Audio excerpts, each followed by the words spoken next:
catastrophic natural disasters descended upon the world, heralding a radical transformation. First came the extreme heat, followed by the bitter cold, and subsequently earthquakes, thick fog, perpetual night, and acid rain arrived in quick succession. Alone in the apocalyptic world, Su Nian struggled for survival for a decade, only to meet her demise beneath the deluge of acid rain. Upon reopening her eyes, Su Nian discovered that she had been reborn, with a mere 3 months remaining before the onset of the apocalypse. Upon uncovering a vast personal space within a cherished heirloom, Su Nian set her inaugural goal for her new life, to expend 2.1 billion yuan and fill that space with provisions. Thus began Su Nian's journey of stockpiling supplies. Rice, flour, and cooking oil. Purchase. Chicken, duck, fish, and meat. Acquire. Clothing, hats, shoes, and socks. Buy. Dried meat, chicken feet, mini hot pots, potato chips, spicy strips, and snail noodles. None shall be omitted. Chapter 1. Rebirth before the apocalypse. In a simple yet elegantly adorned single apartment, a young woman lay upon the bed. Her features were exquisitely delicate, her skin as porcelain-like as a doll, and her long, seaweed-like black hair cascaded, imparting an ethereal aura. Yet, at this moment, the woman was drenched in sweat. Her expression conveyed immense anguish, as though she were enduring profound torment. Suddenly, the woman bolted upright, clutching the blanket and gasping for breath.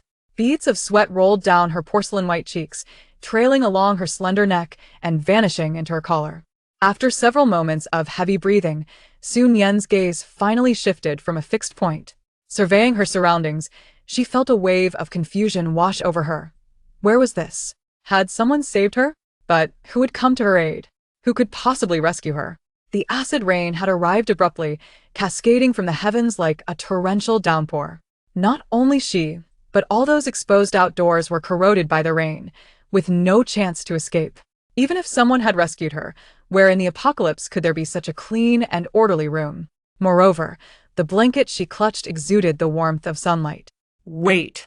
Su Nian's eyes widened in disbelief as she beheld her surroundings. Wasn't this the very apartment she had inhabited before the apocalypse? Realizing this, Su Nian's heart began to race, almost bursting forth from her throat.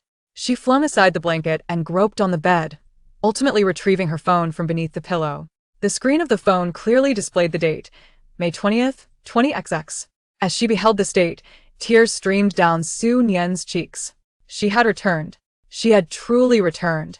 After 10 years of struggling in the apocalypse, ultimately succumbing to a tragic fate, she had inexplicably returned to 3 months prior to the catastrophe. Su Nian, disregarding the tears on her face, frantically used her right thumb to unlock the phone and accessed the banking app. Upon seeing the staggering balance of 2.1 billion yuan, Su Nian exhaled deeply. In her previous life, the apocalypse had arrived without warning. By the time everyone recognized the anomaly, money had already lost its value. Su Nian possessed wealth, yet it could not procure any supplies. All that money had turned into meaningless digits. In this lifetime, she would not allow her funds to go to waste. She intended to spend it all, convert it entirely into resources. But where would she store such an abundance of supplies? If only there were a space. As the thought escaped her lips, Su Nian recalled something from her childhood. Her mother had given her a jade necklace, instructing her to wear it close to her heart.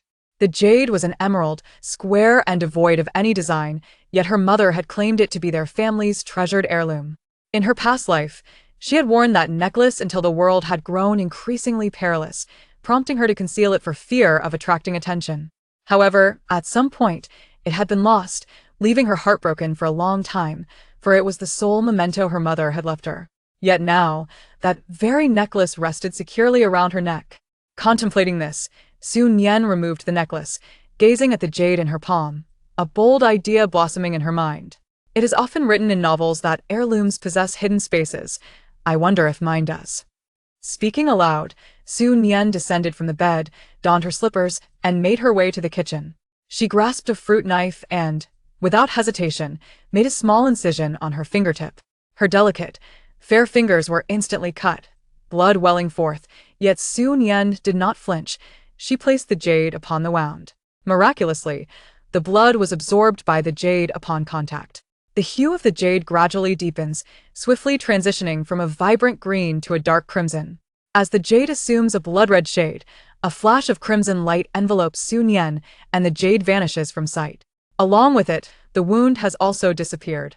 Were it not for the traces of blood lingering on the fruit knife, Su Nian might have believed that everything preceding this moment was merely a figment of her imagination. At that moment, an image emerged in Su Nian's mind. It was a dim, nebulous space, utterly devoid of any substance. Although she could not enter this realm herself, she could perceive its dimensions and every position within it. This space was 10 meters high and approximately the size of 10 football fields. Su Nian glanced at the fruit knife in her hand, silently contemplating its retrieval, and instantly, the fruit knife vanished from her grasp. Yet, in the corner of the space, a fruit knife lay quietly. Overwhelmed with joy, Su Nian swiftly replicated the action, silently wishing for the knife to return, and it reappeared in her hand once more. After numerous trials, she gradually regained her composure. Her mother had truly not deceived her. This was indeed a family heirloom. The novels had not misled her either. The heirloom indeed contained a space. Previously, she had worried about the lack of storage for her newly acquired supplies, but now her only concern was whether her funds would suffice to fill this space with ample provisions. Su Nian set down the fruit knife and approached the refrigerator, opening its double doors. Inside, the refrigerator was brimming with a variety of ingredients: fruits, vegetables, bread, yogurt, and eggs. The freezer below housed an assortment of meats. With a swift motion, Su Nian grabbed bread, yogurt, and fruit, cradling them in her arms. Using her elbow to close the refrigerator door, she made her way to the living room, sitting directly on the carpet. Placing her bounty before her, she began to unwrap and devour the food voraciously. Having struggled to survive in a post-apocalyptic world for 10 years, even the most meager sustenance had been a luxury. During those years, Su Nian had gnawed on tree bark, consumed grass roots, and even dined on dirt.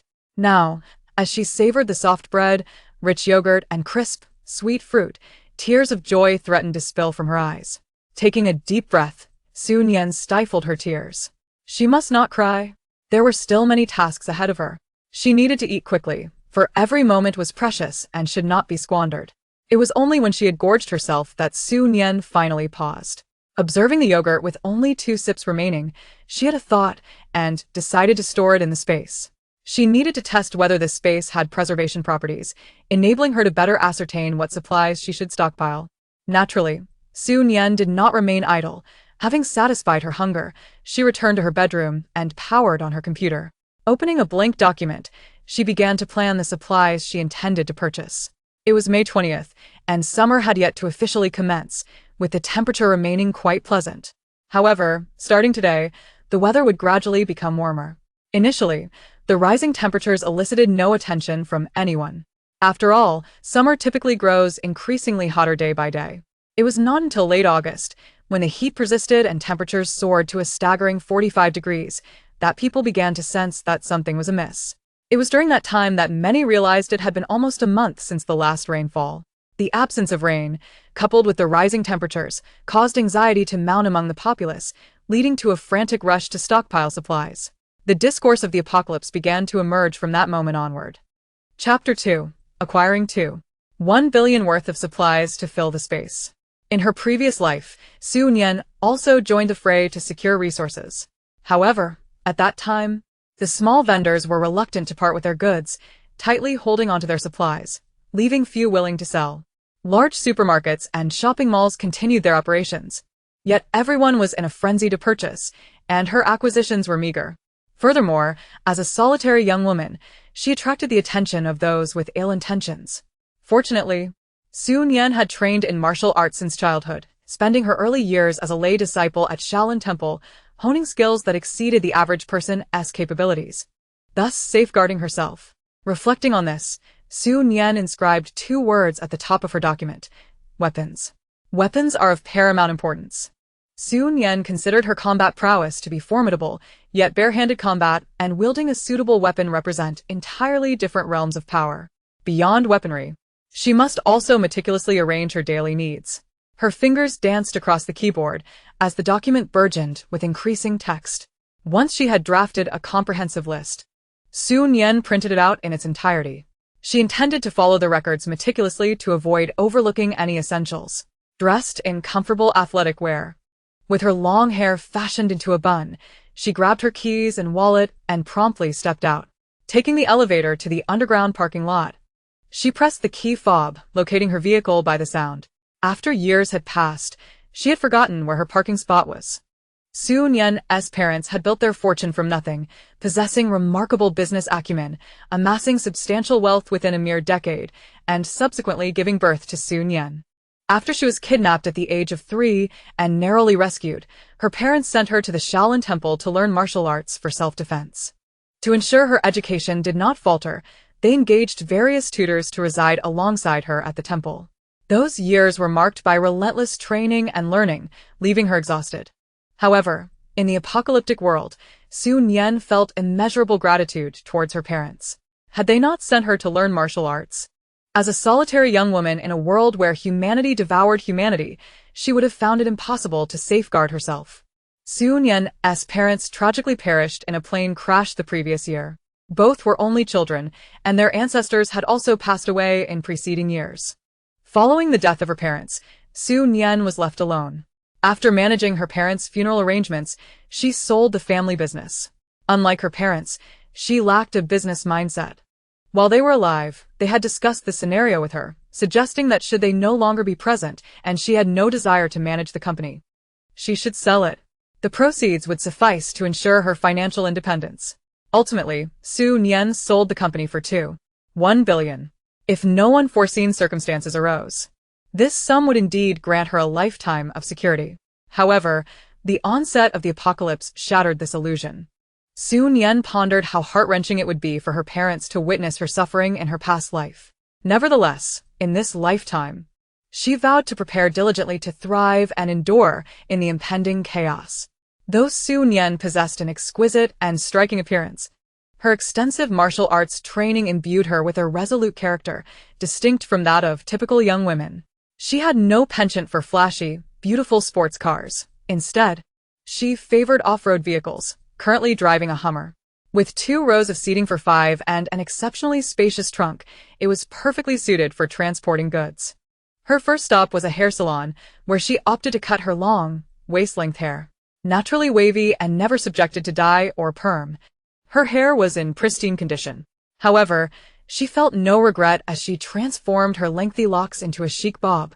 The maintenance was cumbersome, and such conspicuous hair would be a liability in the apocalypse. With her new hairstyle and a hat, even after washing her hair, she would remain incognito. Leaving the salon, Su Nian bypassed supermarkets and malls, heading directly to the largest wholesale market. The market boasted a diverse array of goods, affordable prices, and bulk discounts. Even with $1 billion in her possession, she intended to be frugal, meticulously accounting for every penny spent. Upon reaching the vicinity of the wholesale market, she parked her vehicle and rented a discreet warehouse for 3 months. After securing the rental, acquiring the keys, and confirming the absence of surveillance cameras, Su Nian locked the door and proceeded to the wholesale market. Her first order of business was to procure a substantial quantity of shelves. Each shelf measured 2 meters in length, 3 meters in height, and 50 centimeters in width, retailing at $250 each. Due to her bulk order of 1,000 units, the proprietor was overjoyed and offered her a discount, pricing them at $240 each, totaling $240,000. Su Nian provided a deposit of $100,000, leaving her phone number and the warehouse address, requesting the owner to call her when delivering the goods the following day. She planned to assemble the shelves and arrange them akin to a supermarket layout, categorizing items for ease of access. After departing from that store, Su Nian ventured to a grain shop. The establishment was bustling, and she waited patiently until the owner could attend to her. "What can I assist you with, young lady?" During the wait, Su Nian attentively surveyed the extensive inventory. Upon hearing the owner's inquiry, she replied deliberately, "I would like to order 1,000 bags of wuchang rice, 1,000 bags of pearl rice, and 1,000 bags of long-grain fragrant rice. I need 1,000 bags each of all-purpose flour, high-gluten flour, medium gluten flour, and low-gluten flour. For glutinous rice, sticky rice, millet, Job's tears, black rice, and purple rice, I require 2,000 gene of each. As for red beans, green beans, kidney beans, yellow beans, black beans, cowpeas, and peas, I also need 2,000 gene of each. Additionally, I would like 2,000 gene of corn flour, bean flour, sweet potato flour, sorghum flour, green bean flour, and buckwheat flour. How many types of starch do you have? I'll take 500 gene of each type. After listing her extensive order, she noticed the owner staring at her, dumbfounded. Nian raised an eyebrow. Is there a problem? The owner, regaining his composure, scrutinized her and replied, Young lady, you can't be serious, can you? Are you playing a prank on me? Nian frowned. What would I gain from joking? I aim to open a large shopping mall, and today I'm here to stock up. The owner looked at her with a mix of disbelief and incredulity. Seeing this, Nian decisively said, just tally up the total for my requested items. I'll provide you with half the deposit. That should convince you. Noticing her earnestness, the owner, though still skeptical, picked up a calculator and began to compute. After 10 minutes, he handed her the completed invoice. Skipping the itemized prices, Nian focused on the total. For such a vast quantity, it amounted to a mere 180,000. Less than 200,000? She mused.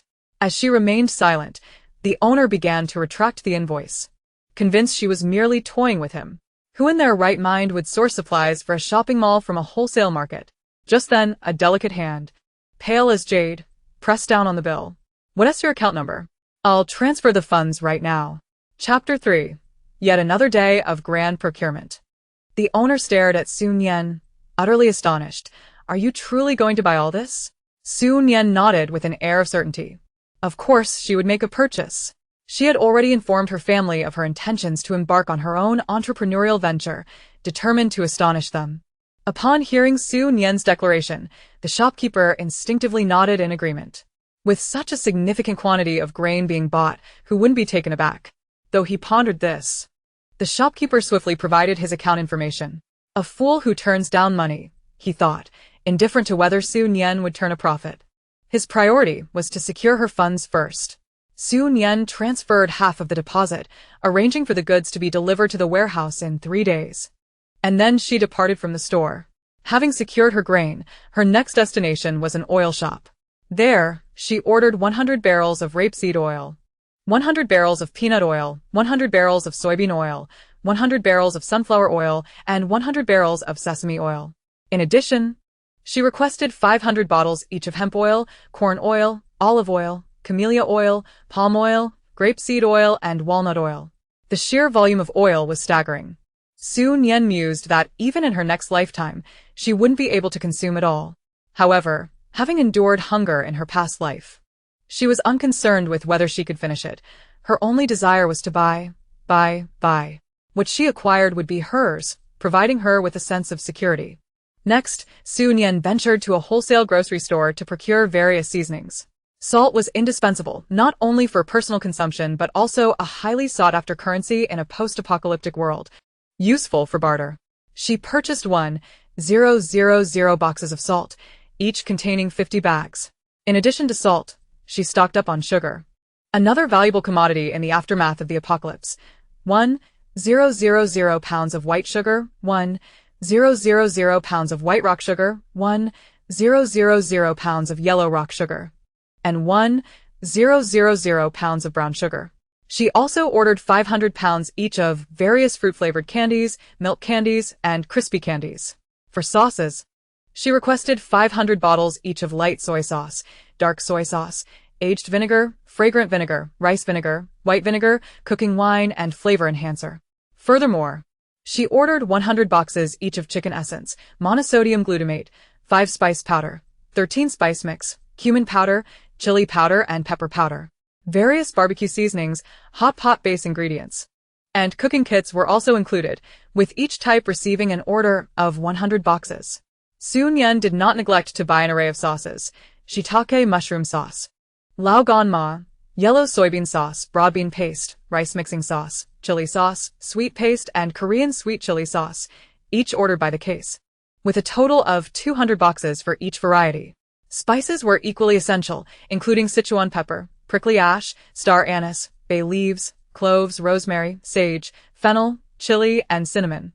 with each type ordered in quantities of 200 pounds. Given the substantial quantities she requested, the earliest delivery for these items would be the following day. As noon approached, Nian decided to leave the wholesale market and drove to a restaurant for a meal. Having gone years without dining at a restaurant, she couldn't help but salivate at the sight of a table laden with delectable dishes and eagerly dug in. This establishment, one she frequented in the past, specialized in home-style cooking, yet the flavors were exceptional. Contemplating the scarcity of such meals in a future apocalypse made her feel a pang of regret. However, a thought struck her, and she resolved to act. After her meal, she approached the owner and, under the guise of ordering working lunches, requested 10 portions of every dish on the menu, intending to collect them daily for a month. Nian's ambitions did not end there. Besides this restaurant, she had numerous other favorite dining spots, and she planned to visit each one to place similar orders. This way, even in a post-apocalyptic world, she could savor the flavors of the past. For the entire afternoon, Nian flitted between various restaurants, successfully ordering all her favorite dishes. As the sun began to set, she made her way to a street food market, eager not to miss out on the myriad of delicacies available. Cold noodles, cold rice, stinky tofu, grilled gluten, skewers. Each dish was steeped in nostalgia. She savored every bite while purchasing an abundance of snacks, her hands laden as she departed the market. Were it not for the throngs of people and the ever-watchful cameras, she would have immediately stored her bounty in her spatial pocket. It wasn't until she settled into her car that she finally placed all the snacks within her space. As dusk drew near, she checked her remaining yogurt, finding it in pristine condition, just as it had been when she first stored it. This space had the remarkable ability to preserve items. Whatever was placed inside retained its state upon removal. With this assurance, Nian felt liberated from any lingering concerns, ready to indulge her shopping spree. Upon returning home and showering, Nian resisted the temptation to sleep immediately. Instead, she opened an online shopping platform. Some items could be found at the wholesale market, while others were best procured online, particularly her favorite snacks. She placed orders for spicy chicken feet, tiger skin chicken feet, various spicy strips, crispy rice, potato chips, dried fish, and shredded squid, ensuring a substantial order. To streamline delivery, she opted to have her items sent directly to her rented warehouse rather than her apartment. After placing her orders, Nian retrieved her previously printed inventory list, marking off the items she had already purchased, and finally settled into a restful sleep. However, her slumber was not peaceful. Her dreams were filled with the harrowing imagery of survival in a post-apocalyptic world. When dawn finally broke, Nian opened her eyes, confirming that she was indeed in her apartment, and exhaled a long sigh of relief. Thankfully, it had only been a dream. In this lifetime, she was determined to live better than in her past. For breakfast, Nian prepared sausages and eggs, accompanied by the millet porridge and soup dumplings she had bought the previous day, enjoying a hearty meal. After satisfying her hunger and thirst, she immediately set out in her car. Today promised to be another day of extensive shopping. The previous day's purchases had focused on food and drink. Today, her attention turned to daily necessities. She bought laundry powder, laundry liquid, soap, shampoo, body wash, conditioner, toothbrushes, ointments, dishwashing liquid, all in bulk, acquiring 200 boxes of each item. Toilet paper, wet wipes, disinfectant wipes, and sanitary napkins were purchased in quantities sufficient to last a lifetime. As for skincare products and facial cleansers, Nian had already contacted suppliers to order dozens of sets of her preferred brands. After some contemplation, she also decided to buy several large boxes of affordable and effective hand cream and cream products. Once she finished with personal care items, Nian proceeded to purchase disposable food containers, chopsticks, cling film, storage bags, aluminum foil, and similar products. These were consumables, and production had not resumed even 10 years post-apocalypse. Hence, she ensured to buy ample supplies, enough disposable food containers that even if she used 2 per meal, they would last her for generations. In addition to food, drink would be crucial. The first year of the apocalypse was marked by extreme heat, with little to no rain, making water an essential survival resource. Nian contacted manufacturers to order 1,000 water barrels and 1,000 water tanks. Each water tank could hold 5 tons of water and featured a tap at the bottom for easy access. The barrels were of the kind used with water dispensers, intended for collecting filtered water. Chapter 4. She lacked for nothing, as long as it was worthwhile. The apartment where Su Nian resided was equipped with the most advanced water filtration system currently available, producing exceptionally high-quality water. Over the course of 3 months, Su Nian could fill all her water barrels and tanks to capacity. In addition to these essentials, she also purchased a batch of bottled mineral water and an assortment of her favorite beverages, including yogurt and milk. Fast food is indeed necessary. Instant noodles. Small loaves of bread, compressed biscuits, packaged rice noodles, Chongqing noodles, snail rice noodles, hot and sour noodles, and self-heating pots. Each was procured in hundreds of boxes. Additionally, energy bars, chocolates, and the highly marketed Snickers were also purchased in dozens of boxes. In the apocalypse, tobacco, alcohol, and tea have become hard currencies. Although Su Nian had no personal use for them, she still bought a selection to store away, knowing they would eventually prove useful. After completing her morning purchases, Su Nian headed to the warehouse in the afternoon to await deliveries. The first items to arrive were the shelves, all unassembled. Had Su Nian attempted to assemble them alone, it would have taken an eternity. Thus, she negotiated with the unloading workers, offering them extra pay to assist with the assembly. With her generous compensation, the workers had no objections. With more hands on deck, and being seasoned laborers, they completed the assembly of all the shelves in just 3 hours. While they worked, Su Nian withdrew cash and settled their wages in cash. After seeing the workers off, the night had fallen. Su Nian turned off the warehouse lights, stored all the shelves in her space, locked the main door, and departed. To avoid arousing suspicion, Su Nian decided to rent a truck the next day, making 2 trips to the warehouse daily, pretending to transport goods out. Upon returning home, she dined while contacting various factories. For clothing, Su Nian intended to procure directly from the manufacturers. Not only would this ensure a wide variety, but it would also be more cost-effective. She ordered dozens of each type of bedding: cotton blankets, down quilts, silk quilts, cashmere blankets, and woolen blankets. For the 4-piece bedding sets for spring, summer, autumn, and winter, she ordered dozens of sets in various materials. Though Su Nian had a sufficient wardrobe, it would not suffice in the apocalypse. She needed to stock up on some protective clothing, tactical gear, and winter apparel in abundance. For short-sleeve shirts and shorts, she opted for simple yet elegant designs, purchasing hundreds of each style. For intimate apparel, she selected numerous styles, acquiring over 1,000 sets of each. Following a year of extreme heat, the ensuing cold could plummet to -60 or 70 degrees Celsius, necessitating the preparation of proper cold weather gear. Su Nian prioritized practicality over style. She purchased 100 ultra-thick black down jackets that reached her ankles, warm clothing, thermal pants, cashmere trousers, and cashmere overcoats. Each type was ordered in quantities of 100. When buying non-fitted garments, she chose larger sizes to accommodate layering. The colors were predominantly dark shades like black and gray, emphasizing functionality over aesthetics. Though the green military coat was not particularly stylish, it was thick and warm, prompting her to buy 100 of them. In contrast to the diverse styles of clothing, the footwear options were much simpler: athletic shoes, hiking boots, snow boots, and home slippers.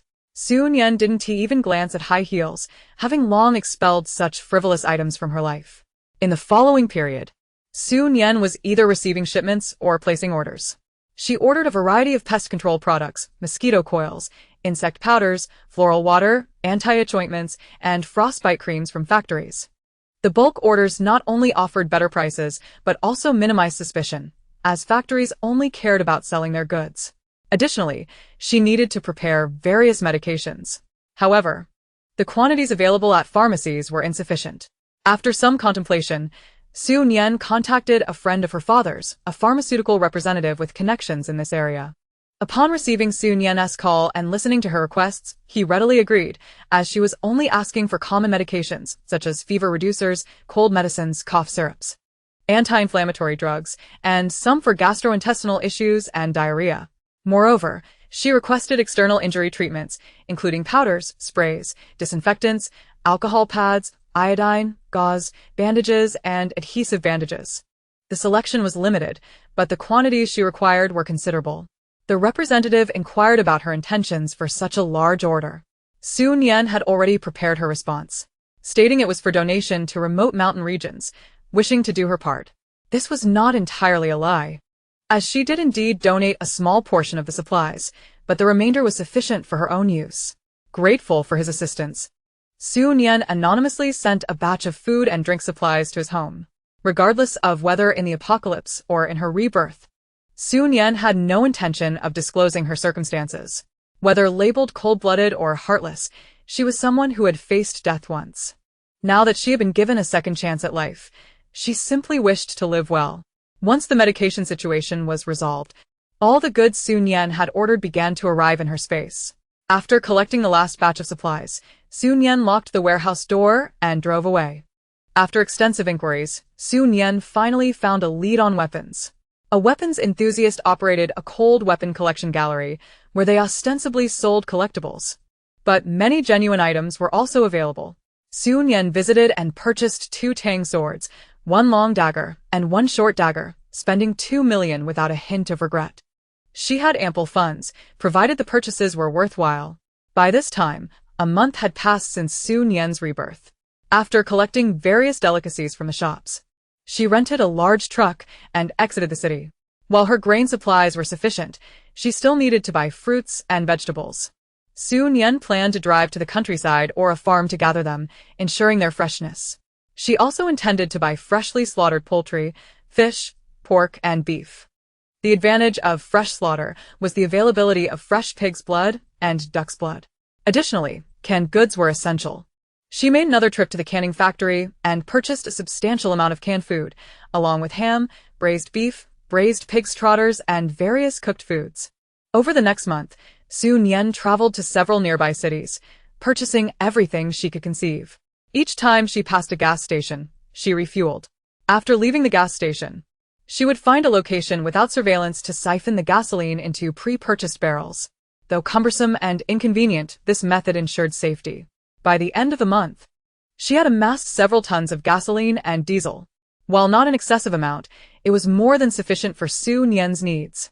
Chapter 5. Has the heat wave arrived early?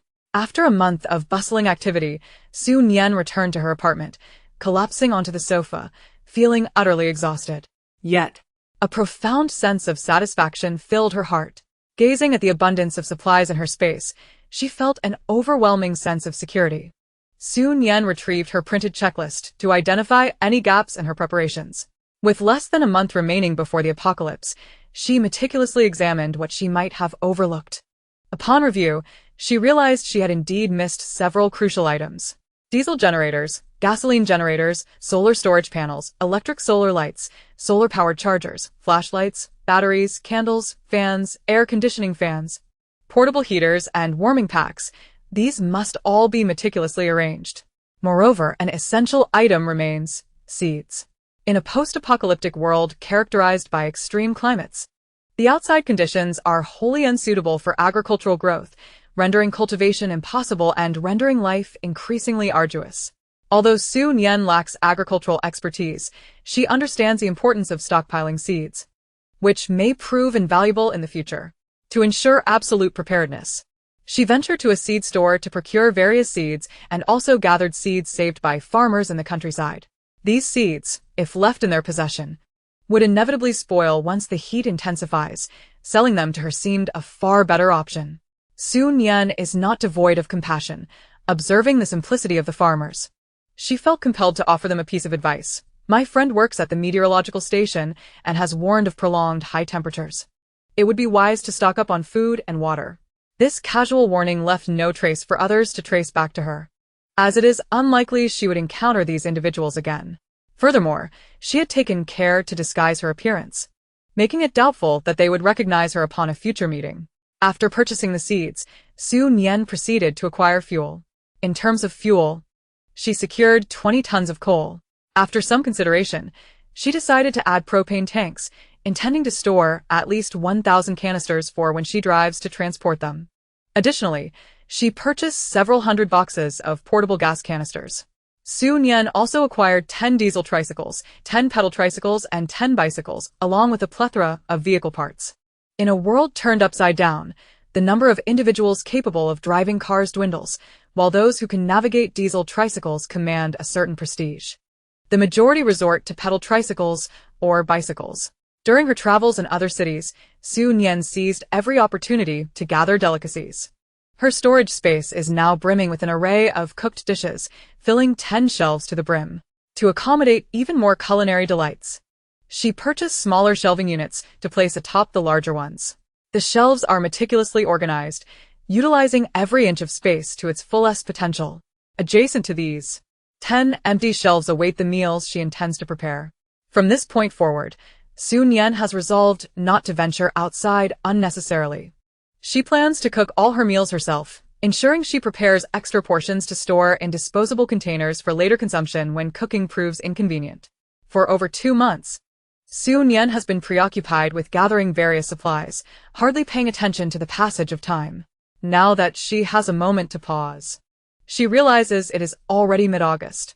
With deliberate intent, she searched online for posts, finding the internet remarkably normal, devoid of any discussions pertaining to the impending apocalypse. However, she recognizes this as merely the calm before the storm, a serenity that cannot persist much longer. In the ensuing days, Nian ventured outside only occasionally to procure small items that suddenly came to mind. The remainder of her time was spent in her apartment, preparing meals. Nian's culinary skills, though somewhat dormant over the past decade due to the apocalypse, quickly resurfaced once she resumed cooking.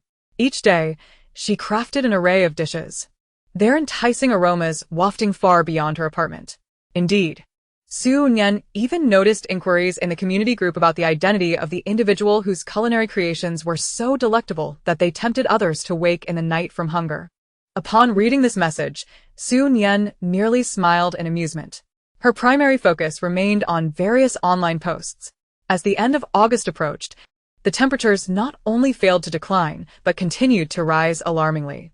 Daily reports surfaced on social media of passers-by succumbing to the heat, with well-meaning citizens calling for help. Initially, people expressed sentiments of goodwill in response to these reports, but as the days wore on, suspicions began to surface. One morning, while enjoying her breakfast and scrolling through her phone, a post that had risen to the top captured Nian's full attention. The weather had become increasingly abnormal. That very morning, temperatures had already soared to 40 degrees Celsius, with warnings predicting highs of 45 degrees. It would be one thing if it were merely the heat, but have you not noticed that reports of high temperatures have dominated the news for over a month? I've heard from the older generation that unusual occurrences often herald something ominous. It would be prudent to stockpile food and water at home. Better safe than sorry. Upon reading this post, Nian was tempted to express her approval but ultimately refrained. The post had garnered significant attention, accumulating hundreds of replies. Some echoed the original poster's concerns, while others dismissed them as mere alarmism, insisting that extreme heat occurs annually and warrants no undue concern. Nian regarded these dismissive comments with a hint of irony. Soon enough, these individuals would come to realize whether the original poster was indeed overreacting. Nian recalled that in her previous life, temperatures had reached 50 degrees by September 1st, an unbearable level unsuitable for human existence, prompting companies to close and transition to remote work. With only 3 days remaining until September 1st, Nian decided it was time to step outside. However, as soon as she exited her apartment building, an unsettling sensation washed over her. The oppressive heat enveloped her, with not a whisper of wind to provide relief. The air itself seemed distorted by the relentless sun. Upon stepping into the sunlight, she immediately retreated to the shade, yet even then, the exposed skin on her body was scorched, leaving her with a stinging sensation. Furrowing her brow, she turned back toward the entrance, taking the elevator back up to her apartment. Once inside, she retrieved an outdoor thermometer, extending it out of the window. The numbers on the thermometer climbed relentlessly, ultimately stabilizing at a staggering 51 degrees. Nian stared at the thermometer, her brow furrowed in concern. Had the heatwave arrived earlier than anticipated? While this was unexpected, upon reflection, it also seemed somewhat logical. If she could be reborn, then it was entirely plausible for events to unfold sooner than anticipated. Yet, the rapid escalation in temperature left little room for human preparation. Many would undoubtedly be caught unawares. As Nian had foreseen, The sudden surge in temperature caused many who had ventured outdoors to collapse from the heat. Those fortunate enough to be seen received assistance in the form of ambulance calls, while others, unseen, perished in silence. This was especially true for the elderly, who often took morning strolls and then visited supermarkets for groceries, only to succumb to the unexpected heat. Throughout the day, the wailing of ambulances resounded continuously.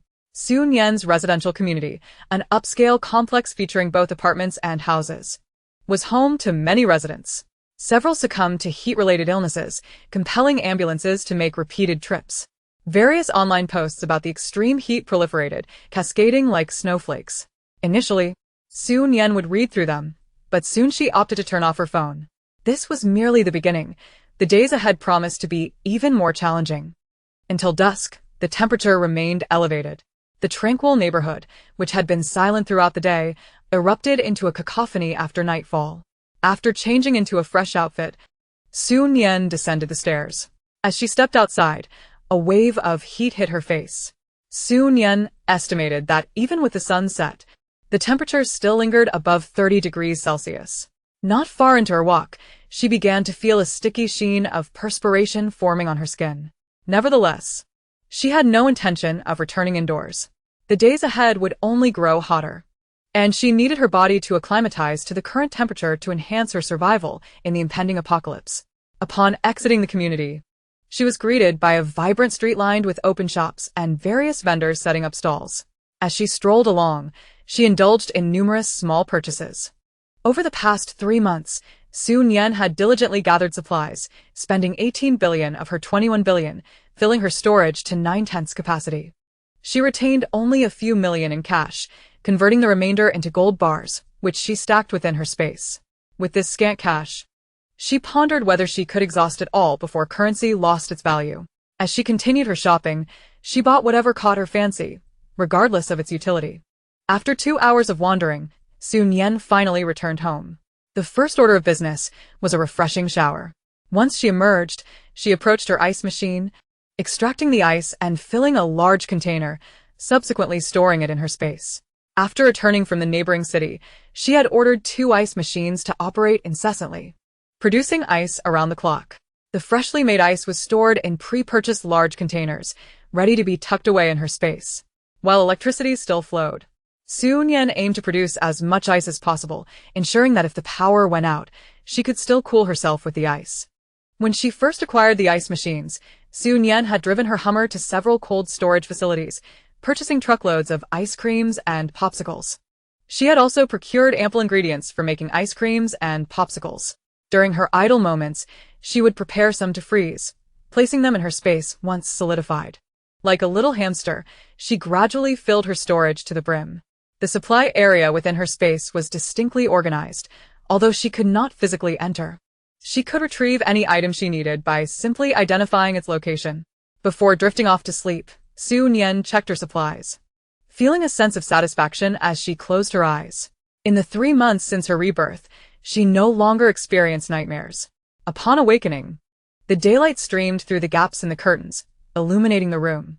Rubbing her eyes, Su Nian glanced at her phone. It was only 4:30 in the morning. Not only was the heat intensifying, but dawn was arriving exceedingly early as well. Fortunately, the sun had yet to rise, and there was still a hint of coolness in the morning air. She switched off the air conditioning and opened the window to let the fresh air flow in. With no plans to venture outside during the day, she relied on this method to gauge the outside temperature and hasten her acclimatization. After freshening up, Su Nian entered the kitchen to prepare breakfast. She retrieved a large pot for porridge, added pre-soaked mung beans, and some rock sugar, then turned on the heat to let it simmer. From her space, she also took out flour to knead, intending to make scallion pancakes. Each pancake she cooked was immediately stored in her space, preserving the just-cooked flavor. Time within her space stood still, and the aromas did not mingle, alleviating any concerns about overlapping scents. Having kneaded a considerable amount of dough, she skillfully cooked over 100 pancakes in one go. Her rigorous training in martial arts had granted her strength beyond the average person. Otherwise, the labor of kneading and rolling the dough would have been exhausting. Though she was cooking, Su Nian mused that this could also be considered a form of physical exercise. The prepared mung bean soup was left to cool before being placed in the freezer, where it transformed into a refreshing mung bean sorbet after a few hours. She then portioned it into disposable containers and stored them in her space. On a sweltering summer day, indulging in a bowl of icy mung bean sorbet brought a soothing relief from the heat. Engrossed in her tasks, Nian remained oblivious to the news online. By the time she finished and took a shower, it was already 2 in the afternoon. Cradling half a chilled watermelon, she made her way to the living room, placing the fruit on a small table before settling cross-legged on the carpet. The sweet, icy watermelon was a delight, offering a refreshing comfort to her weary spirit after a busy morning. After indulging in several bites, she finally opened her phone. The weather forecast warned of a scorching high of 55 degrees Celsius, prompting schools of all sizes to close for the day to prevent sunburn. Companies able to facilitate remote work had shifted to home offices, while those unable to do so either rescheduled for evening shifts or declared a full holiday. Nian closed Weibo and opened the forum. Discussions concerning the apocalypse had surged since the previous day, with many advising others to stockpile food and water. Some bold individuals even posted images of their amassed supplies online. In her past life, Nian had come across similar posts, initially dismissing them until she later learned of individuals being robbed for their supplies. This realization served as a wake-up call, reinforcing the need for discretion and the wisdom of keeping wealth hidden. In the WeChat community group, the notifications had already reached the limit of 999. Yet new messages continued to pop up. A glance revealed that most were complaints about the oppressive heat, with others expressing intentions to purchase more supplies. There were also concerns about the rising temperatures straining the electrical supply and the possibility of blackouts. Chapter 7. Soaring Prices. A power outage was inevitable. Not only would the electricity be cut, but water supply would also cease. Nian recalled that in her previous life, restrictions on electricity and water began in mid-September. Each day, power was only available for 4 hours during the hottest part of the afternoon, while water was supplied for 2 hours each morning and evening. This was still a relatively privileged situation, as they resided in a high-end community with newly replaced lines. Many older neighborhoods faced fires and transformer explosions due to outdated wiring, while others suffered accidents from overheating lines, resulting in numerous casualties. However, Nian refrained from voicing these concerns, recognizing that her words could not remedy the underlying issues. She could only hope that those in authority would soon acknowledge the problem and take proactive measures. Following the school closures, the students were undoubtedly the most delighted. They could indulge in leisure activities at home without any pressure. The only downside was the unbearable heat that kept them indoors during the day. As night fell, the neighborhood would come alive with the sounds of children laughing and playing, their joyous voices clearly audible even from Nian's 18th floor apartment. Rather than finding this bothersome, she welcomed the lively atmosphere, for it signified that the apocalypse had not yet arrived. Although life's rhythm was disrupted, order still prevailed. Yet Nian was acutely aware that such a state of affairs could not endure for long. With a deep sigh, she drove to the shopping mall. The mall was bustling with people. After all, it provided air conditioning free of charge, no less. So, why not take advantage of it? As she pushed her shopping cart leisurely, she opted not to visit the grain and oil section, but instead made her way to the snack aisle, where she eagerly filled her cart with a variety of her favorite treats, nuts, dried fruits, and an assortment of snacks. These items may not satiate her hunger entirely, but purchasing a few extra was hardly excessive hoarding of other survival resources. Only when her cart was brimming did she finally head to the checkout. Nearby, an ice cream freezer displayed a dazzling array of flavors, and Nian selected 2 of her favorites to add to her purchase. As she made her way outside, she overheard an elderly woman remarking about her. "Look at these young girls today, all as thin as reeds. They hardly eat proper meals and spend their days munching on snacks. Over time, how will their bodies withstand it?" Hearing these words, Nian simply smiled to herself. She had no intention of returning to inform the woman that despite her slender arms, she could easily snap a wooden stick in 2 with little effort. As days passed, the heat intensified with each passing day. Every household now boasted large windows that offered no insulation. During the day, the sun's relentless rays rendered it unbearable, making even sleep elusive. Consequently, many began to install thermal curtains outside their windows. Nian had been prepared with thermal curtains for some time, She simply did not wish to be the first to take action. However, upon witnessing several neighbors outfitting their windows, she too installed thermal curtains in her home. Alongside this, she also set up solar panels. If memory served her correctly, power rationing was just days away. By installing the solar panels in advance, she would not be caught off guard when the time came. Though Su Nian adjusted to the sweltering temperatures outside, she had no intention of subjecting herself to such oppressive heat all day long. That would be sheer folly. She had amassed these supplies to ensure a more comfortable existence in a post-apocalyptic world, not to suffer in its midst. Just days after installing the solar panels, the power in their community was cut. Prior to this, nearby neighborhoods had already experienced outages. Su Nian had even seen messages in the community chat expressing relief that it had not yet happened to them. But within 2 days, it was their turn. The power outage struck at noon, with temperatures soaring to a staggering 60 degrees Celsius. Even with thick thermal curtains, the room felt like a sauna after just 10 minutes without electricity. Su Nian connected the solar panels, dragged an extension cord into her bedroom, and retrieved her air conditioning fan from storage. The fan featured an ice storage compartment at its rear, and once she filled it with ice and powered it on, a refreshing breeze flowed forth. The cooling effect from a single fan was limited, so Su Nian brought out 2 more, positioning them in different directions toward her bed. With this arrangement, seated upon her bed adorned with an ice mat, she felt significantly cooler. Beside her, a portable table held an iPad playing a television drama. Su Nian took out half of a chilled watermelon and scooped it out with a spoon. The watermelon, freshly harvested from the farm, was juicy and sweet. In fact, she had thousands more of these in her storage. As she savored another spoonful, her eyes squinted with bliss. In her past life, her apartment had felt as if it were a steaming pot at this time of year. Despite wearing minimal clothing and lying on a cooling mat while fanning herself, she still felt lightheaded from the heat. Compared to her previous existence, this was a veritable paradise. Having purchased numerous iPads, each was filled with an array of variety shows, dramas, novels, music, and films. Additionally, several iPads contained a selection of single-player games to entertain her during moments of boredom. She had also accumulated a considerable amount of physical books, including works by renowned authors, novels, picture books, and various specialized knowledge. Su Nian did not concern herself with whether she would read them. She simply bought them for future reference. After indulging in her watermelon, Su Nian reopened the community group chat. The messages had exploded with activity, nearly every post containing the word heat.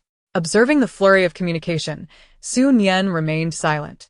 Her abilities were limited, and she could not assist others. She could only strive to ensure her own survival. The power remained out until 8 p.m., at which point notifications for power rationing were also disseminated. Many voiced their complaints and objections, but to no avail. Those with resourcefulness began seeking contacts to purchase generators or solar panels. Following the implementation of power rationing, even those who could work from home found themselves unable to do so. Without work, income naturally dwindled. Those with savings could rely on their reserves for a time. Yet many were living paycheck to paycheck, and soon found themselves in dire straits. Despite a lack of income, expenses soared dramatically. With rising temperatures and no rain, the rhetoric surrounding the apocalypse intensified, causing prices for necessities to skyrocket. What had once cost Su Nian over 1,000 for a cart full of snacks now required 2,000. This was merely for snacks. The prices of rice, flour, grains, fruits, vegetables, ice creams, and cold drinks had already multiplied 2 or 3 times. Chapter 8. Out by day, in by night. Each night, Su Nian ventured to the supermarket, ensuring she did not appear too conspicuous. Beyond snacks, she also purchased various other items. During her initial stockpiling, she had acquired a substantial amount of rice and noodles, along with instant noodles, but had neglected to stock up on dried noodles. Now, she made an effort to acquire some. Although the texture of dried noodles was not particularly appealing, they had the advantage of being long-lasting, making them suitable for future use. The city in which Su Nian resided was not far from the capital, and was also a first-tier city. With countless malls and supermarkets, she changed locations every night, varying her purchases each time. After returning to her car, she would store a significant portion of her haul in her storage space, bringing only the remainder home, which aroused no suspicion. After all, many were in similar situations, taking home supplies daily. By mid-September, the season had already shifted. In previous years, autumn clothing would have already hit the shelves, with winter attire poised to follow. Yet this year, even those wearing short sleeves and shorts felt the heat. While out one evening, Nian noticed numerous stores advertising clearance sales for autumn and winter clothing. Although she had amassed a considerable collection for herself, she hesitated and ultimately stepped into one of the stores. In her past life, Nian had struggled to survive alone in the apocalypse. And while she had attracted the attention of several men, they all harbored various ulterior motives. Not being naive, she had never engaged with such individuals, resulting in her remaining solitary even after a decade of the apocalypse. In this new life, she was uncertain if she would continue to live alone forever. But as the saying goes, it is better to be prepared than to find oneself unprepared. Having encountered the situation, it would be prudent to procure some clothing as a precaution. In the event that it becomes necessary, one would not find oneself unprepared. And should it turn out to be surplus, she could always wear it herself. With this mindset, Nian purchased a considerable amount of men's apparel, all in sizes exceeding 185. Nian deemed her standards for men to be quite discerning. Any man who could not fit into clothing of such dimensions could never be her romantic partner. Her vehicle awaited outside, and after settling the bill, she made several trips with the two sales clerks to load all the garments, shoes, and socks into her car. Fortunately, her vehicle was spacious enough. Otherwise, it would have been quite the challenge.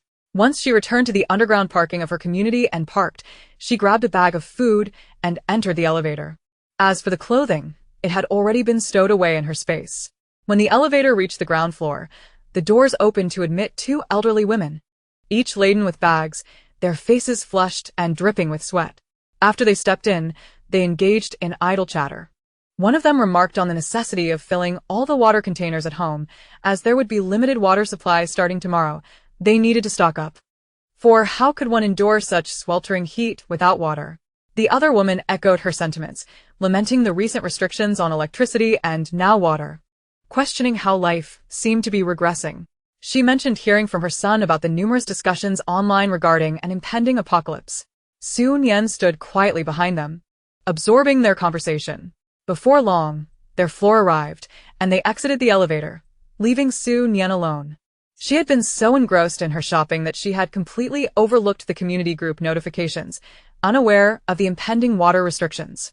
Upon returning home and closing the door, Nian swiftly stored the items she carried into her space and retrieved her phone to check the community owner group. As soon as she opened it, a notification popped up regarding the limited water and electricity supply. Exhaling slowly, she shut her phone, seizing the opportunity while water was still available.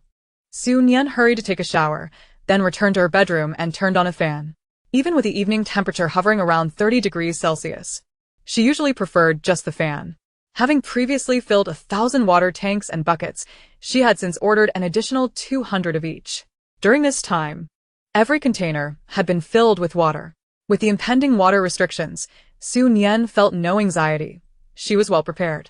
While she did not lack water, she intended not to squander it. The water used for washing clothes, along with the leftover water from rinsing rice and vegetables, was all repurposed for flushing toilets, effectively serving two purposes.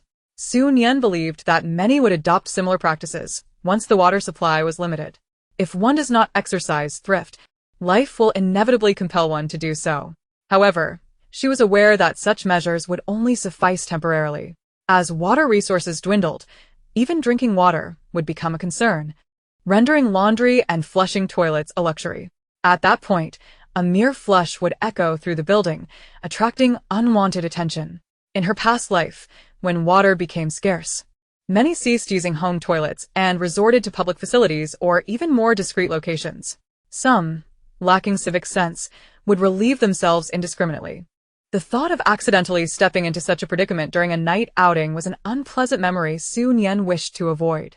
To circumvent future discomfort in finding a restroom, she had even searched for solutions online. The results were pleasantly surprising. Enthusiasts of apocalyptic scenarios had devised various strategies for facing calamities. After perusing several threads, Nian discovered that remarkable invention, cat litter. Having never owned a cat, she was unfamiliar with its utility. Yet, upon understanding its function, she marveled at its brilliance. Su Nian contacted 2 major cat litter manufacturers and ordered 50 tons of litter. Now, countless boxes were stacked in a corner of her space, providing her with a profound sense of security. This was the magic of her space. She could stack items up to the ceiling without fear of collapse or damage to the contents below, ensuring that every inch of her space was utilized efficiently. Reclining on her bed, with the fan gently blowing, Su Nian pondered her thoughts and eventually drifted off to sleep. When she awoke again, it was already 6 in the evening. The sun at that hour continued to scorch the earth. She merely pulled back the curtains slightly to glance outside but was immediately struck by the brightness, instinctively closing her eyes. By now, everyone had adapted to a nocturnal lifestyle, sleeping at dawn and rising just before sunset. To accommodate this new rhythm, even the electricity supply had been adjusted to the evening hours, from 8 to midnight, while water was available daily from 4 to 6 in the morning and 6 to 8 in the evening. Su Nian's timing was perfect, allowing her to shower and prepare dinner. Although people had become accustomed to operating during the night, restaurants had largely disappeared. It was not due to a lack of desire but rather the oppressive heat and the absence of electricity, making it difficult to store perishable goods, especially meat. In such conditions, who would dare to operate a business? The risk of food poisoning could financially cripple an already struggling household. Thanks to her solar-powered battery system, Su Nian could run her home appliances, allowing her to enjoy meat without concern. In reality, her refrigerator had long been disconnected, with all its contents safely stored in her space. The space served as the best insurance, making the use of electricity for refrigeration unnecessary. Although the refrigerator was off, her ice maker remained operational. Each day, she produced a significant amount of ice, as the 3 fans consumed a considerable quantity. Occasionally, she would energize the refrigerator to prepare icy treats, but today, she planned to stew meat instead. As conditions worsened, opportunities to braise meat openly would become increasingly rare. Su Nian resolved to seize the moment and prepare a larger quantity while she could. Selecting high-quality pork belly, she cut it into chunks, blanched it to remove impurities, and then transferred it to a pressure cooker. She added soy sauce, dark soy sauce, cooking wine, rock sugar, and salt, along with scallions, ginger, garlic, star anise, Sichuan peppercorns, cinnamon, bay leaves, and fennel seeds. Finally, she covered the meat with water and sealed the pot, bringing it to a boil before simmering it on low heat. Su Nian had intentionally purchased the largest household pot available, capable of stewing dozens of pounds of pork belly in one go. Given the rich flavor of the pork, she took the opportunity to also prepare a pot of beef, a pot of yam and rib soup, and a pot of corn and rib soup. Su Nian possessed an abundance of pots, as well as numerous gas canisters and stoves, allowing her to multitask without the slightest delay. However, this led to her apartment being suffused with an array of delectable meat aromas. Even with the doors and windows tightly sealed, the enticing scents wafted into the air. Before long, Su Nian noticed inquiries in the community chat about which household was stewing meat. Yet no one responded. A month prior, consuming meat was utterly commonplace, but now, indulging in such a meal was quite a challenge, and she wished to keep it a secret, fearing it might attract unwanted attention and trouble. After 2 hours, the meat was ready. Su Nian ladled some braised pork into a bowl, prepared a serving of yam and pork rib soup, and stored the remainder in her pantry, placing it on the shelves. Through her relentless efforts over the past month, 7 out of the 10 shelves originally allocated for her culinary creations were now filled. She retrieved a small bowl of rice and a serving of stir-fried water spinach. On the bedroom floor, she had laid out a large cooling mat, upon which sat a round table where she dined daily. At this moment, the table bore a small bowl of braised pork, a bowl of yam and pork rib soup, a bowl of stir-fried water spinach, and a small bowl of rice. Not in a hurry to eat, Su Nian grabbed her tablet and opened the Legend of the Condor Heroes, continuing from where she had left off. This situational comedy had been watched countless times, to the point where she could recite the lines. Nevertheless, Su Nian still found it to be a divine accompaniment to her meals. Listening to the lively banter on screen made her feel far less solitary while dining alone. After finishing her meal and tidying up the dishes, Su Nian changed into a short-sleeved shirt and shorts, slipping on her sneakers before heading out. She had no particular items to purchase, so she opted to stroll leisurely rather than drive. As she walked, she noticed a lively scene not far ahead. Upon approaching, she discovered a market stall bustling with activity. A sheet spread on the ground displayed an array of branded bags. The sellers, two young women, were energetically promoting their wares, claiming that all their bags were authentic and currently on a tearful clearance sale. They lamented that their company was on break and uncertain of when they would resume operations, leaving them without income and struggling to afford food. Listening to their plight, Nian felt a pang of sympathy. She knew many women cherished bags, often believing that a bag could cure all ills. One might forgo a meal, but a handbag was a necessity. Nian herself was not fond of purchasing designer bags, prioritizing practicality instead. Since her rebirth, she had acquired a few bags, primarily sturdy backpacks suitable for hiking. After observing for a while, she turned away. Those bags held no value for her, and even if she had the money, it would be unwise to spend it in such a manner, for it would paint her as a foolish spendthrift in the eyes of others, bringing her no advantage. Continuing her walk, she came across several more stalls, with vendors of all ages and genders selling various frivolous items, designer bags, high-end jewelry, clothing, shoes, limited edition figurines, and models. The diversity and styles were astonishing. Finally, as she approached a relatively quiet stall, Nian spotted something that piqued her interest. The ground displayed an assortment of weaponry, including long knives, short blades, and even less common weapons like three-edged darts. It was evident that the vendor was a weapon enthusiast.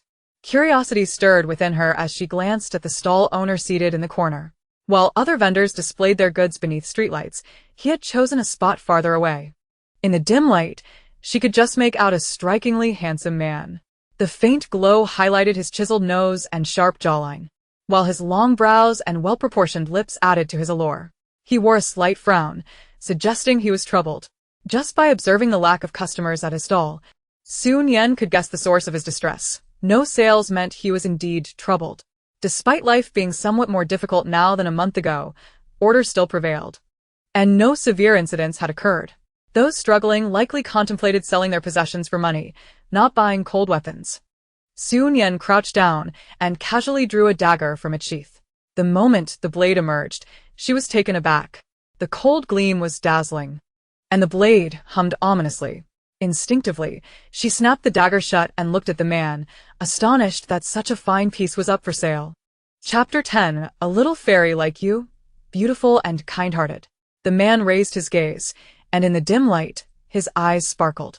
Are you interested in purchasing? His voice was cool and crisp, reminiscent of a mountain spring.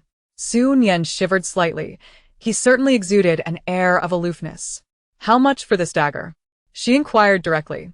Though this dagger was not as exquisite as one she had previously purchased, its quality was still commendable. Having encountered it, Nian did not wish to let the opportunity slip by. Upon hearing her inquiry about the price, the man's eyes brightened and his speech quickened. 50,000 for each. Take your pick. 50,000. Is that deemed expensive? How about 30,000? Nian was taken aback. She abruptly dropped the dagger, rising to her feet with a wary gaze fixed on the man. She was not ignorant of prices. Such a dagger, if sold at the antique shop where she had previously shopped for weapons, would start at no less than 500,000. Yet now, the man asked for a mere 50,000. Instead of perceiving this as a bargain, Nian's mind raced with the thought of a potential scam. She glanced around cautiously and hurriedly turned to leave. I can't afford it. What if I pay and then get robbed afterward? In the corner, Jing Mo watched Nian's hasty departure with a disappointed sigh, rubbing his stomach with his long fingers. He was starving, so famished that he lacked the strength to speak more than a few words. After expending so much energy to utter those lines, he still failed to make a sale. Reflecting on this, Jing Mo sighed heavily once more. Who could have imagined that he, a renowned arms dealer in the interstellar realm, would find himself in such dire straits? During his inexplicable journey through time and space, he had fallen into this world, one on the brink of an apocalyptic era. Yet it was a world teetering on the threshold, still holding on to order and law. Despite his skills, he found no outlet for them in these circumstances. His space was designated for weapons. He could carry nothing else, and the star coins and cards in his possession were useless here. Having spent the day huddled in a corner, starving, he finally waited until nightfall, hoping to sell items like the others to earn a bit of money for food. However, after waiting for 2 or 3 hours, not a single person had approached for a price inquiry. When a young girl finally did come by, she was frightened off by the price. Jing Mo shook his head in resignation, gathering the weapons scattered on the ground into his arms as he left the scene. The path of setting up a stall to earn money was unfeasible. He needed to devise another plan. After Su Nian hastily departed, she slowed her pace and began to stroll through the community. Yet, her mind was inescapably drawn back to the man she had just encountered, along with the weapons he displayed. The more she pondered, the more perplexed she became. The rhetoric surrounding the apocalypse had not yet fully erupted. How could anyone be brazenly selling weaponry at such a time? Was it possible that the stall was merely a facade, a means to probe into the situation of their community? Su Nian did not perceive the safety of the community as her personal responsibility, yet residing there, she still hoped to avoid any major disturbances. With these thoughts in mind, she turned around to head back. However, as fate would have it, she collided with someone the moment she spun around. The two quickly separated, retreating a couple of steps to regain their balance. Su Nian frowned, only to find that the person she had bumped into was none other than the man from earlier. You. I wasn't following you. Su Nian raised an eyebrow, glancing at the man's empty hands. Where are your things? Jing Mo, aware that if he claimed everything was sold, this girl would hardly believe him, hesitated. You wouldn't suggest that everything has been sold, would you? Su Nian squinted at him. Caught off guard, Jing Mo scratched his nose and replied, not quite. I've hidden them away. Hidden away in space, he added. Su Nian chose not to respond, instead sizing him up. Earlier, he had been seated in a corner, far from the street lamp, obscuring his attire. Now, standing beneath the light, she could see him clearly. On such a hot day, everyone else wore short sleeves, shorts, and flip-flops, while he donned a military green jacket, camouflaged pants, and uniquely styled boots. Although they had just collided and separated, she still sensed a chill emanating from his clothing. Su Nian had purchased various garments, yet she had never encountered anything like his fabric. His slightly long hair was a striking silver gray, appearing as if it were not dyed. The more she observed, the more astonished she became. Who was this person? While Su Nian scrutinized him, Jing Mo was equally intrigued by her. The girl before him seemed to be around 20, with fair skin and delicate features. Particularly striking were her deep-set eyes, which held a profound depth. Her hair, not long, barely grazed her neck, with the top half loosely tied back and a few strands falling gracefully by her temples. This practical hairstyle added a touch of vigor to her otherwise doll-like appearance. Though her figure was slender, hints of muscle definition suggested she possessed commendable physical strength. Standing there quietly, she seemed harmless, yet exuded an air of preparedness, clearly alert and guarded. Jing Mo's lips curled into a slight smile. She was an intriguing girl. Noticing Jing Mo suddenly smile, Su Nian snapped back to reality. It seems you have no business here, and neither do I, so I shall take my leave. Despite his uniqueness, he did not exude a sense of danger. After careful consideration, Su Nian resolved to take her leave.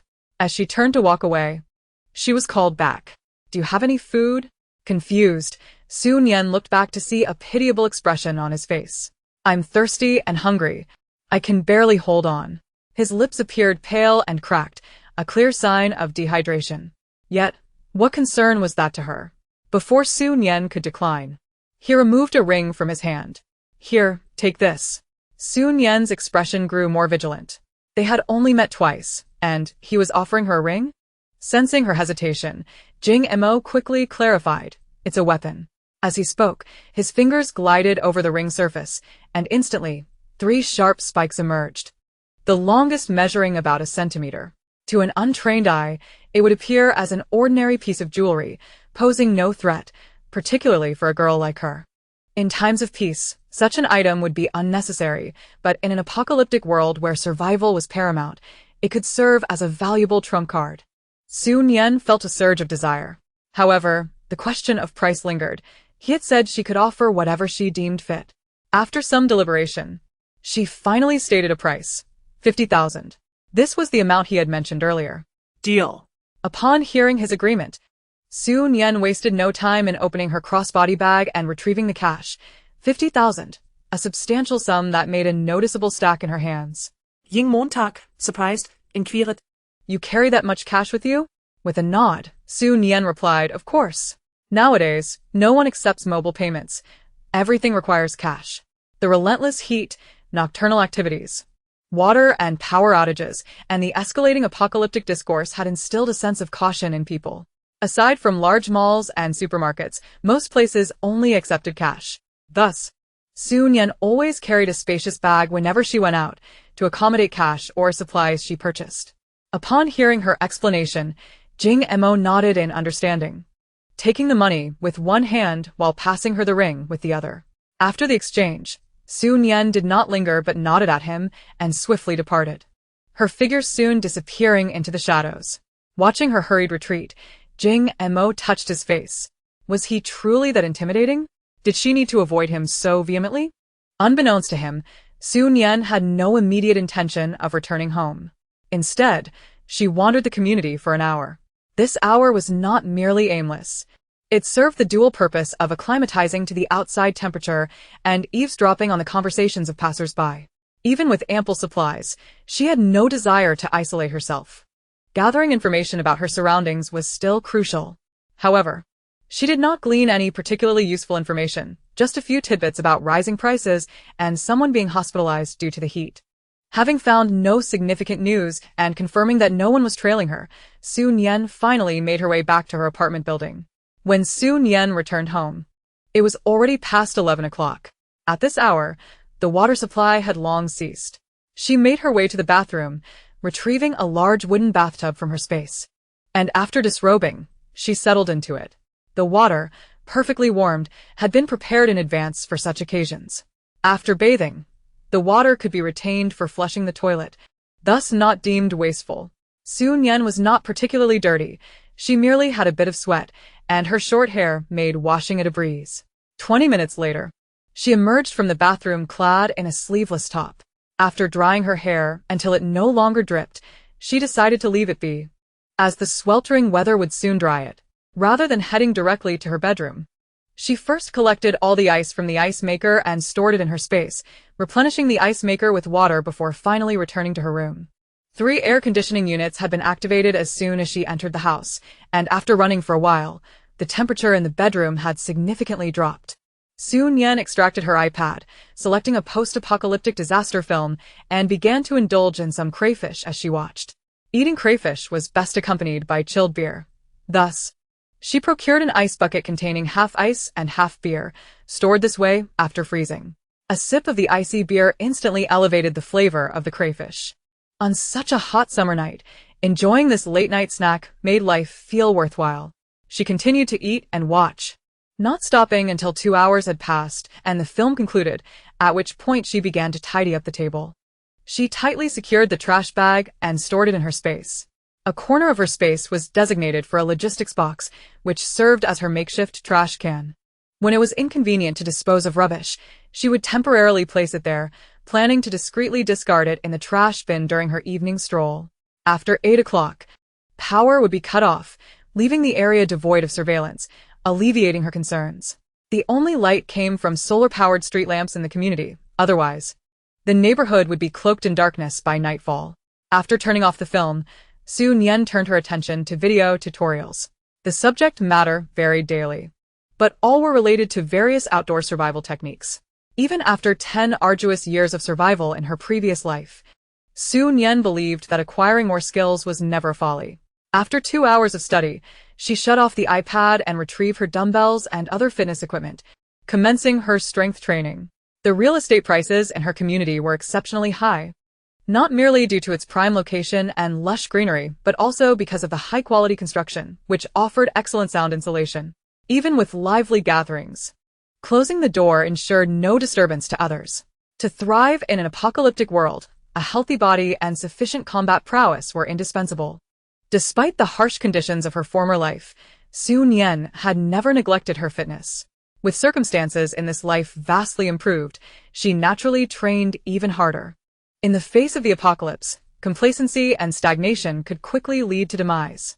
As dawn broke and the sun began to rise, Su Nian finally paused her activities. Once her sweat had subsided slightly, she took a shower, had a light meal, and allowed her food to settle before finally retiring for the night. Upon waking, she found the day waning. Leaning against her pillow, she opened her phone. As she accessed the forum, a particular post caught her eye. Help. I am surrounded by flies. The text was brief, and Nian quickly absorbed its contents. However, the accompanying images made her brow furrow. The pictures depicted swarms of green-headed flies buzzing about. Even through the screen, the sight sent chills down her spine, raising goosebumps all over her body. Chapter 12. Being followed. The original poster recounted that due to the heat, he had been lazy and neglected to take out the trash. Unexpectedly, in the mid-afternoon, half asleep, he was stirred by a buzzing sound. Upon waking, he was greeted by a room filled with green-headed flies. The poster claimed he was utterly petrified. However, Nian surmised that he could not have been that frightened, or else he would not have posted at all. This thought reminded her of a popular phrase from a previous viral video: when faced with any predicament, do not panic. First, take out your phone and post on social media. Whether the poster had shared on social media was unknown to Nian, but posting on the forum had certainly shocked many. Numerous commenters expressed that they had never encountered such large green-headed flies, let alone such an overwhelming swarm. As Nian scrolled down, she came across more photos depicting the same green-headed flies. Their emergence signified the formal onset of the apocalypse. Under normal circumstances, flies become particularly active between 30 and 35 degrees Celsius, becoming lethargic at 35 to 40 degrees, and succumbing to death at 45 to 47 degrees. However, daytime temperatures had already soared to 60 degrees, with surface temperatures even higher. In such conditions, the flies not only persisted but also grew larger and more active than before. Nian was not a scientist and did not fully comprehend the reasons behind this phenomenon. But her experiences from her previous life informed her that these flies possessed an extraordinary reproductive capacity. They laid eggs everywhere, maturing within a few days, and then continued their relentless reproduction. Just the thought of being surrounded by such green-headed flies in her past life sent a shiver down her spine. In addition to flies, an infestation of mosquitoes and rats plagued the world, while cockroaches thrived in the southern regions. Living in the north, Nian had not witnessed cockroaches firsthand, but she had seen ghastly images online that she preferred not to recall. These pests adapted to their environment more swiftly than humans, pilfering and ruining supplies. With the heat and power restrictions, preserving resources became increasingly challenging. The surge in mosquito populations only compounded the problem. All food had to be sealed and stored in cool places, with cooked meals ideally consumed within an hour and trash disposed of promptly. A single lapse in diligence could lead not only to hunger but also to being besieged by flies and mosquitoes or witnessing rats scurrying about. Nian had personally experienced all of this in her previous life and had no desire to endure it again. Without further ado, Nian hastily sprang into action, meticulously cleaning her home before storing unnecessary furniture in her space. With most of her original furnishings now stowed away, her apartment appeared even more spacious. Yet, even with this effort, she could not feel completely at ease. She fetched insecticide and diligently sprayed every nook and cranny, paying special attention to the toilet and drains, leaving no area unchecked. Once these tasks were completed, she proceeded to freshen up. Even with the air conditioning running while she slept, Nian felt sticky upon waking. Fortunately, water was currently being supplied, making it easy to take a shower. That night, she chose not to venture outside. Instead, after darkness fully enveloped the sky, she lifted a corner of the curtain to peer outside. The community's street lamps illuminated the area, revealing that many people remained outside, the sounds indicating a lively atmosphere. However, Nian was acutely aware that such a situation could not persist for long. Within a few days, the population of flies and mosquitoes surged dramatically, and many individuals online began to post about their homes being overrun by these pests. Although these flies and mosquitoes had adapted to the current sweltering temperatures, they still sought refuge in the shadows during the day, only emerging at night when the sun dipped below the horizon and the heat subsided somewhat. If flies were merely a nuisance, then mosquitoes were both repulsive and loathsome. These mosquitoes were more venomous than those of the past. Their bites caused rapid swelling of the skin, accompanied by unbearable itching and pain. Even more infuriating was their tendency to lay eggs in the wounds. Once, as darkness fell, the residents would stroll downstairs to enjoy the sweltering fresh air, But now, even after nightfall, the streets were eerily deserted. Those compelled to venture outside no longer donned short sleeves and shorts. Instead, they wrapped themselves tightly from head to toe. The number of individuals succumbing to fever after being bitten by mosquitoes rose sharply, and come nightfall, ambulances echoed throughout the city, tirelessly attending to the afflicted. Some brought to the hospital were saved, yet others never opened their eyes again. The hospital, already overwhelmed with patients, became even more congested with this new influx, leaving little room to maneuver. Nian stumbled upon photos of the hospital shared online, and a profound silence enveloped her. In such weather, the deceased required expedited cremation. Otherwise, bodies would begin to decay within a day. As night fell, the sounds of ambulances were joined by those of hearses. With temperatures stubbornly high, the resumption of work seemed a distant dream, prices soared, and the preservation of supplies became increasingly difficult. Coupled with the oppressive heat and the incessant disturbance from pests, and the loss of loved ones, some individuals could no longer bear the weight of despair and chose to take their own lives. Yet, amidst these dire circumstances, there were those who amplified the darker corners of their hearts. Since the sighting of a green-headed fly, Nian had refrained from leaving her home for half a month. Observing her neighbors venture out at night for supplies, she felt it was time for her to do the same. Adorned in long sleeves and pants, donning a mask, hat, and gloves, Nian fully armed herself before swiftly opening the door, slipping outside, and promptly shutting it behind her. It was 9 o'clock at night, and complete darkness enveloped the area, yet the power had been cut. She descended the staircase methodically, one step at a time, residing on the 18th floor.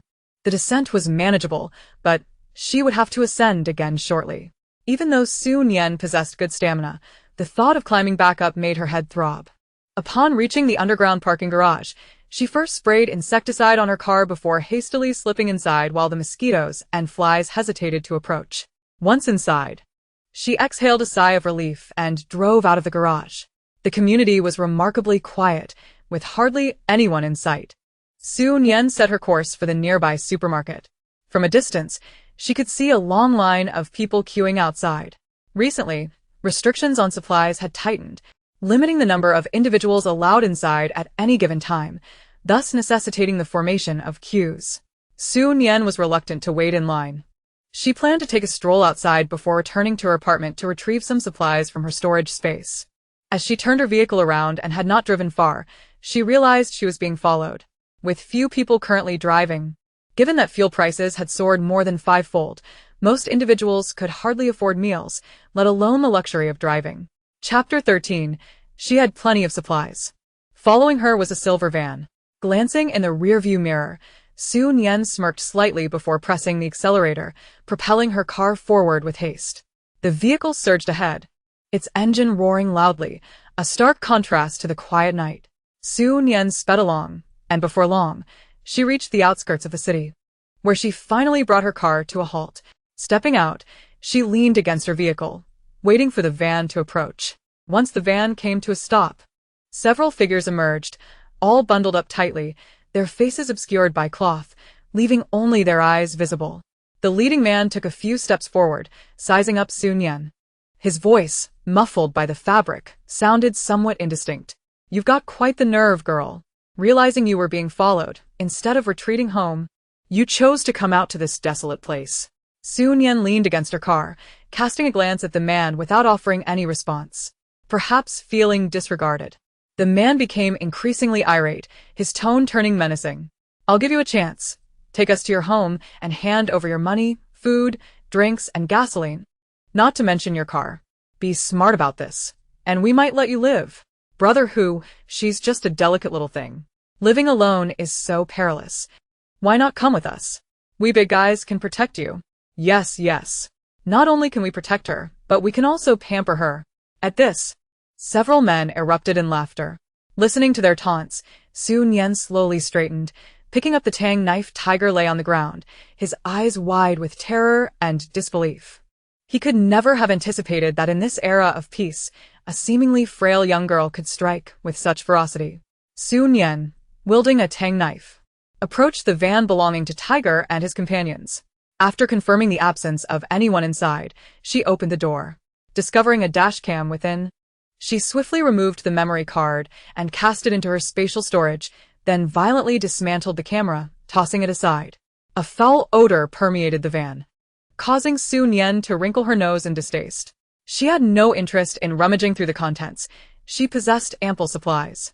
Turning away from the van, Su Nian retrieved a cloth from her spatial storage to wipe the blood from her tang knife before she sheathed it and drove away. Throughout the ordeal, her emotions remained remarkably subdued. To Su Nian, eliminating these individuals was no different from slaughtering a chicken.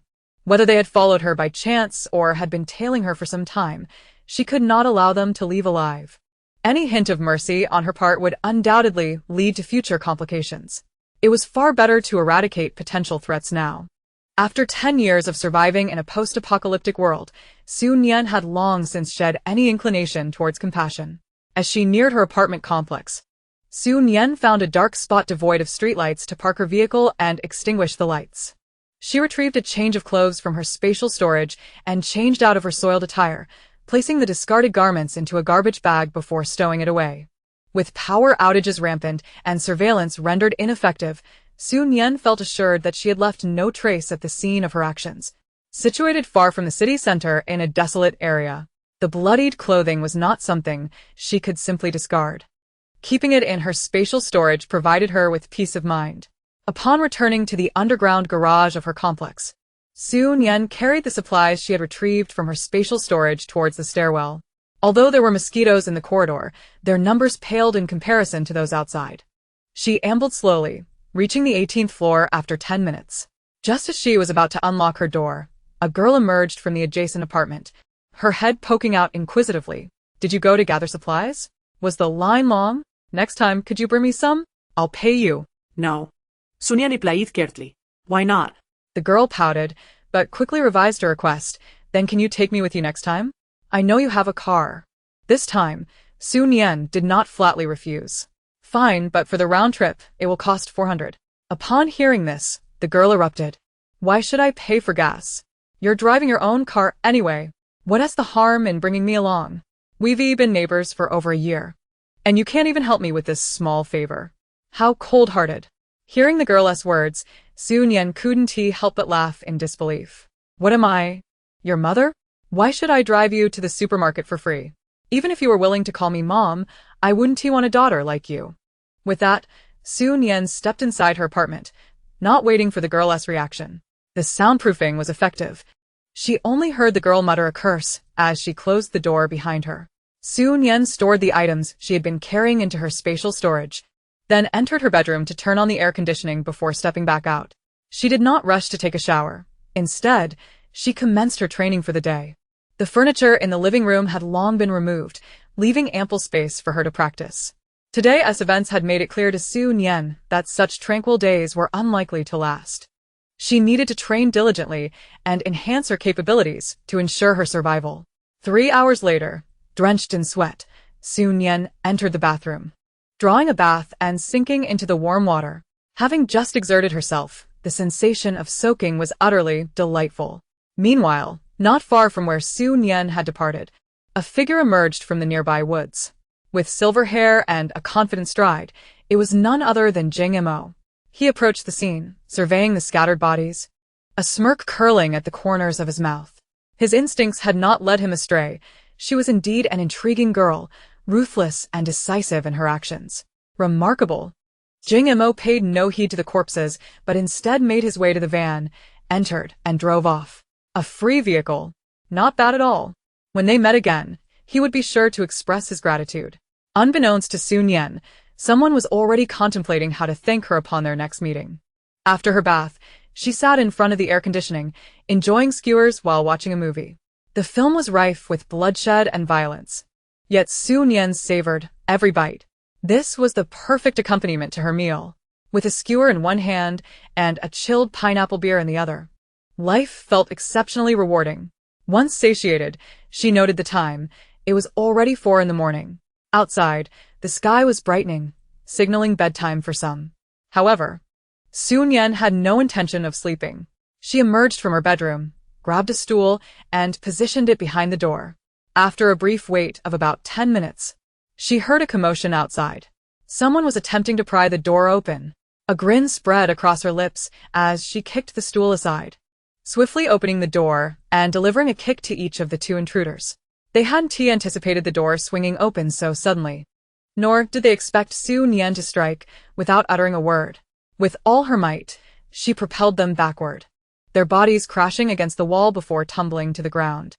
With the door securely shut behind her, Su Nian looked down from her vantage point. One of the assailants was none other than Zhao Xiaoya, the girl who had previously asked to hitch a ride, accompanied by her boyfriend, Chen Weiguang. Zhao Xiaoya was a streamer, earning a decent income, while Chen Weiguang was a petty thug with a history of theft and lockpicking. In her past life, Zhao Xiaoya had also sought Su Nian's assistance for a ride during the onset of the apocalypse. At that time, Su Nian's guard was not as high, and since they had been neighbors for over a year, she had been amiable towards Zhao Xiaoya, eventually agreeing to help. Initially, it was merely a ride, but soon it evolved into her sharing meals and resources. Su Nian tolerated it all. Yet, when Chen Weiguang made unwelcome advances, Zhao Xiaoya not only failed to intervene but also accused Su Nian of seducing him, urging him to teach her a lesson. Recalling their past behavior made Su Nian nauseous. The world had descended into chaos, and people's inhibitions vanished. Naturally, Su Nian would not allow them to bully her, leading to her retaliatory actions. That had marked her first kill.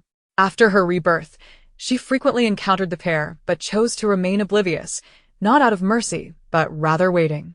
In this disordered world, with the apocalypse looming, these two must meet their demise. What Su Nian did not anticipate was Zhao Xiaoya's request to hitch a ride today. At the moment she declined Zhao Xiaoya, Su Nian realized that the latter would not relent easily. Zhao Xiaoya appeared to be perpetually cheerful and gracious, yet her heart was exceedingly petty. The early hours of the morning typically mark the time when most people succumb to slumber.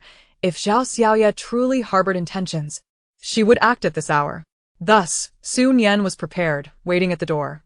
Indeed, Zhao Xiaoya did not disappoint, arriving shortly after 4. Clearly unable to contain her impatience, Chen Weiguang, being a man, quickly recovered from the kick he received, scrambling to his feet using both hands and feet. "You filthy bitch! How dare you kick me? Today, I shall teach you a lesson," he shouted, lunging toward Su Nian.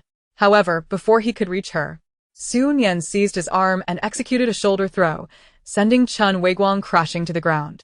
As he struggled to comprehend the situation, she swiftly dislocated his shoulders. Chen Weiguang let out a pained scream, his voice echoing throughout the floor. Yet, Su Nian paid no heed, placing a foot firmly on his chest. His complexion turned crimson, veins bulging on his forehead and neck as he appeared on the verge of suffocation. Meanwhile, Zhao Xiaoya managed to rise and, upon witnessing the scene, her face drained of color. "Why you?" Zhao Xiaoya stammered, her gaze towards Su Nian filled with terror. "Let him go, or I will call the police," she declared, trembling as she fumbled for her phone. "Then do so quickly," Su Nian replied with a smile, gesturing with her chin toward the lock-picking tools on the ground. "You attempted to pry open my lock and assault me. I am merely exercising my right to self-defense. In the past, the police would have certainly taken you away. But in this situation, I wonder if they would even bother. If they did, they would have to provide you with meals, which is quite an expense." Although order is still somewhat maintained, the police typically do not intervene in matters such as this. Even if they did show up, they would only offer verbal reprimands. After all, as I said, taking you in means feeding you, and that is simply not worth the trouble, especially now, as the sun is about to rise. Once daylight breaks, the temperature outside will soar above 60 degrees. Even the police would not respond under such conditions. Su Nian's words effectively extinguished any thoughts Zhao Xiaoya had of calling for help. With tears brimming in her eyes, she looked at Su Nian, her voice softened. "We were wrong. We're sorry. Please let us go. We will never dare again." Chapter 15. Water supply cut off. Su Nian gazed at Zhao Xiaoya for a moment. "Do you truly understand your mistake? And what about him?" As she spoke, she applied pressure with her foot. Chen Weiguang writhed in pain, his eyes rolling back. Zhao Xiaoya, witnessing this, was filled with dread, her tears cascading down her cheeks as she nodded vigorously. "He knows. He knows. We will never dare again." Su Nian nodded in satisfaction. Retracting her foot, Since you sincerely acknowledge your error, I shall grant you an opportunity. You must cherish it. With that, she turned and walked directly towards her home. Until Su Nian stepped inside, there was no sound behind her. Of course, Su Nian did not intend to let them off the hook so easily. However, in the confines of the apartment building, she was reluctant to act. Yet she was acutely aware that regardless of Zhao Xiaoya's current contrition, she would eventually seek vengeance. Next time, these two would undoubtedly devise a meticulous plan, choosing a location outside. Su Nian was determined not to afford them another chance to plot against her. The moment they dared to leave the building, their fate would be sealed. 3 fleeting days passed, and although Su Nian had awaited Zhao Xiaoya and Chen Weiguang's departure, she instead received the news of a complete water supply cut. 2 months of scorching heat had ignited countless fires. Despite preventive measures and expedited repairs at night, the aging infrastructure proved overwhelming, rendering repairs insufficient. Earlier today, a fire broke out in the motor room of the water treatment plant. Most residents were already lost in slumber, oblivious to the calamity unfolding. By the time they became aware, not only had the motor room been reduced to ashes, but nearby facilities had also succumbed to the flames. Viewing the harrowing images online, even Su Nian, reborn as she was, found herself shaken. With the water plant in such disarray, it was evident that a water supply would be impossible for the foreseeable future. Humans can survive without food for up to 7 days, but without water, they would struggle to last 3, especially under normal conditions. Given the current heat, survival without water for even a day seemed improbable. Undoubtedly, every household had some stored water, but the quantities were limited. How long could they sustain themselves? Messages flooded the community group, each discussing plans to procure water. Ultimately, they unanimously decided to venture out together after dark to buy supplies. In these tumultuous times, a resident had been robbed during a previous shopping trip, leading to a collective decision to travel in groups for safety. The presence of many individuals provided a deterrent, dissuading potential threats. Su Nian turned off her phone, dressed herself, and stepped outside. As she opened the door, she was met by the sight of Zhao Xiaoya and Chen Weiguang, who seemed equally startled to encounter her. They instinctively took a step back. Not bothering to acknowledge them, Su Nian proceeded directly towards the staircase. As she descended, she encountered numerous residents. However, most were men. There were few young women like Su Nian. Unfazed by their scrutiny, she noted that most exited the building only to leave through the main entrance, with only a handful, like herself, heading to the underground parking lot. After all, those willing to drive at such a time were indeed rare. Gasoline was not only expensive, but also difficult to procure. Given the high temperatures, transporting gasoline posed significant risks. Tankers could easily explode en route. Gasoline had become exceedingly scarce. As Su Nian drove out of the parking lot, she did not head to the nearest shopping mall but rather opted for a more distant location. She maintained a moderate speed, allowing Zhao Xiaoya and Chen Weiguang the opportunity to catch up. However, to her surprise, they had somehow acquired a fast-moving electric scooter, with Zhao Xiaoya at the helm and Chen Weiguang wielding an axe in the back. As the scooter drew closer, Su Nian could discern the expressions on their faces. Chen Weiguang sneered, "You filthy bitch. Today I will make you pay." He raised the axe above his head and swung it towards the driver's side window. Seeing his movement, Su Nian, due to the excessive speed earlier, when the desire to brake suddenly arose, the vehicle did not come to an immediate halt, and the body swayed several times before finally stabilizing. As the two disembarked from the electric vehicle, their expressions darkened. Having delayed for such a lengthy period, it was likely that Su Nian had already driven far away. Should they miss today's opportunity, Su Nian would be on guard, making it exceedingly difficult to find another chance in the future. Just as they lamented their misfortune, they heard Su Nian's voice. "Are you looking for me?" Zhao Xiaoya and Chen Weiguang turned simultaneously toward the sound, and with the aid of the electric bike's headlights, they discerned Su Nian standing less than 10 meters away. Upon realizing that Su Nian had returned, Chen Weiguang was momentarily taken aback, but then a smile spread across his face. "You little vixen, how dare you come back? Just wait and see how I deal with you today." As he spoke, he bent down to retrieve the axe from the ground, brandishing it menacingly as he advanced towards Su Nian. "Last time, I was caught off guard, allowing you to succeed. Today, I shall show you my might." Hearing Chen Weiguang's words, Su Nian found it utterly laughable. Some individuals in this world refuse to acknowledge their own incompetence and the capabilities of others, always seeking excuses for their failures. In mere moments, Chen Weiguang stood before Su Nian, raising the axe to strike. Yet, before the axe could descend, Su Nian swiftly evaded, vanishing from his sight. Chen Weiguang, witnessing this scene, felt his pupils constrict as he instinctively searched for her whereabouts. However, before he could locate her, a sharp pain pierced his chest, causing his pupils to widen in shock as he glanced down. There, protruding from his chest, was the tip of a dagger, glinting with a chilling light even in the darkness. Standing behind him, Su Nian, her expression devoid of emotion, withdrew the dagger. The moment she retracted the blade, Chen Weiguang's body collapsed to the ground, stirring up a cloud of dust. All of this transpired within a mere few seconds. Not far away, Zhao Xiaoya's face paled at the sight, and she attempted to scream, but no sound emerged. Chapter 16. A bowl of snail noodles for a bad mood. Su Nian approached Zhao Xiaoya step by step, causing Zhao Xiaoya to fall to the ground in fear. Why you? Don't come any closer. I was wrong. I truly was. I won't dare again. It was all his idea. I had nothing to do with it. You've already killed him. Can you let me go? Regardless of Zhao Xiaoya's pleas, Su Nian did not halt her advance, swiftly reaching her side. Just as Zhao Xiaoya attempted to speak again, Su Nian's dagger swiftly sliced across her neck. The sharp blade carved a thin line, and before blood could spurt forth, Zhao Xiaoya's body was kicked to the ground. Su Nian cast not a single glance back at Zhao Xiaoya's lifeless form, turning and departing without hesitation. Old habits are hard to break. No matter how much Zhao Xiaoya might express remorse or make assurances, allowing her to leave would surely invite her return.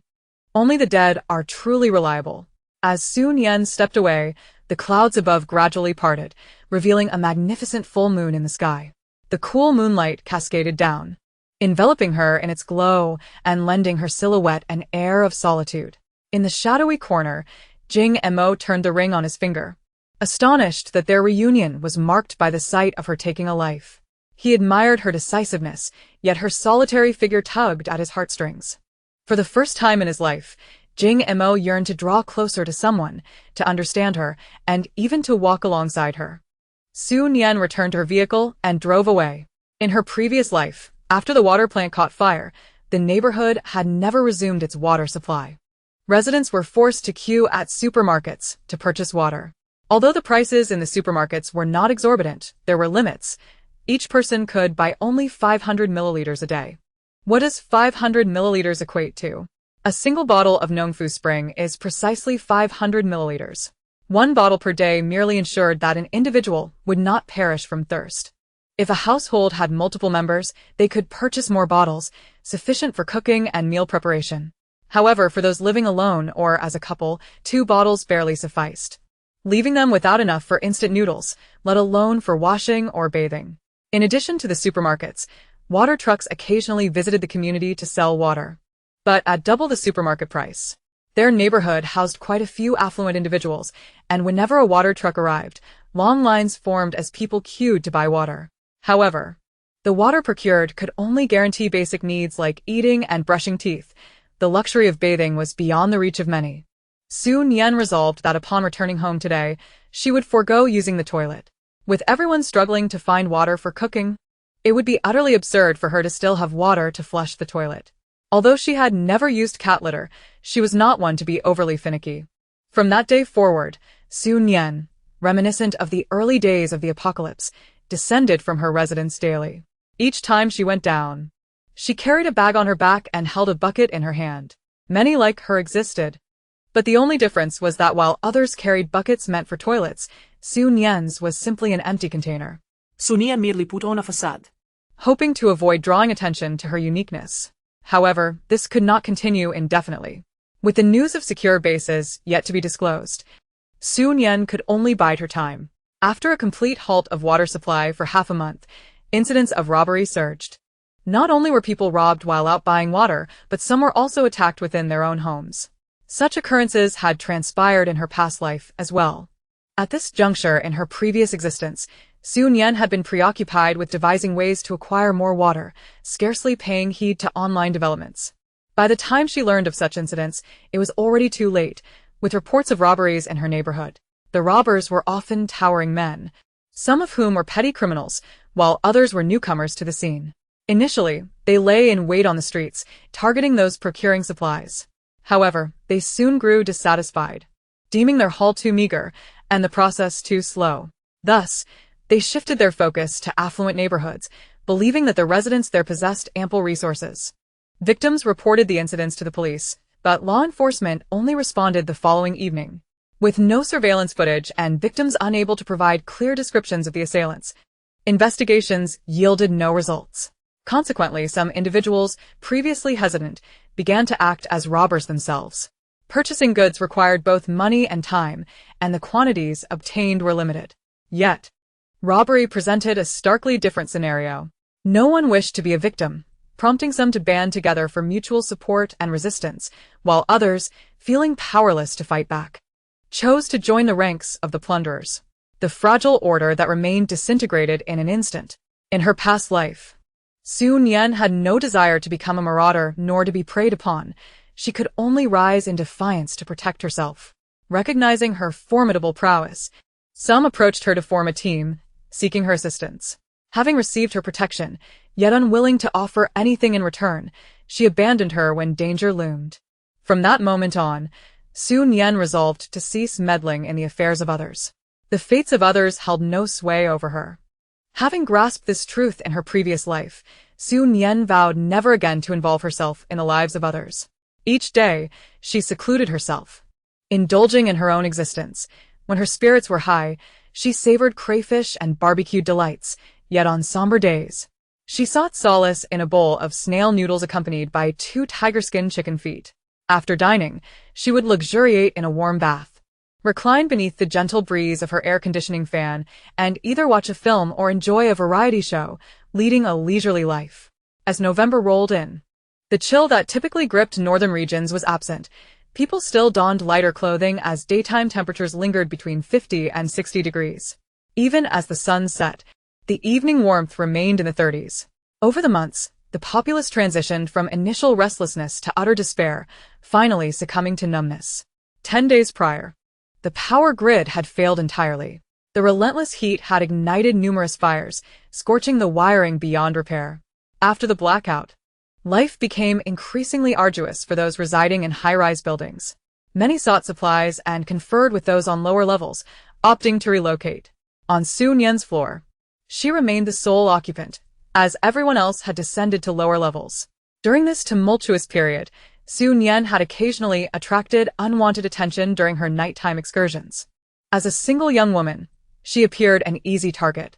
However, after she decisively incapacitated a man attempting to seize her water, no one dared to trouble her again. Chapter 17. To the base. Though residing on an upper floor posed its challenges, Nian preferred solitude over the chaotic company of others. Isolated yet undisturbed, her solitary life was not without its merits. Despite the necessity of descending daily, she found her independence quite satisfactory. As November unfolded, the state took control of the supermarkets. Those who once caused disturbances now lacked the audacity to do so, redirecting their schemes towards other shoppers. Nian found herself targeted on several occasions. A mere glance revealed the blood on the hands of those who approached her. For such individuals, she harbored no compassion, often ending their lives with a single, swift strike. In the depths of the night, death became a frequent occurrence. Although authorities dispatched patrols to maintain order, their efforts proved largely ineffective. Survival had transformed into a luxury, and obedience to authority waned. As the new year approached, the atmosphere was laden with oppression rather than festivity. The extreme heat hastened the decay of food supplies. Even uncooked grains teemed with pests.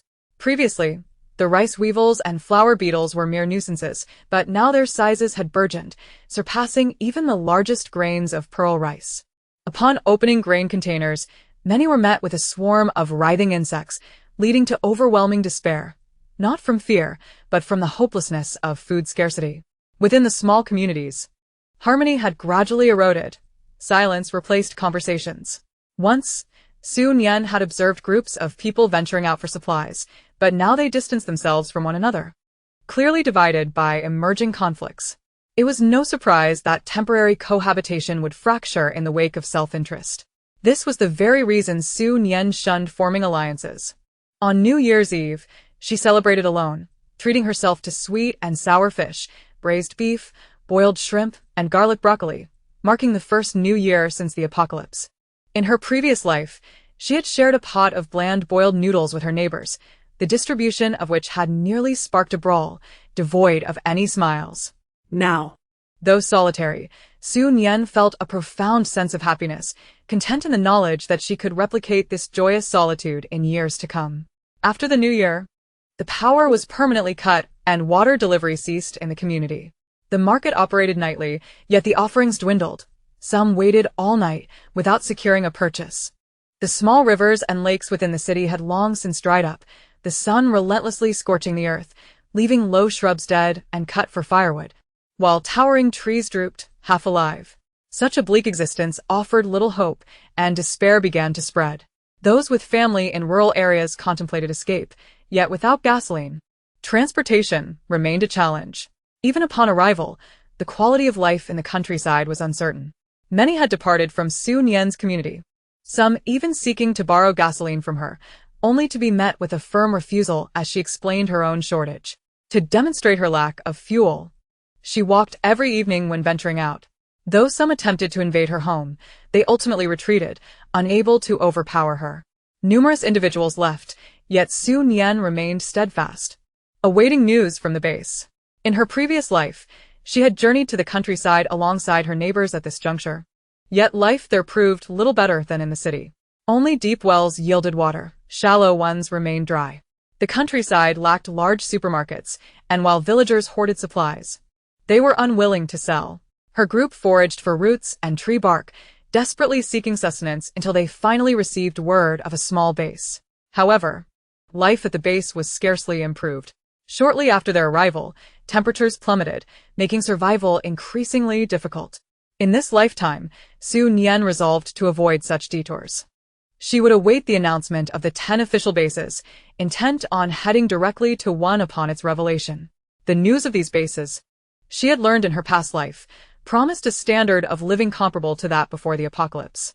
Uncertain of when the information would be released, she refrained from venturing out, instead tuning into her radio daily, eager for updates. Su Nian had meticulously stockpiled radios of various models and price ranges, acquiring dozens along with an abundance of accessories. As June quietly approached, one afternoon, while in a state of drowsy repose, Su Nian heard the radio crackle to life. Upon hearing the term base, she shot upright, her eyes fixated on the device as she listened intently. The government had established 10 secure bases nationwide, with the first located a mere 200 kilometers from her city. This distance was manageable under normal circumstances. It would take no more than 3 hours to reach from her home. Even in these extraordinary times, she believed she could arrive within 5 hours. At long last, the anticipated news of the base had arrived, and without a moment's hesitation, Su Nian prepared to embark on her journey. It was only 5 in the afternoon, with several hours remaining until sunset. However, Su Nian remained unhurried, seizing the opportunity to tidy up her belongings. She meticulously stored all her familiar furniture and appliances into her space. Once darkness descended, she dismantled the solar panels and sunshade, tucking them away as well.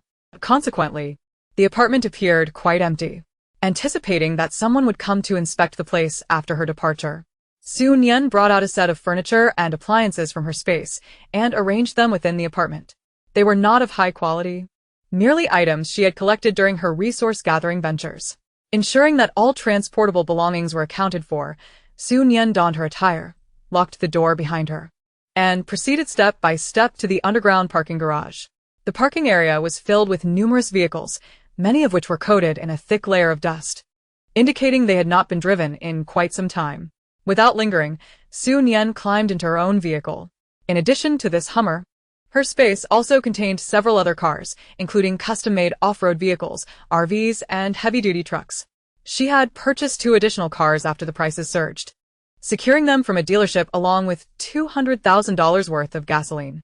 During that time of rampant inflation, everyone was preoccupied with stockpiling food, leaving the automotive sector largely unattended. The dealership owner was more than willing to assist her with her substantial purchase, as it promised him notable profit. Su Nian was indifferent to his earnings. Transforming her cash into gasoline stored within her space was far more advantageous than hoarding useless paper currency. To this day, She still retained a modest sum of over 100,000 in cash, which she knew would likely remain unspent. A realization that did not evoke much regret given the small amount. As Su Nian drove out of the underground garage, the roar of her engine captured the attention of the remaining survivors in the community. She heard people rushing out of their homes, some shouting profanities, while others sprinted after her vehicle. Yet, Su Nian did not pause for a moment, accelerating swiftly out of the neighborhood. These individuals had contemplated preying upon her, but were simply unable to overpower her. On the surface, it appeared as though they coexisted peacefully, but Su Nian was acutely aware that given the slightest opportunity, they would devour her alive. She was no saint and would never divulge information about the base to these individuals, nor would she ever consider taking them with her. Once outside the community, Su Nian maintained her rapid pace towards the highway. The city appeared deceptively tranquil, yet beneath the surface, treacherous currents swirled. Countless individuals lurked in the shadows, poised to strike at any moment. Su Nian was determined to avoid complications, eager to depart swiftly. Some, Upon hearing the sound of her vehicle, rushed out and even attempted to block the road, demanding she halt. However, there was no way she would comply.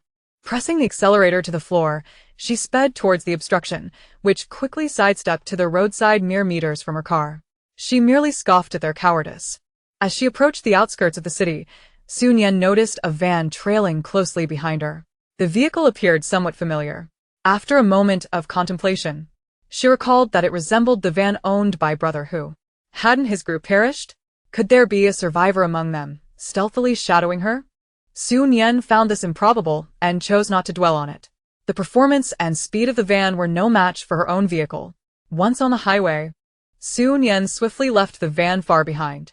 She had meticulously studied the route to the first base while at home, possessing both electronic and paper maps of the entire nation, so she was not at all concerned about veering off course. Throughout her journey, she pressed down on the accelerator, racing towards the first base.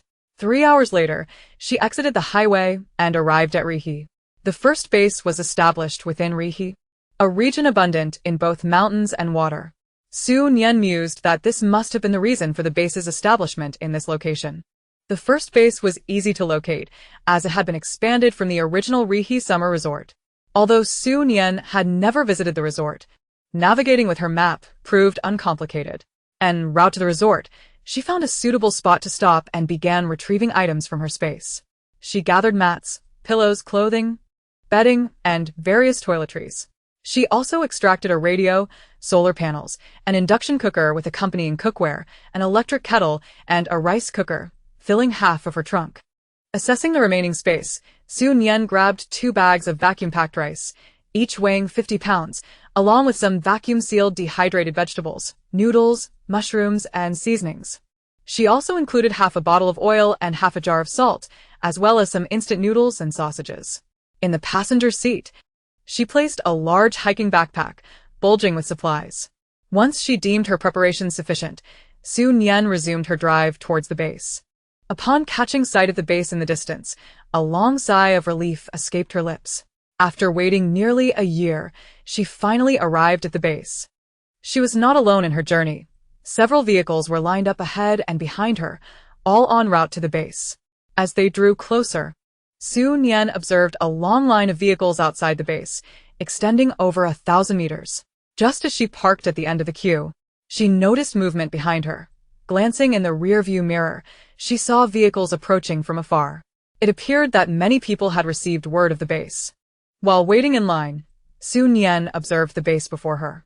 She was unfamiliar with the original appearance of the Rihe summer resort, but at that moment, all she could see was an imposing wall, towering high and extending endlessly to either side, its height estimated to be at least 4 to 5 meters. This wall alone provided a significant sense of security. Although the queue was lengthy, the line progressed swiftly. An hour later, it was finally her turn. "Hello. Please present your identification," called a young man with sun-kissed skin and handsome features as he approached. Su Nian handed over her prepared identification documents, her ID card, household registration booklet, and diploma. The young man accepted them and carried them to a table where another staff member sat. After a minute, he returned, handing back her original documents. To enter the base, each individual must contribute 10 pounds of food. Su Nian was not the least bit surprised by this announcement. In her previous life, she had encountered similar fees at various small bases, let alone at such a large one. She opened the hiking backpack on the passenger seat and retrieved a bag of vacuum-sealed millet. The bag weighed precisely 10 pounds. The staff member took the millet, handed Su Nian a slip of paper, and then presented her with a booklet, instructing her to proceed further inside and turn left to reach the parking lot. Accepting the items, Su Nian continued onward, and upon turning left, she indeed encountered a vast parking area. The parking lot was not open air, it was covered by a carport. Upon visual inspection, thousands of vehicles were parked inside, occupying nearly 1/5 of the available spaces. Beneath the carport hung numerous floodlights, presumably powered by solar energy, each illuminating the space and attracting a swarm of mosquitoes, creating a rather unsightly and unpleasant sight from a distance. After parking her vehicle, Su Nian did not hasten to exit but rather opened the small booklet. It contained only a few pages with minimal content. Chapter 19. Housing rental at the base, a bare abode. The booklet sketched a rough topographical map of the base, but apart from outlining some official areas, it revealed little else. In addition to the map, there were various rules and regulations. After perusing the booklet, Su Nian felt more informed and promptly shouldered her backpack to exit the car. When she left the community at 9 o'clock, it was now already 2 o'clock. By 4, the sky would brighten, and the sun would rise around 6. Su Nian needed to find accommodation before daybreak. Just as she exited the parking lot, still disoriented, a figure rushed toward her from the shadows. Reacting instinctively, she reached for her dagger. At that moment, the individual shouted urgently, asking if she needed a guide. Su Nian focused her gaze and saw a boy of about 15 or 16 standing before her. He wore a tattered black t-shirt with holes and matching shorts, which also bore several tears. His limbs were long and emaciated, revealing prominent veins, giving him a rather alarming appearance. Noticing Su Nian's silence, the boy's expression became somewhat anxious. "Sister, do you need a guide?" Snapped back to reality by his voice, Su Nian inquired, "What are your fees?" "A pack of biscuits. Or a bag of instant noodles. Anything edible will do." "Why not water?" The boy pursed his lips. "We have water to drink." Hearing this, Su Nian smiled. The Rihi Summer Resort was nestled by mountains and rivers, featuring 8 lakes, ensuring an ample water supply. Even though it was already June and the sweltering heat would persist for 3 more months, the availability of water remained a blessing, allowing Su Nian to use it freely without excessive caution around others. "Are you familiar with the base?" "Very. There is no place in the base that I do not know." Su Nian nodded. "Then tell me how to rent a house at the base." "There is a housing rental center. They have all kinds of houses there." "Where is the housing rental center? Can we drive there?" "Yes, we can. I can lead you there." Upon hearing this, Su Nian turned and walked towards her car, urging the boy to hurry and catch up when she noticed he lagged behind. The boy quickly complied, although he hesitated at the car's side. After prompting him once more, he reluctantly climbed into the vehicle. With the boy directing her, Su Nian drove for about 10 minutes before arriving at the housing rental center. This base was established on the foundation of the Rihi Summer Resort, which had previously been a tourist attraction, complete with ticketing and service halls. The current housing rental center was transformed from the former ticketing hall. The hall was clean and bright, bustling with people and filled with noise. Observing the scene before her, Su Nian felt a momentary disorientation, as if she had been transported back to a time before the apocalypse. "Sister, you can rent a house over there." Returning to the present upon hearing the boy's voice, Su Nian followed his pointed direction. She approached the queue, and soon it was her turn. A woman in a work uniform, with a neutral expression, handed her a tablet. "The red areas are occupied. The green ones are available. Choose your preferred accommodation." The tablet displayed a map, revealing a plethora of red and green dots. With little else discernible, Su Nian reached into her bag, retrieved a bar of Dove chocolate, and swiftly placed it in the woman's hand. "Sister, I've just arrived and am unfamiliar with the base. Could you please provide me with some guidance?" The woman, reacting even faster than Su Nian, quickly slipped the chocolate into her pocket, her face breaking into a smile. What kind of house do you wish to rent, dear? I would like a higher one, preferably a small suite in a pleasant environment. That's simple. How about this one? It was originally the palace area, now converted into residential units. You certainly cannot reside in the palace itself, but several small buildings have been erected nearby, the tallest being 6 stories, each containing small suites. How many floors would you prefer? Nian pondered for a moment. 6 floors, please. All right, I will select a 6th-floor unit for you. Someone will guide you to view the apartment shortly. If you decide to rent, you will need to return here to pay the rent and complete the computer registration. Thank you, sister. You're welcome. I'll call someone to accompany you. The woman made a phone call, and soon a man approached to escort Nian to view the apartment. Just as she was about to follow him, she turned and noticed the boy watching her with eager eyes. Nian took a packet of instant noodles from her backpack and handed it to him. You can go back now. The boy accepted the noodles with both hands, repeatedly expressing his thanks, before hurriedly running off. With the boy gone, Nian followed the man out of the housing rental center. We'll take the electric car, the man announced. The electric car referred to a 4-wheeled vehicle used within the scenic area, capable of carrying many passengers. Nian reflected, truly. Resourcefulness and efficient utilization of resources were evident. The summer resort spanned a vast area, and the man drove swiftly, taking about half an hour to reach their destination. The small building was a 6-story residential structure, with 2 units per floor and 1 stairwell serving each floor. As the man produced a flashlight, Nian retrieved her own from her bag, following him upstairs. Upon reaching the 6th floor, the man unlocked the security door, and they both entered the apartment. As he walked in, he began to describe the place. This apartment has 2 bedrooms and 1 living room, over 70 square meters, complete with a kitchen and bathroom. Utilities are available, and you will need to pay for water and electricity separately. Nian examined the apartment with her flashlight. It was a bare, unfurnished space, with doors and windows, the walls merely smoothed with cement, lacking even a coat of putty. As for furniture and appliances, there were none at all. Perhaps in consideration of current conditions, the windows were not floor-to-ceiling but standard-sized, measuring 1.2 meters in both width and height. The glass appeared to be heat-resistant, otherwise it would have shattered under such intense sunlight. The bathroom contained a squat toilet and a faucet, while the kitchen had only a faucet. Each room was equipped with a single LED light fixture on the ceiling. Observing the apartment, Nian truly grasped the meaning of living in a bare abode. Nonetheless, despite its simplicity, she felt quite satisfied. How much is the rent for this apartment? The base's universal currency was contribution points, and this apartment cost 100 contribution points per month. If one lacked contribution points, they could also use food as payment.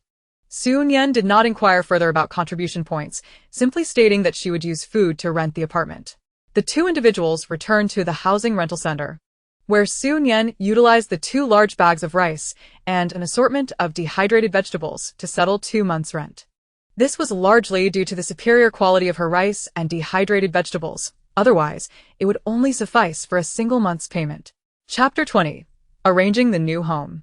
Nian received the key to her new abode and, upon exiting the rental center, promptly entered her vehicle.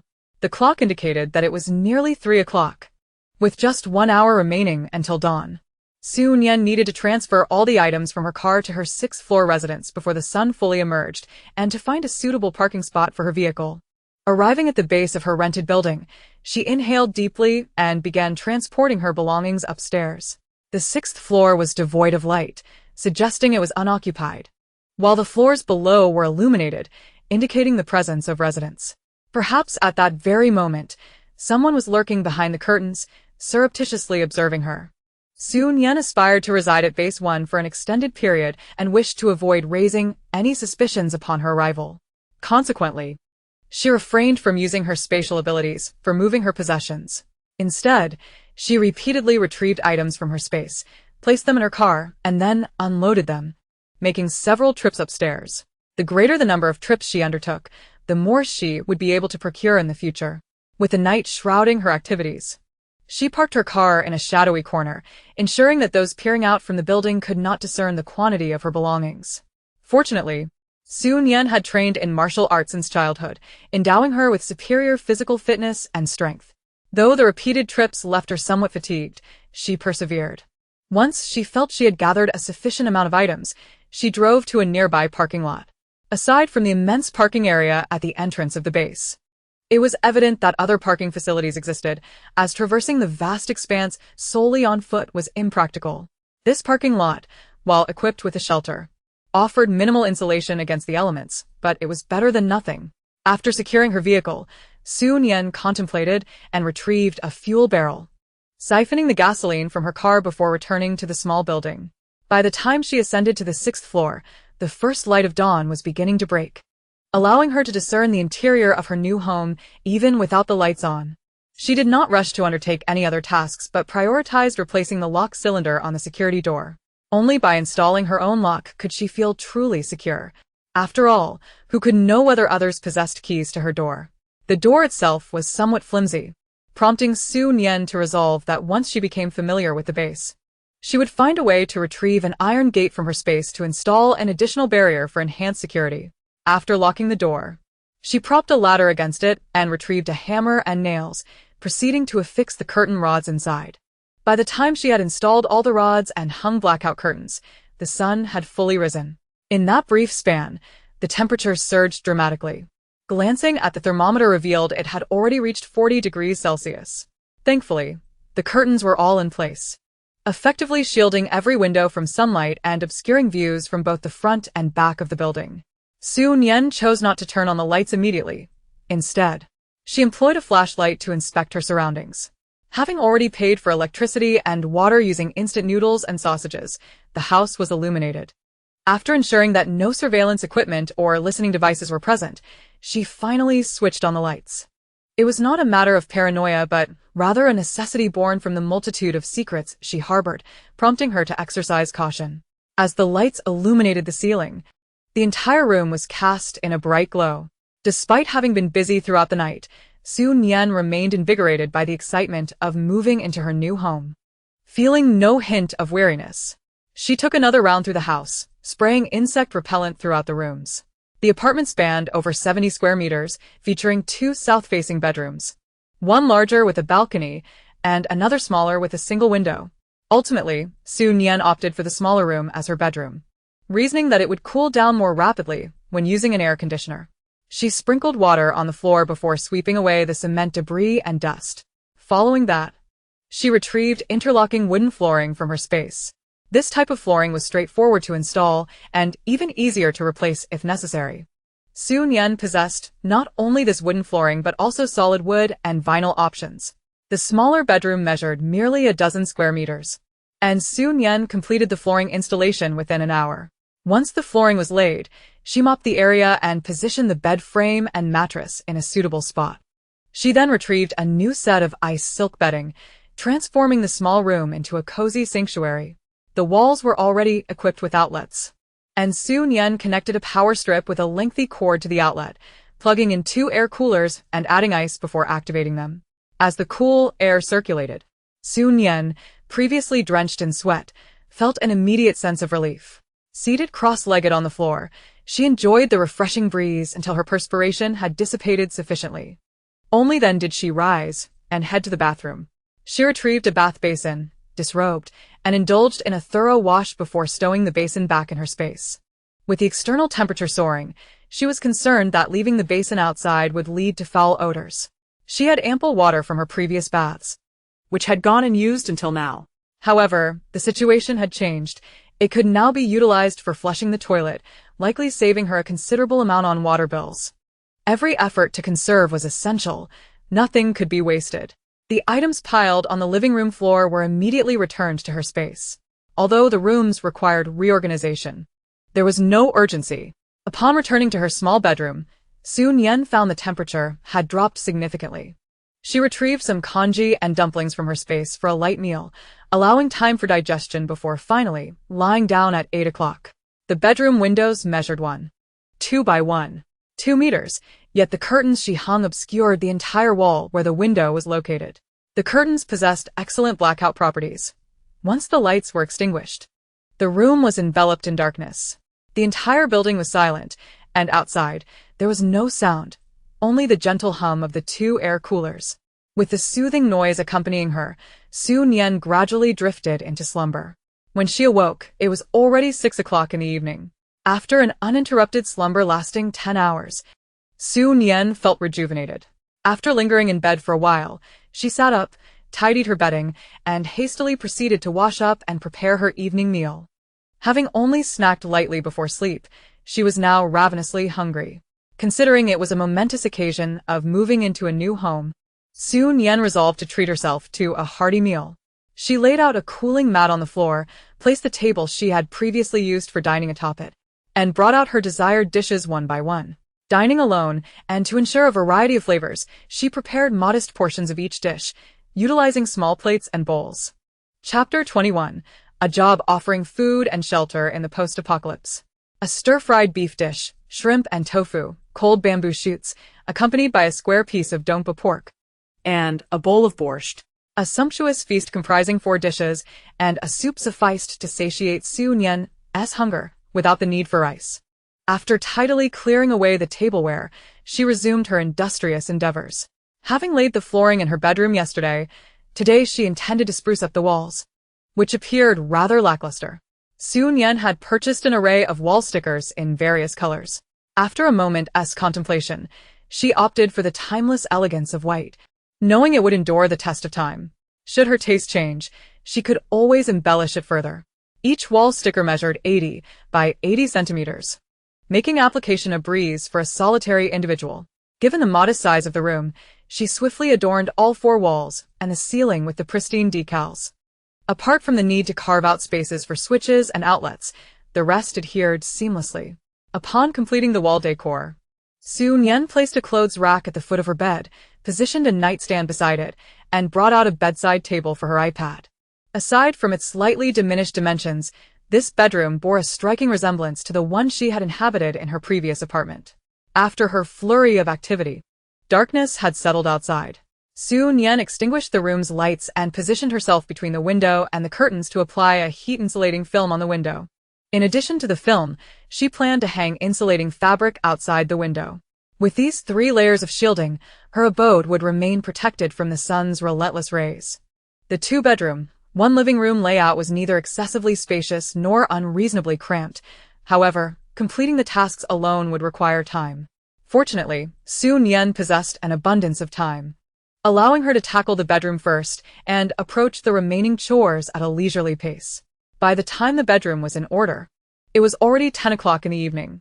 Perhaps due to the notable drop in temperature, sounds began to emerge from outside, the hum of passing vehicles and snippets of conversation wafted in the air. Curious, Su Nian decided to venture out. While she could take her time organizing her home, it was imperative to familiarize herself with the situation at the base. Dressed in long sleeves and trousers, her hat and mask securely in place, she donned her sneakers and stepped outside. The thoroughness of her attire was not merely for sun protection but rather to shield herself from pesky insects. Having been preoccupied with various tasks since her arrival at the base yesterday, Su Nian had scarcely noticed the surroundings. Now that she was outdoors, she realized that the mosquitoes and flies at the first base were significantly fewer.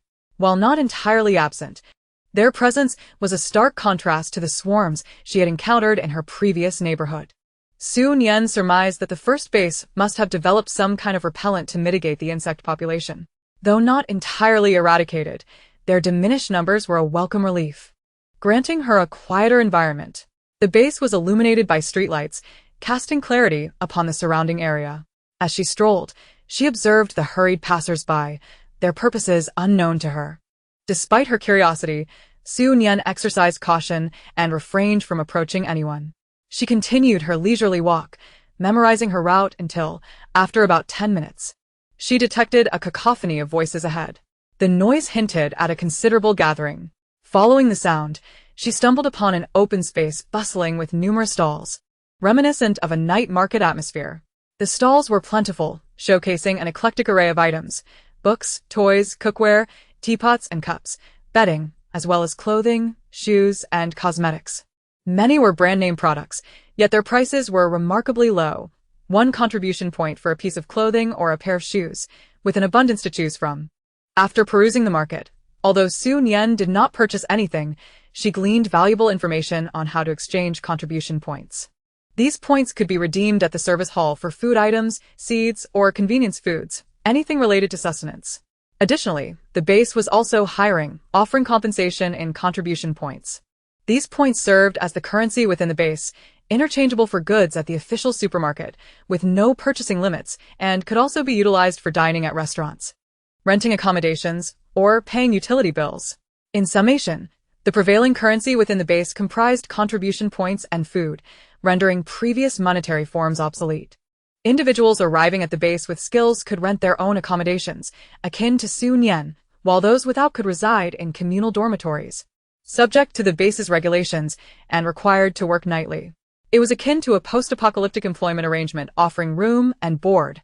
Yet it was evident that the living conditions and meal quality would be less than satisfactory. As for the nature of the work, the inhabitants were only aware of construction tasks. The small building where Su Nian resided was a product of their labor. She suspected that, beyond construction, there were additional work opportunities, though the general populace remained oblivious. Not to mention, the base was certainly engaged in research pertaining to agriculture and livestock. After nearly 10 months of relentless heat, the crops outside had long since withered. Even if the granaries were stocked, it was not a sustainable solution. Methods had to be devised to cultivate new crops.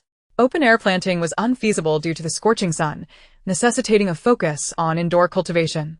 However, the challenge of mass planting while ensuring survival and yield posed a significant dilemma. Su Nian, lacking scientific expertise, did not dwell on these complexities. After gathering sufficient information, she made her way back home. She had only paid 2 months' rent thus far, which was far from sufficient. It was imperative to devise a strategy to earn contribution points soon, ensuring her future housing expenses were secure. Though she had ample food seeds stored in her space, extracting them directly was not an option. After some contemplation, she resolved to tidy up her home before venturing out to the base again. Aside from the bedroom, the remaining rooms had not been meticulously organized. The living room featured linoleum flooring instead of wooden planks, and no furniture had been placed for the time being. The bathroom housed a basin rack, while the kitchen contained a table adorned with an induction cooker and various cooking utensils. The larger bedroom, connected to a balcony, had solar panels affixed to the outer wall. The base provided electricity, but at a cost. By installing her own power source, she could save a considerable sum. During her excursion, Su Nian noted that many others were also installing solar panels, so her own installation would not draw undue attention. Once her home was sufficiently organized, she washed up and retired for the night, planning to leave the base early the next morning. The base imposed no restrictions on exiting, and upon returning, she would only need to present her new identification to gain re-entry without having to pay for food. As she exited the base, Su Nian observed a long queue of vehicles outside, likely composed of individuals from distant locations who had hurried over upon hearing news of the base. Chapter 22. Each strike is a fatal blow. Su Nian did not linger to observe. She chose a direction and drove away. Her purpose for this outing was straightforward, to procure food and seeds to exchange for contribution points. Additionally, she intended to retrieve a metal gate to transport atop her vehicle. Initially, she planned merely to meander near the base to pass the time and return after midnight. However, she did not foresee that shortly after turning a corner, she would encounter a road strewn with an array of iron spikes.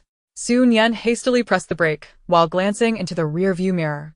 A vehicle had come to a halt at the intersection behind her, effectively blocking the passage. Realizing the predicament she was in, Su Nian understood immediately that she had encountered highway robbers. In this post-apocalyptic world, such encounters were not uncommon.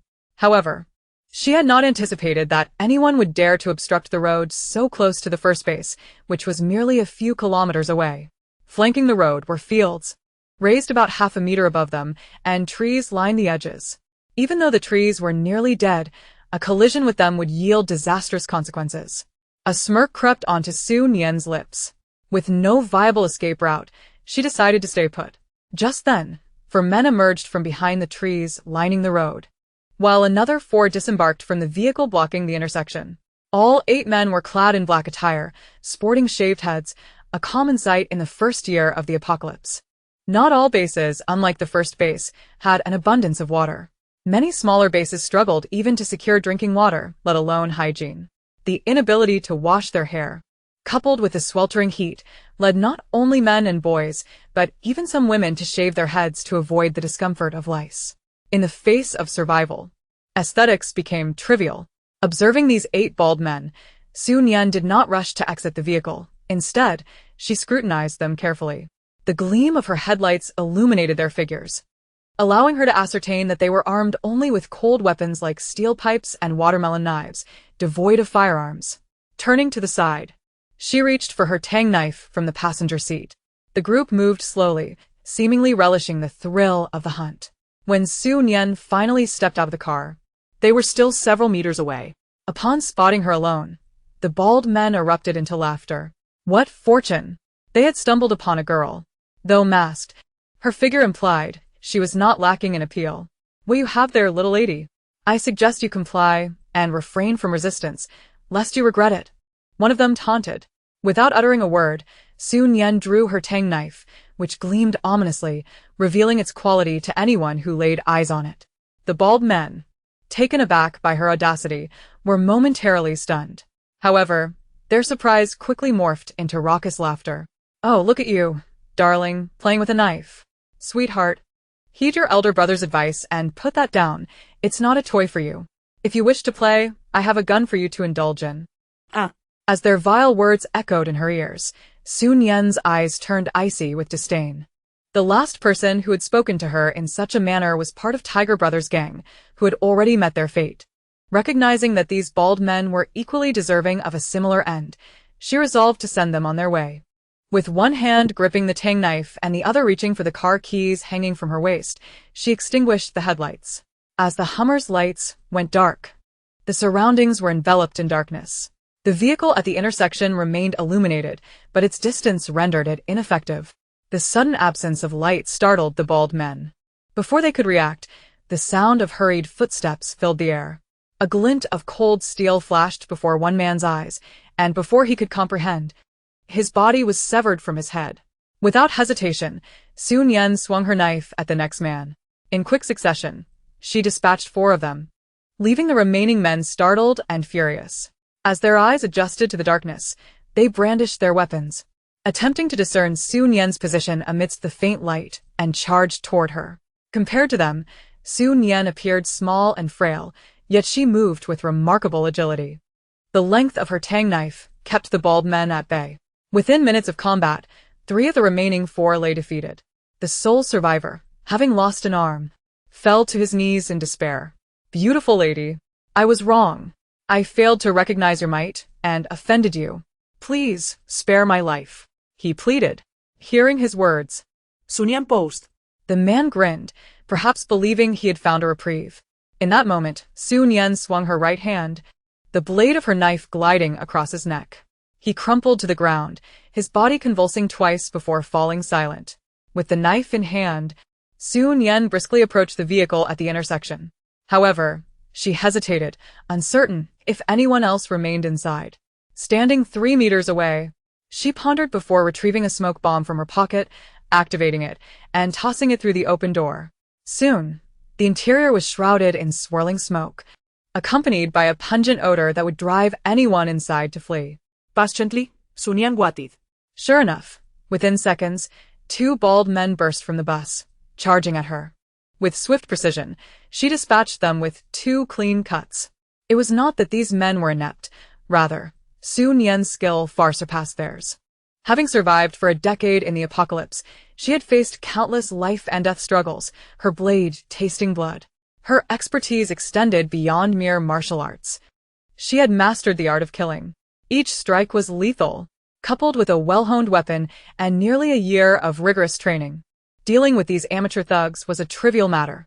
If she could not handle them, she believed she might as well dig her own grave.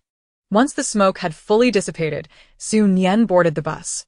The interior was chaotic, littered with miscellaneous items and cigarette butts. The rear seating had been dismantled, revealing a cache of boxes, supplies, by the looks of it. Curiosity piqued, she approached to inspect. To her surprise, she discovered 6 boxes of liquor, 4 boxes of cigarettes of various brands, along with 2 boxes of compressed biscuits, 2 boxes of canned food, 6 boxes of instant noodles, 2 boxes of hot dogs. and several dozen bottles of mineral water. The total quantity of rice and grains amounted to several bags as well. Chapter 23. I shall not take advantage of you for free. The haul was substantial, though not overly abundant. For the towering bald men, these supplies would not last long. Su Nian surmised that these provisions were intended for consumption while they were out. Their careful selection of this road, the steel plates laid to block the way, and the bus used as a barricade indicated they were seasoned criminals, likely having executed similar schemes before. Though she lamented the supplies that had slipped through her fingers, Su Nian harbored no regrets about eliminating those men. Cutting the grass without uprooting the roots only allows it to grow back with the spring breeze. In the grand scheme of survival, the supplies paled in comparison to the threat they posed. After all, she was a woman with resources amounting to billions. Su Nian collected all the supplies into her spatial storage, then retrieved a steel pipe and rummaged through the vehicle. Ultimately, she discovered a bag of gold jewelry, estimated to weigh several dozen pounds, presumably pilfered by these individuals. Aside from that, there were merely a few miscellaneous living necessities, which Su Nian deemed unworthy and left behind.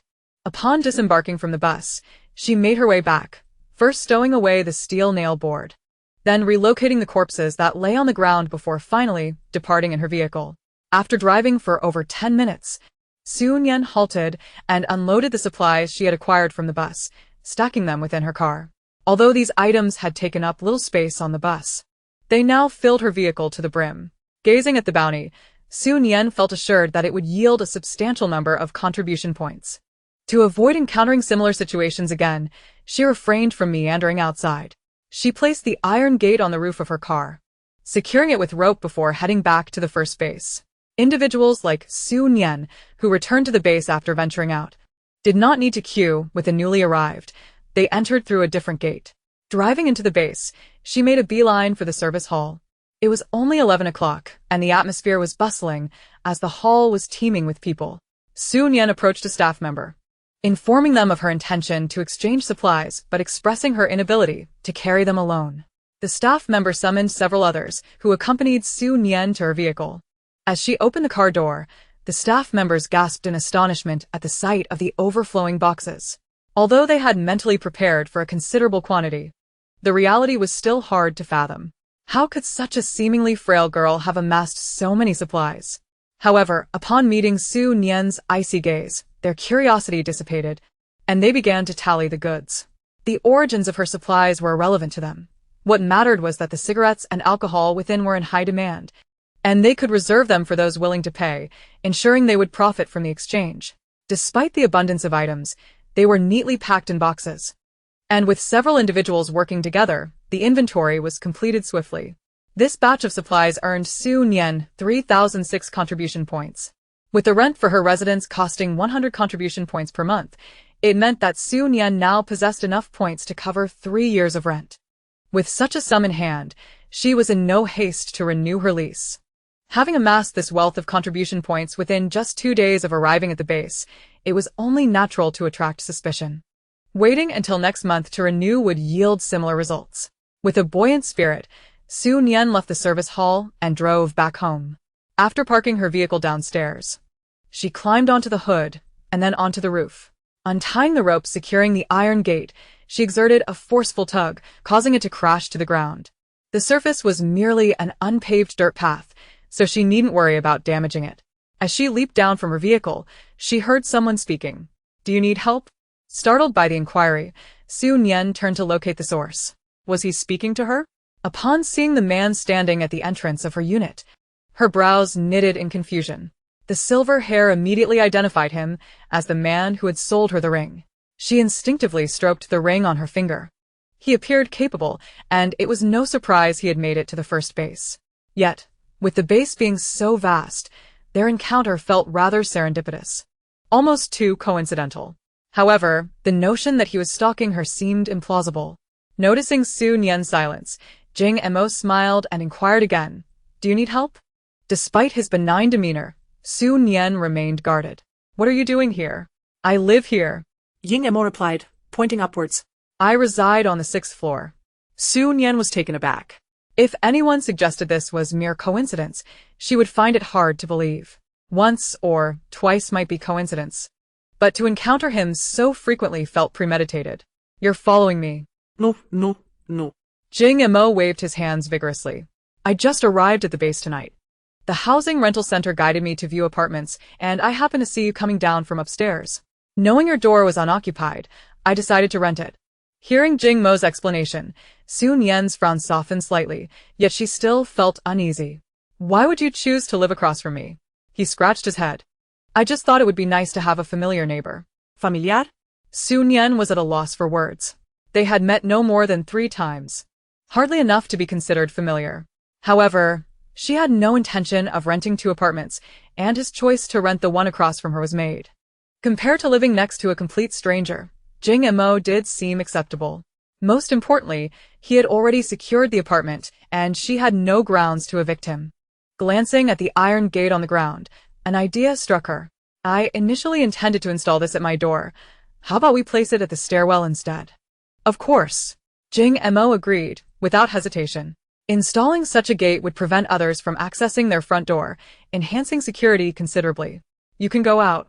And I won't take advantage of you. What supplies do you want? How about we lift the gate upstairs first? Then you can come over to see what you like. Take your pick. Su Nian raised an eyebrow at his boldness. Was this the same man who had lamented about starving just a while ago? Chapter 24. Perhaps he had eaten too well. Yet Su Nian understood that time changes people. They hadn't seen each other in over half a year. And he now appeared to be someone of substance, confidently making such claims. The only puzzling aspect was how he had fallen to such depths before. Su Nian had little interest in prying into others' affairs, and together with Jing Mo, they hoisted the iron gate overhead. Both of them possessed considerable strength and managed to carry the 200-pound gate up to the 6th floor without breaking a sweat. I have installation tools. Let me go get them, Su Nian said, opening her door and entering her home, casually closing the main door behind her. After retrieving the necessary tools from her spatial storage, she also grabbed a long power cord and reopened the door, though she had intended to install it herself. Jing Mo beat her to it. I'll handle the installation. You just need to hold it steady and pass me the tools, he said, demonstrating remarkable proficiency that made Su Nian suspect he had been a door installer before the apocalypse. Aren't we forgetting introductions? I'm Jing Mo Jing from Jingdong. And Mo from the word for cuttlefish. And you? Su Nian snapped back to reality at the sound of his voice, realizing they had indeed neglected to introduce themselves. How could they feel so familiar with each other? Gazing into Jing Mo's bright, dark eyes, she understood. He simply had a way of making himself at home. I am Su Nian. Su from Suban and Nian from Xian Nian. Is your nickname Jean Xian? No. What a pity. That's such a lovely name. By the way, how long have you moved here?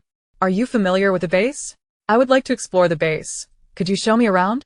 Jing Mo's words flowed seamlessly, causing a flutter in Su Nian's heart. She recalled their first meeting when Jing Mo sat in the shadowy corner, exuding an air of aloofness and speaking in succinct phrases. He radiated the essence of an icy male deity. However, looking at him now, he frequently smiled, dazzlingly bright, and chattered incessantly, taking advantage of his melodious voice. Perhaps he had eaten too much. Su Nian remained rather silent, yet Jing Mo continued to talk without a hint of embarrassment. On the contrary, Su Nian felt a bit awkward in her silence, occasionally responding with a few words. After half an hour, the door was finally installed. Su Nian secretly breathed a sigh of relief, packing various tools into a box before heading home. Her car was still parked downstairs, and she needed to drive it to the parking lot. After taking a couple of steps down, Su Nian noticed that Jing Mo had followed her. Before she could inquire, Jing Mo cheerfully spoke up, I haven't retrieved all my things yet. Then let me help you carry them. That would be wonderful. After all, Jing Mo had assisted her in lifting the door and installing it. It would seem rather ungracious not to lend a hand. Upon reaching downstairs, without Jing Mo needing to say anything, Su Nian spotted his vehicle. It was a 7-seater SUV, significantly larger than her own car. Jing Mo approached and opened the trunk, revealing a trove of supplies. Seeing such a plethora of items made Su Nian's eyes twitch. How long would it take to move all of this by oneself? She had no idea how long it would take for one person, but she knew that with Jing Mo, they had spent a solid 2 hours moving. She had lost count of how many trips they made back and forth. Once all the items were moved, they piled up in the living room, leaving no space to step. She noticed that when she first entered Jing Mo's home, the kitchen had already been cluttered with numerous large boxes, likely from his earlier move. Jing Mo's vehicle had a roof rack, and those boxes must have been stored there. After finishing the move, they parked the car in the parking lot. By the time they returned to the 6th floor, it was nearly 3 o'clock. Nian, drenched in sweat, longed for a shower and rest, promptly declining Jing Mo's invitation for dinner. Unfazed by the rejection, Jing Mo still wore a broad smile. If you're too tired to eat today, we can do it tomorrow night instead. What time do you usually wake up in the afternoon? Would it be alright if I called you around 7 or 8 to come over for dinner? Nian hesitated to refuse again, but Jing Mo's eyes looked so pitiful. You've helped me so much. If I don't invite you to dinner, I would feel guilty. Upon hearing this, Nian relented. Alright, just call me then. Great. Nian waved her hand. I'll be on my way now. Goodbye. She took a few steps and reached her front door, opening it and stepping inside. As she closed the door, Nian finally let out a long breath. Her agreement to Jing Mo's dinner invitation was not born from sentimentality. If she were to consider it from a different perspective, she had only helped Jing Mo with the door because he assisted her in moving.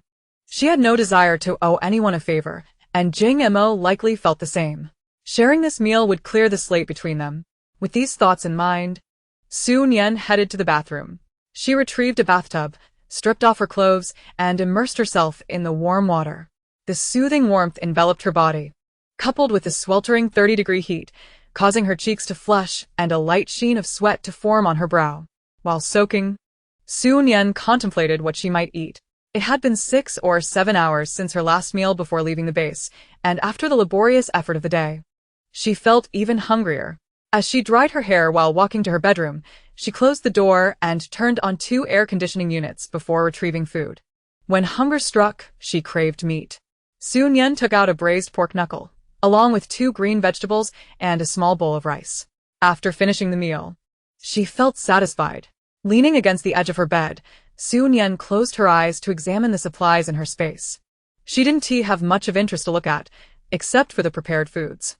In the past 6 months, since no one in the community had been cooking, Nian had refrained from preparing meals herself, fearing the aroma might attract unwanted attention.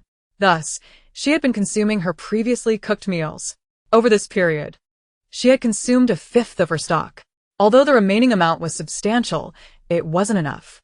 Now that her rent was settled, Nian intended to remain home for the foreseeable future, tidying up the kitchen and preparing to cook 3 meals a day regularly. Exhaustion must have truly taken hold of her, as after finishing her meal, fatigue washed over her in waves and she drifted off to sleep. In a hazy slumber, she found the floor mat too hard and climbed onto her bed, clutching a summer quilt as she continued her rest. When she opened her eyes again, she glanced at the alarm clock on her bedside table and was shocked to find it was already 4 in the afternoon. Chapter 25. I am a weapons dealer. Nian couldn't recall what time she had fallen asleep, but she guessed she must have slept for at least 10 hours. After freshening up, she initially planned to eat something before training. However, remembering her promise to Jing Mo to come over for dinner around 7 or 8, she put the bread back into her space and headed straight to the master bedroom, retrieving her workout equipment to begin her training in silence. After 2 hours of training, Nian took a shower in the bathroom and changed into fresh clothing. Just as she emerged from the bathroom, still drying her hair, she heard a knock on the door. Shortly after, Jing Mo's voice rang out. Nian, are you ready? I'm all set over here. All right. I'll be right there. As she spoke, she quickly placed her towel away and ruffled her hair before opening the front door. The moment she opened it, she was greeted by Jing Mo's radiant smile. Nian felt a twinge of confusion. Why was he always so cheerful? Closing her own door behind her, she followed Jing Mo to his home. Upon entering, she was taken aback. Had he truly tidied up the entire place in the short time she had napped? That was an astonishing speed. The previously chaotic living room was now orderly.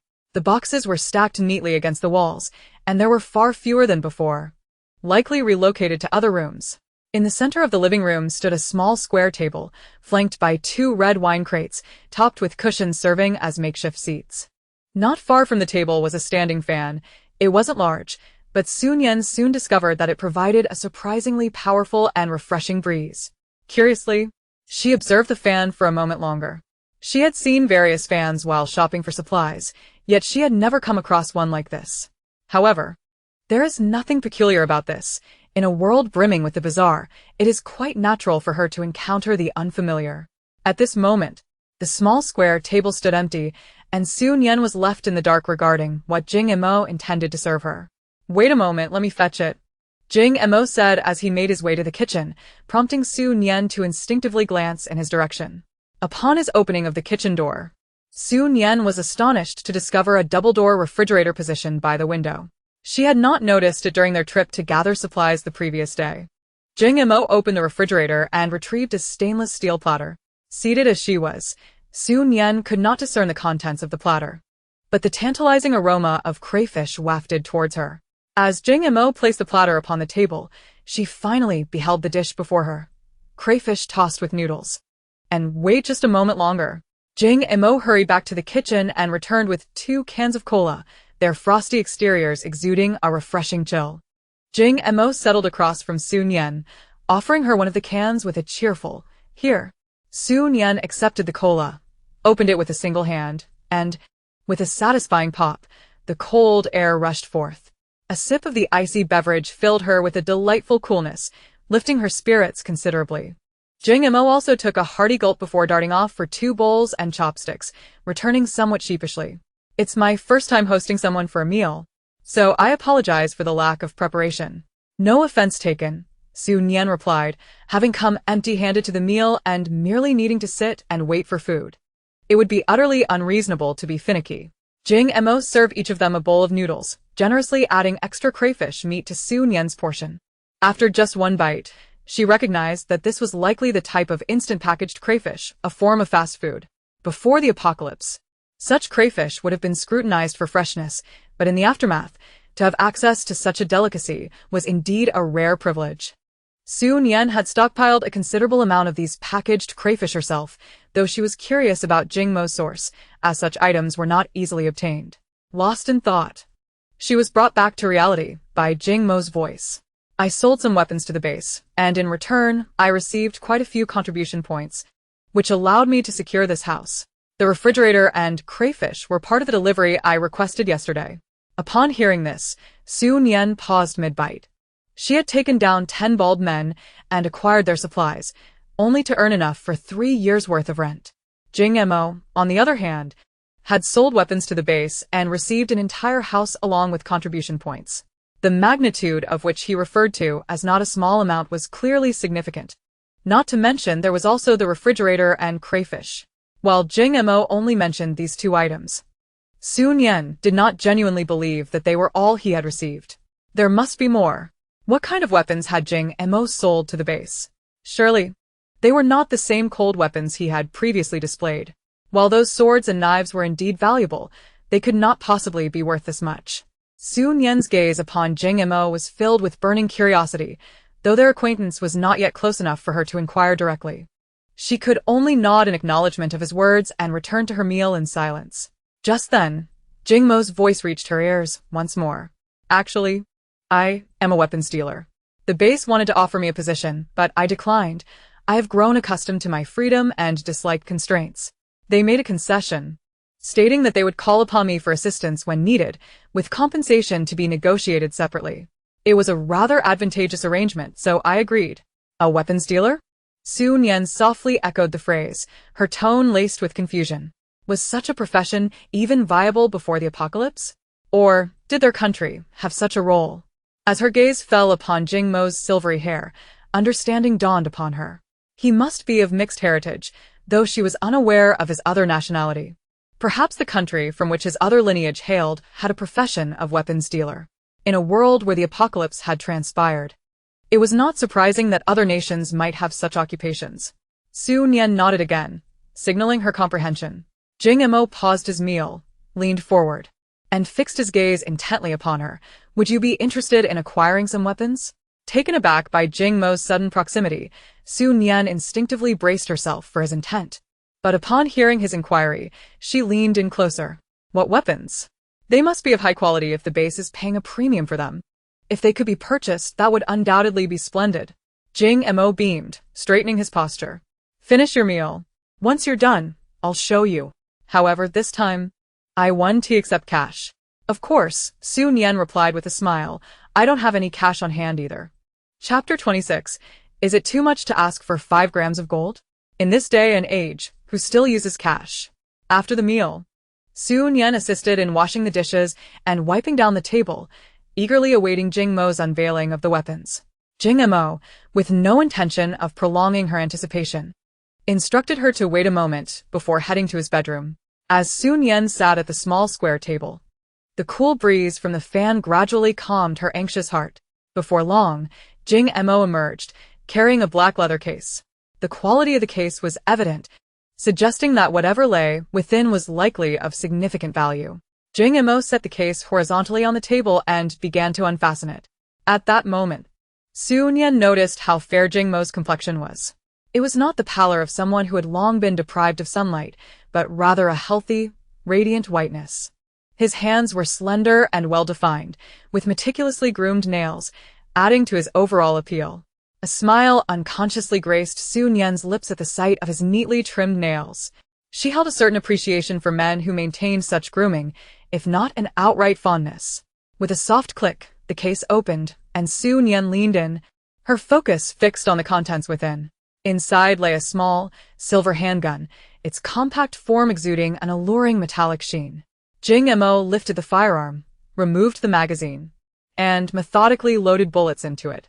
As he prepared to reinsert the magazine, Su Nian's heart skipped a beat, and she instinctively sought to intervene. However, Jing Mo's actions were swifter. He aimed at an empty cola can resting 2 meters away and, with a squeeze of the trigger, the can exploded into a flurry of fragments, not merely punctured but obliterated, cascading down like confetti. The largest shard was no bigger than her thumb. This petite firearm wielded such tremendous destructive power.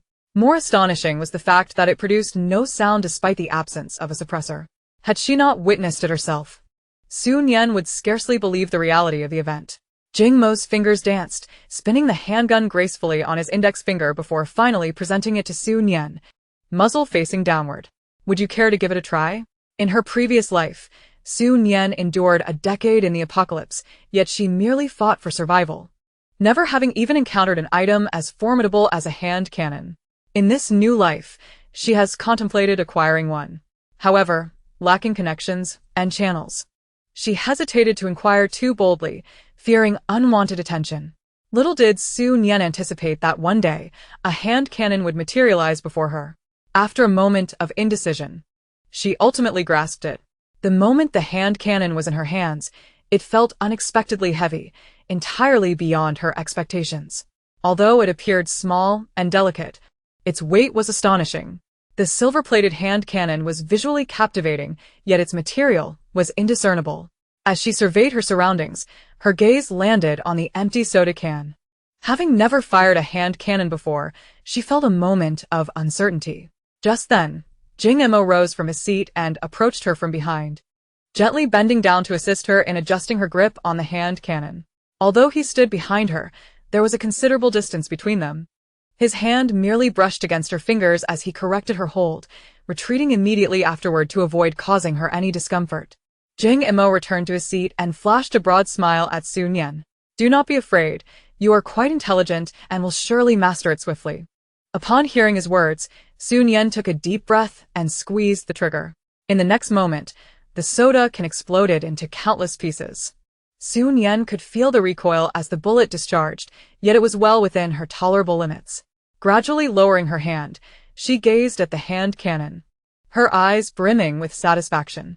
Jing Mo, how do you intend to sell this? She inquired, her eyes gleaming with excitement.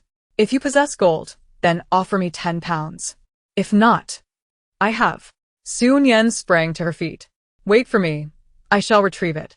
Without delay, she turned and dashed away, her speed momentarily leaving Jing Mo stunned.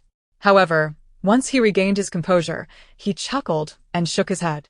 Su Nian, who often exuded an icy demeanor, surprisingly revealed a childlike side when faced with something she adored. Meanwhile, Su Nian hurried home and began extracting gold from her storage. However, She did not retrieve the gold bars she had prepared. Instead, she took the bag of gold acquired from the bald man. At the time, she hadn't examined it closely, simply stowing it away in her storage.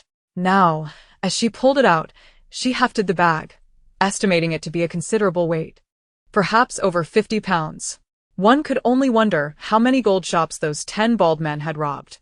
Not overly concerned, she carried the hefty bag of gold back to Jing Mo's residence. She had exited in such haste that she forgot to close the door, which now stood ajar. Nian entered, shutting the door behind her to prevent more mosquitoes and flies from entering. She placed the bag on the ground, the sound indicating its substantial weight. You only mentioned the price of the hand cannon. What about the bullets? I wish to acquire additional rounds. The bag thudded against the floor, a sound that clearly suggested its contents were not light.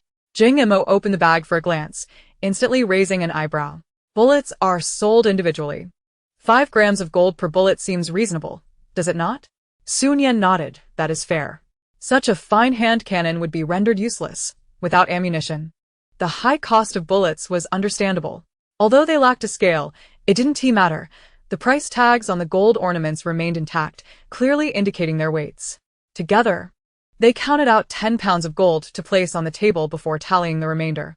To their surprise, there remained 32 pounds, totaling 16,000 grams. At 5 grams per bullet, that equated to enough gold for 200 bullets. Nian pursed her lips. Perhaps you can decide how many to sell me. I trust your judgment. She was uncertain whether Jing Mo possessed such a quantity of bullets. Even if he did, would he sell them all at once?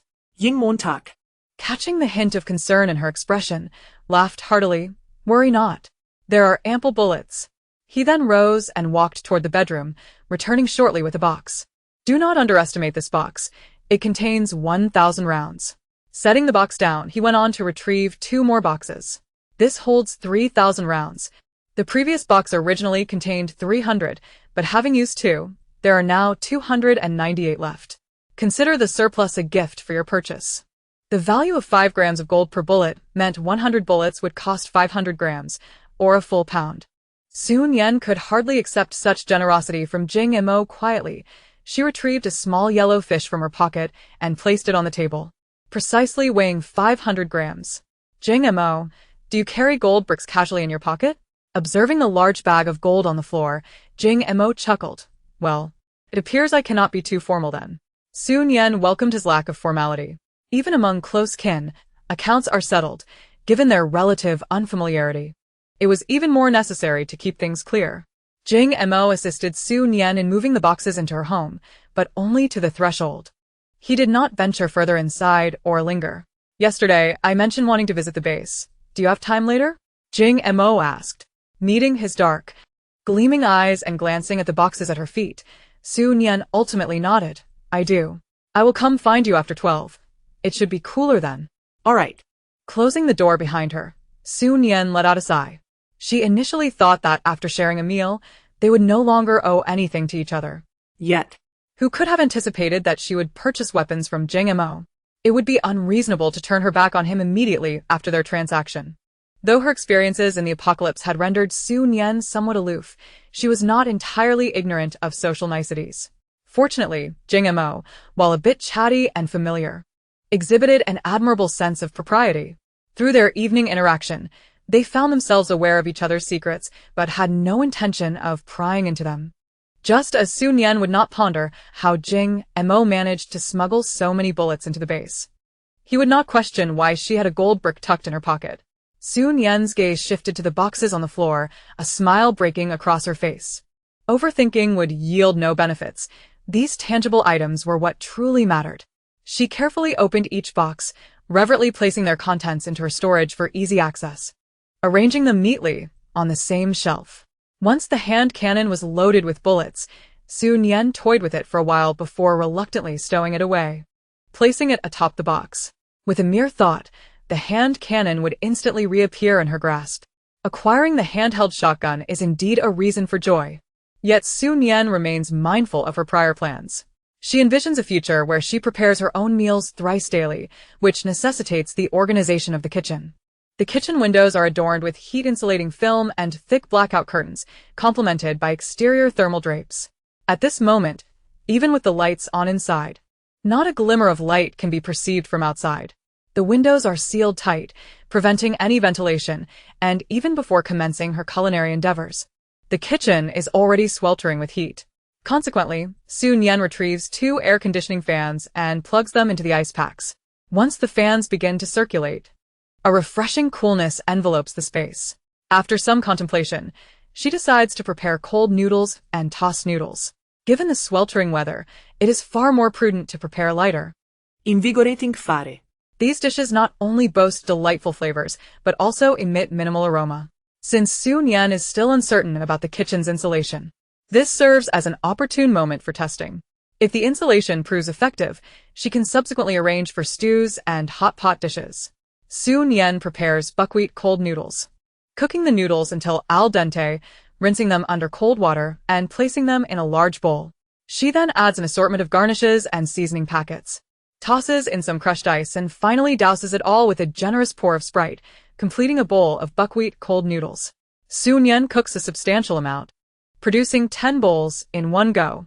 The finished cold noodles are placed on a shelf, ready for consumption at her convenience. After completing the cold noodles, she starts boiling water again, preparing to cook hand-pulled noodles. During the past 6 months in the apartment, where she was unable to cook, Su Nian nonetheless kept herself occupied. Each day, she engaged in the preparation of various types of dough, whether rolling out noodles or fermenting a bowl of dough to create steamed buns and flour rolls. She also prepared numerous wrappers for scallion pancakes, egg pancakes, and leavened pastries, not to mention dumpling wrappers, wonton wrappers, and bun skins. These items bear little scent, as she meticulously crafted them in her bedroom, enjoying the breeze from the air conditioning fan. Day by day, she accumulated quite a stockpile, the quantity now unfathomable to her. With favorable conditions now at hand, Su Nian decides to boil additional noodles, portioning the cooked noodles into disposable containers. She refrains from stir-frying vegetables, mindful of the impending outing with Jing Mo. She fears that any lingering scent of oil and smoke might attract unwelcome attention. In a society where most individuals lack the luxury of oil in their meals, the ability to prepare food is a rarity, let alone the indulgence of stir-frying. Should anyone catch a whiff of her, it could lead to unforeseen complications. While Su Nian is not one to shy away from trouble, she prefers to avoid it when possible. After all, her desire is to lead a tranquil existence, free from the incessant strife and intrigue that others seem to thrive on. By the time Su Nian tidies the kitchen, it is nearly noon. Jing Mo, a man of punctuality, arrives precisely as the clock strikes 12, knocking on the door. Su Nian has already changed into her outfit and shoes, nodding at Jing Mo before stepping outside and closing her front door behind her. A large iron lock hangs on the gate, and Su Nian hands Jing Mo a key for their mutual convenience in entering and exiting. Once the lock is secured, the two continue their descent. As they reach the 5th floor, the door of an apartment on the east side suddenly swings open, revealing an elderly lady who peers out, her small eyes sweeping over Su Nian and Jing Mo. "You two are the new residents from upstairs? Where did you come from? What work do you do at the base?" Upon hearing the old woman's intrusive inquiries, Su Nian frowns slightly. "Is there something you need? Is it wrong to ask a question?" "Young people nowadays just don't understand the importance of respecting their elders," the old woman retorts, her words droning on. Su Nian's patience wears thin. She finds herself more wary of nosy, astute elderly individuals than of menacing figures like Tiger or the Bald Man. Although they are not acquainted, she cannot simply resort to violence over her annoyance. Just as Su Nian's irritation peaks, Jing Mo unexpectedly interjects, "Excuse me, ma'am. What is your purpose here? Is there a residence committee at our base? Are you tasked with verifying the identities and occupations of those living here? I wasn't aware of this." The elderly lady stands momentarily stunned by Jing Mo's rapid-fire questions, eventually stammering, "No, I'm not. I was just showing concern by asking a few questions." "You young folks just overthink everything. If you don't want to answer, that is fine." With that, she hastily retreats and slams the door shut. Jing Mo turns to Su Nian with a smile. "Let us be on our way." As they walk downstairs, he continues, "When you encounter such people, you cannot afford to remain silent. You ought to outtalk them, asking even more questions. If they cannot keep up, they will simply leave. Although Su Nian finds some merit in Jing Mo's advice, she does not intend to follow it. While contemplating, she hears Jing Mo shift the conversation.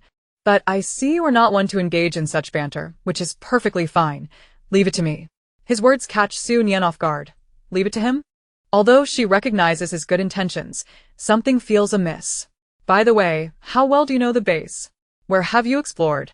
Jing Mo inquires, glancing at Su Nian.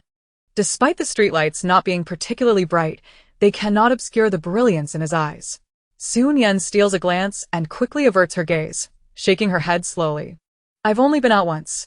I know there's a small night market not far ahead, but beyond that, I'm not well acquainted. Then let us head there first, Jing Mo suggests enthusiastically. Su Nian, not wishing to dismiss his eagerness, leads him to the small night market. It appears unchanged since her last visit days prior. Bustling with activity and vibrancy, Su Nian finds little interest in the wares on display, while Jing Mo seems captivated, sporting a continuous smile as he meanders between stalls. However, despite his exploration, he purchases nothing and the two soon depart, continuing their journey forward. The summer heat and the famed summer palace truly live up to their reputation as a royal garden. Although many new structures have been erected, which clash somewhat with the original aesthetic, the sights remain beautiful. As they walk, Su Nian and Jing Mo halt suddenly. Ahead of them, several buildings come into view. These structures differ from their own residence. They resemble large warehouses rather than residential apartments. Even from a distance, the cacophony emanating from that direction suggests a considerable number of people are present. Su Nian realizes that these must be collective dormitories constructed by the base for those unable to afford private housing. Although the windows are curtained, obscuring the view within, one can infer that the living conditions are unlikely to be ideal. Nevertheless, being part of the foremost base, providing sustenance and shelter for these individuals is commendable. Unlike the smaller bases where Su Nian resided in her past life, which lacked even such communal accommodations, survival there was entirely self-reliant. Su Nian's focus remains on her own life, devoid of any inclination to pity others. She quickly diverts her gaze back to Jing Mo, asking, "Where would you like to explore next?" Jing Mo shook his head, indicating that there was no improvement, and suggested they return. Upon hearing his words, Su Nian nodded in agreement, and the two ascended to the 6th floor before parting ways to return home. From that day forth, Su Nian refrained from stepping outside, reverting to a life of seclusion. She diligently prepared 3 meals a day, methodically completed her training, and spent her remaining hours reading or watching dramas, or preparing for the winter ahead. Despite the sweltering heat at present, she knew that in just over 2 months, the weather would turn cold overnight, shifting from extreme heat to severe cold, with a temperature drop of several dozen degrees. In her past life, many met their demise from the bitter cold on that fateful night. Su Nian contemplated whether she should inform the leaders at the base, but the thought was swiftly dismissed. She could not guarantee she would deliver the message discreetly, nor ensure her own safety thereafter. Having been granted a second chance at life, Su Nian was unwilling to take reckless risks. After 2 months of confinement, one evening, Su Nian opened her front door. Her lease had expired, necessitating a visit to the rental center to renew it. Just as she stepped outside, she noticed Jing Mo by the iron gate, unlocking it with a key. Su Nian was aware that Jing Mo had been frequently venturing out over the past 2 months, as she often heard the sound of the gate clanging shut. Yet she had not been curious about his activities, choosing instead to focus on her own life at home. It was unexpected that on her first venture out, she would encounter Jing Mo returning. He had already unlocked the gate and was carrying several bags as he entered. "Are you going out?" Jing Mo asked with a smile. "I have some matters to attend to," Su Nian replied. Jing Mo nodded, pondering for a moment before leaning closer to Su Nian and lowering his voice. "You know, I've been assisting the base, so I'm quite well informed. I've heard that the weather will soon turn cold. It would be wise for you to stock up on winter supplies." Su Nian's heart stirred at this revelation. Was the information accurate? It seemed likely. Jing Mo smiled as he continued, "Regardless, preparing and storing items at home won't hurt. Better safe than sorry. Has this news been made public yet?" "Not as of now, but I believe it will be soon. Once the announcement is made, prices for winter supplies will surely rise, as you can understand." Su Nian comprehended perfectly. She expressed her gratitude to Jing Mo, saying, "Thank you for informing me. I will look into purchasing some supplies shortly. That's good to hear. I'll head back now. See you later. See you. After bidding farewell to Jing Mo, Nian descended to the parking lot and drove to the rental center. She renewed her lease for another 2 years before proceeding to the supermarket operated by the base. This was her first visit. Having previously heard people at the night market say it resembled the supermarkets from before the apocalypse. Upon entering, she realized their words were indeed accurate. The supermarket appeared to be the same as it had been, with little alteration aside from enhanced security and a prohibition against browsing freely. Customers were required to stand outside the counter, requesting items from the clerks inside, who would then retrieve the goods, exchanging them for contribution points. Anyone attempting to snatch items would quickly face the formidable security personnel, clearly armed as indicated by the bulges at their waists. Chapter 29. The mind is a wonderful thing. Unfortunately, you lack one. Upon understanding the supermarket's operation, Nian felt a peculiar sensation. On the surface, it seemed no different from the supermarkets of the pre-apocalyptic era. Yet the reality was vastly different. It bore a resemblance to the supply and marketing cooperatives from decades past, where one could only gaze longingly from the outside. If purchasing required tickets now, it would be even more reminiscent. Amused by this thought, Nian couldn't help but chuckle. Are you going to buy something or not? If you're not, step aside. Turning at the sound of the voice, Nian encountered a man in his 20s or 30s standing behind her. His long, disheveled hair was greasy, and his unkempt beard and filthy clothing indicated they hadn't been washed or changed in quite some time. The stench was overpowering, and Nian grimaced as she caught a whiff of his odor. The first base had no shortage of water. With a little effort, one could hardly appear in such a disheveled state. Frowning at the man, she heard him scoff, "You're all cleaned up, and quite the looker too. It's obvious you've been well taken care of. Why not let me have some fun with you? If you make me feel good, I might just reward you with a few contribution points." At his crude suggestion, Nian's gaze turned icy. The man's eyes, partly obscured by his hair, revealed a repugnant glint that made her stomach churn. What are you looking at? Are you drawn to my masculinity? He sneered. Women like you, who rely on looks and physique, are merely playthings for others. Even a glance at you feels dirty. Then why look? Nian tortit ko ulli. Producing several steel needles from the small of her back and thrusting them towards his eyes. You might as well lose those eyes. As her words fell, the man let out a blood-curdling scream that echoed. A fleeting glimmer of mockery flashed in Nian's eyes. She had no intention of lingering any longer in this place and was about to take her leave. At that moment, a low voice emerged from the crowd. It was merely a few words directed at her, yet she had reduced the speaker to this state. Was that not excessive? Now, without uttering a single word, she intended to depart, offering no form of compensation.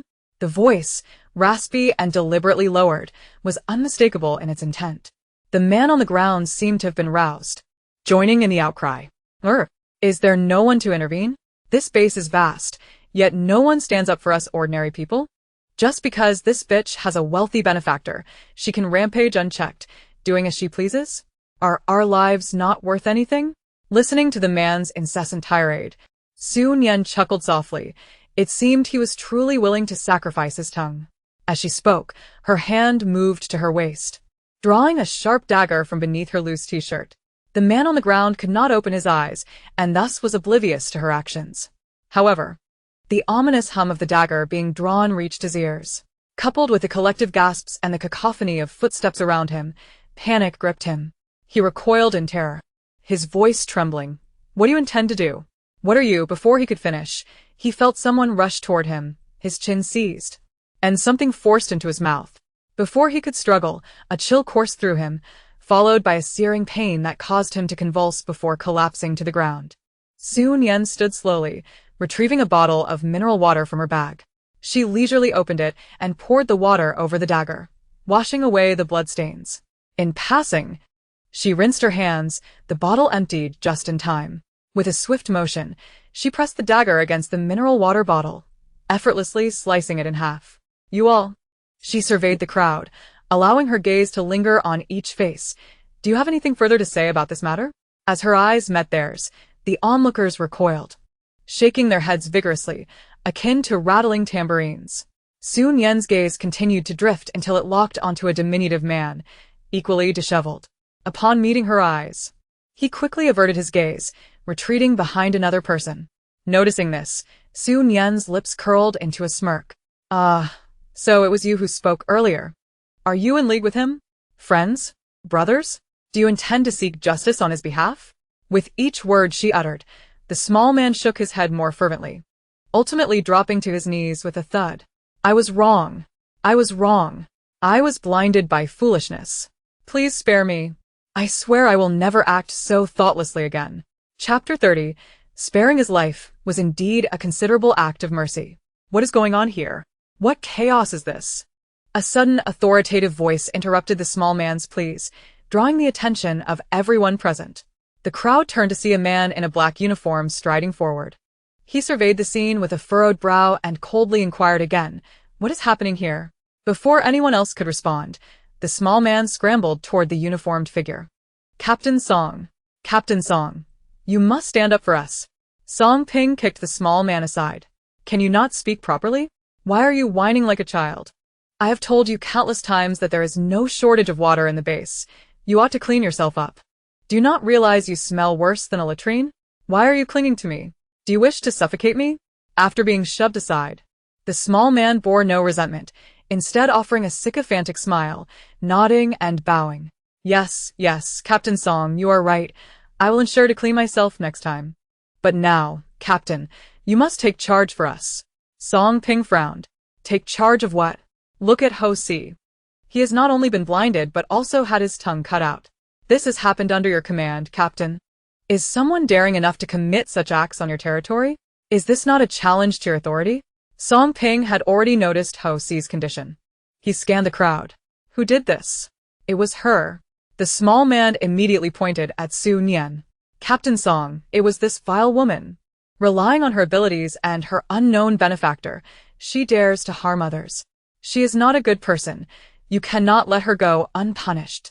As he spoke, Song Ping's gaze shifted towards Su Nian. She met his eyes unflinchingly, devoid of fear, nor did she show any intent to flee. She simply regarded him, even raising an eyebrow. After a moment of eye contact, Song Ping spoke. Did you do this? Su Nian nodded. Yes. Why did you use such excessive force? Excessive? I believe I have shown considerable mercy by leaving him with a mere dog's life. Upon hearing her words, Song Ping chuckled. This is hardly sparing Ho Si's life, rather. It is merely granting him an opportunity to endure more suffering. Even under optimal medical conditions, such an injury would leave him disabled. Given his current state, he cannot possibly seek treatment. His wounds will soon become infected, and in this heat, the infection will worsen. He will come to know what it truly means to suffer. No wonder it is said that a woman's heart can be the most venomous. Song Ping mused inwardly, maintaining a calm demeanor. You have impressive skills. Would you be interested in joining the security team? Su Nian was taken aback. The sudden proposition not only puzzled her, but also astonished those around her, especially the small man, who was utterly bewildered. Captain Song, if you are not avenging Ho Si, why would you let this woman join the security team? Song Ping shot him a cold glare. Do you really think I am oblivious to everything? I have been here since the moment Ho Si uttered his first word. Upon hearing this, Su Nian felt a flicker of intrigue. Captain Song had been present when the incident occurred, yet he only chose to speak now. What was his intent? Surely, he was not genuinely inviting her to join the security team out of admiration for her skills? Noting her wary expression, Song Ping chuckled. Surely, you do not believe I would seek vengeance for someone like him? With a disdainful glance at the incapacitated Ho Si, he made no effort to conceal his contempt. This pitiful creature sought his own demise. Why should I intervene on his behalf? Captain you. The small man stammered, unable to form a coherent sentence. Song Ping scoffed. I am the captain of the security team, not your personal bodyguard. I have warned you before. Times have changed. If you lack the ability, it is best to keep your head down. In the base, as long as you work diligently and remain honest, you will not starve. Yet. You treat my words as mere whispers in the wind, eagerly seeking trouble and expecting someone to come to your aid? As the conversation reached its climax, the smile on Song Ping's face vanished entirely. If I were you, I would take him and leave immediately. Otherwise, Do you wish to leave behind something akin to him? The words sent a shiver down the spine of the diminutive man. What could he possibly leave behind? For reasons unknown, his gaze seemed to drift uncontrollably towards the severed tongue on the ground. Instantly, the man's complexion turned a ghastly white. Ignoring the fallen Ho-Si, he turned and squeezed into the crowd, disappearing in a matter of moments. Su Nian found no surprise in his solitary flight. His earlier outburst had not been to seek justice for Ho-Si, but merely to seize an opportunity. Now that the chance had slipped away, he might well have to pay a price for his folly, leaving little room for camaraderie. Su Nian smirked, looking at Song Ping opposite her, feeling no particular aversion. Yet, she had no interest in joining the security team. With the weather so sweltering, why would she leave the comfort of her home, basking in the coolness of her air conditioning and indulging in her favorite shows, to manage security? I'm afraid I must decline your offer to join the security team. Upon hearing Su Nian's refusal, a tinge of disappointment flickered across Song Ping's face. While many had joined the security team, few possessed the agility and decisiveness that Su Nian exhibited. However, Song Ping understood that those with capabilities often shun constraints, and her rejection was anticipated. It's perfectly fine if you don't wish to join now. Should you ever change your mind, feel free to seek me out. Our security team offers excellent benefits. If you reconsider, simply head to the supermarket and mention my name to any staff member. They will guide you to me. By the way, I'm Song Ping. Su Nian nodded, acknowledging, "I understand." If there is nothing else, I shall take my leave. Farewell. Farewell, he replied. As Su Nian turned to depart, a path immediately opened before her. Observing how those around her seemed to distance themselves by several feet, she felt a swell of satisfaction. The sensation of being feared was undeniably more gratifying than being subjected to ridicule or scorn. Whether others liked her or not was of little consequence. She certainly relished it. Chapter 31. I have two. I can share one with you. On her way home, Su Nian deliberately took note of the passers-by, discovering that indeed, many were carrying large and small packages. Judging by their size and shape, they resembled winter clothing or blankets. It appeared that numerous individuals had received news of the impending significant drop in temperature and had begun their preparations. Su Nian found it unsurprising that the base was capable of predicting such drastic weather changes. Undoubtedly, there existed advanced technology and exceptional talents beyond her knowledge. Anticipating the extreme cold and encouraging the populace to prepare would undoubtedly reduce the number of casualties once the temperature plummeted. Previously, Su Nian had been torn about whether to disseminate the warning of the impending cold. Now, she was relieved that the information had reached the people without her intervention. Upon returning home, Su Nian was drenched in sweat and hurried to take a shower. During this time, she had not only prepared meals but also boiled copious amounts of hot water daily. As her solar power generated electricity, she felt no concern about the utility costs. The barrels of hot water were stored in her space, reserved for when the extreme cold arrived. Moreover, she contemplated venturing outside the base to procure a charcoal heater. While she had already secured one in her space, using it openly once the frigid weather set in would require a clever approach to retrieve it. With these thoughts in mind, Su Nian set out in her car after nightfall the following evening. Having been at the base for over 2 months, this marked only her second excursion outside. Arriving at the base's entrance, she noted the lengthy queue of vehicles still waiting outside. Anyone with some abilities, upon learning of the base's existence, would undoubtedly seek to reach it, given the harshness of life beyond its walls. Not lingering on the scene, Su Nian drove a short distance away and parked in an isolated spot. The trunk had been cleared, allowing ample space for the heater. Gazing at the heater, she inexplicably thought of Jing Mo. After a fleeting moment of hesitation, she retrieved another heater. This model stood at 60 centimeters, with a silver-white base and 4 legs, topped with a black cast iron cooking surface. The surface was a perfect square, featuring a central burner and a flue for smoke. After evaluating various ornate designs, she ultimately chose this simple yet practical heater. The more elaborate designs often encountered various issues. Simplicity proved to be the most effective and durable. She placed all the components in the passenger seat, filling the remaining space in the vehicle with boxes of charcoal. Not only was the interior packed, but even the roof was laden with boxes of charcoal. Once everything was secured, she drove back to the base. Upon parking downstairs, before she could exit the vehicle, She spotted Jing Mo approaching from a distance. As Su Nian stepped out of the car, Jing Mo reached her side. Jing Mo glanced at the roof, puzzled. What's this? You mentioned a cold front was coming, so I brought back 2 heaters and some charcoal. Some? The roof was piled high with boxes. And Su Nian deemed it merely some? Even calling it many would not have been an exaggeration. Indeed, just some, Su Nian affirmed. By the way, have you prepared your heater? No, I only gathered some warm clothing. I have 2. I can share one with you. Then let us start moving these items upstairs right away. I hope we can get everything up before dawn. By the way, I have other weapons as well. You can choose one. Su Nian regarded Jing Mo with an appreciative glance. It must be said that Jing Mo was quite astute. His quick thinking was commendable. Though he could be a bit chatty at times and overly familiar, he maintained an excellent sense of distance and propriety, never becoming bothersome. He was a splendid neighbor. The two began by moving the charcoal from the roof. Each box weighed 50 pounds. And Su Nian could carry 2 boxes at a time up to the 6th floor without breaking a sweat, with Jing Mo matching her pace. After clearing the roof, Su Nian finally opened the car door. Upon seeing that the interior was also crammed with boxes, Jing Mo's eyes shone with admiration for Su Nian. To amass such an abundance of charcoal was no small feat. While they could each carry boxes of charcoal individually, the heater required teamwork.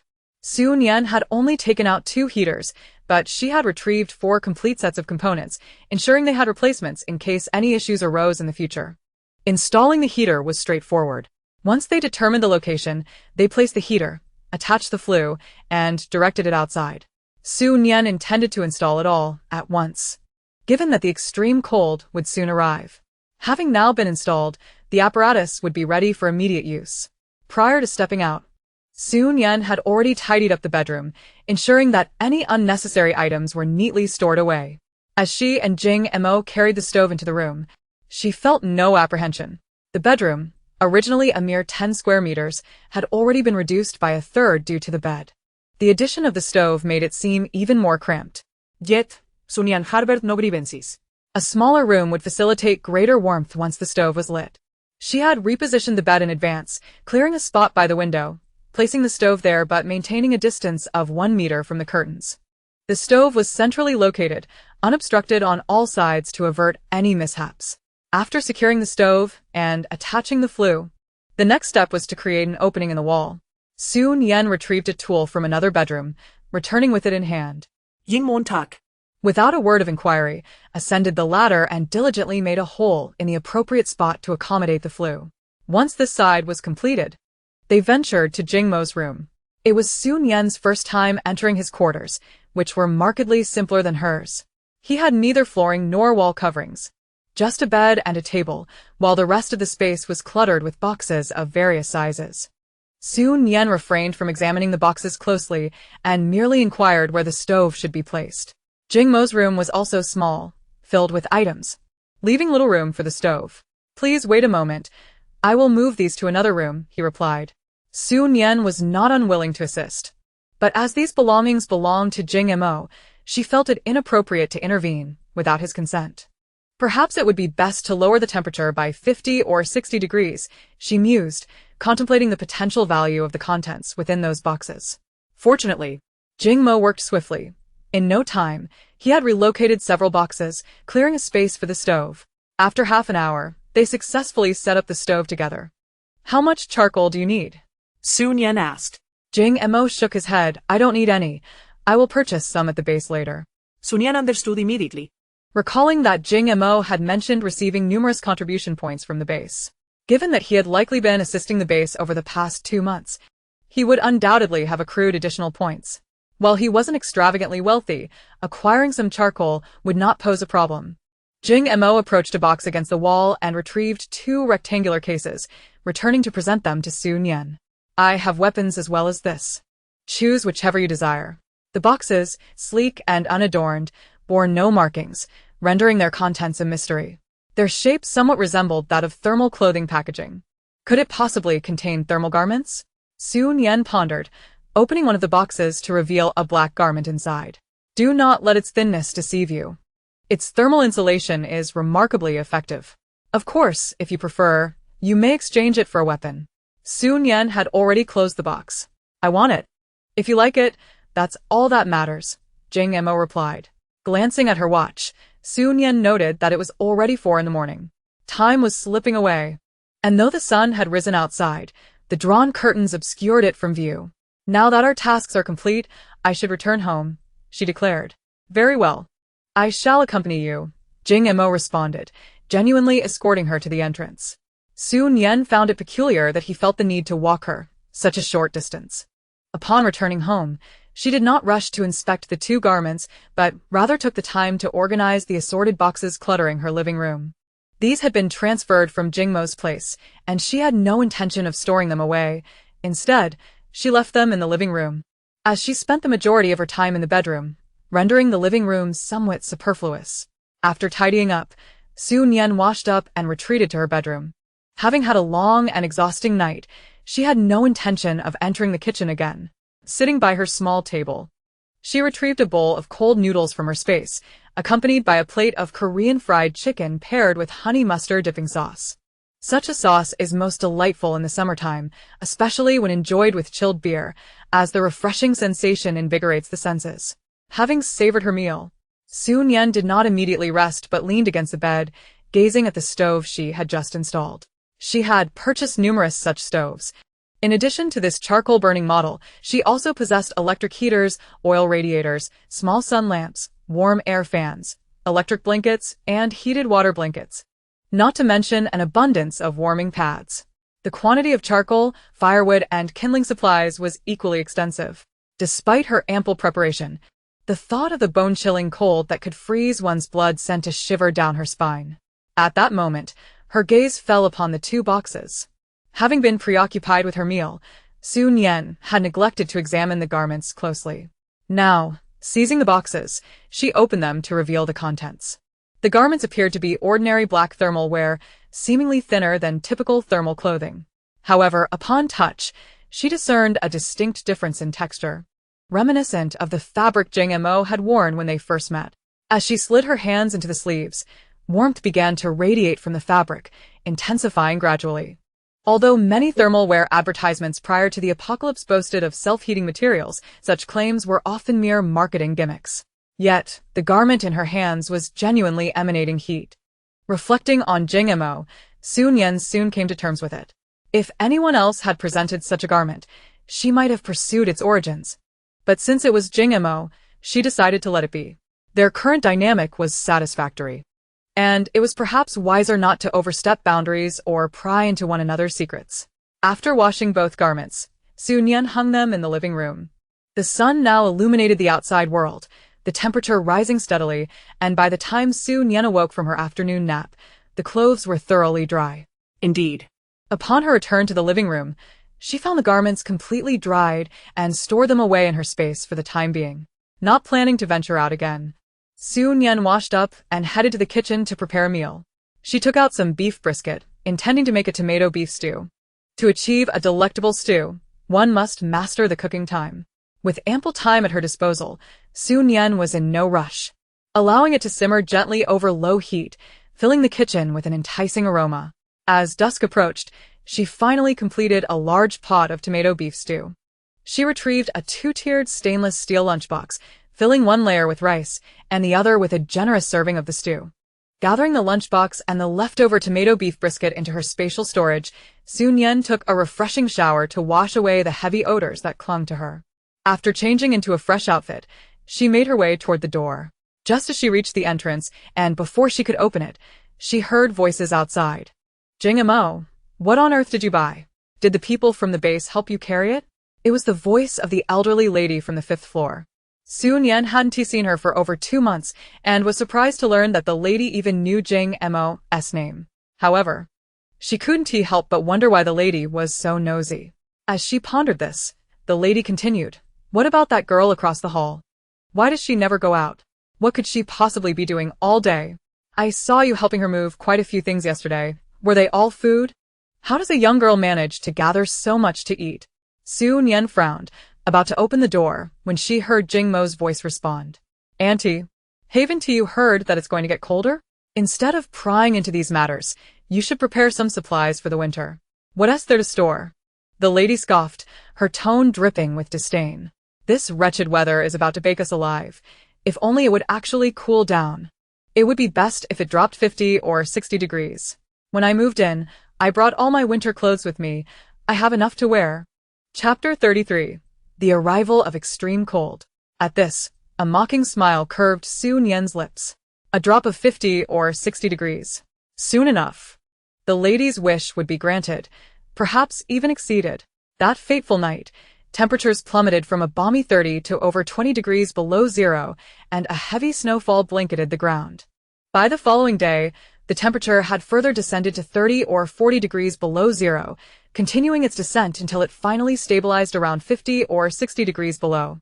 Originally, Su Nian planned to go out, but after hearing the lady's comments, she abandoned that thought. She waited for the lady's voice to fade entirely and for Jing Mo to close his door before retrieving the lunchbox from her spatial storage. Opening her door, she approached Jing Mo's apartment. Knock, knock, knock. After 3 firm taps, the door swung open from the inside. Upon seeing Su Nian, Jing Mo did not display any surprise. Instead, he smiled and said, "Did you overhear that old lady downstairs? Just ignore her." Su Nian chuckled. I had no intention of engaging with her. The base had already informed the public to prepare for the impending cold, urging everyone to gather winter supplies, yet some still chose to disregard the warnings. Engaging with such individuals felt like a waste of breath. She handed him the lunchbox. I made some canned tomato beef brisket and steamed rice to share. The base's supermarket offered canned tomato beef brisket, albeit at a steep price of 5 contribution points each. Jing Mo's expression radiated delight as he eagerly accepted the lunchbox. "Thank you. You truly are a beautiful and kind-hearted fairy." This remark from Jing Mo inexplicably reminded Su Nian of their first encounter, when he had said something similar. A smile danced in her eyes as she replied, "Enjoy it while it's hot. I'll head back now. I'll wash the lunchbox and return it to you later." Allrecht, Jing Montag replied earnestly. Upon returning home, Su Nian retreated to her bedroom to eat. Her meal consisted of the same tomato beef brisket over rice, accompanied by a plate of stir-fried vegetables and a bowl of seaweed egg drop soup. While dining, she found herself contemplating the arrival date of the extreme cold. After all, the intense heat had arrived ahead of schedule. Who could say if the arrival of the cold would also be altered? Based on past experiences, the extreme cold was expected to arrive in about a week, but now Su Nian felt uncertain. After her meal, she decided to retrieve all the necessary items for emergency warmth. She set up the oil heater, a space heater, and a small sun lamp, all positioned to face her usual resting area, and plugged them in. When needed, she would only have to flip a switch. Moreover, she lifted her bedding. Though the mattress was already suitable for sleeping, considering the impending cold, she laid a hefty 10-pound thick comforter atop it. On top of the comforter, she spread an electric blanket, followed by a cashmere sheet, and finally topped it with a cooling silk sheet. The clothes she would need were neatly organized and stored in a designated spot within her spatial storage, easily accessible at her mental command. Su Nian also cleaned the stove, adding firewood along with some flammable tin foil and straw. Everything was in place, save for the spark to ignite it. With preparations complete, she awaited the arrival of the extreme cold. Fortunately, at this time, people were mostly nocturnal. Under normal circumstances, when the extreme cold struck, most individuals would be awake, minimizing the risk of anyone freezing to death in their slumber. 3 days swiftly passed. That evening, Su Nian felt too lazy to cook and opted for some skewers instead. After taking a sip of ice-cold beer, she suddenly felt a chilling sensation wash over her. Not only was she chilled to the bone, but her body also felt cool. Hastily, she glanced at the lamb skewers on the table. Just moments ago, they had been sizzling, but now the fatty portions were beginning to turn white. No longer transparent, evidence that they had cooled and solidified. Under normal circumstances, lamb skewers wouldn't cool that quickly after being taken out. Thus, the only explanation was that the temperature was dropping. Su Nian quickly stored the beer and skewers along with the small table in her spatial storage, then stood up to turn off the air conditioning fan, simultaneously switching on the heating devices. Turning around, she quickly made her way to the bedside, yanked off the silk mattress cover and sat down. Even with 3 small sun lamps shining on her, she still felt increasingly cold. Su Nian took out the warm clothes she had prepared in advance, shivering as she removed her short-sleeved top and shorts. With her hands and feet now somewhat stiff from the cold, she donned the thermal underwear gifted by Jing Mo. Once dressed, warmth finally began to seep back into her body, though it was far from sufficient. She then put on a cashmere sweater, followed by thick coral fleece pants, and topped off her outfit with a 3-layered thick coral fleece pajama set that reached her ankles. The pajama set came with a hood, which Nian pulled over her head. With the 3 small sun lamps still beaming down on her, she finally wore the thick, warm clothing and exhaled a long sigh of relief, feeling somewhat revived. The space heater and oil heater began operating, but their effectiveness was minimal compared to the dropping temperature. Nian slipped on thick woolen socks before getting out of bed. She rolled up the bamboo mat from the floor and stored it away, then laid down a cashmere carpet. The carpet covered the area around the bed, leaving a safe distance from the stove to avoid any risk of sparks igniting it. Approaching the stove, she retrieved a lighter and ignited the straw and tin foil inside. Both burned readily, and soon the small pieces of dry firewood began to catch flame as well. Watching them ignite, she carefully used an iron hook to place the iron ring cover over the top. Once the cover was in place, the smoke produced from the burning wood would be expelled through the flue.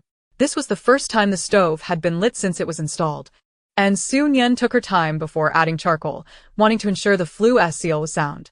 Once certain that there would be no smoke leakage, Nian cautiously used an iron hook to lift the metal ring and placed charcoal inside.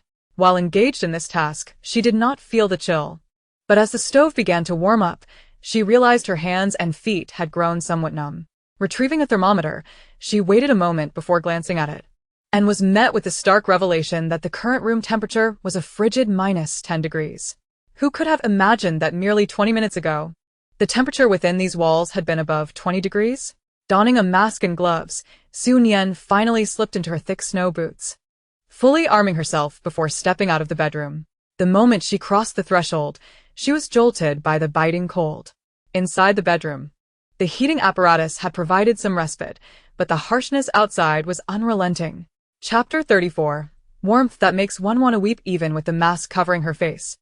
Each breath she inhaled felt piercingly cold, causing her internal organs to clench painfully. Nian managed a bitter smile. Despite her extensive mental preparation, her body, unaccustomed to such extreme cold, struggled to adapt in a short span of time. Huddling, she hastened towards the front door. Before she could reach it, a knock echoed, followed by Jing Mo's voice calling from outside. Nian. Are you awake? She quickened her pace and reached for the door. The metal doorknob was chilling to the touch, its cold seeping through her gloves. With a firm pull, she swung the door open to find Jing Mo, nearly swaddled like a bear, with only his eyes visible amidst his heavy layers. Locking gazes with him, she noticed his eyes crinkling in delight as his voice, muffled by the mask, conveyed his relief. I'm glad you're awake. I was worried you might still be sleeping, so I came to check on you. Nian smiled at his words, realizing they had both thought along the same lines. Has your stove been lit? She inquired. Yes. Jing Mo nodded vigorously. You have yours burning too, right? It's far too cold out here. Let us hurry back inside. I know, you should head back as well. They stood there for a moment longer, their breaths trembling in the air. After bidding Jing Mo farewell, Nian secured the door and quickly returned to her bedroom. Earlier, while in the warmth of her room, she had lamented the slow rise in temperature, finding it far from cozy. Yet, after a brief exposure to the icy air outside, stepping back inside felt like being enveloped by a warm embrace, allowing her to finally stretch her limbs. Using the iron hook, she lifted the metal ring from the stove, peering inside to confirm the flames had taken hold, thus easing her mind as she replaced the ring. She removed her snow boots, placing them against the wall, and retrieved a pair of hand-knitted indoor slippers from her stash. These slippers, crafted from wool, featured a plush coral fleece lining and were filled with cotton, their layered soles providing extraordinary softness and warmth. Nian had first spotted these slippers during a visit to the countryside, where she was captivated by the handiwork of local women and had promptly acquired every pair in her size. Although they were not waterproof and unsuitable for outdoor wear, they provided exceptional comfort indoors, and she felt no regret as she stepped onto the clean, soft wool carpet. Though the carpet was fluffy, sitting directly on it still felt hard and cold. She fetched a 10-centimeter thick mat from her supplies and set it against the bed before settling down. 3 small suns illuminated her space, gradually raising the room's temperature. After basking in the warmth for a while, Nian felt rejuvenated and comfortably sprawled out on the mat. Though the windows were tightly shut, she could distinctly hear the howling wind outside, indicating that snow had begun to fall. The intense heat had persisted for a year. Yet the biting cold would endure for 2 full years. From this day forth, the world outside would be blanketed in white.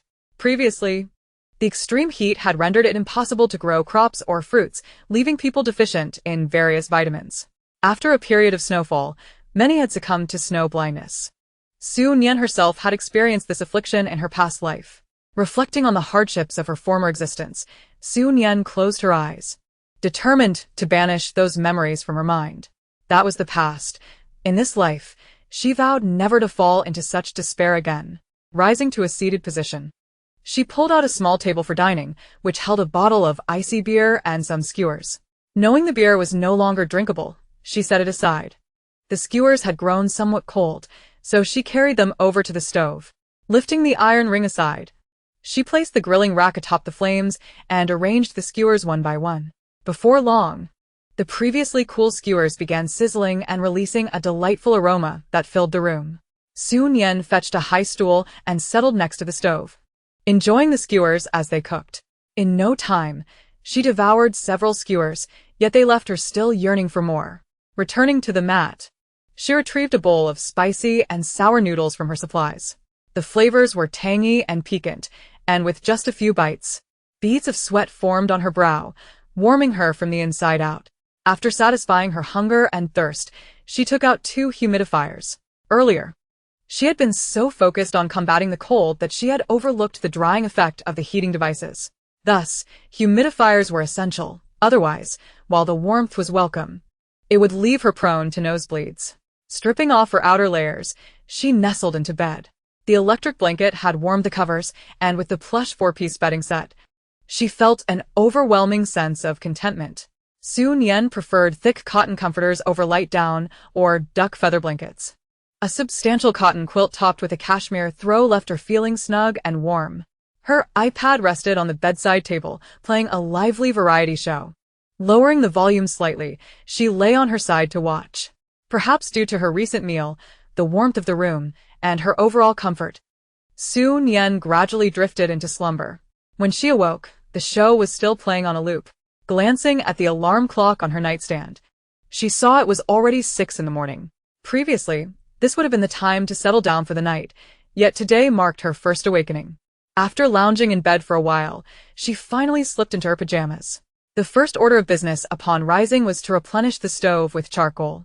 Upon inspecting it, she found the embers had nearly burned out, leaving only a thin layer of glowing coals.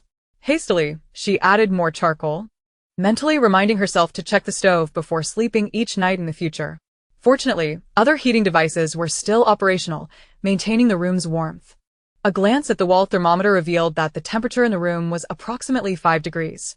This was still due to the stove not being ignited. Once it had burned for a couple of days, Nian believed the temperature within the room should rise a bit. She did not ask for much. As long as the indoor temperature could reach a few degrees above zero, she would be thoroughly content. Though a few degrees might not sound significant, in comparison to the frigid outdoor temperatures plummeting to several tens of degrees below zero, it felt overwhelmingly warm, enough to bring tears to one's eyes. Chapter 35. Seizing Nian's survival resources. Nian intended to make a trip to the restroom. Although she was aware that the pipes were likely frozen, she could not simply disregard the need to use the toilet. Even if she had to resort to cat litter, she still planned to go to the restroom. The act of using the toilet must retain its ceremonial significance. Nian donned her mask and hat, even opting for gloves with separate fingers before she finally opened the bedroom door. Within the room, the doors and windows were tightly sealed, thus no wind could penetrate. Yet, a rush of cold air assaulted her as the door opened, piercing enough to make her feel pain with each breath. Standing at the threshold, Nian hesitated for a moment before hastily closing her bedroom door and making her way to the restroom. 3 minutes later, Nian emerged from the restroom. Quickly jogging back to her bedroom, she retrieved her toiletries and, while brushing her teeth, mused that while the act of using the toilet required a sense of ritual, the same could not be said for washing up. She imagined that if she were to wash her face in the restroom, the toothpaste in her mouth would not only fail to foam but would also turn to icy granules. Just contemplating such a scenario sent a pang of discomfort through her mouth. After her morning ablutions, Nian diligently applied moisturizer and hand cream. Even if the temperature in the house was not excessively low, protective measures were still essential. For breakfast, Nian savored a steaming bowl of millet and red date porridge, accompanied by a basket of dumplings and a boiled egg. With warmth coursing through her body after the meal, Nian felt invigorated and approached the window, drawing back the curtains to gaze outside. It had been a year since she had looked out at daybreak, and now, seeing the bright light beyond, her view was completely unobstructed, leaving her momentarily disoriented. However, she quickly regained her composure. Without the roasting sun, and with the absence of harmful sunlight, the swirling wind and snow confined her within the home, rendering the outside world devoid of any human presence. After a night of fierce winds and heavy snowfall, the accumulation outside had reached a thickness of 10 centimeters. Listening to the biting wind howl, Nian thought of the elderly woman on the 5th floor.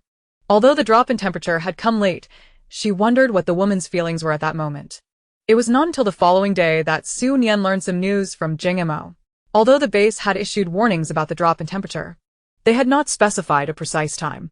The sudden chill that night had subjected those engaged in outdoor activities to considerable hardship. Fortunately, most individuals had prepared their winter clothing in advance. Despite the frantic rush to return home and dress warmly, most had escaped unscathed. However, some had taken the base's warnings lightly and had not equipped themselves with adequate cold weather attire, resulting in frostbite or worse. Such was the situation within the base and outside. The implications of this abrupt temperature drop remained uncertain, potentially claiming many lives. Nian chose not to dwell on this grim reality.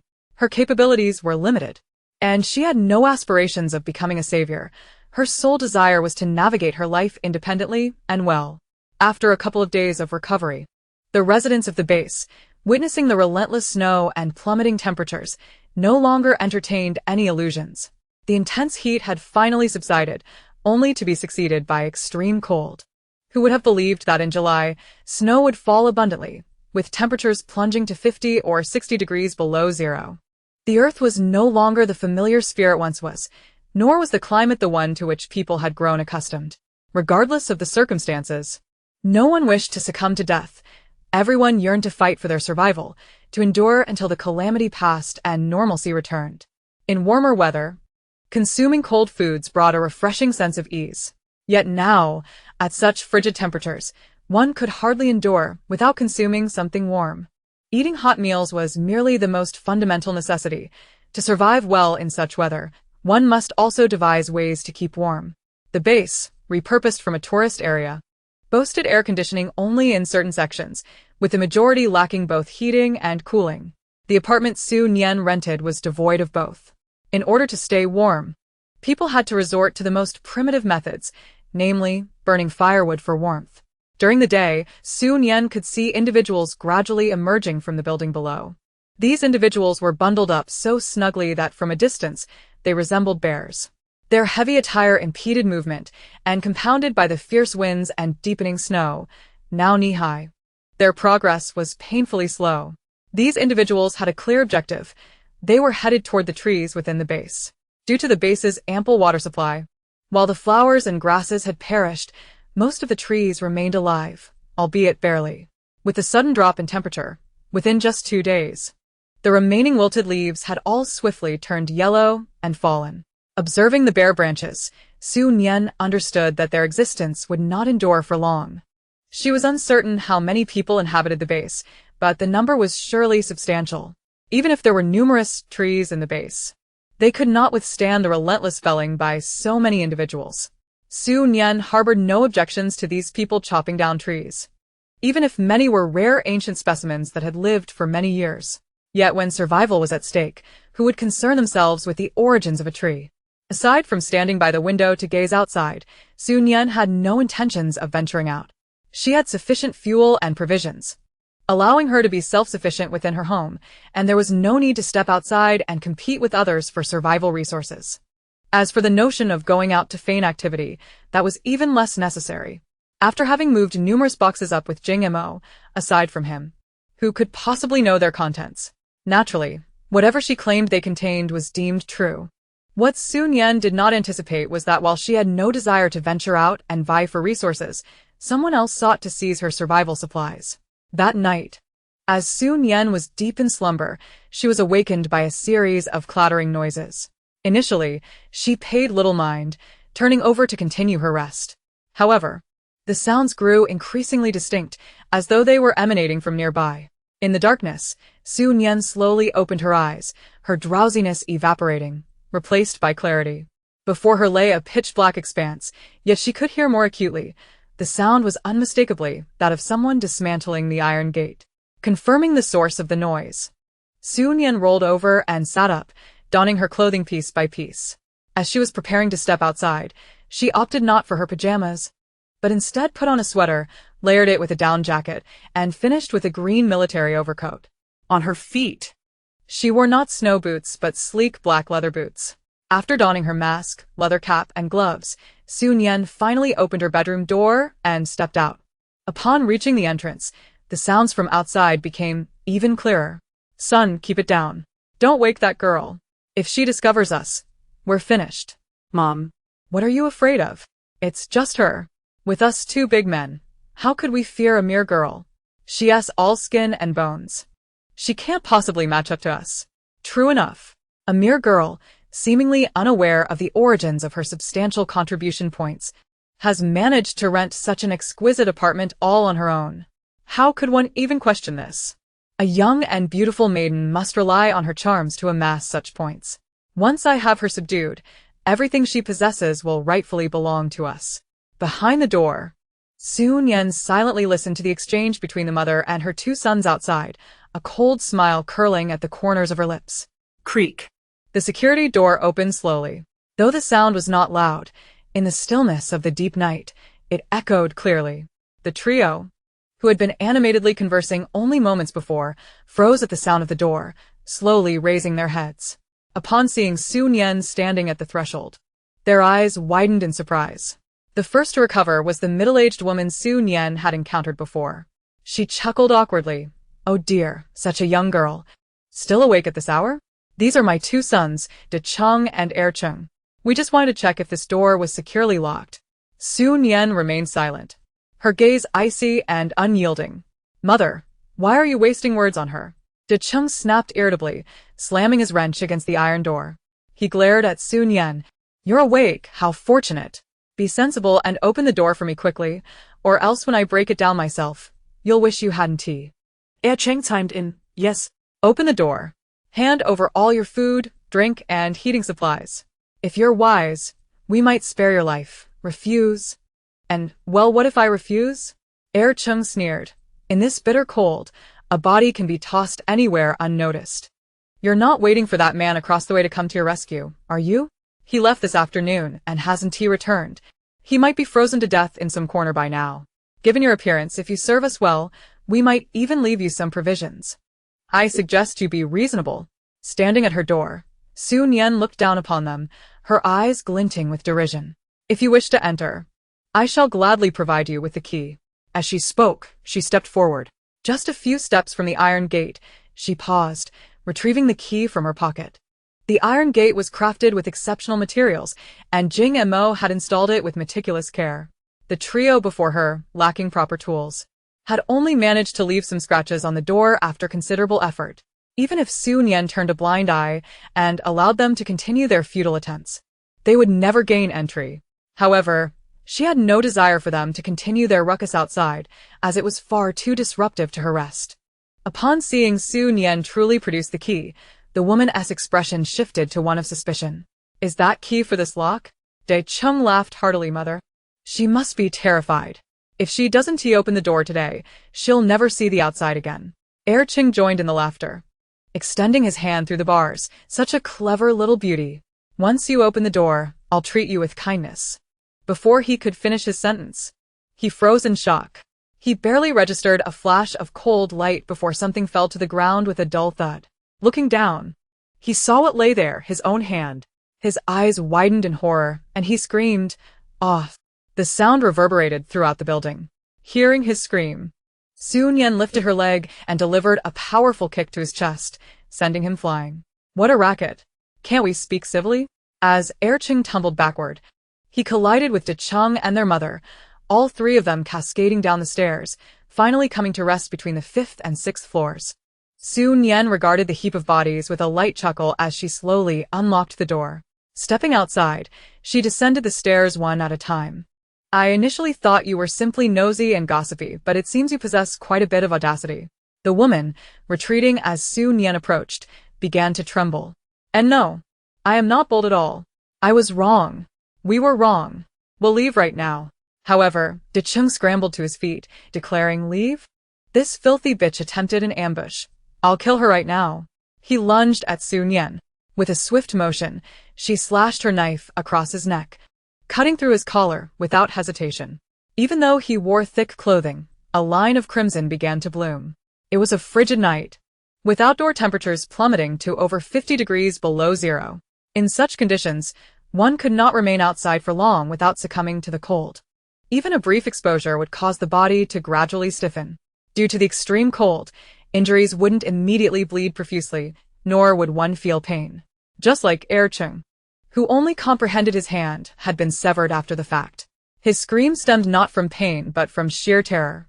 Decheng, too, felt the sting of injury but remained oblivious to it, charging towards Su Nian until she severed one of his ears, at which point he finally ceased his advance.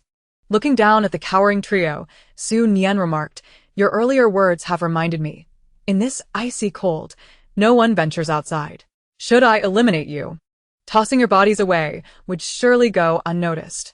The only one remaining unscathed, the mother, gazed at Su Nian with terror, her body shaking uncontrollably. No.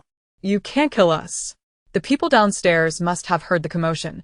If we die, they will know you are the killer, and you'll be apprehended by the base. Please, don't kill us. If you spare us, we will never show ourselves before you again.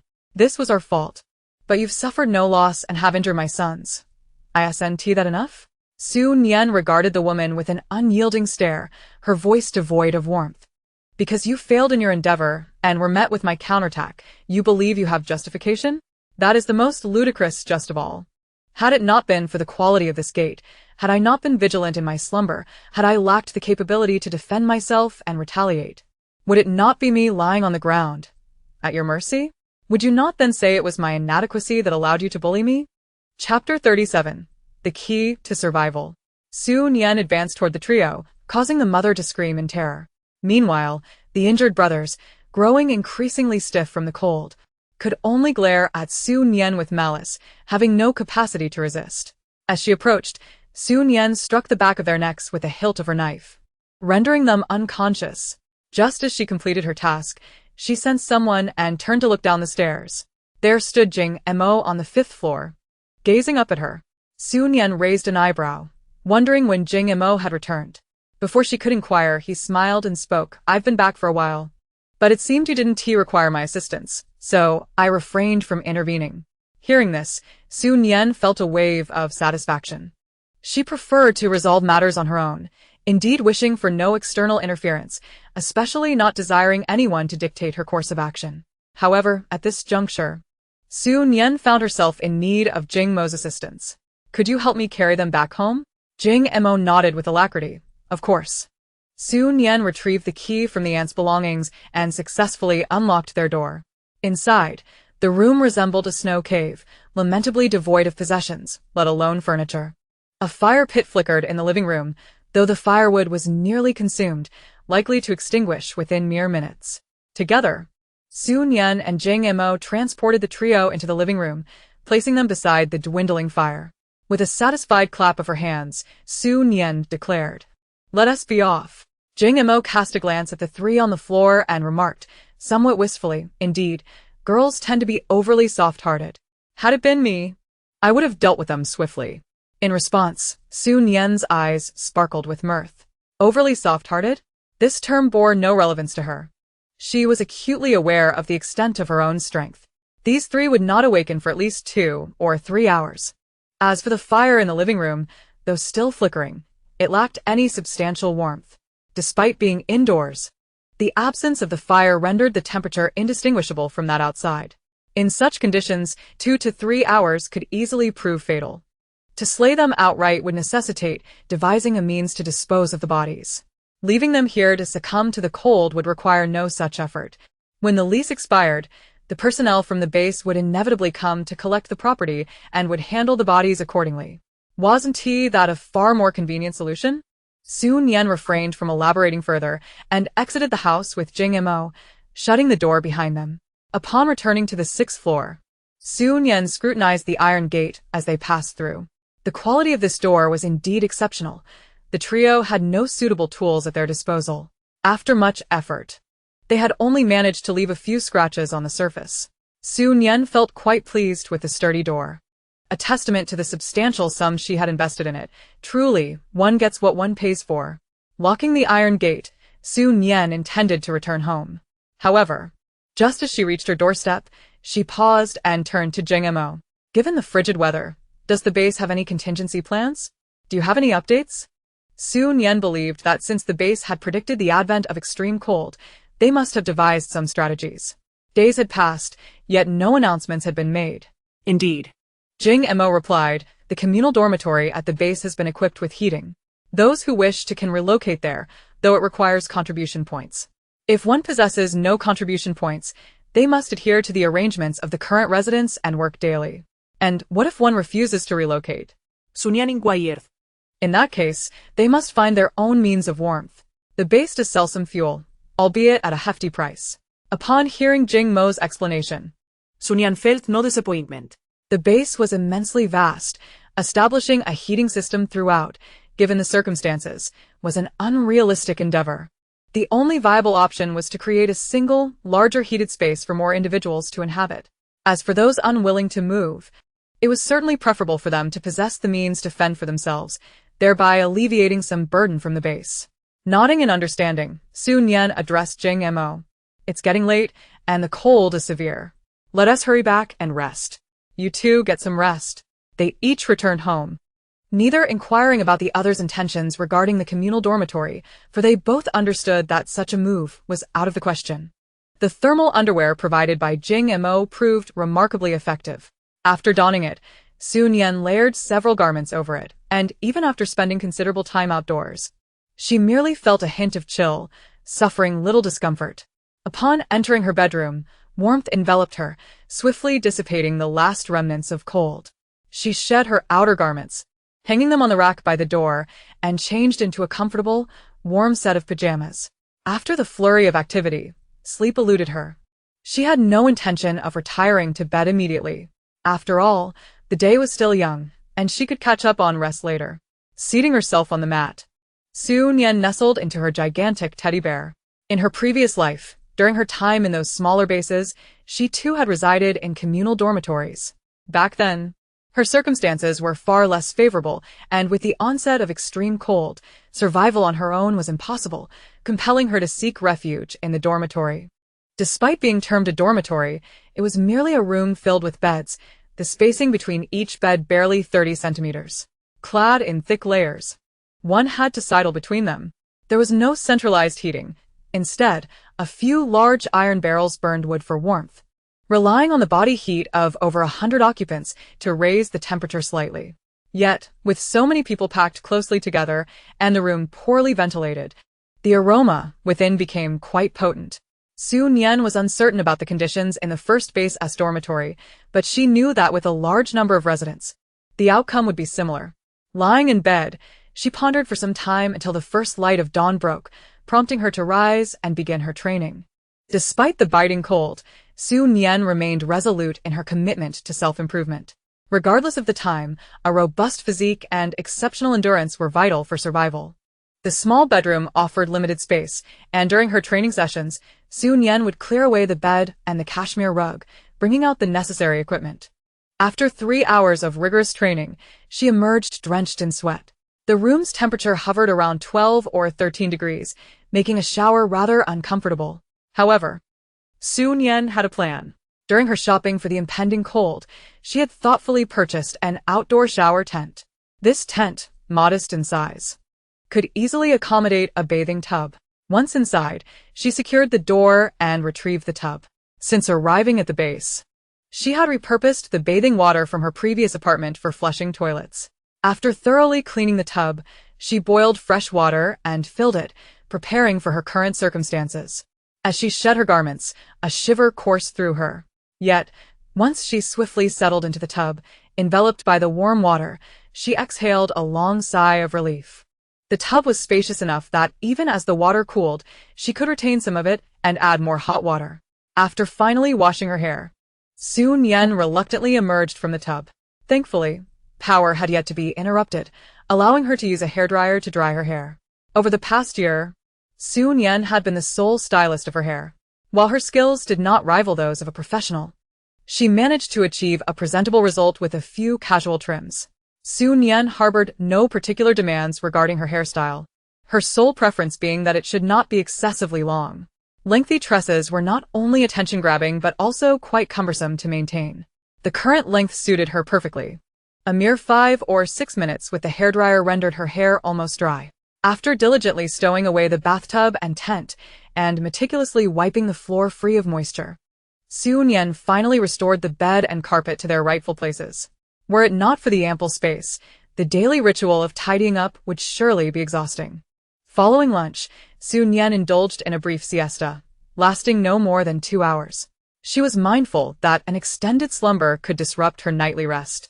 Although there were no pressing tasks at hand and no need to venture outdoors, Su Nian maintained a commendable level of self-discipline in her daily routine. After the snowfall, she removed the thermal curtains from her window and hung an additional sheer white curtain inside. This translucent fabric allowed light to filter through while ensuring her interior remained concealed from outside view.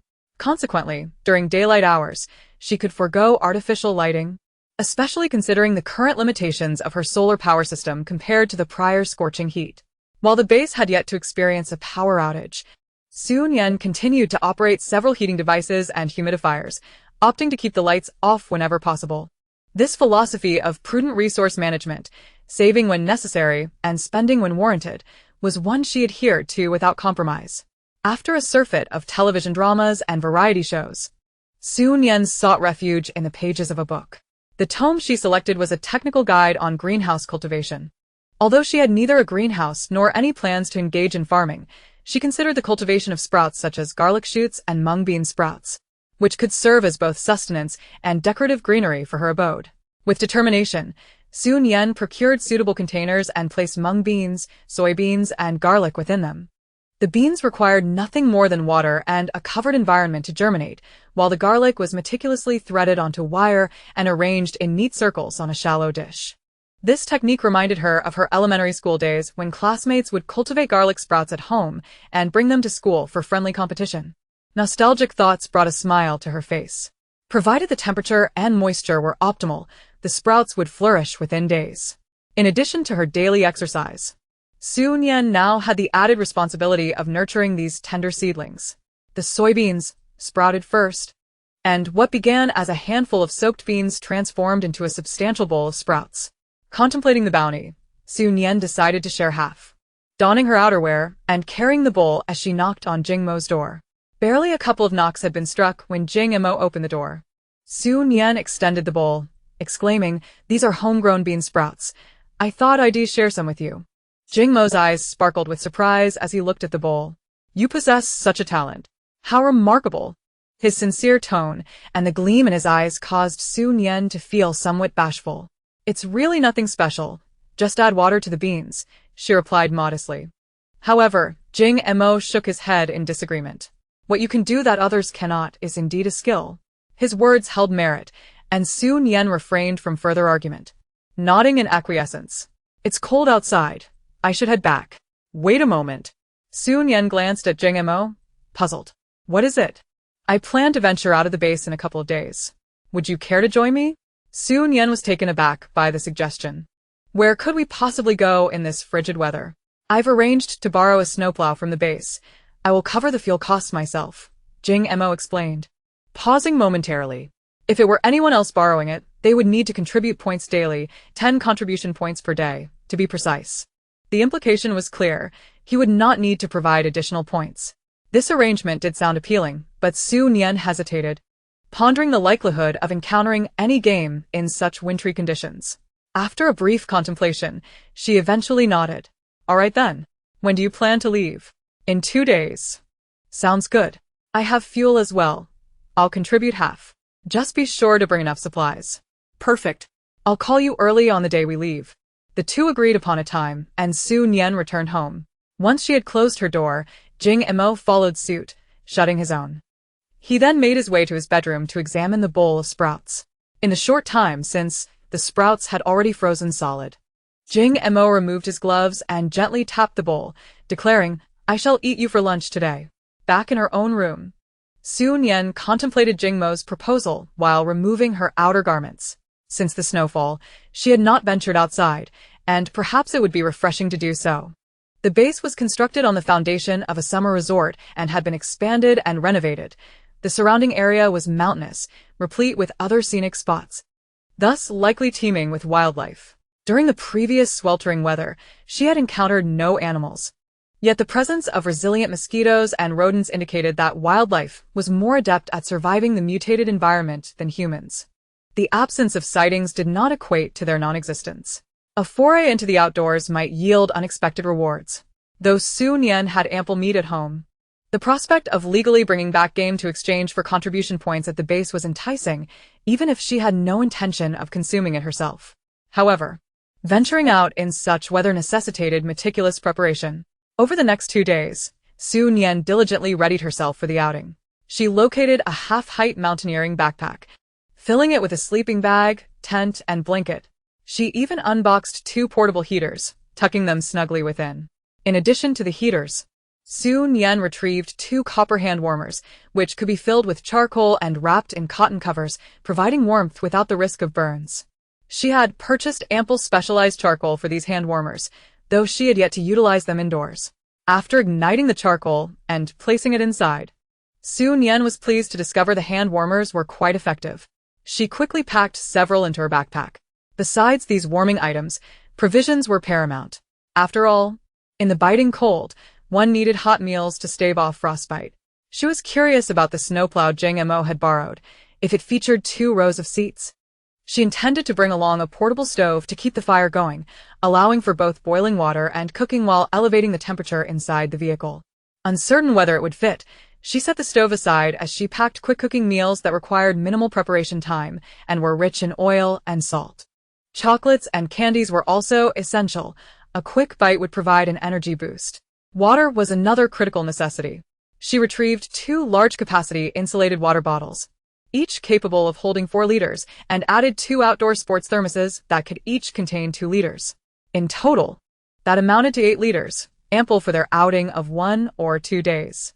If they could manage a same-day return, that would be ideal. However, if we cannot return on that day, it is simply beyond our control. Water is essential, yet a high concentration of alcohol is equally necessary. Su Nian filled 2 small stainless steel flasks with liquor. These compact flasks are space-efficient and easily portable. She also packed various medications for external injuries and remedies for fevers and colds, securing them in emergency medical packaging before stuffing everything into her backpack. The backpack, standing at the height of 1.5 persons, was brimming with supplies. The only items not included were 4 water flasks. Otherwise, it would have been completely full. On the morning of the 3rd day, after having breakfast, Su Nian filled all 4 flasks with scalding hot water. Just as she finished organizing, she heard Jing Mo's voice calling from outside the door. Su Nian switched off all the devices in the room, replenished the charcoal in the stove, and then made her way to the entrance, laden with her bundles. Upon opening the door, she found Jing Mo dressed warmly, with large packages at his feet as well. They exchanged glances, then looked down at the heaps of supplies at their feet, both bursting into laughter. Will the borrowed vehicle accommodate all this? Su Nian inquired. It will. It has 2 rows of seats, Jing Mo replied, instantly alleviating Su Nian's worries. She gestured towards a nearby oil barrel, explaining, this contains oil. I've filled the vehicle with fuel, so let's keep this on hand as a reserve. Su Nian said little else, simply agreeing. They had prepared quite an array of supplies. And after making 2 trips, They had finally loaded everything into the vehicle. With extra space in the back seat, Su Nian decided to place the portable stove there, the charcoal within it already glowing fervently. After a moment of contemplation, Su Nian opened her backpack and pretended to retrieve sweet potatoes, placing them atop the stove. Jing Mo caught sight of her actions in the rearview mirror and couldn't help but chuckle. "Will they cook?" he asked. "I'm not sure. Let us find out. If they don't cook through, we can always peel and boil them," she suggested. "That works too." Outside, the snowstorm continued, though it wasn't particularly heavy, allowing them to see the road ahead. Snowplows were operating within the base, making them less conspicuous. However, once they drove away from the base for a stretch, they became the only visible vehicle amidst the vast expanse of snow. The snow outside was piled up to half a person's height, and the further they ventured from the base, the more pristine the snow appeared, indicating that no one had traversed this area before. Inside the vehicle, with the stove running and the heater on, Su Nian and Jing Mo were warmly dressed and had even applied hand warmers. Su Nian held a hand warmer in her embrace, so she felt no chill at all. It was this comfort that allowed her to take in the winter landscape outside. Everywhere was a blanket of white, punctuated only by the towering trees exhibiting slight variations in color. Had the scene unfolded before the apocalypse, it would have undoubtedly delighted many, a perfect setting for snowball fights, snowmen, and sledding. Even ice blocks to construct snow houses could have been fashioned. Yet now, with inadequate food and sleep, the biting cold left no space for thoughts of play, nor did it inspire any appreciation for the beauty before them. During the 2 frigid years of her previous life, Su Nian had come to loathe the color white. In both that time and now, she longed for the vibrant greens, the lush, varied shades of green that seemed to quench her spirit. She wondered if she would ever see such hues again in her lifetime. Quickly, she turned her gaze back to the road ahead, addressing Jing Mo. "Do you have a map? Since we are venturing out to hunt, it would be prudent to have a map and a clear direction. Otherwise, aimlessly driving around is hardly advisable. Given the current temperature, their vehicle could not afford to shut off. Reigniting it would be akin to chasing a mirage." Jing Mo held the steering wheel with one hand while retrieving a map from his pocket with the other, handing it to Su Nian. "This is a map of the vicinity that I procured from the base." Although Su Nian possessed a digital map of the area, those devices were useless in such extreme cold. Grateful for Jing Mo's preparedness, she accepted the map. Unfolding it, she noted the clearly marked routes. Such maps were exclusive to the base. Others might not have had the opportunity to acquire one. As she scrutinized the map, it became evident that they were indeed surrounded by mountains with abundant water sources, a promising sign during the heat of summer. However, at present, as Su Nian glanced around, all she could see was a white void. With the snow continuing to fall, she pondered whether it might trigger an avalanche, and if so, would the base be affected? In her previous life, she had not heard much about Base 1, particularly after the communication systems failed post-apocalypse. But worrying now was futile and would not resolve any issues. Folding the map neatly, she returned it to Jing Mo and settled back into her seat, flipping the sweet potatoes over on the stove. Yet, the temperature was still too low. Despite the time spent roasting, the sweet potatoes remained hard, only emitting a faint aroma. Su Nian concluded that they would likely have to resort to boiling the sweet potatoes after all.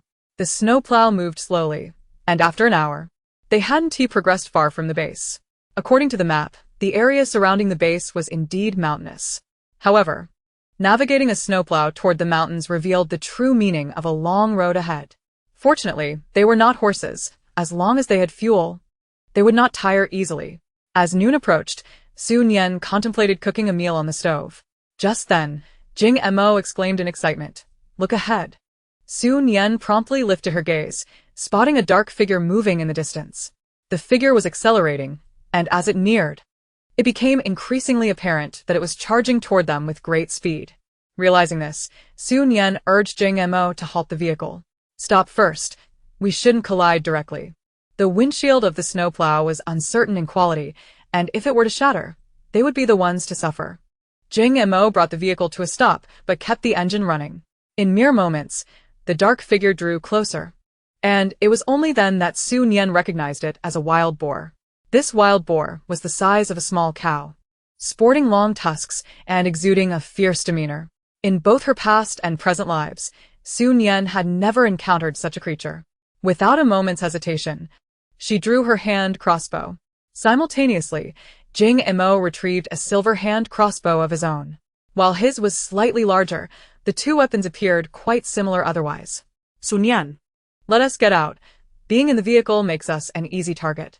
If it goes wild, it could damage the car, Jing Mo advised, and Su Nian wholeheartedly agreed. Opening the door and stepping out. The snow was piled up to half a person's height, and while it hadn't, he felt overwhelming inside the vehicle.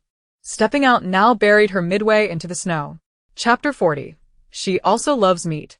As the wild boar approached, Su Nian dared not hesitate, swiftly sprinting to the side. Jing Mo reacted just as quickly, darting in another direction while calling out to her, if possible, climb a tree and shoot. Avoid close combat. The landscape is currently cloaked in a blanket of snow, the accumulation thick enough to impede their movements, rendering them less agile than wild boars. In such circumstances, engaging in close combat is utterly impractical. Su Nian comprehends this reality. I understand. Just be cautious, she advises. The two part ways, reaching the edge of the trees just before the boar comes barreling towards them. However, the heavy layers of clothing make scaling the trees a daunting task. After a brief contemplation of the towering tree before her, Su Nian recognizes that climbing it within the short span of time is unfeasible, and she promptly abandons the idea. Swiftly turning around, she raises her wooden firearm, aiming at the oncoming boar. Yet, with little experience in shooting, even hitting stationary targets requires her utmost concentration, let alone a wild boar in full flight. The bullet she fires narrowly grazes the boar's back, ultimately striking a tree with a resounding thud. Initially aimless, the boar, startled by the gunshot, pivots directly towards Su Nian, charging at her. Observing the scene, Jing Mo instinctively tightens his grip on his gun, ready to fire. However, before he can act, Su Nian, without a moment's hesitation, fires off several rounds in quick succession. Though her aim is not particularly precise, the rapid fire results in a hit, causing the boar to let out a pained cry before collapsing onto the snow, sliding several meters away. By sheer coincidence, the boar's trajectory leads it directly towards Jing Mo. Jing Mo attack. Watch out. Su Nian warns. Hearing this, Jing Mo smirks slightly, raises his gun, and without a moment's hesitation, pulls the trigger.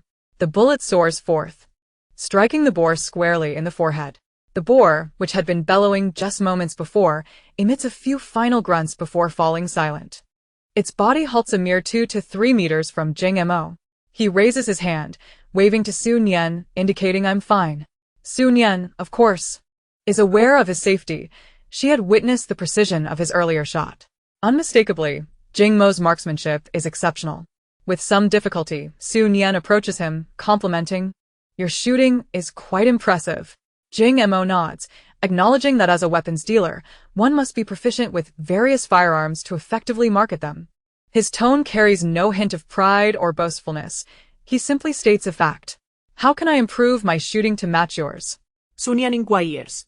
Jing Mo scratches his head, responding, to enhance your marksmanship, practice is essential. When we were at the base, opportunities were scarce, but now that we are out here, you can practice more. Our vehicle isn't moving swiftly. I can drive while you look for targets to shoot at. Su Nian cannot deny the soundness of Jing Mo's advice. However, each bullet represents a significant investment, 5 grams of gold. She ponders how many bullets she would need to expend to achieve Jing Mo's level of skill. Yet, she understands the adage that one must make sacrifices to reap rewards. Even if a free lunch exists, she would hesitate to partake. For now, the pressing concern is what to do with the wild boar. Having observed it from a distance earlier, she noted that it was quite large. Now, up close, she realizes it is even bigger than she anticipated, likely weighing between 200 to 300 kilograms, approximately 500 to 600 pounds.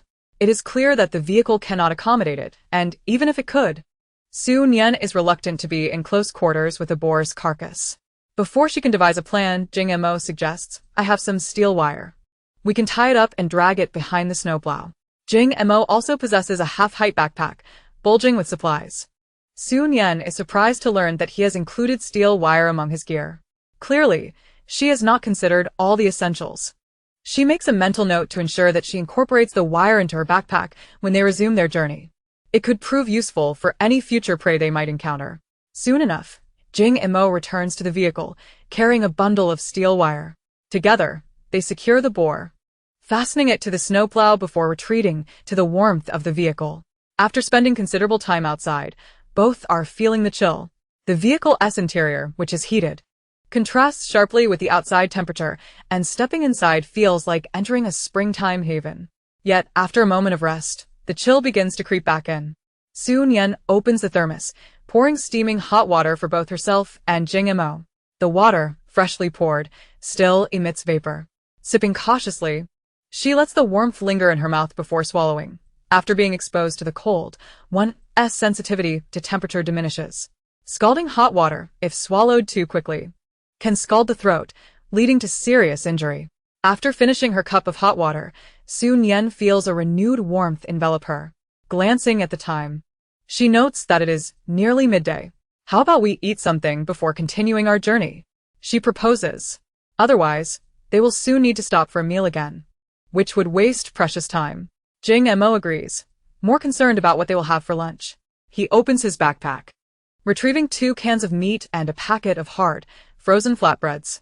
The flatbreads are as hard as bricks, making Nian wince at the thought of chewing them. Let us skip the flatbreads. I brought self-heating rice. It's more convenient and quicker. If you want meat, we can heat the canned food in the pot, she suggests.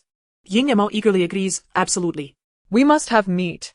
Nian cannot help but take a second glance at him, surprised to discover that he is a meat lover, just like herself. Setting a small iron pot on the stove, Nian opens the cans, pouring the braised pork into the pot. The frozen meat sizzles and steams as it heats, releasing an enticing aroma. Meanwhile, she retrieves 2 boxes of self-heating rice from her backpack. By the time the rice is ready, the pork in the pot is bubbling delightfully. Neither of them hesitates as they dig into their meal.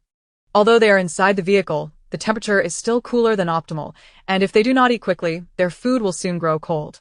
Cold food is not ideal, as it can become as hard as stone, nearly inedible. They eat rapidly, yet by the end, the food has cooled considerably. Nevertheless, neither complains, ensuring the last few bites find their way into their stomachs. Jing Mo inspects the box of rice, noting its good quality. It would be a shame to throw this away. I'll wash it, and it may come in handy later, he remarks. Chapter 41. This frugal demeanor is remarkably reminiscent of her own. After Jing Mo finished speaking, he took the 2 lunchboxes and a small pot of braised pork, and directly climbed out of the vehicle. There was no water available for washing, nor was there an abundance of it to spare for cleaning pots. He simply tossed the pot and bowls onto the snow, using the snow to wipe them clean. Nian, seated in the car, observed this scene with softening eyes. He was clearly quite capable, yet chose to be so frugal. One could only conclude that he was indeed someone who knew how to live well. Retracting her gaze, Nian seized the moment to pull out a steel cable and stow it in her backpack. Just as she finished, she heard the sound of the door opening and turned to look. Jing Mo's face was obscured by a mask, preventing her from discerning his expression. However, the droop of his brows revealed his displeasure. What's wrong? You were so cheerful when you got out of the car. How did you become like this in such a short span? Jing Mo sighed, handing the small iron pot to Nian while pulling out the 2 plastic lunchboxes, which were now cracked.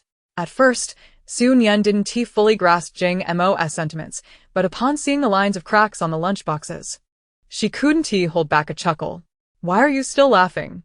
Jing Mo's voice carried a hint of resentment. Nian waved her hand, attempting to suppress her laughter. I'm sorry, I just couldn't help it for a moment. After taking several deep breaths, she managed to regain her composure and spoke earnestly. You can't blame yourself for the cracks. The weather is simply too cold, rendering the plastic hard and brittle. It's easy for them to break with the slightest carelessness. I know, Jing Mo replied, so I was particularly cautious while washing, applying gentle pressure, but alas, they still cracked. He placed the broken boxes on the passenger seat, stating they could be saved for fire later. While the scent of burning plastic was far from pleasant, it would serve as kindling and burn longer. Listening to Jing Mo, Nian's gaze shifted, reflecting a slight change in her perception of him. His frugal demeanor bore a striking resemblance to her own. Unaware of her thoughts, Jing Mo settled into his seat and asked, "Shall we set off now?" I was thinking we could drive for another hour before heading back. We should be able to return to the base by evening. What do you think? Absolutely. Nian had prepared thoroughly, but compared to the biting cold outside, returning to the base in the evening was undoubtedly the more sensible choice. As the snowplow began to move, Nian opened the window halfway. It was a rare opportunity to practice her shooting skills. Not to seize it would be a shame. Initially, Nian aimed at tree trunks. While the trunks remained stationary, the vehicle was in constant motion. Striking a target while moving proved to be quite a challenge. She didn't rush to fire, patiently taking aim before pulling the trigger. Bullets were precious. Even with thousands in her possession, she couldn't afford to waste them. Perhaps, as Jing Mo suggested, Nian indeed possessed a natural talent for shooting. After an hour of relentless practice, she was able to swiftly target moving objects from the vehicle and hit her mark. It was a gratifying outcome. Even though she had fired hundreds of rounds in that hour, the joy of her success overshadowed the cost of the ammunition. Jing Mo glanced at Nian through the rearview mirror, noting her excitement, and a slight smile appeared beneath his mask. He refrained from interrupting her focus and gradually turned the vehicle around, preparing to return to the base. As the snowplow shifted direction, Nian's view changed as well. At that moment, she spotted numerous dark shapes moving swiftly in the distance. Although they were not headed towards their direction, their speed was remarkable. Having recently hunted a wild boar, Nian felt a sense of unease at the sight of those swift-moving shadows in the snow. "Jing Mo, look over there," she exclaimed. Jing Mo followed her gaze and, upon seeing the dark shapes, adopted a solemn expression. "Do not fire," he spoke quietly. Even without his warning, Nian had no intention of shooting. She retrieved her binoculars and focused on the moving figures, confirming that they were indeed a herd of wild boars. To her astonishment, it appeared to be a group of 15 to 20 robust adult boars, some even larger than the one they had tied to the back of their vehicle. The wild boars dashed across the snow with astonishing speed, disappearing from Nian's sight within moments. Lowering her binoculars, Nian furrowed her brow in concern. Why were there so many wild boars? Larger boars naturally consumed more food, but in this frigid climate, what could sustain them? If they failed to find sustenance, would they venture towards the base? This was merely what they could see. Were there even more wild boars lurking unseen? Besides wild boars, could there be other wild animals as well? Did humanity need to contend with various formidable wildlife in addition to natural disasters? Just the thought weighed heavily on her heart. In her previous life, Nian had lived in proximity to a city where there were no mountains or rivers and wildlife was scarce. Creatures like cats, dogs, and birds were quickly snatched up by those driven by hunger. Hence, as time passed, she hardly encountered any animals. She never anticipated that arriving at the first base in this life would present her with an entirely different reality. Noticing Nian's continued silence and furrowed brows, Jing Mo offered reassurance. "You needn't worry. No matter how numerous or fierce these animals may be, they cannot withstand firearms. If they dare approach the base, it would be their demise." Upon hearing Jing Mo's words, Nian nodded, acknowledging, "You're right. In that regard, there's truly nothing to be concerned about. The real worry lies with those like us who venture away from the base, as well as those who live outside the base." Having witnessed such a multitude of wild boars, Nian feared drawing too much attention and incurring unnecessary trouble. On the return journey, she resolved not to fire her weapon again. "You've been driving for quite some time. Let me take over," she suggested to Jing Mo. Without hesitation, Jing Mo agreed. Sure. The two of them exited the vehicle and switched seats. Nian settled into the driver's seat, initially moving at a snail's pace. Having never operated a snowplow before, it took her a while to get accustomed. Gradually, she increased her speed to match Jing Mo's. Initially, both had little hope of encountering any more game. To their surprise, over an hour later, they spotted several plump gray rabbits darting across the snowy expanse. Jing Mo's marksmanship was unquestionable. With 4 precise shots, he successfully brought down 4 rabbits. 2 others, startled, dashed away at great speed and soon vanished. Jing Mo exited the vehicle and returned shortly, proudly carrying the 4 hefty rabbits. The temperature outside was frigid, and the rabbit, having met its untimely demise, had already succumbed to the cold in just a short span of time. Jing Mo placed the rabbit beneath the rear seat And Su Nian had no objections to this arrangement. Her curiosity now lay in the potential contribution points they could obtain from their wild boar and rabbit. Chapter 42. Su Nian would not entrust her life to others. Considering Jing Mo's ongoing collaboration with the base, it was evident that he had access to more channels of information. Su Nian straightforwardly inquired about the base's purchasing price for these wild animals. Jing Mo shook his head, admitting he was unaware of the specifics and would only find out once they returned. However, he assured her that they would certainly not incur losses. Su Nian readily agreed. After all, Jing Mo was not one to suffer a disadvantage. His decision to embark on this venture suggested he anticipated a profit.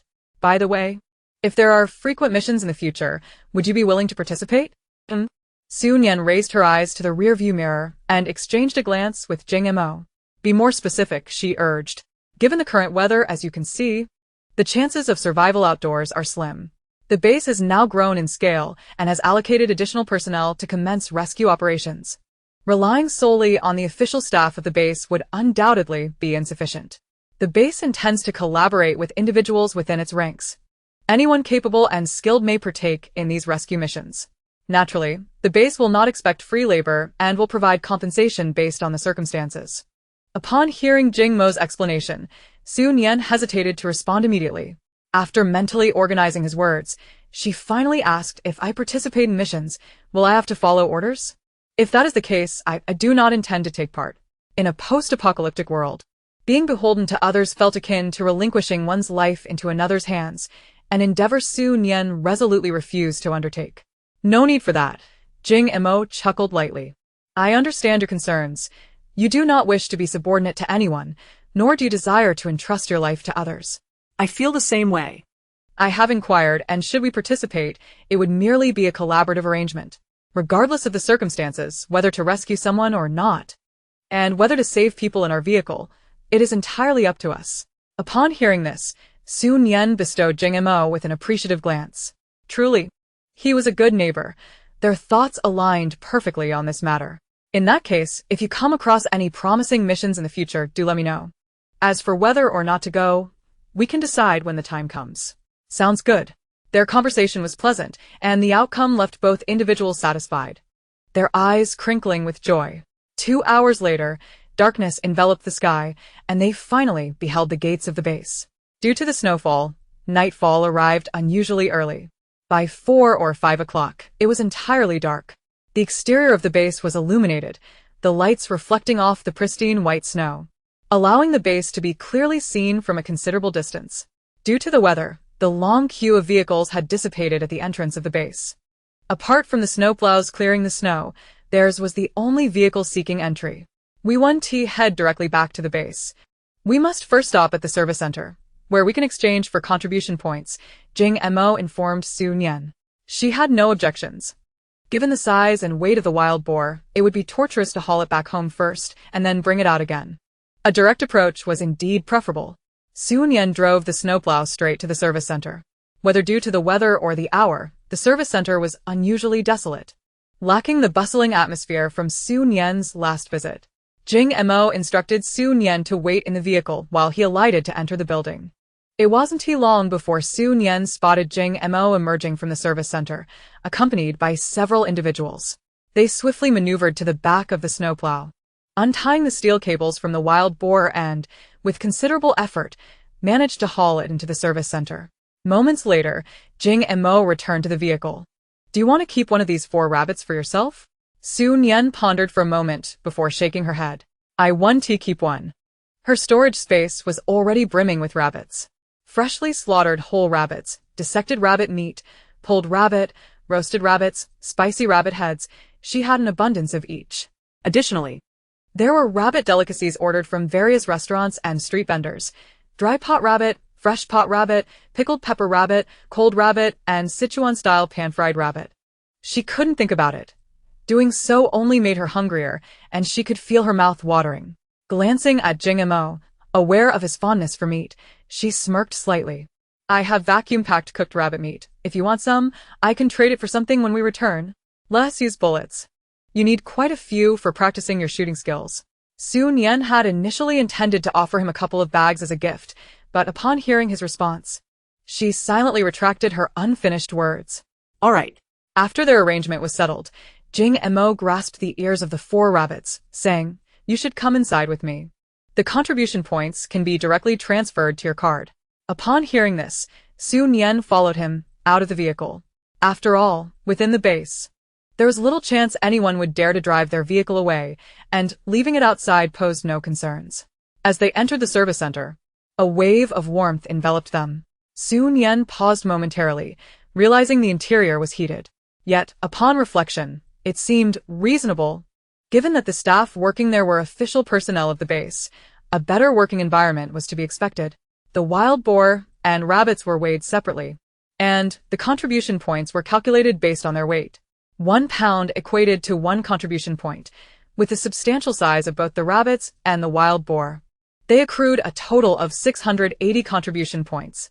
The points were evenly split between the two, resulting in an additional 340 contribution points on each of their cards. Having spent just 1 day out, they earned over 300 contribution points, enough to cover Nian's rent for 3.5 months. It was indeed a lucrative venture. Leaving the service center with their cards in hand, Nian found herself increasingly intrigued by the prospect of undertaking missions. Once back in the vehicle, Jing Mo took the driver's seat. "First, I'll drop you off at our small building, and then I'll return the vehicle." Nian blinked. "But how will you get back?" "Someone will drive the snowplow back for me." Relieved that he wouldn't have to walk back, Nian settled back into her seat. The vehicle halted beneath their small building, and they both disembarked, carrying the contents of the vehicle upstairs. After seeing Jing Mo off as he headed downstairs, Nian quickly shut the door and retreated to her bedroom. The first thing she did upon entering was to activate all the heating devices and humidifiers. She then used a hook to lift the iron cover off the stove, noting that the charcoal fire had not yet extinguished and there was still some left at the bottom. Without hesitation, she added more charcoal and covered the stove again before settling into the warmth of the small solar heater. With the sun shining down and the heater blowing warm air, the icy chill that had gripped Nian's body gradually began to dissipate. After warming up for a while and considering the time, she retrieved rabbit meat from her space. Fresh rabbit meat, roasted rabbit, spicy rabbit heads. She brought out 2 boxes of each.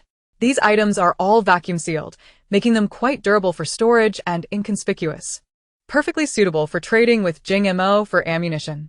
Nian moved the boxes to the entrance, awaiting Jing Mo's return. Just as she was about to turn back to her bedroom, she heard a commotion downstairs. The cacophony of footsteps and animated chatter unmistakably indicated that a considerable number of people had arrived below. In the 2 apartments on the 5th floor, one was occupied by a mother and her 3 children, while the other housed a family of 5. The latter family was typically quiet and would not create such a ruckus. If it wasn't them, then who could it be? As Nian pondered this, a girl's cheerful voice rang out, "How wonderful! We finally have our own home." Chapter 43. Food is pricier than gold. Upon hearing the girl's words, Nian immediately grasped the situation. They must be the newcomers. This meant that the bodies of the mother and her children had likely been discovered and removed. It had barely been a few days, and the bodies were already found. After some contemplation, Nian deduced that the only plausible explanation was that the mother had not been behind on her rent for long. There was nothing particularly strange about this. Earning a living could be arduous, and some people would rather pay rent by the day. However, with the cold weather, it was likely that no one wished to venture out daily. Yet, there were undoubtedly many who paid rent every 10 days. Nian chose not to dwell on this further. The discovery of the bodies was merely a matter of time. Whether it was sooner or later was of no consequence to her. As long as no trouble came her way as a result, she had no interest in the identity of the newcomers downstairs. Turning back to her room, she poured herself a cup of ginger tea with red dates and savored it slowly. Just as she finished her warm tea, she heard Jing Mo's voice. Hastening to the door, she opened it to find Jing Mo standing outside, his hat and shoulders dusted with snowflakes. The temperature in the building was hardly different from that outside. Jing Mo had walked from the 1st floor to the 6th, and the snowflakes remained intact, showing no signs of melting. Nian frowned at the sight and quickly opened her door to check if the heater in her bedroom had gone out. If it had, she would promptly bring him some coal. "If it's out, I can share some from my supply." "All right," Jing Mo replied with a single word. though his tone was infused with cheerfulness. Su Nian did not follow him inside. She was not fond of others casually entering her domain. Nor would she intrude into someone else's space. After a brief wait, Jing Mo emerged from the small bedroom, stating, "The coal hasn't extinguished. I added some more. It should catch fire soon." Su Nian nodded in acknowledgement, gesturing to the boxes beside her. "This is what I mentioned earlier. Would you like to take a look?" Speaking at the entrance, even in hushed tones, could potentially attract attention from downstairs. To avoid unnecessary complications, Su Nian refrained from explicitly mentioning rabbit meat, instead conveying the idea subtly, confident that Jing Mo would understand. Indeed, Jing Mo comprehended, stepping forward with purpose. "Let me have a look." Su Nian crouched down, opening each cardboard box for him to inspect the contents. Jing Mo's gaze flitted over each box until he decisively declared, "I'll take them all."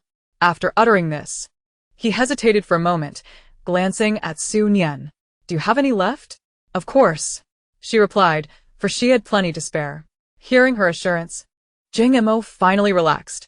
Together, they made several trips back and forth, relocating all the boxes into Jing Mo's living room.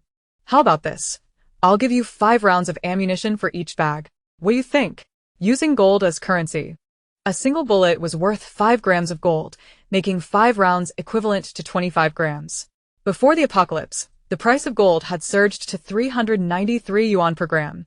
5 grams would be approximately 2,000 yuan. That amount was certainly enough to procure these several boxes of food. However, this was all contingent upon the world before the calamity. In the aftermath, food had become more precious than gold. While some still sought gold, trading it for food was no longer feasible. Therefore, this transaction could not be deemed a loss for either Su Nian or Jing Mo. As long as they both felt satisfied with the exchange, it was entirely acceptable.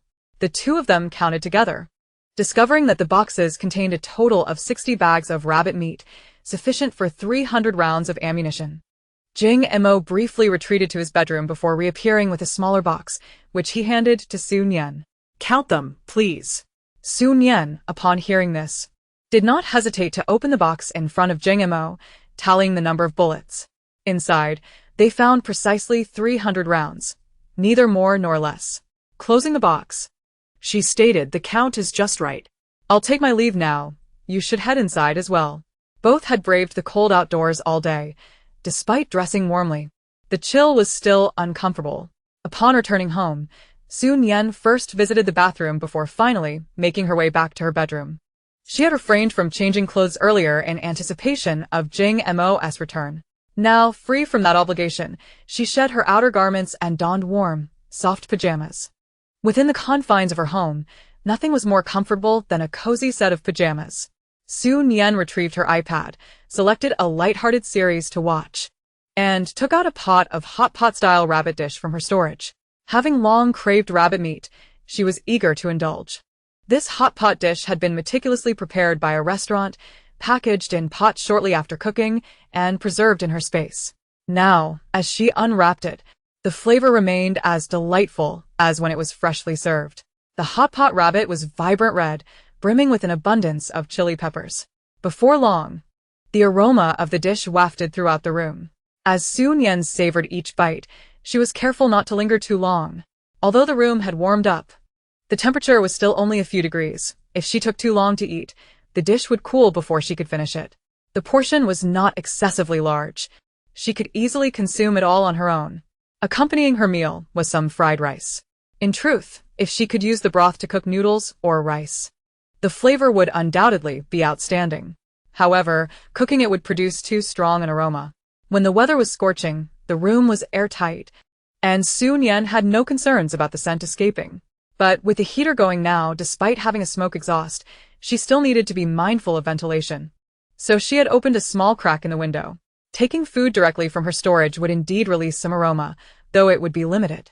But if she were to heat the hot pot rabbit on the stove, the fragrance would intensify immensely. The scent could waft through the crack, potentially enticing many passers-by. Su Nian was not concerned about making others crave her food. Rather, she worried that someone might follow the scent to her door. She simply wished to live a peaceful life, and it was best to avoid unnecessary complications. although she regretted not being able to cook noodles or rice. She thoroughly enjoyed this meal. After tidying up the table, she noticed it was already past 7 o'clock. Nian plugged in her foot bath and indulged in a thorough soak for over half an hour.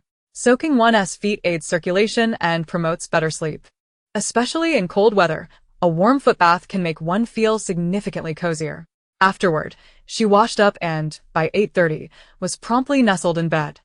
Perhaps due to the exhausting nature of the day, Nian had scarcely laid down before she succumbed to a deep slumber.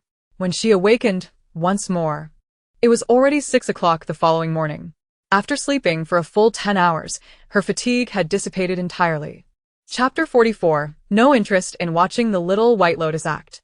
The first task upon waking was to replenish the stove with charcoal. After a night had passed, the embers within had dwindled to mere remnants, the remnants having turned to ash, which had fallen into the collection tray below.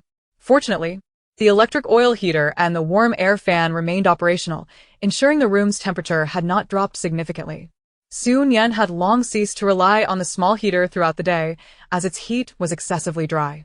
She would only activate it briefly upon returning from the frigid outdoors. After freshening up, Nian tidied her bed and carpet before commencing her training regimen anew. 3 hours later, she concluded her exercises, took a shower, changed her attire, and dried her hair. By the time she had finished all her tasks, it was already 10 o'clock. Nian rearranged her bed and carpet before finally retrieving her breakfast. In the morning, Nian still preferred to enjoy congee, accompanied by steamed buns or pancakes and a couple of boiled eggs, which made for a hearty meal. Just as she finished her meal, she heard the sound of someone knocking on the iron gate outside. Without a moment's hesitation, Nian cleared away her dishes, donned a green military coat over her pajamas, and put on a mask, hat, and gloves before stepping outside. As she opened her front door, she noticed Jing Mo emerging from his own residence across the way. They exchanged glances, but were too preoccupied to greet one another before hastening to the staircase, where they looked towards the iron gate. Outside stood a figure, swathed in a black down coat, a scarf wrapped around their neck, a hat atop their head, and a mask obscuring their face. It was impossible to discern their appearance. Even their gender remained a mystery. However, judging by their height, it seemed to be a female. After sizing her up, Nian inquired, "Do you need something?" "Hello. I am Guanhui, the new tenant downstairs. I came specifically to introduce myself. From now on, we will be neighbors living in the same building, so I hope to rely on your kindness," she said. Upon hearing Guanhui's words, Nian and Jing Mo exchanged a look, both filled with bewilderment. Even before the apocalypse, it was common for neighbors living in the same building, just doors apart, to be unaware of each other's names and to have never exchanged greetings. In this post-apocalyptic world, it was even more improbable for someone to introduce themselves after moving in. Having lived there for some time, Nian had only interacted with Jing Mo, whom she had known prior, and the only other people she had encountered were the 3 members of the elderly woman on the 5th floor.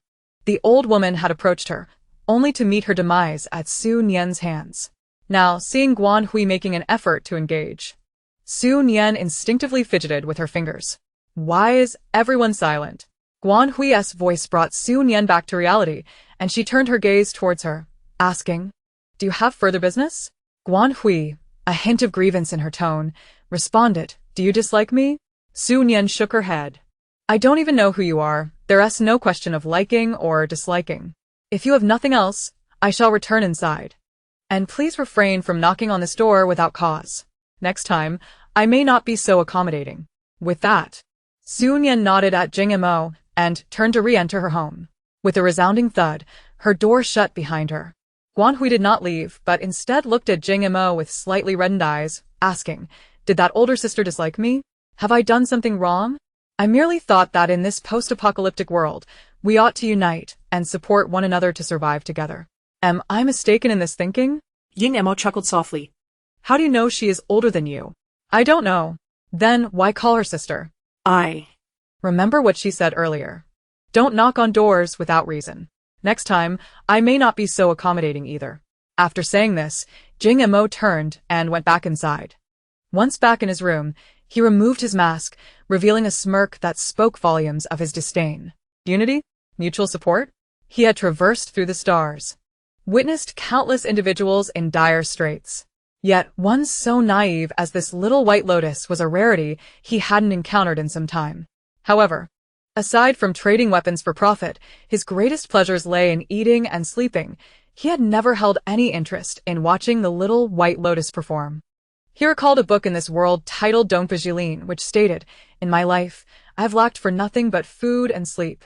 When I achieve my ambitions, I shall eat to my heart's content and then sleep, only to wake and eat again." Indeed, those with true prowess shared a singular objective. Jing Mo sat down beside the stove, dismantling a roasted rabbit, skewering it with an iron stick, and placing it over the flames to cook slowly. Before long, the rabbit began to emit smoke, its aroma wafting through the air. Yet, this enticing scent lingered solely around Jing Mo, failing to drift elsewhere. Beside him stood a silvery cylindrical device, adorned with fan blades, resembling a standing air conditioner. The only distinction was that while an air conditioner blew air outward, this contraption inhaled the smoke. As he turned the rabbit, Jing Mo mused softly to himself, "I wonder if Nian could use one of these. Should I send her one? What reason would suffice?" Back in her bedroom, Nian changed out of her coat and shoes, leaning against her stuffed bear. Thoughts of Guan Hui filled her mind, tinged with mockery. In this world of despair, where life was already fraught with challenges, rather than striving to improve her own situation and extend her existence, she found the energy to engage in such trivialities. Truly, she must be overly indulgent and idle. If Guan Hui did not bother her again, she would not entertain her further. Should she dare to intrude again, well. In the following 2 days, Nian remained indoors, adhering to her routine. The iron gate outside remained eerily quiet, with no further knocks disturbing her peace. Nian found this most agreeable. On the 3rd day, while the iron gate remained silent, a knock sounded at her door. The only person who would dare to knock on her door was Jing Mo. Wrapping herself in the military coat once more, Nian emerged. As she opened the door, Jing Mo spoke before she could utter a word. "Regarding the rescue mission I mentioned earlier, I have found a suitable one. Would you like to join me? Please elaborate on the specifics." Aside from our primary base in Rihe, there are numerous small bases, established by various groups of people. Just yesterday, a small base sent out a distress signal, and they have decided to seek assistance. This base is approximately 50 kilometers from here. It was formerly a resort. They have suffered attacks from wild animals, resulting in considerable casualties and damage to their property. Our primary objective in this mission is to rescue the survivors and eliminate those wild animals. We are not responsible for rescuing. Our focus will be on eradicating the threats. For participating, the basic reward is 100 contribution points, and additional points will be awarded for any wild animals killed. After listening to Jing Mo's explanation, Nian hesitated no longer and promptly agreed. "Then let us go." Chapter 45. You didn't ask me yesterday either. The departure was scheduled for the following morning, and that night, Nian took out her climbing backpack to begin an inventory of its contents. The items she had previously packed remained untouched, as she had anticipated they might be needed again in the future. Little did she realize that just a few days later, she would indeed require them once more. Uncertain of the duration of this outing, she understood the necessity of packing sufficient provisions, while also ensuring they were discreet. After all, this excursion would involve a larger group, markedly different from her previous solitary ventures with Jing Mo. With meticulous care, Nian filled her backpack with an ample supply of compressed biscuits, sausages, and instant noodles. Additionally, she stowed a small bottle of seasoning in one of the side pockets of her backpack. Once her preparations were complete, she finally lay down on her bed. The overhead light had been extinguished, leaving only a small night lamp on the bedside table to cast a gentle glow. Instead of succumbing to sleep immediately, Nian found herself lost in thought, her eyes wide open. Since her rebirth in this life, she had largely spent her time in solitude, engaging in endeavors independently. The prospect of collective action now stirred a complex mix of emotions within her. In her previous life, she had participated in numerous group activities similar to this one. Yet each experience had left an unfavorable impression. How tomorrow would unfold remained a mystery. After some time, Nian decided to cast aside her tangled thoughts. Overthinking was futile, and she resolved that sleep would be more beneficial. Nevertheless, her troubled mind ensured that she did not sleep well, and she dreamt of many events from her past life. At dawn the next day, as the first light began to filter through, Nian opened her eyes. Though her rest had been unsatisfactory, the moment she awakened, the remnants of sleep vanished and clarity returned. Jing Mo had mentioned the necessity of an early start, urging her to rise promptly and prepare. Thus, without hesitation, she quickly washed up and gathered all the heating devices in her room, placing them into her storage space. Furthermore, she procured an iron bucket to collect the burning charcoal from the stove, a practical idea that had occurred to her after returning from her last outing. By extracting some of the fiercely burning charcoal and placing it into the bucket, she could store it for future use, still retaining its fiery state when needed. Having secured the charcoal, Nian then consumed a bland breakfast before shouldering her large backpack and carrying 2 4-liter thermoses as she stepped outside. Just as she exited her home, the door across from her swung open, revealing Jing Mo. Their eyes met, and they exchanged a nod. "Good morning," they greeted in unison. Noticing the 2 thermoses in Nian's hands, Jing Mo extended his arm, offering to help with one. He carried a thermos as well, though his was smaller and strapped to his back. While Nian also had one on her back, she insisted on bringing the 2 larger ones. When venturing into the unknown, it was prudent to be well-equipped, otherwise, one might find themselves in dire need. Together, they exited through the iron gate and secured the heavy lock before descending the stairs. Upon reaching the 5th floor, a soft sound emanated from the door, prompting Nian to quicken her pace. Just as she took a few steps down, she heard the voice of Guanhui from behind. "Is that you too?" she exclaimed, her tone laced with surprise, though it soon softened. "What are you up to?" Her cautious demeanor suggested an underlying fear of Nian and Jing Mo. Without pausing, Nian continued her descent, her pace unimpeded. "Wait for me," Jing Mo called, his footsteps hastening to catch up. The 2 of them raced down the stairs, leaving Guanhui's question unanswered. She stood at the top of the staircase, her gaze lowered, barely catching a glimpse of Nian and Jing Mo as they hurried away. As their footsteps faded into the distance, Guanhui turned to Qin Pengfei, who had just arrived. Who were you just talking to? He inquired. Guanhui paused, her breath hitching before she regained her composure.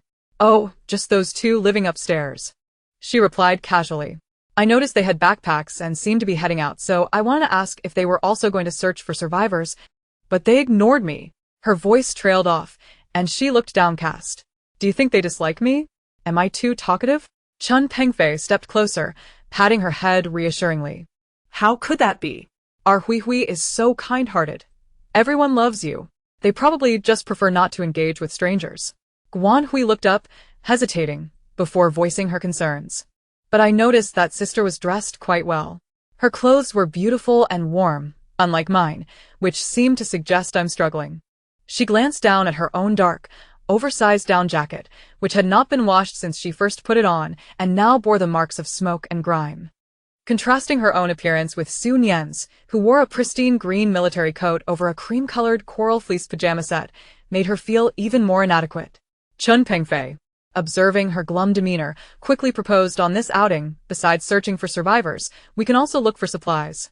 If we find clothes you like, we'll bring them back for you to wear. At this, Guanhui perked up, her eyes shining with excitement. "Really? Qingge, you're so good to me. Of course, you deserve the best this world has to offer." Their conversation was audible through the ajar door, catching the attention of Zhang Qiao and Li Wan, who paused their packing to exchange glances, filled with disdain. As Nian and Jing Mo reached the ground floor, they made no mention of Guanhui. Nian surveyed the white expanse around them. "How shall we proceed this time?" she pondered. Snowplows were clearing the main roads within the base, but outside, the unshoveled snow posed a challenge for their vehicles. Just as she was contemplating this, Jing Mo interjected. "Those of us accompanying the base on this mission will be driving our own cars. The snowplows will clear the way ahead. We just need to follow." "Let us share a vehicle," he suggested. "Mine has more space." As he spoke, Nian's gaze shifted, revealing a change in her expression. "Why didn't you mention this yesterday?" she asked, a hint of exasperation in her tone. "Well, you didn't ask," Jing Mo replied, somewhat defensively. Nian placed the items in her hands on the ground and said, "Please wait for me here. I will go back to fetch some things, and will be down shortly." Chapter 46. Satisfied with each other. After speaking, without waiting for Jing Mo's response, she turned and ascended the stairs. She dashed up to the 6th floor and, upon entering her home, promptly began retrieving items from her storage space. Considering Jing Mo's vehicle, Nian chose not to take out the coal-burning stove this time. Instead, she opted for a gas stove along with 2 portable gas canisters. Additionally, she grabbed 2 car-mounted heaters and a barrel of gasoline. After organizing these supplies, she made her way back downstairs. Jing Mo remained in place, and upon seeing Nian descend with such an abundance of items, he did not question her, but simply shouldered everything she had placed on the ground. "Let us go. We need to get in the car." Nian acknowledged with a nod, carrying her belongings alongside Jing Mo to the parking lot. The parking lot featured a shelter, which, while somewhat redundant during sweltering heat, proved quite useful now, as their vehicle would not be buried beneath mounds of snow. Jing Mo's car was larger than Nian's. Originally designed to seat 7, although he had removed the last row, thus expanding the interior space. Despite the considerable amount of items they carried, they occupied only a quarter of the available space. Nian's eyes sparkled at the sight of the remaining room. This time, aside from their mission, they could also gather supplies. With such ample space, she need not worry about storage. On such a frigid day, starting the car posed its own challenges. Jing Mo retrieved a battery from his backpack and provided power to the vehicle. After a brief warm-up, he successfully ignited the engine. Nian cast an appreciative glance at Jing Mo. His preparations were indeed thorough. Jing Mo activated the air conditioning and plugged in both heaters, one directed towards Nian and the other towards himself. "I will go down and install the snow chains," Jing Mo said as he exited the vehicle. Without hesitation, Nian followed suit. Together, they swiftly affixed the snow chains. Upon returning to the car, the interior temperature was noticeably warmer than before. Nian extracted several heat packs from her backpack. "Would you like to place a few on your legs?" Jing Mo tak. Not one to be coy, accepted them without hesitation. Although the car's temperature was certainly higher than the outside chill, using heat packs was still advisable. Remaining in one position for too long could easily lead to frozen limbs. "I heard that the base has been researching various heating devices.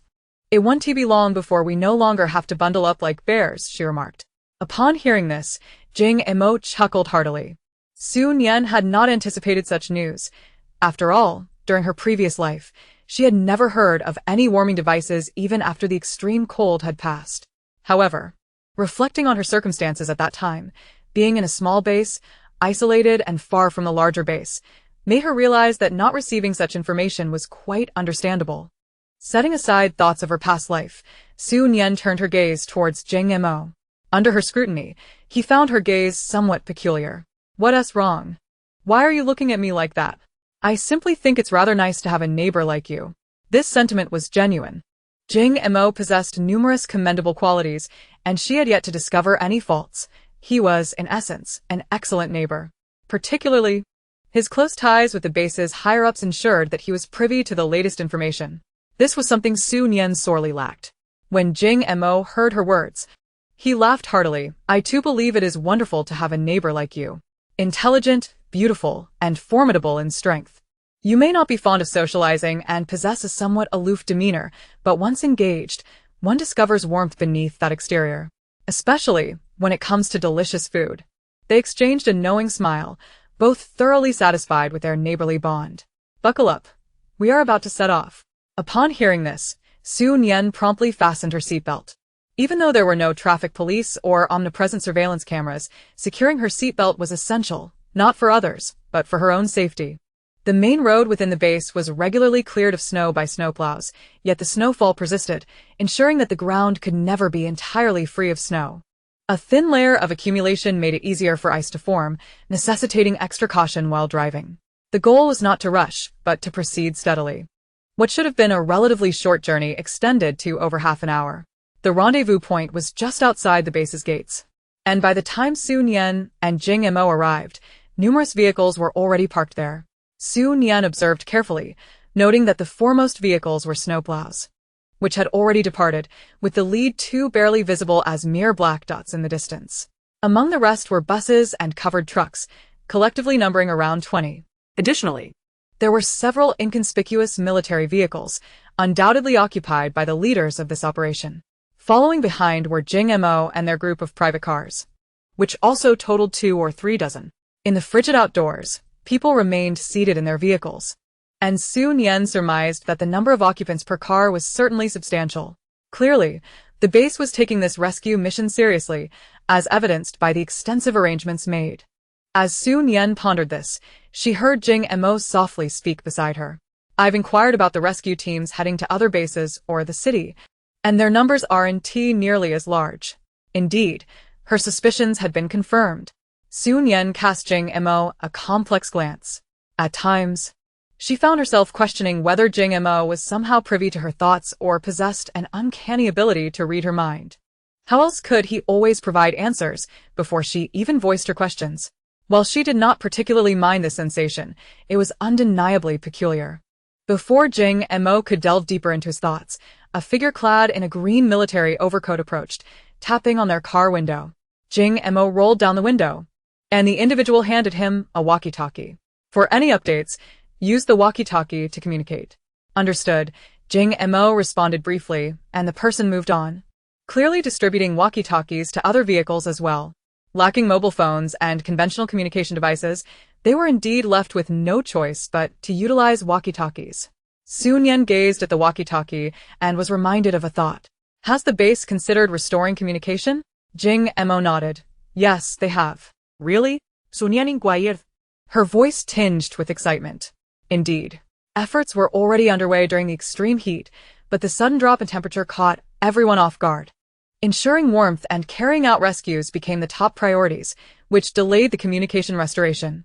However, after some time, I expect we will resume those efforts. Though it will only be within the base, returning to the previous state of communication is likely impossible. Without Jing Mo needing to elaborate, Su Nian understood this reality. Yet even the prospect of restoring communication within the base was encouraging. At the very least, she would be able to browse the internet again. Though she was not keen on socializing, she still found enjoyment in observing the lively interactions of others. After all, humans are inherently social creatures.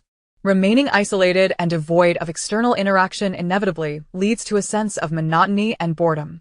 Jing Mo gazed at Su Nian, her eyes crinkled with laughter, and inquired once more, "Do you still have your mobile phone?" "Of course. It doesn't take up much space, so I brought it along," Su Nian replied with nonchalance. Not only did she possess a mobile phone, but also an iPad and a laptop. "Then do me a favor and swap it for me," Jing Mo quipped. "Did you discard your phone?" Su Nian, slightly perplexed, wondered how Jing Mo, in such a spacious vehicle equipped with numerous weapons, could neglect to carry even a phone. "In this post-apocalyptic world, it's not like home. I am not your mother," Jing Mo retorted. "At that time, I felt it was unnecessary, so I left it behind." He spoke while keeping his eyes fixed ahead, too timid to meet Su Nian's gaze. He could hardly confess that he was not of this world and had never owned a mobile phone in this realm. Su Nian paid little heed to Jing Mo's response. After all, he was not alone in deeming a mobile phone superfluous. Many shared his sentiment. When there was internet and electricity, a phone was indispensable. Yet, once both were absent, a phone became no more useful than a brick. In her own storage space, she had a brand new, unused phone, so offering one to Jing Mo posed no significant inconvenience. "I'll get it for you when we return to the base. Thank you in advance." The two shared a laugh. The convoy's pace was leisurely. While driving, one merely needed to be cautious of the vehicles ahead suddenly halting, with little else to worry about. After all, there were no overtaking vehicles, no traffic lights, and no sudden appearances of cars on either side. As Jing Mo drove attentively, Su Nian found herself growing somewhat bored. With nothing pressing to occupy her, she rummaged through her backpack, producing a packet of chocolate. She unwrapped one piece and popped it into her mouth, then offered another to Jing Mo. He accepted it eagerly, consuming it immediately. Su Nian preferred chocolate with a high cocoa content, mostly opting for dark varieties. The slightly bitter taste of dark chocolate, when savored, revealed its rich flavor, making it far more delectable than overly sweet chocolate. Relishing the subtle bitterness on her tongue, Su Nian felt a profound sense of satisfaction. As the morning slipped by quietly, Their slow speed meant they had only covered half the distance. Just then, the previously silent intercom crackled to life. The convoy will take a 20-minute break. We will resume in 20 minutes. This announcement echoed 3 times before the vehicles ahead came to a halt. Upon hearing this, Jing Mo had already braced himself to stop. As the vehicle in front halted, he followed suit. Let us not mention anything else. After an entire morning in the vehicle, anyone would need to address their physiological needs. Fortunately, the roadside where they had parked was flanked by houses and trees, allowing them to find a secluded spot to relieve themselves. Having lived in this post-apocalyptic world for a decade, Nian had grown accustomed to such matters. She ventured out first and returned, urging Jing Mo to do the same. Nian then retrieved some wet wipes to clean her hands before producing a self-heating rice meal. Knowing both enjoyed meat, she opted for braised pork over rice. While the flavor of the braised pork could not compare to her own cooking, in this moment, having food was a great blessing. To be picky would be utterly unreasonable. Just as the self-heating rice was nearly ready, Jing Mo returned. As he opened the car door, the enticing aroma wafted in, prompting him to quickly enter and firmly shut the door.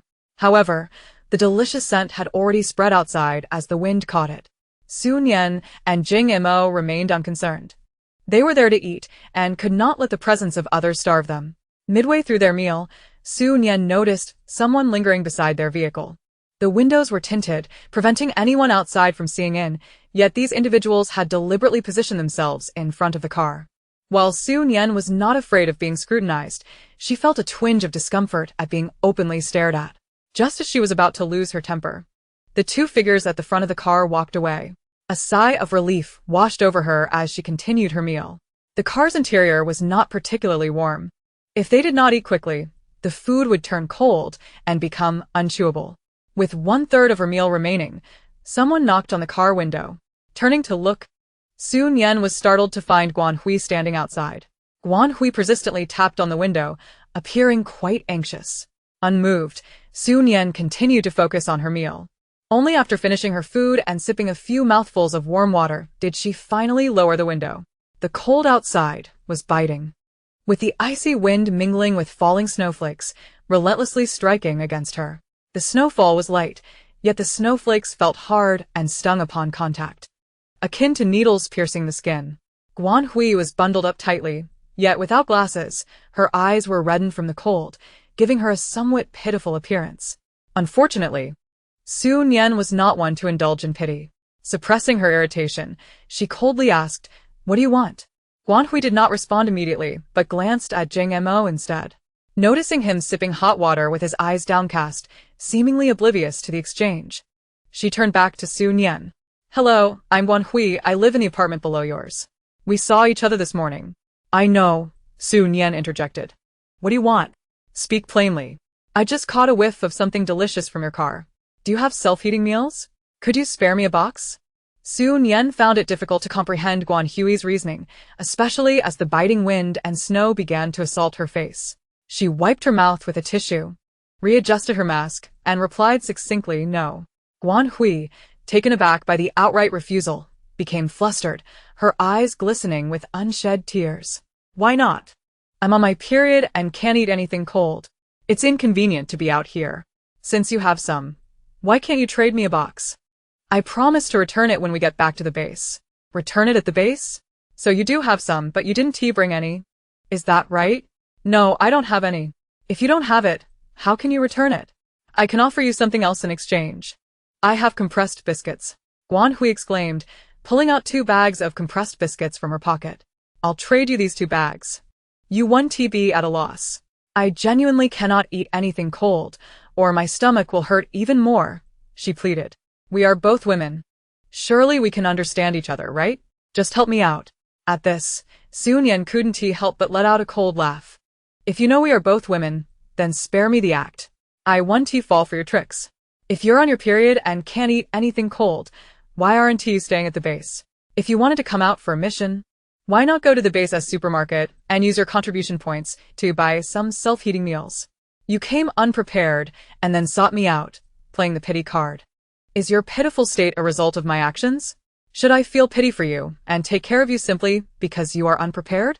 What are you thinking?" This is the apocalypse, not your home, and I am not your mother. With that final remark, Su Nian promptly shut the window. As it closed, the frigid wind and falling snow were kept at bay, rendering Guan Hui's expression somewhat less vivid.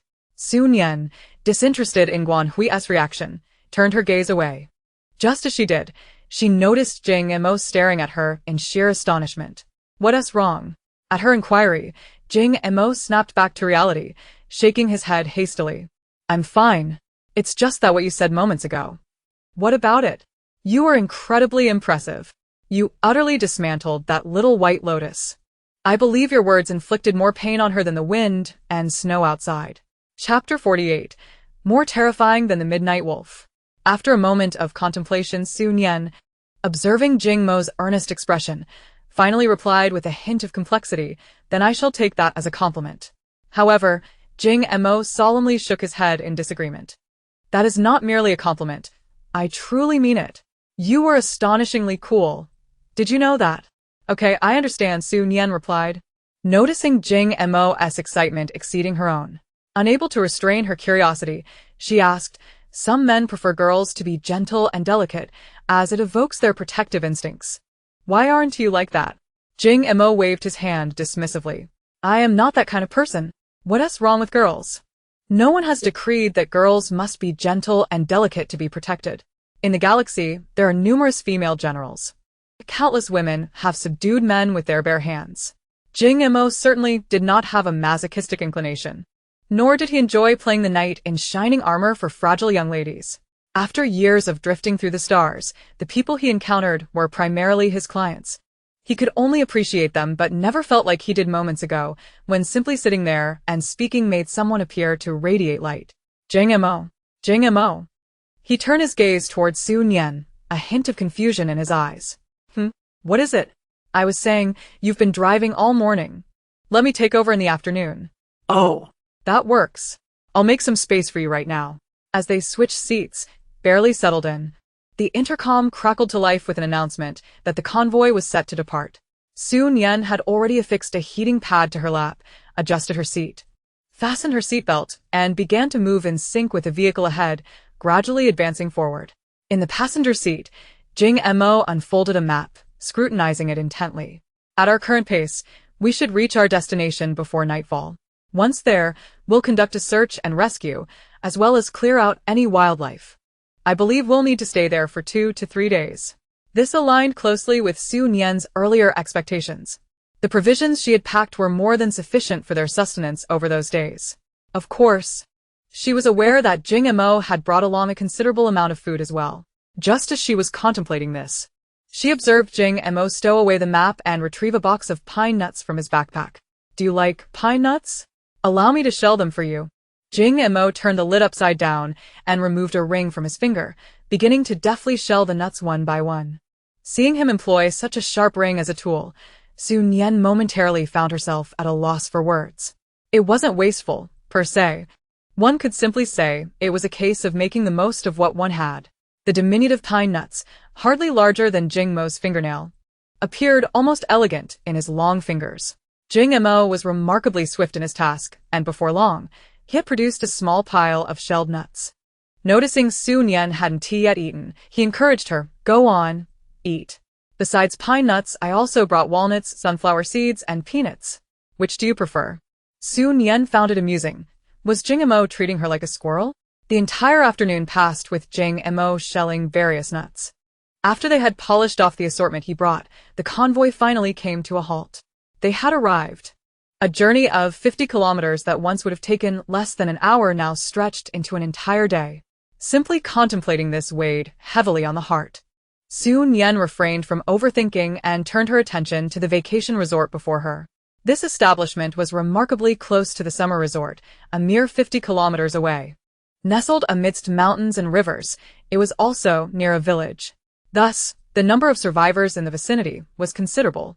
The convoy drove directly into the resort, which was quite expansive, complete with a large parking lot. After several trips by 6 snowplows, the parking area was cleared sufficiently to accommodate all the vehicles.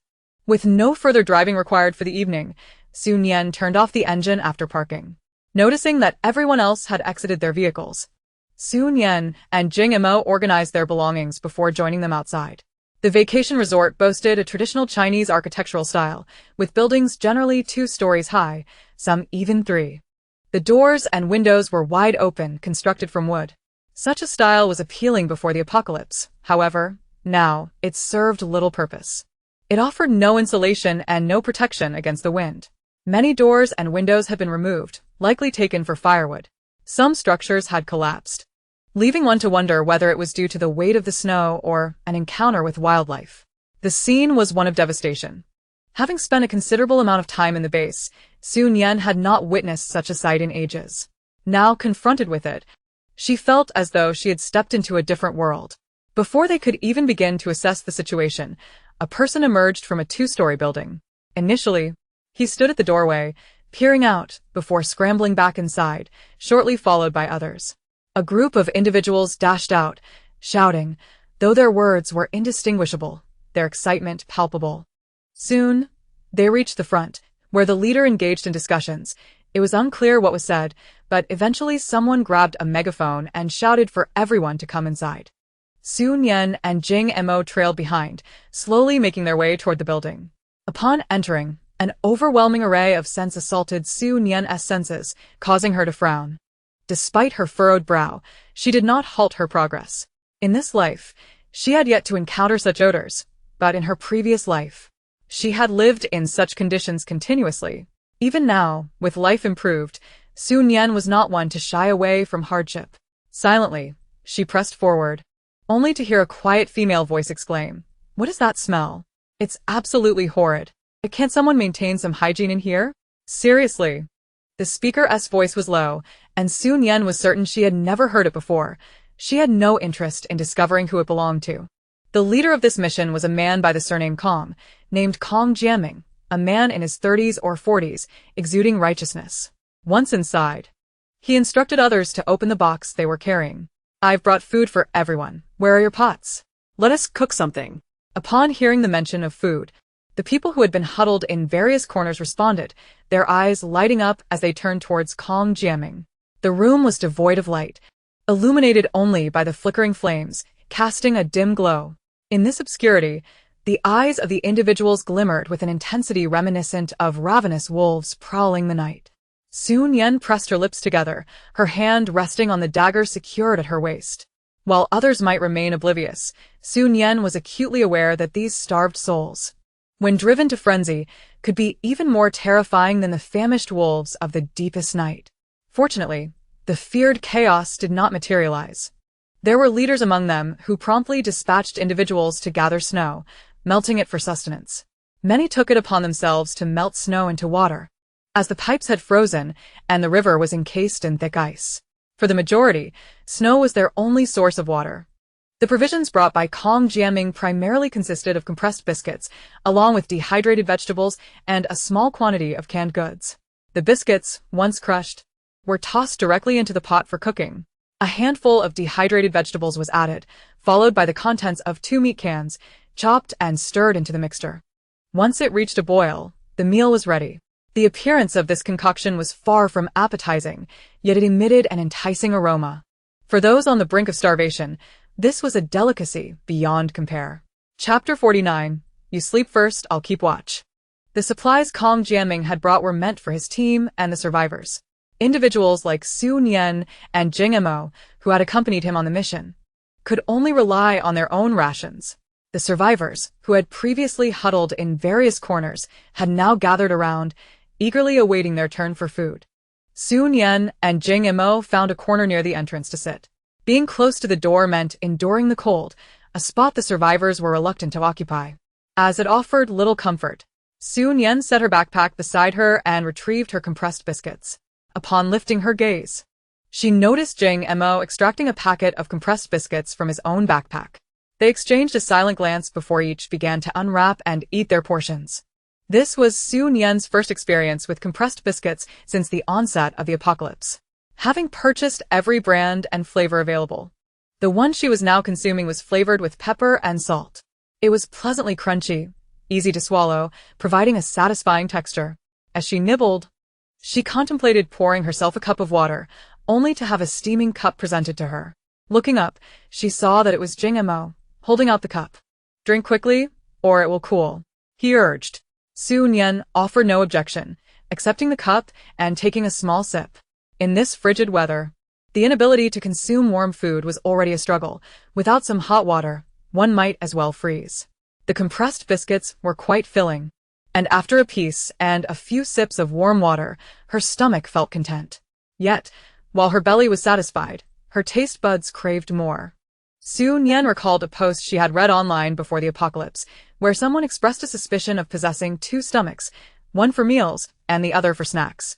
How else could one devour a hearty meal and still yearn for fruits, snacks, or beverages? Su Nian wholeheartedly agreed with this notion.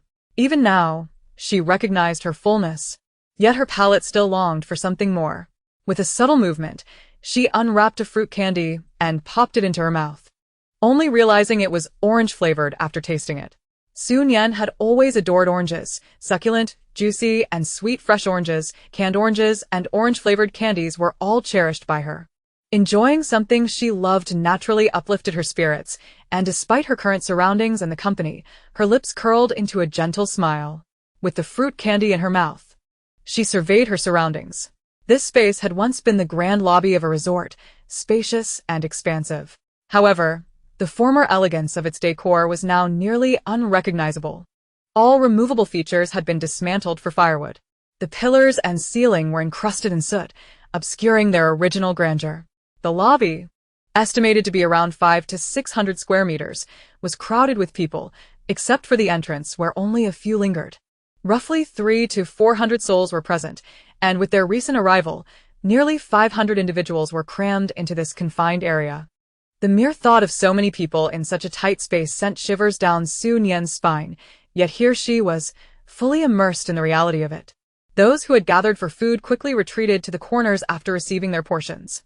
The room resonated with the sounds of slurping as they consumed their porridge.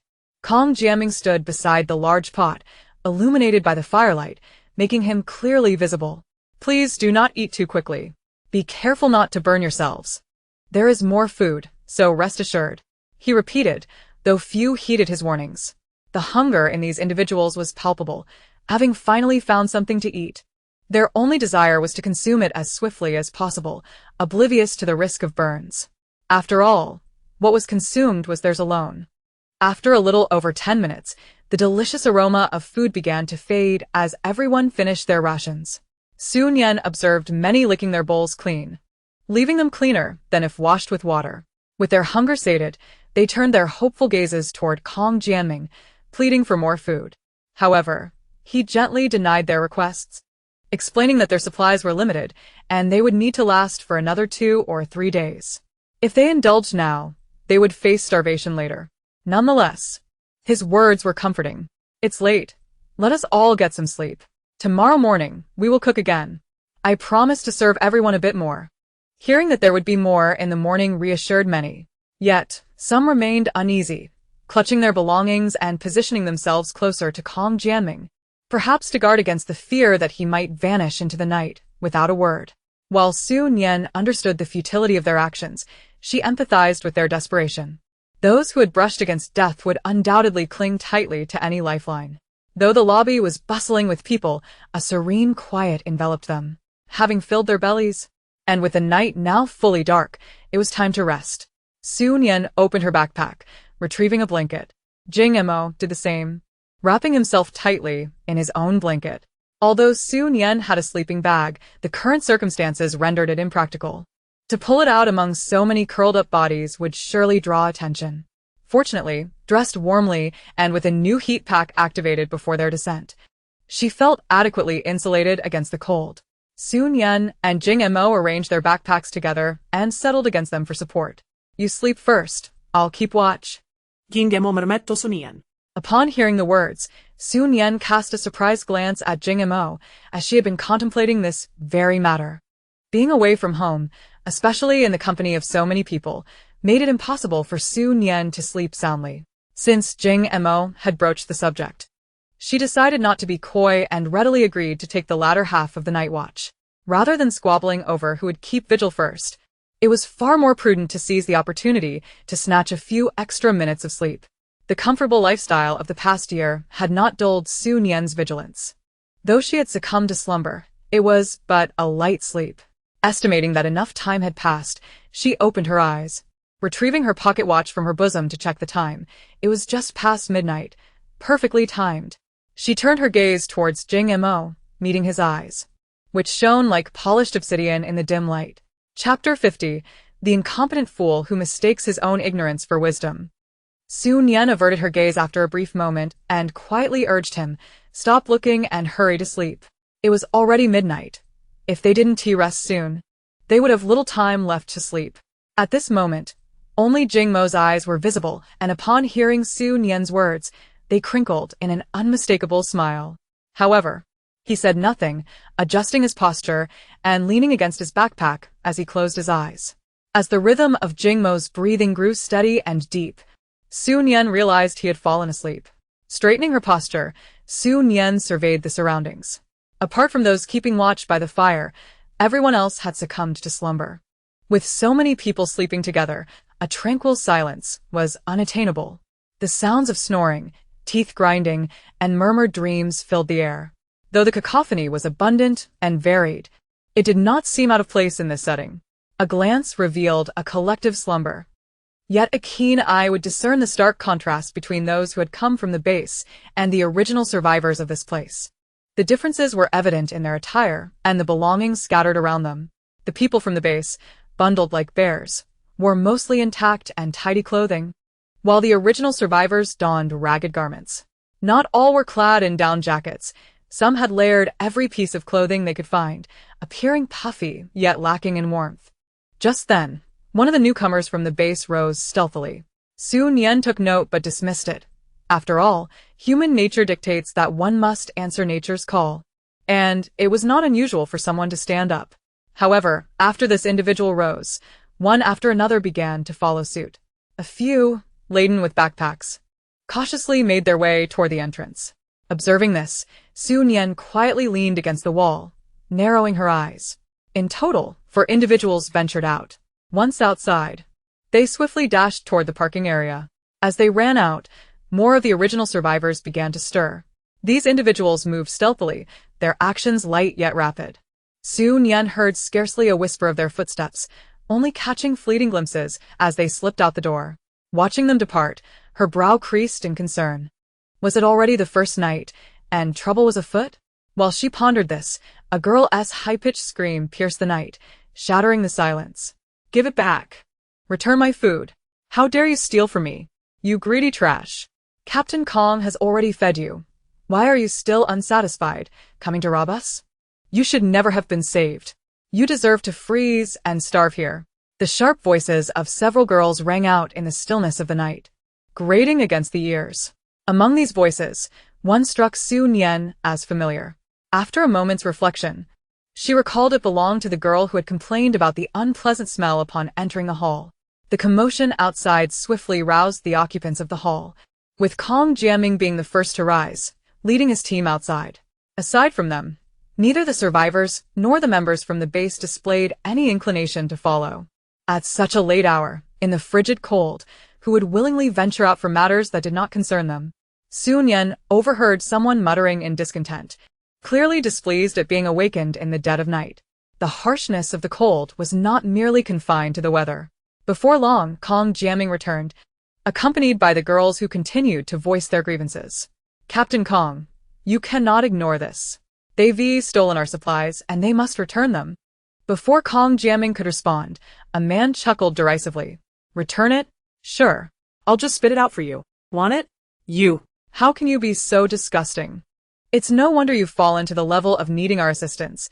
You're both incompetent and repulsive. You'd be better off dead." "Huh. You're right. I've had enough of this dog-eat-dog world. Come on. Kill me. I wouldn't even dirty my hands on you. Then come. I've only got this little meat on my bones. If you want it, take it."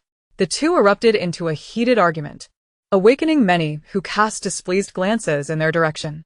"Enough," Kong Jiaming barked. "What's all this noise? Go back to sleep." "Captain Kong, what about our supplies? Did I rob you of your supplies? What good does it do you to seek me? How can he return anything when he has nothing to offer? Kong Jiaming, visibly angered, took a deep Su Nian was at a loss as to whether to commend him for his sound sleep or for his carefree disposition. Fortunately, nothing unexpected occurred in the meantime, and they peacefully reached the morning. As dawn broke outside, the lobby soon filled with the clamorous voices of the survivors, their cries echoing with hunger. Chapter 51. Do you too wish to operate independently? Kong Jiaming did not dawdle. He promptly instructed others to open the boxes and retrieve provisions, initiating the cooking process. Unlike the survivors who eagerly awaited their meal, those who had come from the base were already making their way out of the lobby towards their vehicles. Su Nian and Jing Mo were no exception. They climbed into their car and commenced their morning routine of brushing their teeth and washing their faces. The frigid air outside made it unfeasible to wash up there, as the water might freeze upon contact with their skin. Even inside the car, they had to hastily dry themselves after washing. Su Nian had a penchant for porridge in the morning. A warm bowl could envelop one in a comforting warmth. To ensure she could enjoy porridge while away from home, Su Nian had meticulously packed the cooked porridge in a lunchbox and placed it on the windowsill of the living room. Given the temperature, within less than an hour, the once warm porridge had solidified, and now she merely needed to reheat it to enjoy. However, the absence of a gas stove in the car left Su Nian in a quandary. Jing Mo glanced outside and pointed towards a half-collapsed building, suggesting, "What if we go over there?" Su Nian followed his gaze and deemed it acceptable, nodding in agreement. Jing Mo carried the gas stove and pot, while Su Nian hefted her large backpack. They found a sheltered corner against the wind, set down the gas stove, ignited it, and began to heat the porridge. The porridge, frozen solid in the lunchbox, was stubbornly unyielding. Fortunately, the pot could be heated directly, so Su Nian decided to place it atop the stove. In addition to the porridge, they had scallion pancakes. The pancakes were placed atop the lunchbox to warm, and soon enough, they softened. Jing Mo retrieved a box of meat floss from his pocket, suggesting it as a delightful accompaniment. Though Su Nian enjoyed meat, she did not feel the need to have it with every meal. Seeing Jing Mo even include meat floss for breakfast elicited a chuckle from her. The meat floss was made from seaweed and was indeed quite palatable, whether mixed into the porridge or wrapped in the scallion pancakes. This breakfast, though simple, boasted a rich array of flavors. There were many others like Su Nian and Jing Mo who were preparing their own meals. A gust of wind brought with it the tantalizing aromas of various foods. After finishing their breakfast, Su Nian and Jing Mo tidied up and returned their belongings to the car before heading back to the lobby. The lighting in the lobby remained dim, and as soon as they stepped inside, numerous gazes turned in their direction. Unfazed by the attention, Su Nian settled back into her corner. Those who had ventured out for meals continued to trickle back in, and after approximately 20 minutes, Kong Jiaming finally stood up, asking if everyone had returned. "Let us commence the distribution of tasks. I have inquired, and aside from this resort, there are survivors in the surrounding villages and towns. Your mission today is to venture out and rescue survivors, bringing them back here. We will only remain for 2 days, and will set off back home promptly at dawn the day after tomorrow. Time is of the essence, and the task is formidable. I hope everyone can unite and overcome the challenges to rescue as many compatriots as possible." Kong Jiaming's impassioned speech, though stirring, failed to resonate with many. Just as he finished speaking, someone stood up, asserting, "Captain Kong, we did not come to rescue. We are here to deal with those wild animals." The voice was familiar, belonging to one of the noisy girls from the previous night. Besides, these people can fend for themselves. They seem to be doing quite well without us. Hearing this, Su Nian couldn't help but silently curse the girl for her foolishness. Kong Jiaming, taken aback by the public rebuttal, retorted with some irritation, "I am aware that you are here to deal with the mutated animals. While I may not have a thorough understanding of the situation regarding these creatures, the survivors here are well informed. In a moment, you can find someone to brief you on the specifics. The rest of you, come with me." Upon his command, 2/3 of the individuals he brought stood up and followed him outside. Among those who had arrived in private vehicles, half also joined the exodus. It appeared that they were indeed there to rescue survivors. The remaining group, numbering around 20 to 30, had come specifically for the wild animals. With Kong Jiaming's departure, the remaining individuals exchanged glances of uncertainty. They had assumed that by simply following Kong Jiaming and picking up the leftovers, they would accomplish their goal. Now that he was gone, they were left wondering what to do. The girl who had spoken before surveyed the group and haughtily declared, "He doesn't concern us. We can manage on our own. With so many of us, if we can just find someone with information to guide us, the rest will be straightforward." At this statement, several others quickly voiced their agreement. Nian had initially remained silent, but the girl suddenly turned her gaze towards them. "You too, why have you been silent? Don't you plan to join us?" Nian decisively shook her head. "Not planning to." The girl, caught off guard by Nian's swift refusal, stood momentarily in shock before regaining her composure. "Not planning to? You too wish to operate independently?" Nian shot her a cold glance. "We are not part of the same team, and there is no obligation for collaboration. What is wrong with acting independently? But there is strength in numbers." "Then you certainly have plenty." The girl, exasperated, huffed in frustration. "Fine, if you want to go off and get yourselves killed, then be my guest." Nian, weary of her tirade, rose from her seat. Jing Mo followed closely behind as they both headed outside. Upon exiting the lobby, they noticed that a significant portion of the vehicles had already departed, presumably following Kong Jiaming. Nian and Jing Mo returned to their car, intending to leave as well.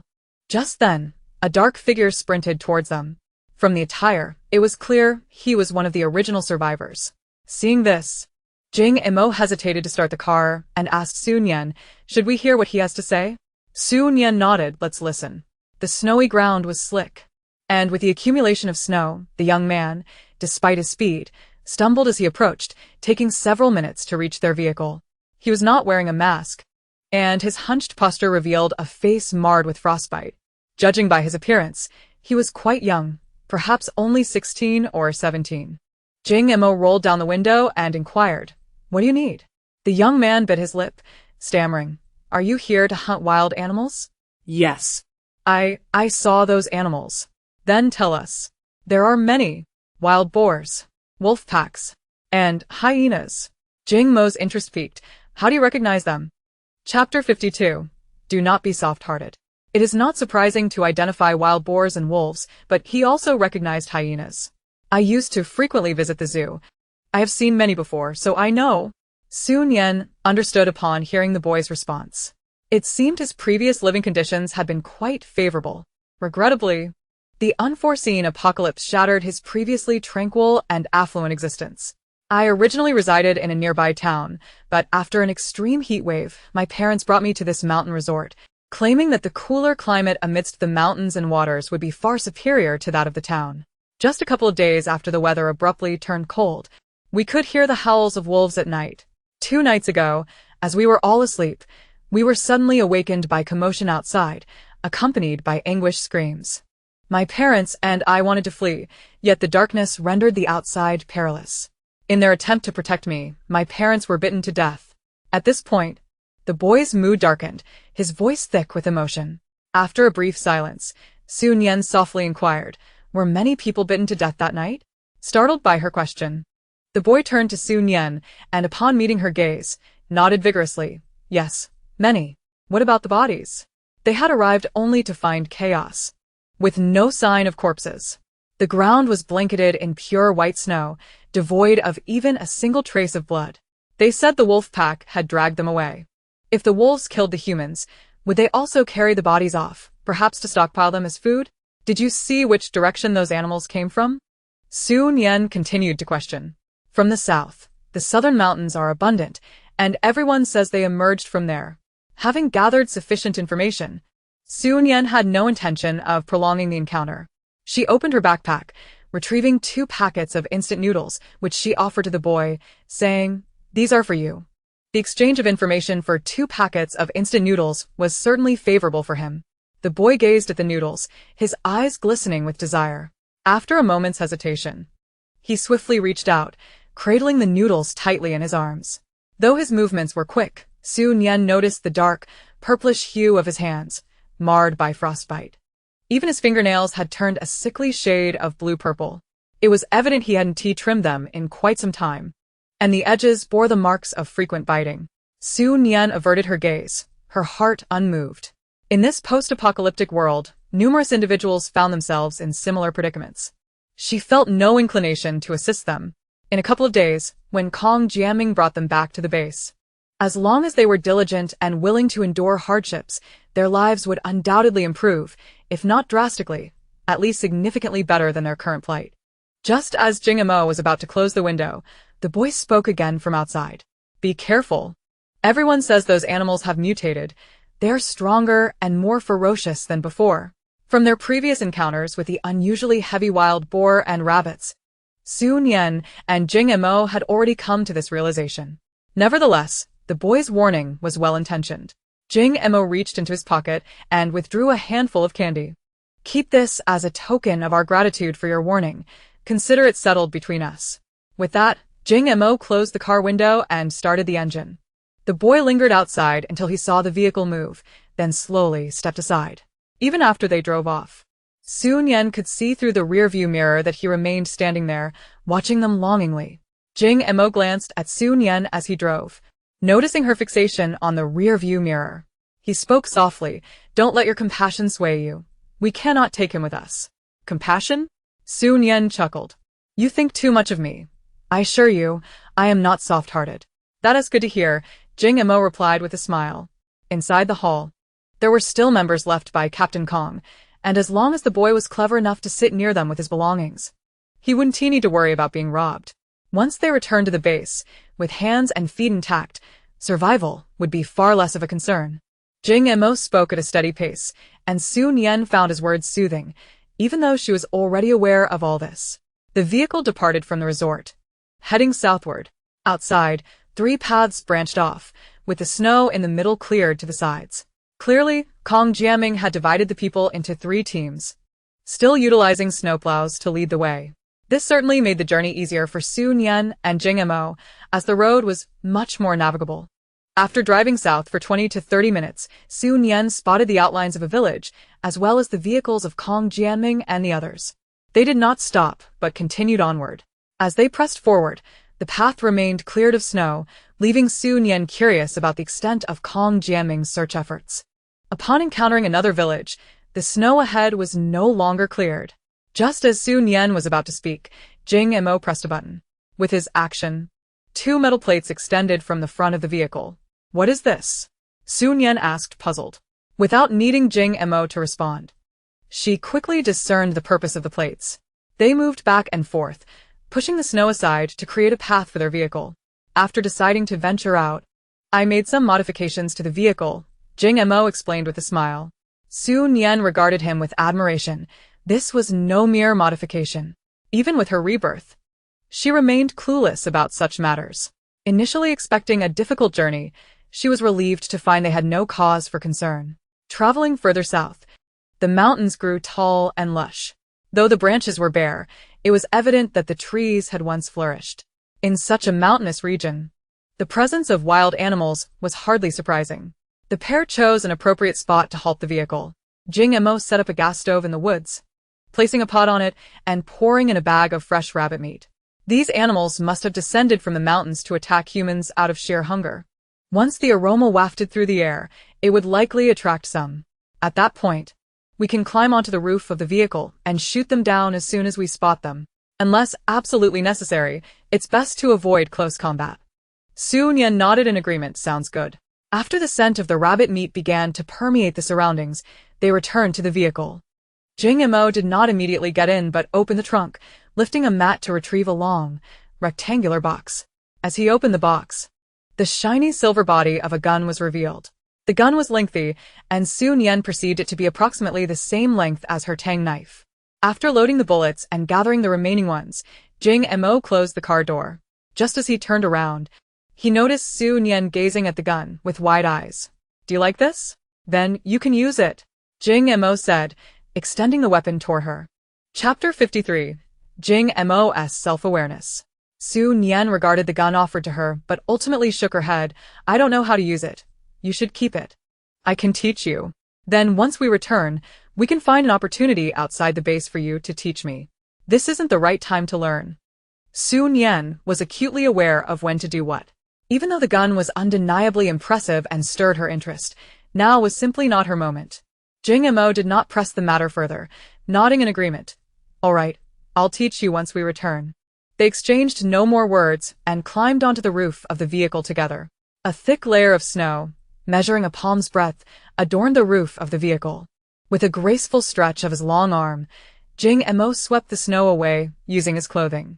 No sooner had the two settled on the car's roof than they heard a commotion emanating from the woods.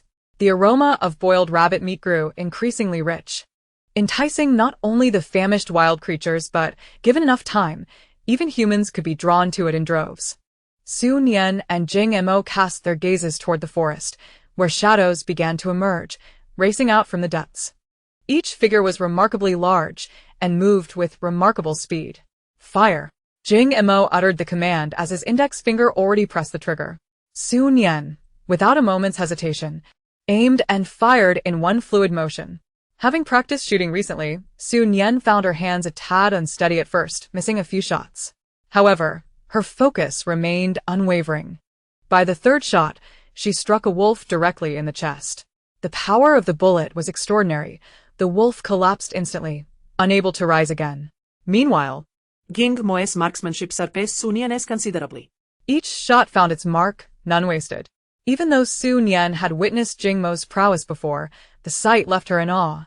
In moments of levity, Jing Mo was affable and talkative, but in this moment, his demeanor transformed, exuding a chilling aura of decisiveness and lethality.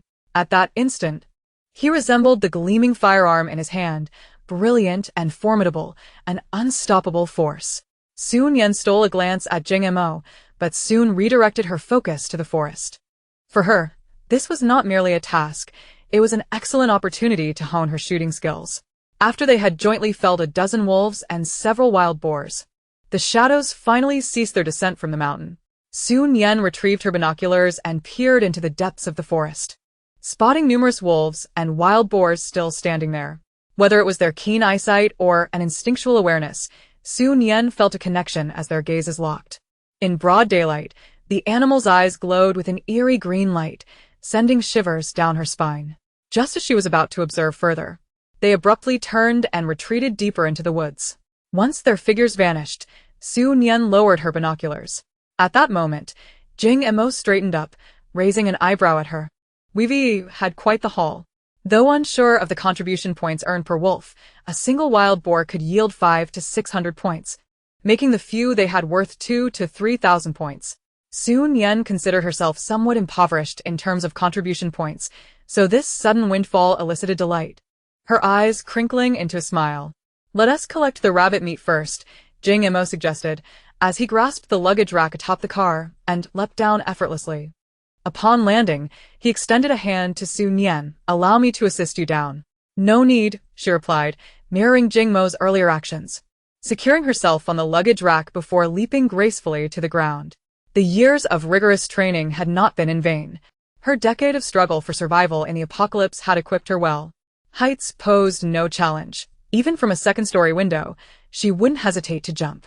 Jing Mo merely chuckled at her confidence, choosing not to comment further. The duo ventured into the woods, soon arriving at the gas stove. Water had been added to the pot, and the rabbit meat had begun to turn pale, with frothy bubbles rising to the surface. Jing Mo showed no signs of disdain as he fished it out, turning to add spices, certain it would be delectable. "Did you bring spices?" Su Nian inquired with a smile.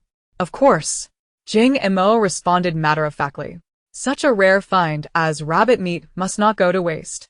His reasoning was sound, and Su Nian nodded in agreement.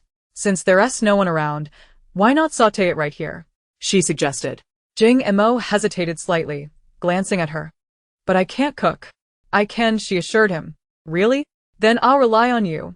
As he spoke, Jing Mo swiftly darted to the car. He returned promptly, brandishing a plastic bag filled with an array of spices. "I've brought all my spices. Tell me what you need." Su Nian incide. Noticing a plethora of jars and packets, from oil and salt to star anise, Sichuan pepper, and dried chilies, truly a comprehensive selection. "This is more than enough," she confirmed. "I'll fish out the rabbit meat and grab the lunchboxes." Jing Mo, brimming with enthusiasm, quickly made a round trip, returning with 2 empty containers. After placing the rabbit meat into the lunchboxes, Su Nian poured out the water from the pot and scrubbed it clean with snow. Jing Mo then poured hot water in, washing the pot thoroughly before placing it back on the gas stove and thoughtfully igniting the flame. Watching his efficient actions, Su Nian felt a mix of admiration and amusement. Jing Mo was indeed an exceptional meat lover. The cast iron pot needed to be heated until it began to smoke before adding oil. During the wait, Su Nian curiously asked, if you can't cook, why buy so many spices? The base S supermarket does sell spices, but at a hefty price. Not only did I buy spices, but I also gathered some recipes, hoping to experiment, though I haven't achieved much yet. Ordinary grains are one thing, but rabbit meat is too precious to waste on my experimentation. While it was commendable to possess such self-awareness, Jing Mo's acute understanding left Su Nian at a loss for words. Just then, the pot was hot enough, and Su Nian twisted open the oil bottle to pour it in. Once the oil heated, she tossed in various spices and dried chilies to sauté. It was a pity to lack garlic and ginger, but out in the wild, one could not be overly particular. As she stirred, the enticing aroma quickly filled the air. Su Nian grabbed a lunchbox and added the rabbit meat, stirring it briefly before commencing to add the various oils and seasonings. Jing Mo inhaled deeply and gave her a thumbs up. With a skill, you could easily open a restaurant at the base. You'd surely have a booming business. Su Nian shook her head. The base is not lacking in chefs. Although she was uncertain of the exact number of inhabitants in the first base, she assumed there were certainly many. Countless people could cook, so why didn't they open restaurants? It was simply due to a lack of ingredients. After all, this was no longer the pre-apocalyptic era. Jing Mo merely chuckled at her observation, choosing not to respond.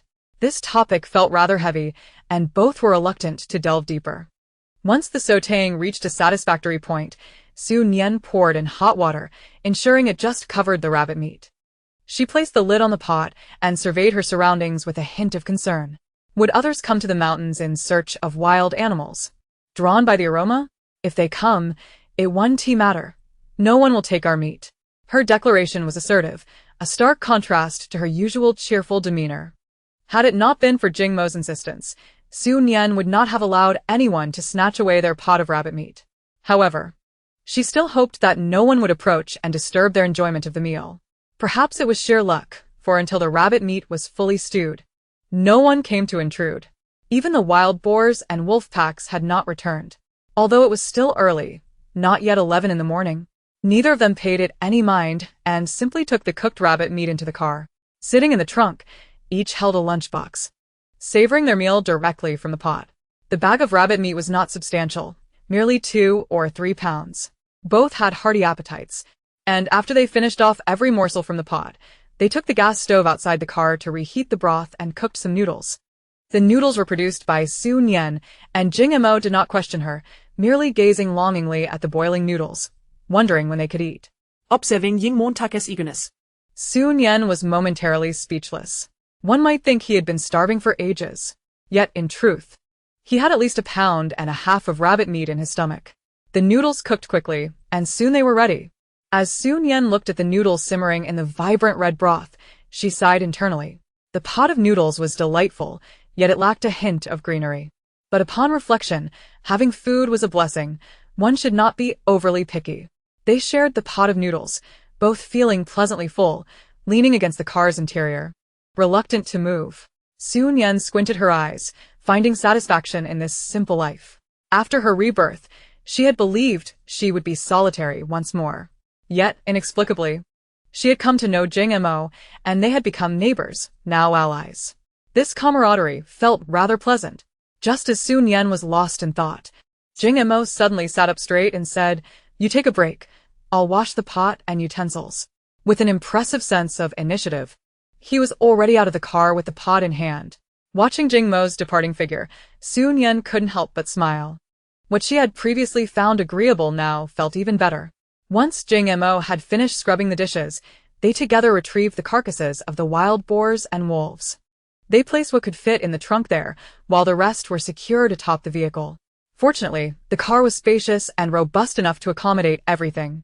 Albeit their return journey was slower.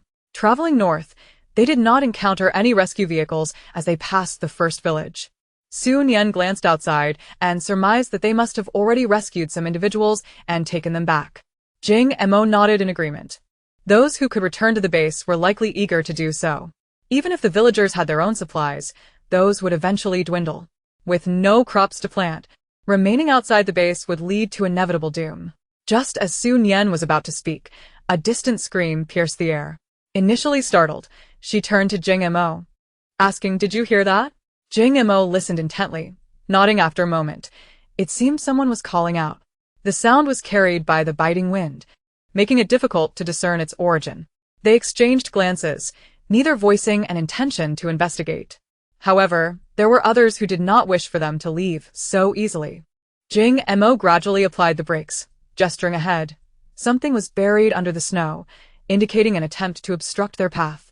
Su Nian peered forward and noticed a thick layer of snow in the middle of the road, while other areas were merely dusted with a light accumulation from the snowplow. This particular patch was significantly more substantial. Anyone with a modicum of sense could discern that something was amiss. Su Nian recalled the bald men from earlier, who had laid down a metal spike strip to block her way. While those men had been brazen, the current group was lurking in the shadows. A glint of amusement flickered in Su Nian's eyes. They must have known that she could see through their ruse, merely waiting for them to exit the vehicle. Although the surroundings appeared deserted, Su Nian was confident that should she and Jing Mo disembark to clear the obstruction, individuals would emerge in an instant. Jing Mo smiled faintly. Since they were so eager for them to get out, they might as well oblige. He turned to Su Nian, saying, "I will clear the obstruction. You stay in the car." The remainder of his message was understood, without further elaboration. "Go ahead," Su Nian replied. Jing Mo tilted his head slightly before opening the car door and striding forward. Almost immediately after Jing Mo stepped out, figures began to rise from the snowbanks on either side of the road. Some advanced directly towards him while others approached the car. These individuals were heavily bundled, some draped in sheepskin coats, lacking any semblance of design, likely crafted from skins they had skinned themselves. As Su Nian observed them, one person kicked the door. "Get out of the car," they demanded. Unfazed, Su Nian kept her gaze fixed on Jing Mo, who was now surrounded by 4 or 5 individuals wielding various knives, kitchen knives, cleavers, and hatchets, displaying a rather eclectic arsenal. Sitting in the car, distanced and shielded by the howling wind, Su Nian could not hear precisely what was being said. However, noting that Jing Mo hadn't signaled her yet, she understood it wasn't the right time for her to exit. Before long, the group began to escort Jing Mo back toward the car. He stood by the door, rapping on the window with an unprecedented fierceness, demanding, "Open the door. Hurry up." His voice resonated with urgency. "Do you not see that I'm about to be beaten to death? The boss has said that if we hand over our supplies, he will accept us, and we shall enjoy a better life together." Chapter 55, No Longer Human. The young man spoke truthfully. "You'd best be sensible. You won't escape alone. Come out early to lessen your suffering. If you refuse to comply, when we force the door open, don't blame us for being ruthless." Su Nian remained undeterred, her focus unwavering on Jing Mo. At that moment, he took 2 steps forward, positioning himself beside the car window, pounding insistently. "Open the door. Hurry." After catching Jing Mo's wink, Su Nian hesitated no longer, slowly turning her body and reaching for the door handle. As the onlookers noticed her movement, a wave of laughter erupted, their mirth so hearty that their bodies swayed with it. Su Nian opened the door and swiftly raised her hand, firing a shot at the nearest assailant. In that instant, Jing Mo pivoted, raising his own weapon, unleashing a series of gunfire. The group, which had previously threatened them with knives, now lay sprawled on the ground, utterly defeated. Some individuals have permanently closed their eyes, while others have merely lost their ability to act, gazing at Su Nian and Jing Mo with terror in their eyes. Those they have defeated must, of course, be dealt with by themselves. Without the need for Jing Mo to assist with the finishing shot, Su Nian single-handedly delivered another bullet to them. When only one person remained, he shook his head frantically, desperately attempting to flee, yet found himself unable to move. "Don't kill me. Please don't kill me. If you spare my life, I can give you everything." Jing Mo stepped closer to him. "What can you offer us? We have plenty of supplies to share with you. And women. Brothers, please. We have many beautiful women in our base. They could all be yours." Upon hearing this, Su Nian realized that the man had mistaken her for a man as well. Standing nearly 1.7 meters tall and wearing thick-soled boots, she certainly appeared to be over that height. Coupled with her dark attire, common style, and her face obscured, it was entirely reasonable for her to be mistaken for a male, especially given her decisive demeanor. In this man's eyes, it seemed women would never resort to killing. Jing Mo showed no reaction to the man's words, maintaining a lackluster demeanor. The man, seeing this, hastily continued, and there's more. You must have gone a long time without meat, right? We have plenty. Jing Mo narrowed his eyes, a flicker of interest igniting within. Plenty? What kind of meat? It's sheep meat. But not just any sheep, two-legged sheep. It's far fresher than regular lamb. Where did it come from? 2 days ago, wild animals attacked the resort, killing numerous people. After they left, we went to collect the remains. They're dead anyway, it would be a waste to leave them to rot. Instead of letting the beasts consume them, why not let us benefit? We're all compatriots. ISNT mutual aid expected? Before the man could elaborate further, Su Nian pulled the trigger, shooting him in the head. Her gaze, colder than ever, swept over the pile of corpses, and a surge of fury welled within her. Those who had consumed two-legged sheep were no longer human. For these individuals, death was the only remaining path. The bodies cannot remain here, Jing Mo stated. It was not out of any sudden kindness to give these people a proper burial, but rather a necessity to prevent their corpses from inspiring others to follow their fate. Then let us burn them. Su Nian turned to retrieve gasoline from the vehicle. Together, they heaved the bodies to the roadside and doused them with gasoline. With just a spark, the flames erupted. They did not linger to watch the blaze. Instead, they set about clearing the roadblocks. These obstacles were rudimentary, far inferior to the spike traps set up by the bald man and his group. However, they did not discard the materials, they loaded them into the vehicle. As Su Nian and Jing Mo departed, the fire continued to blaze, certain to burn for some time. Should anyone dare to scavenge near the flames, it was simply beyond their control. Every path is chosen by oneself. They could not pull back everyone who chose the road to ruin. On the journey ahead, they encountered no further unexpected situations and returned smoothly to the resort. Upon entering the gates, they found the parking lot filled with vehicles, including those belonging to Kong Jianming and his team. Just as their vehicle was being parked, someone emerged from the lobby and glanced in their direction. The individual quickly retreated back inside, and shortly thereafter, Kong Jianming led a group out, striding purposefully toward them. I'll go down to speak with him. Do you wish to join? Jing Mo asked Su Nian. She shook her head. You go ahead. She preferred to limit her interactions with the base officials, trusting Jing Mo to handle it adeptly. As Jing Mo exited the vehicle, Kong Jianming arrived at the side of the car. They stood facing each other, and Su Nian noted that Jing Mo was actually slightly taller than Kong Jianming. Their voices were neither loud nor soft, but due to the proximity, Su Nian could hear their conversation distinctly. It was evident that the two were quite familiar with one another. After a round of negotiation, it was settled that wild boars would be exchanged for contribution points at a rate of 1 point per pound, with wolves valued similarly. One of the individuals following Kong Jianming approached a large truck and soon returned with a scale. It was unclear whether they anticipated this situation ahead of time, or if it was mere coincidence that they brought a scale along. The wild boars and wolves were weighed and then loaded onto the truck. When Jing Mo returned to the car, he held several cards in his hand. These are official contribution point cards, each containing 1,000 points, 8 in total. Once we return to the base, we can transfer these to our own accounts at the service center. Su Nian took one to examine closely, noting the base's name and emblem embossed upon it, with a sun in the upper left corner and a serial number in the lower right. Compared to their own cards, the only difference was the sun insignia. They each took 4 cards, stowing them away, even if they accomplished nothing further tomorrow and merely waited to return the day after. This venture had proven quite worthwhile. Su Nian even felt that after completing this task, she could remain comfortably at the base until the extreme cold subsided. Shall we eat something before heading in? Jing Mo inquired. Su Nian checked her pocket watch. It was only 3 in the afternoon. So, is this lunch or dinner? Chapter 56. However, Su Nian was reluctant to endure any discomfort.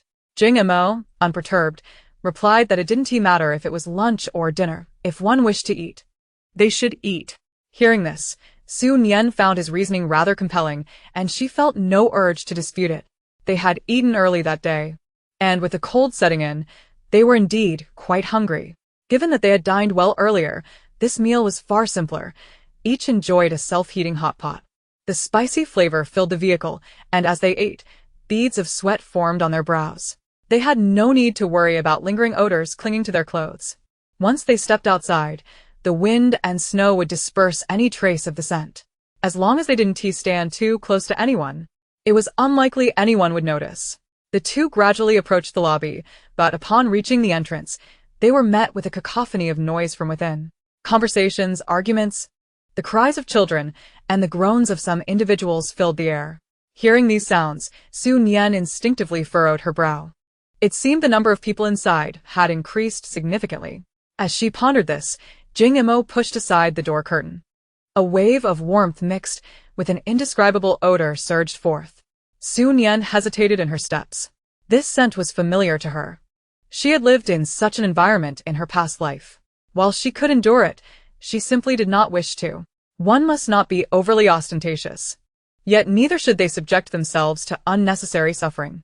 Otherwise, it would truly be a wasted second chance at life. Nian turned to Jing Mo. I don't want to go in. Jing Mo, upon hearing this, was not surprised. He merely lowered the curtain and nodded.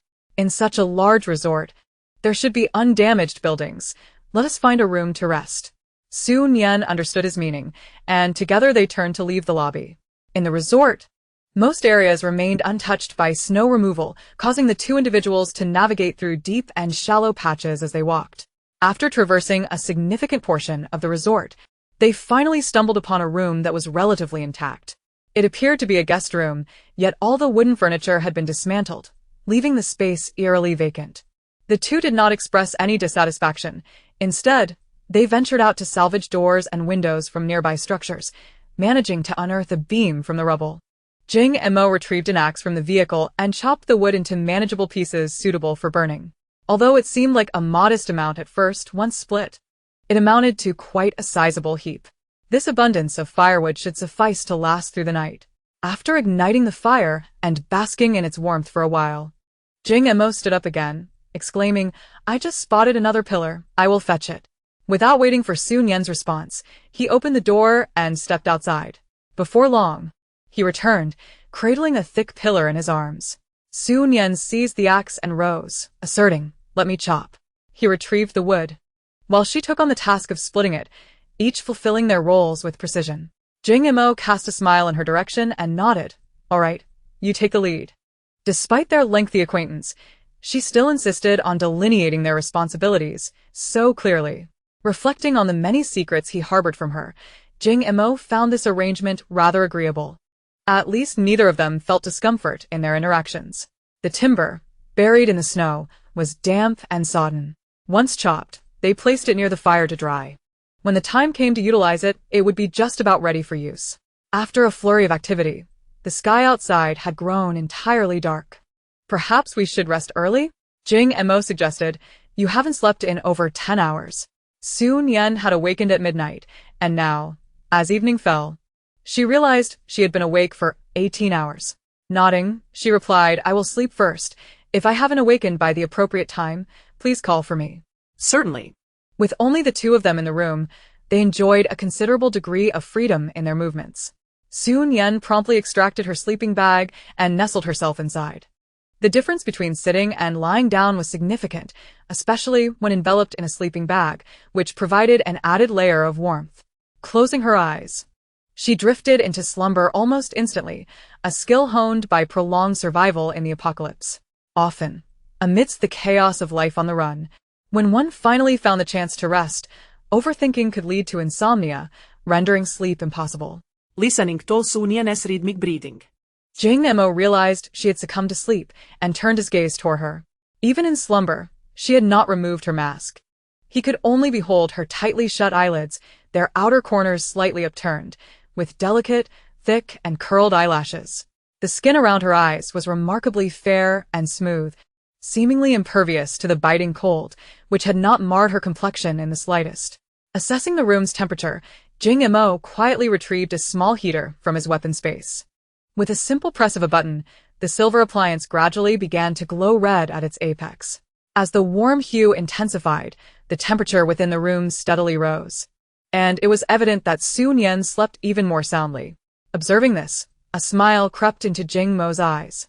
His space was exclusively for weaponry. Yet this device had once been a weapon as well.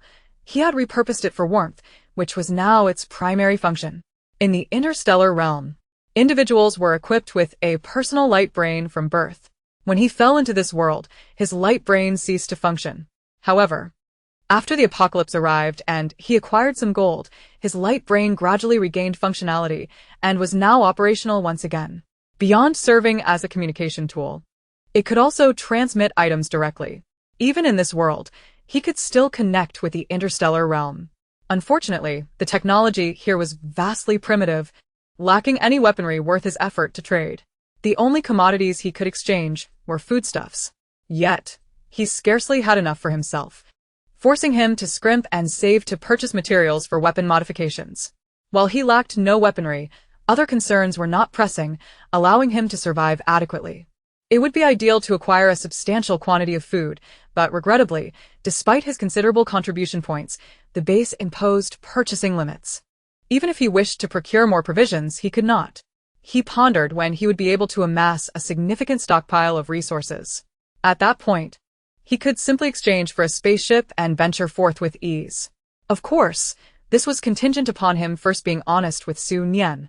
Contemplating this dilemma, Jing Mo instinctively rubbed his temples. It was not that he could not speak of it, merely that he was uncertain where to begin. Just as he was lost in thought, a sudden commotion echoed from outside. Jing Mo instinctively turned off the heater beside him and swiftly stowed it away in his weapon space. Having completed this task, he noticed Su Nian had opened her eyes. "What is happening outside?" she inquired, now sitting upright. Her voice retained a husky quality from just waking. Jing Mo shook his head. "I am uncertain. But it sounds as if someone has returned. I shall investigate." With that, he rose and made his way to the door. Just as he reached the threshold, a loud knock resonated, startling them both. Hearing the noise, Su Nian hastily emerged from her sleeping bag and approached the door. By this time, Jing Mo had already opened it. "How many people are in this room? Allow us to enter and rest," demanded the voice from outside, speaking rapidly and with an authoritative tone that brooked no dissent. Yet, Jing Mo stood firm at the entrance, unyielding. No. "Why not? This is not your room. It belongs to everyone. Why should your entry be permitted while ours is denied? We have someone injured, and the main hall is too crowded and noisy to rest properly. Then seek another room. There are many vacant spaces in this large establishment. The night has fallen completely, and it is bitterly cold outside. If we go searching for another room and must start a fire, the injured may not survive the ordeal." Jing Mo retorted coolly. "What does that have to do with me? How can you speak so callously? We all came from the base. As companions, shouldn't we assist one another?" "Who is your companion?" Jing Mo's voice turned frigid. "We merely traverse the same path from the base, but beyond that, we share no connection." "So you're determined to deny us entry? Then do not blame me for being impolite," the man outside declared, swinging his fist toward Jing Mo's face. However, before his fist could fully extend, Jing Mo seized it firmly, rendering it immobile. Jing Mo stood languidly, applying just enough pressure to push the man back. The man stumbled, colliding with those behind him, prompting several cries of alarm. "With such feeble skills, you dare to threaten me?" Jing Montag scoffed. "While I am still in a good mood, you should swiftly vanish from my sight, otherwise." He left the remainder of his words unspoken, yet those standing outside felt a chill creep up their spines. It was a chill far more penetrating than the biting wind and the icy snowflakes. A group of individuals, in a state of disarray, hastily turned and made their way towards the grand hall. After watching them enter, Jing Mo finally averted his gaze. Just as he turned around, he spotted Su Nian standing behind him. "It's still early. You should return and continue your rest," Jing Mo gently advised. However, Su Nian shook her head, explaining that the group had sustained injuries and bore a heavy scent of blood. Upon hearing this, Jing Mo's expression gradually grew solemn. Although he refrained from inquiring about the nature of their injuries, it was likely they had been harmed in a confrontation with wild animals. Their return was fortuitous, yet it had brought calamity to the resort. Were those wild creatures allowing them to escape simply because of their luck and strength? Or were they, perhaps, luring them in like fish to bait? If it were the latter, the intelligence of these animals should not be underestimated. Merely contemplating this sent shivers down one's spine. However, such a situation could not be disregarded. Should it prove true, this night was destined to be anything but peaceful. Stay here for now. I will seek out Captain Kong, Jing Mo stated with a serious tone. All right, Su Nian replied, watching as Jing Mo hurriedly departed. She then packed away her sleeping bag and stowed it in her backpack. Glancing at the time, she realized she had only slept for a little over an hour. Nevertheless, her spirits felt considerably elevated compared to before. As Su Nian observed the roaring fire, a thought crossed her mind. During her brief slumber, she had sensed a notable rise in the ambient temperature, feeling quite warm. Yet, now that she had awakened, there was a distinct chill in the room compared to earlier. Could it be that the sleeping bag was exceptionally effective at retaining warmth? Before she could ponder further, Jing Mo returned briskly.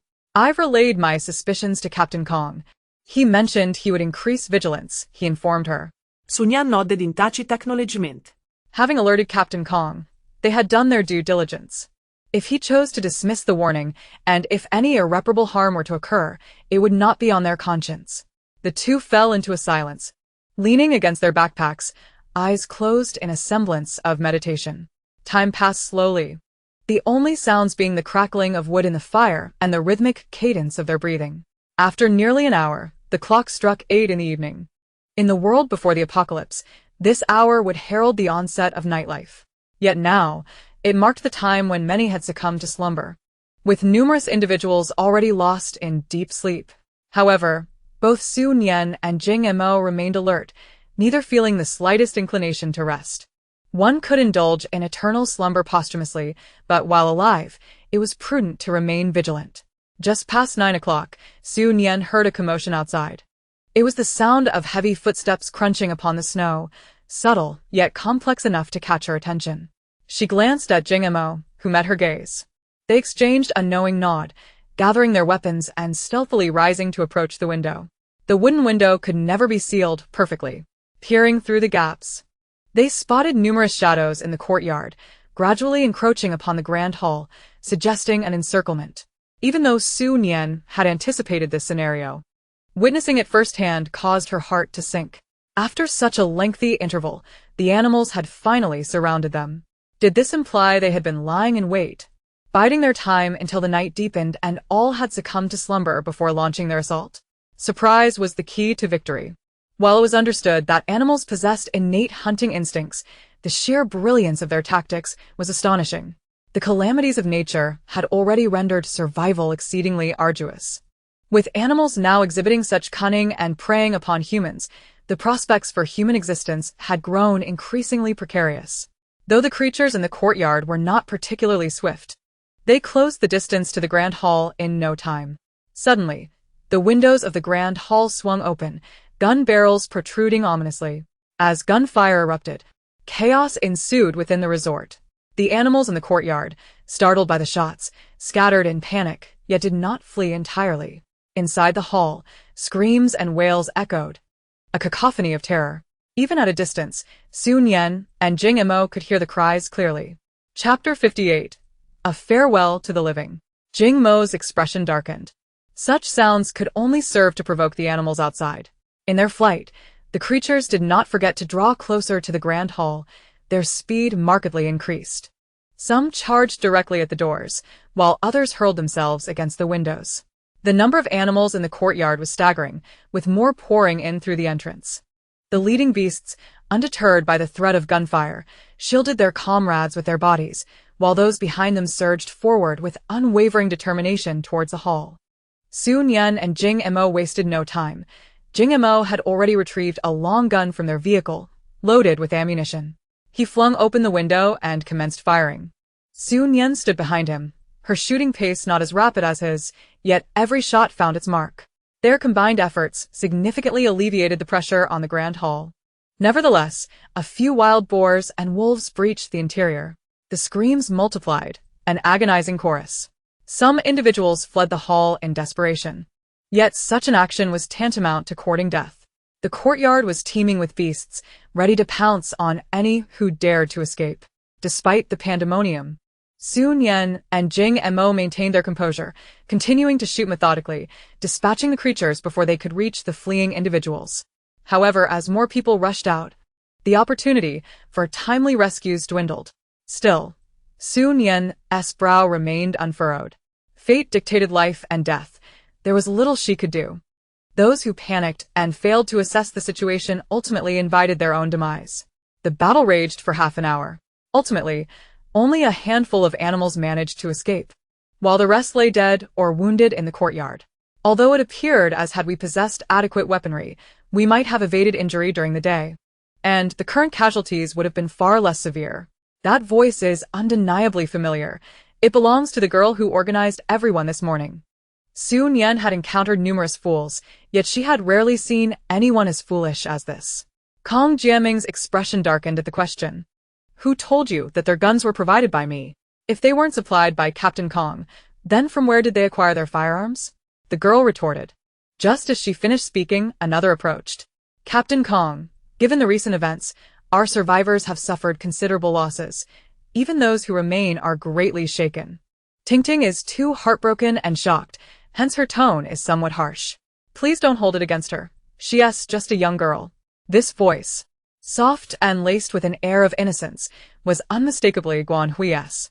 As she spoke, she moved to stand beside Kong Jiaming. Captain, I believe there is some merit in what Tingting has said. Faced with such ferocious beasts, we are utterly defenseless. Had we been equipped with weapons, perhaps the fatalities would not have been so grievous. Wouldn't you agree, Captain? Moreover, as the leader of our group, it is paramount that you remain impartial and fair in your judgments. Otherwise, you may lose the trust of the group. Guan Hui's tone was earnest, seemingly concerned solely for Kong Jiaming's welfare. Su Nian was taken aback. She had initially regarded Guan Hui as a mere innocent flower, only to realize she was a cunning manipulator.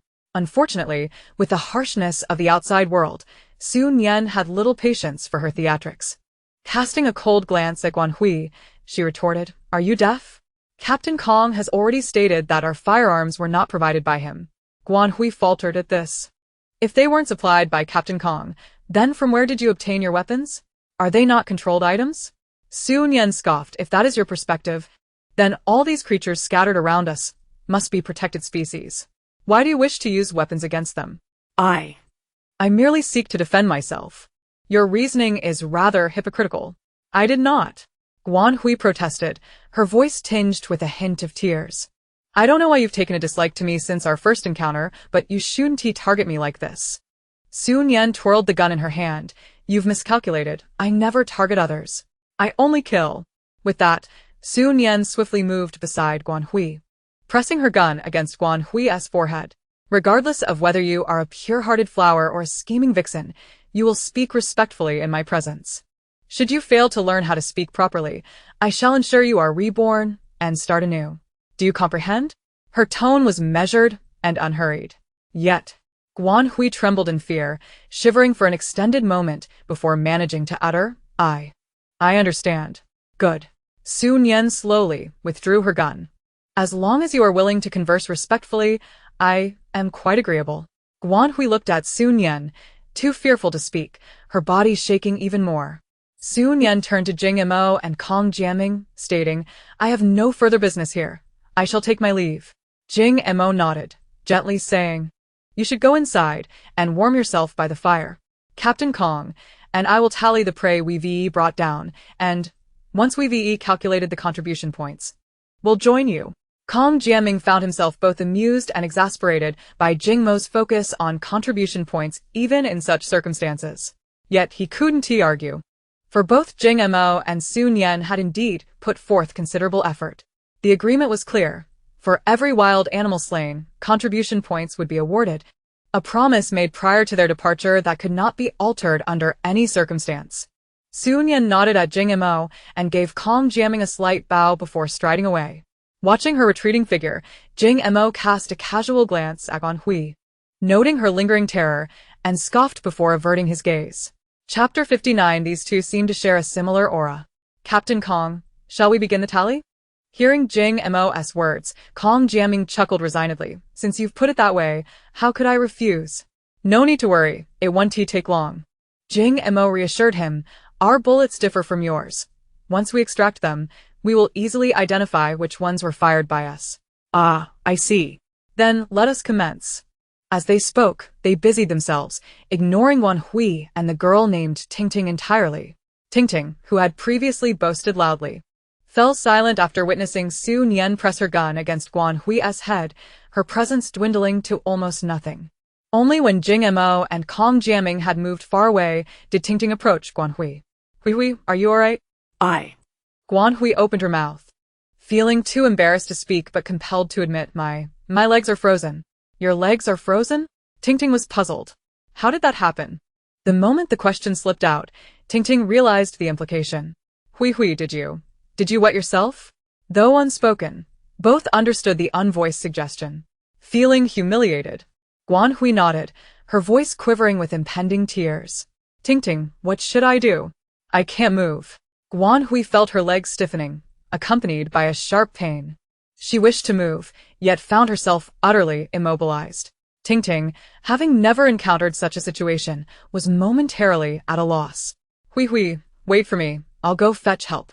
With that, Tingting turned and dashed away, while Guan Hui, unable to stop her, felt a desperate need to be taken inside. She feared she would freeze to death if she remained standing there. Tingting soon returned with several others. Leading the way was Zhang Pengfei. Upon reaching Guan Hui, Zhang Pengfei looked at her with evident concern. Hui, what's wrong? Hearing his voice, Guan Hui broke into tears. Her tears had barely formed when they froze at the edges of her eyes. Startled, she quickly wiped them away, forgetting to cry. Brother Zhang, I can't move. Please carry me inside. If this continues, I will freeze to death. All right. Hui, don't panic. We'll carry you inside right away. Several of them hastily lifted Guan Hui, rushing towards the hall. Their commotion caught Kong Jiaming's attention, who glanced in their direction. The proximity allowed him to overhear their conversation clearly. Realizing Guan Hui's legs were frozen, he understood she might not have long to live. When clothing and skin freeze together, the process is swift. Even if they could warm her clothes enough to remove them, her legs would likely suffer frostbite by then. Extensive frostbite would render ordinary ointments ineffective. They wouldn't be able to return to the base tonight. Time was of the essence, and Guan Hui could not afford to wait. Reflecting on the chain of events leading to this moment, Kong Jiaming opened his mouth, yet ultimately said nothing. Such is the cycle of cause and effect. If Guan Huerua had not intervened with her remarks, she would not have provoked Su Nian. Nor would she have experienced such a fright. It can only be said that she has brought this upon herself. To be fair, Su Nian did not do much. She merely startled her. The ensuing events unfolded as an unforeseen chain reaction, for which Su Nian need not bear any responsibility. Kong Jiaming's subordinates were remarkably efficient in their tasks, and it did not take long for them to tally the animals that Jing Mo and Su Nian had dispatched. In total, there were 17 wild boars, 22 wolves, and 18 hyenas. Altogether, these could be exchanged for approximately 10 to 20,000 contribution points. Although Kong Jiaming had brought a considerable amount of cards with him, it was still insufficient. I can offer you 10,000 now. The remainder will have to wait until we return to the base. How does that sound? Jing Mo accepted a stack of cards with a smile. Of course. I may not trust just anyone, but I certainly trust you. As an official of the base, Kong Jiaming was not one to flee. And the base would require his expertise in weapon development, making it impossible for him to default on this debt. Upon hearing Jing Mo's words, Kong Jiaming was at a loss as to whether to feel pleased or exasperated. Since we've settled this, I shall take my leave. You should head back as well. It is quite cold outside. Kong Jiaming nodded. All right. Forget about that just now. You should hurry back. As he listened to Kong Jiaming's hesitant words, Jing Mo felt no curiosity and asked no further questions, instead turning on her heel and striding away. Watching Jing Mo's retreating figure, Kong Jiaming found himself momentarily dazed, only to soon come to a realization. He had known Jing Mo for some time. She appeared approachable, always wearing a warm smile. Yet she maintained a certain distance from everyone. Kong Jiaming had thought she treated everyone this way, but it now seemed otherwise. Reflecting on the sight of Jing Mo and Su Nian standing together earlier, Kong Jiaming found it quite natural. The two shared a similar aura. Upon returning to the cabin, Jing Mo found Su Nian seated by the fire. Su Nian held a skewer in hand, with scallion pancakes roasting over the flames, and the delightful aroma of baked goods wafted through the air. The enticing scent made Jing Mo's stomach growl. The meager food she had consumed earlier had long since been digested.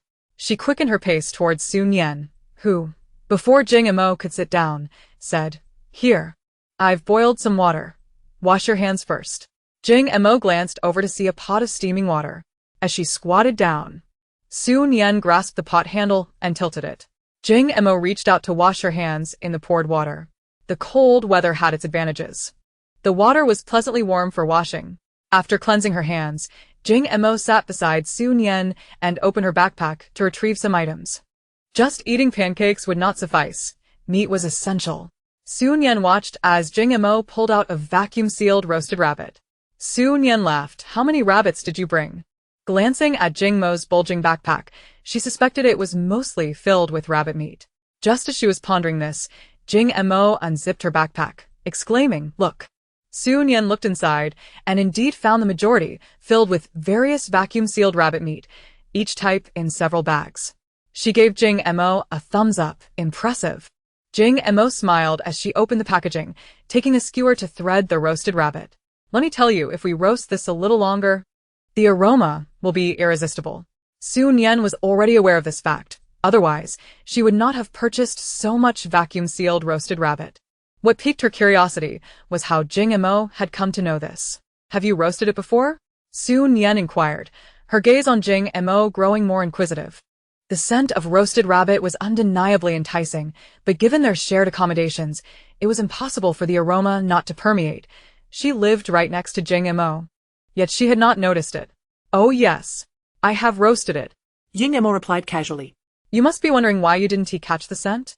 She glanced at Su Nian, who, meeting Jing Mo's twinkling eyes, nodded honestly. "It is indeed peculiar." "That's because I have an exhaust hood," Jing Mo stated. Su Nian looked at her skeptically. She had used exhaust hoods before. While they could eliminate the cooking odors, they typically vented directly outside, intensifying the aroma. Jing Mo winked. "My exhaust hood is different. It digests the odors." Su Nian was left speechless. She felt that she had never been so at a loss for words in her life. "Don't doubt me," Jing Mo insisted earnestly. "When we return, I'll give you one, and you'll see for yourself." Having successfully introduced this notion, Jing Mo silently praised her own cleverness, having previously fretted over how to present Su Nian with such a gift.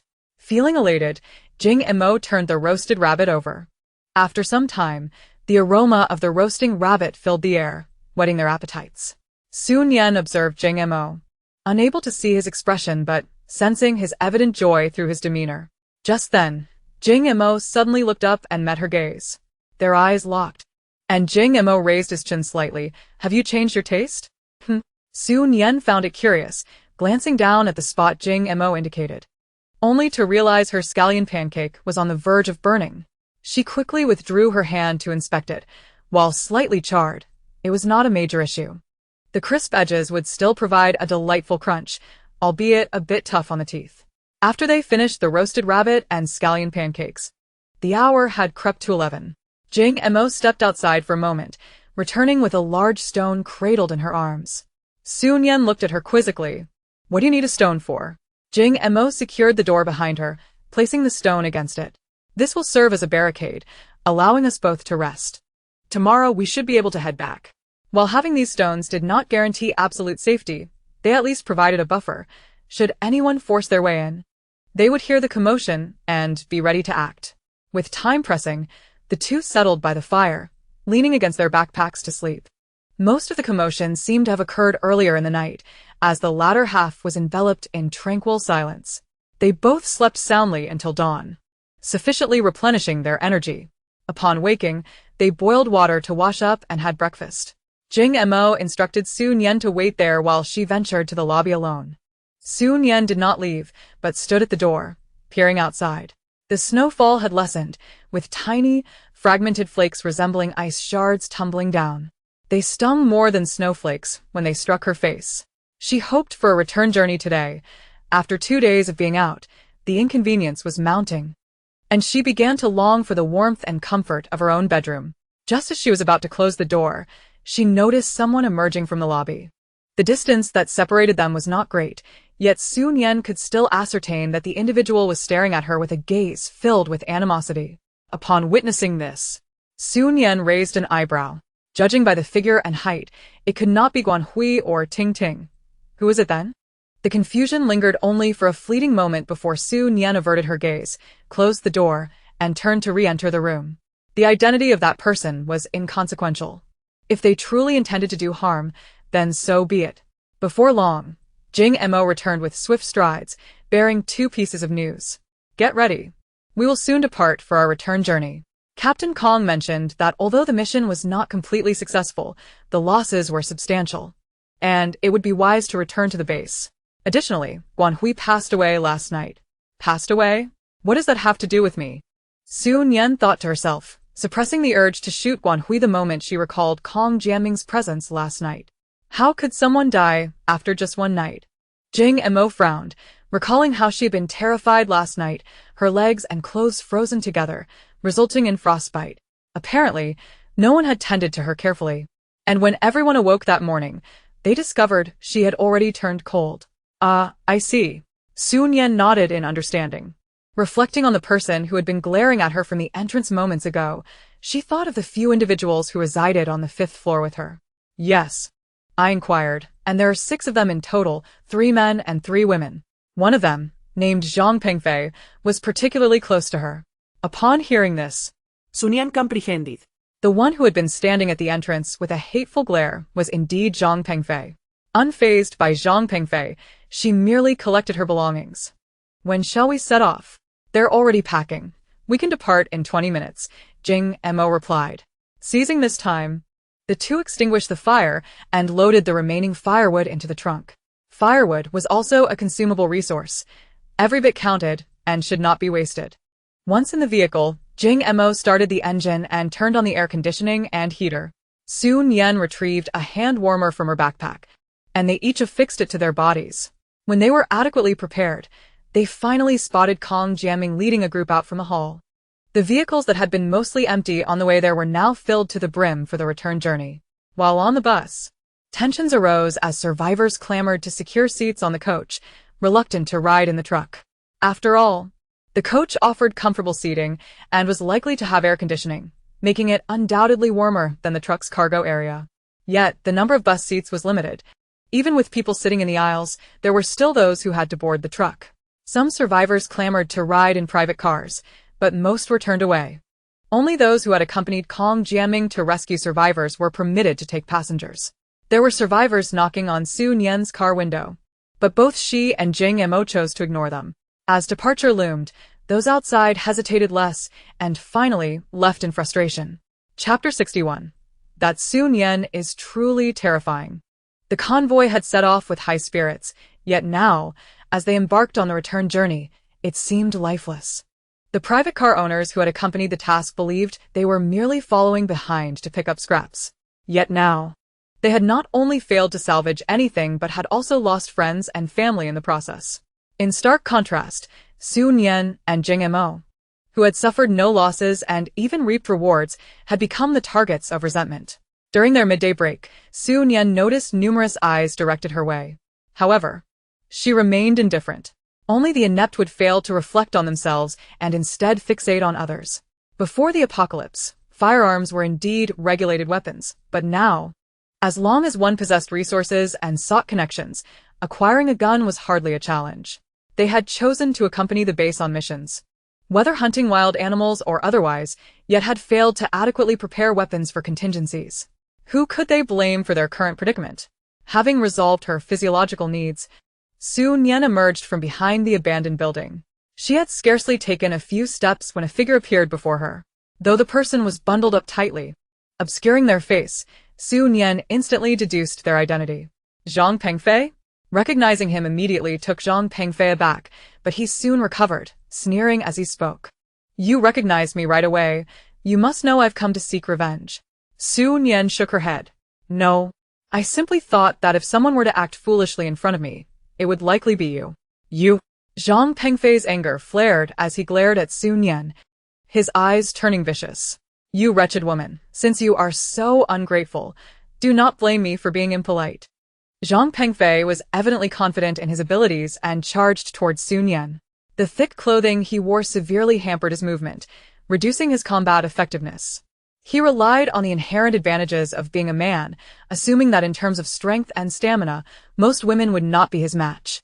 However, these were not ordinary circumstances. Each punch and kick he launched was effortlessly evaded by Su Nian. After few exchanges, she lost interest, having anticipated that Zhang Pengfei's audacity stemmed from genuine skill. Instead, she discovered he possessed only superficial martial prowess. Seizing an opportunity while bending down, she unsheathed the dagger strapped to her leg. The blade was exceptionally sharp, capable of severing hair with a mere breath. As Su Nian brandished the dagger, Zhang Pengfei opened his mouth to curse, but before he could utter a sound, he felt a chill in his throat.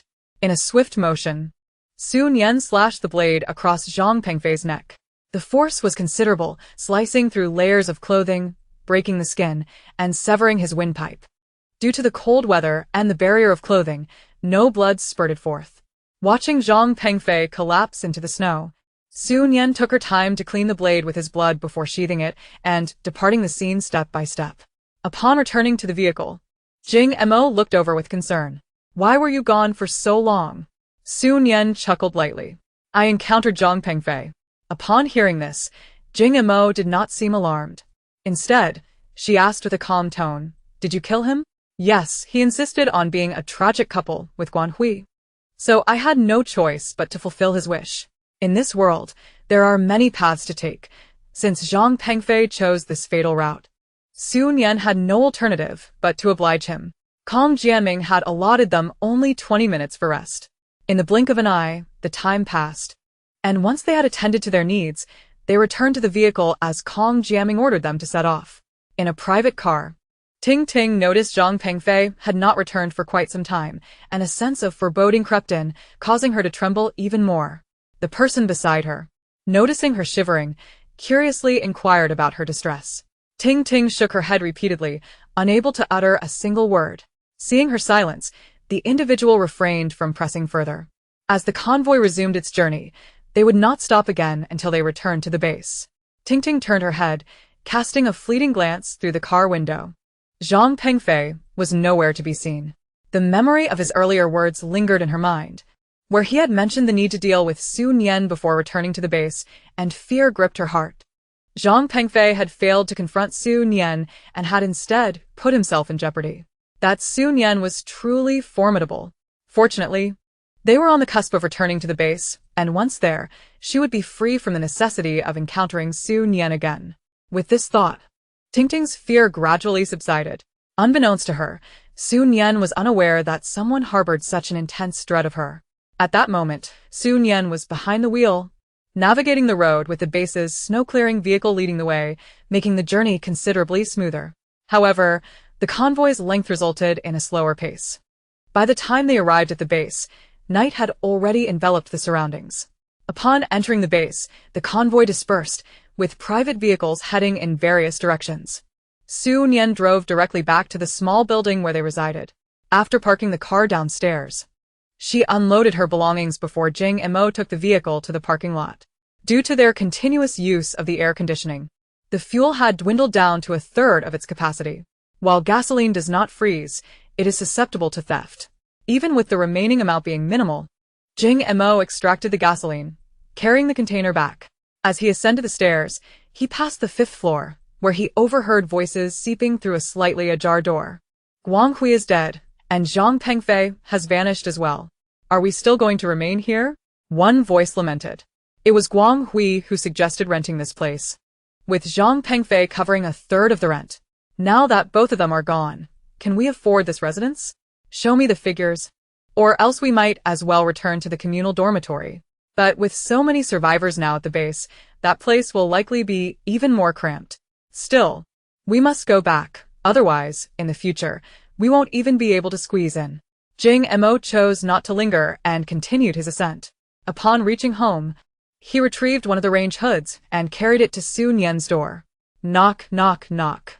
Inside the bedroom, upon hearing the knock, Su Nian recognized it was Jing Mo returning. Opening the door, she found him standing beside a cylindrical air conditioner. "What is this?" she inquired. "Did I not mention earlier? I possess a highly efficient range hood, and I promise to give you one upon my return. You can try it out shortly. Its operation is quite simple. Just plug it in, switch it on, and adjust the settings as needed." Chapter 62. There is nothing more blissful than enjoying a hot pot. Su Nian, with her excellent memory, had not forgotten this detail. "You gifted it to me. Do you have another?" "Of course." At this, Su Nian refrained from further conversation, accepting it with gratitude. "Thank you. Just so happens I have already prepared the fire. Please take some of the burning charcoal back with you." "All right," Jing Mo replied. Yet he showed no intention of stepping inside, merely waiting at the door. Observing his demeanor, a smile danced in Su Nian's eyes as she cradled the range hood and returned to her bedroom. From her space, Su Nian retrieved an iron bucket filled with the smoldering charcoal. Handing it to Jing Mo, she said, "No need to rush in returning it." "Very well. We shall discuss it tomorrow." After bidding farewell, each returned to their respective homes. After her return, Su Nian had already activated various heating devices, filling the stove with charcoal, and the temperature had risen significantly. As she contemplated dinner, she also wished to test the range hood Jing Mo had given her. She switched it on, placing it next to the stove, and retrieved a spicy hot pot base from her space to place atop the stove. The broth was already boiling hot, and as soon as it was drawn from her space, steam began to waft into the air. The burning charcoal intensified the heat, causing the aromatic scent to grow richer. However, Su Nian soon noticed that the swirling smoke lingered solely around the stove, quickly being drawn into the range hood, leaving the rest of the room untouched. Stepping away from the stove, she stood by the bed, unable to detect even a hint of the hot pot's fragrance. Despite having mentally prepared herself for this, she was nonetheless astonished. This was truly cutting-edge technology. Although she was uncertain of Jing Mo's source for such a remarkable item, its efficacy was undeniable. Returning to the stove, she seated herself once more, producing a plate of freshly sliced lamb from her space and dropping it directly into the pot. Each ingredient was taken from her space and placed in the pot for cooking, ensuring absolute freshness. Before the apocalypse, there had been a statistic online claiming that dining alone on hot pot represented a 5th level of loneliness. Yet now, as Su Nian sat beside the warm stove, relishing a steaming, spicy hot pot, she felt not loneliness, but an overwhelming sense of happiness. Is there anything more blissful than this? As it turned out, there was. After finishing the plate of hand-sliced lamb, Su Nian retrieved her iPad and played her favorite show, Luosifen. Watching while eating brought her even greater joy. The meal extended over the course of an hour, and fortunately, with hot pot, she could continuously replenish the broth, so there was no fear of it cooling down. As the meal drew to a close, Su Nian cooked some noodles in the hot pot and added a handful of greens. With a small bowl of noodles consumed, the meal felt complete. After taking a brief respite, Su Nian then prepared her tent and bathing tub, indulging in a long-awaited bath. After enduring various inconveniences while out, she finally took a proper wash and changed into clean, soft clothing, feeling revitalized. Though it was only a little past 8 after drying her hair, Su Nian climbed into bed. Having not slept in her own bed for 2 nights, she rolled around in the soft blankets before settling down. Indeed, nothing compared to her cozy little nest, were it not for the impending earthquake 2 years hence, which might jeopardize this small building. Su Nian would have certainly sought ways to transfer ownership of the property into her name. The following morning, Su Nian arose and returned to her previous routine, training, followed by washing up and then breakfast. By the time she finished, it was already past 10. From her space, she retrieved the unopened phone and iPad and went to find Jing Mo. Upon seeing the phone and iPad Su Nian had brought, Jing Mo's eyes instantly sparkled with delight. After inspecting them, he set them aside, saying, "In a moment, I will go find Captain Kong. Would you like to accompany me? He still owes us some contribution points. After acquiring them, we should head directly to the service center to transfer the points to our cards." This matter was of utmost importance, a shared concern for both of them, so Su Nian naturally did not decline. She returned home to change into appropriate attire and shoes for going out before descending with Jing Mo. Although they were within the confines of the base, the distance was still considerable, so they opted to drive. Jing Mo poured the gasoline he had extracted yesterday back into the tank, and they both got in the car. After warming up the vehicle for a while, they successfully started it. As Jing Mo drove, they cruised slowly along the road, observing numerous people ambling about. Many glanced up as their car passed, their expressions a complex mix of envy, jealousy, and resentment. Su Nian had neither the time nor the inclination to delve into the emotions of these individuals.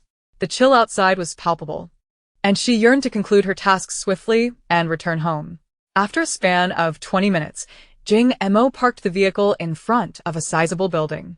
This structure appeared to have been erected prior to the apocalypse, boasting modern decor and equipped with central air conditioning. Even while seated in the car, Su Nian could hear the rhythmic hum of the air conditioning unit. The sound elicited a twinge of envy within her.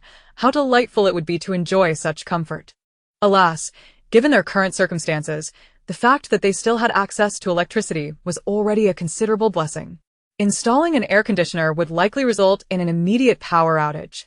Since Jing Mo had not invited Su Nian to accompany him inside, she was more than content to remain behind. Although the building bore no signage, a steady stream of well-dressed individuals clad in warm attire suggested it was an official workplace for the base. Growing somewhat bored while waiting, Su Nian was startled by a knock on the car window. Turning her head, she saw a man peering in, his gaze lowered. Lowering the window, she raised an eyebrow at him, inquiring, "Is there something you need? I noticed you've been parked here for quite a while. Do you have business to attend to?"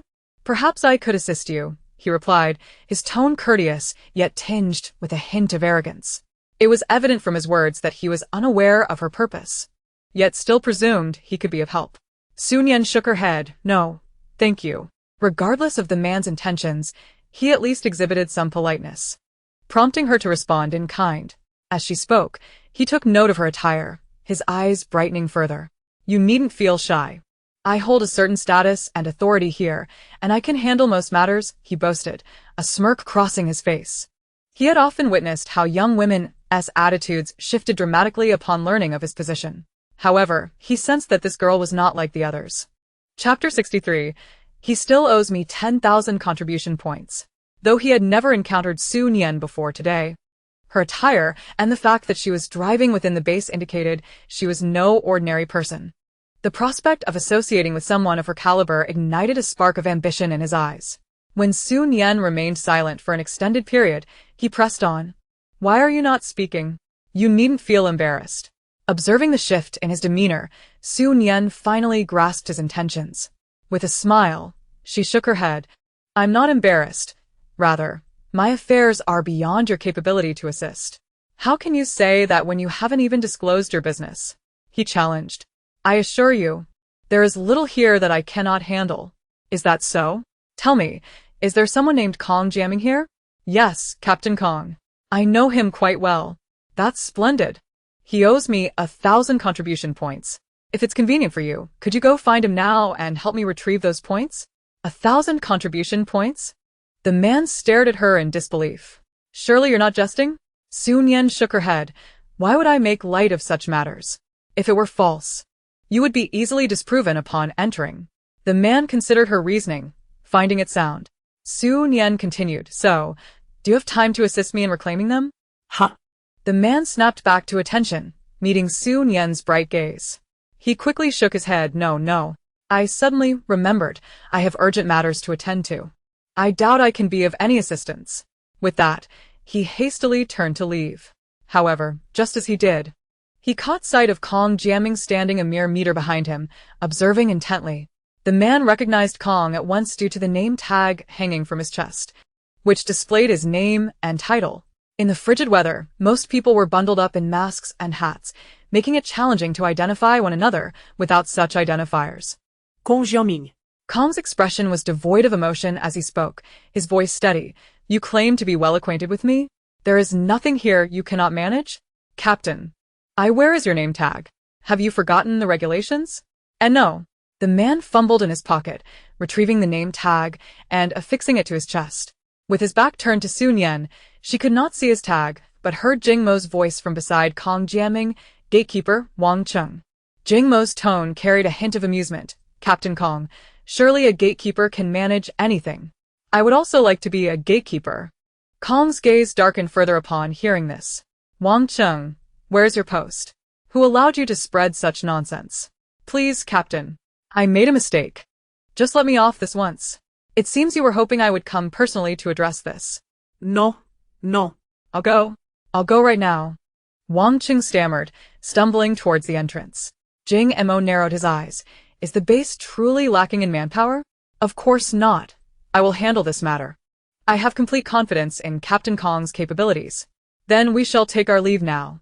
Captain Kong, please return to your duties, Jing Mo said, waving at Kong Jiaming before striding back to the vehicle. Nian offered a slight nod to Kong Jiaming as a form of greeting from within the car. Once Jing Mo settled into the driver's seat and closed the window, they departed. As Nian glanced into the rear-view mirror, she saw Kong Jiaming still standing there.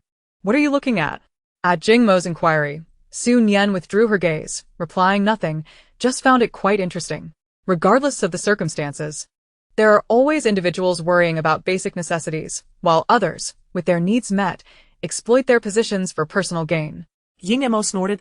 Such men possess little talent, yet boast incessantly, deceiving naive young women. They are utterly unremarkable. Nian raised an eyebrow, her expression growing complex. Feeling her gaze upon him, Jing Mo shifted uncomfortably. What is it? Did I say something wrong? Nian shook her head. He was not entirely incorrect. However, her notion of interesting did not pertain to Wang Cheng himself. It was her first profound realization of the phrase a horse's mouth does not match a donkey's lip. Contemplating this, she couldn't help but stifle a laugh. Go ahead and laugh, Jing Mo said, noticing her amusement, and soon, a smile crept upon his face as well. For the remainder of their journey, the two fell into a comfortable silence. After a little over 10 minutes, they arrived at the service center. Jing Mo parked the car, turned off the ignition, and together they exited the vehicle, making their way into the center.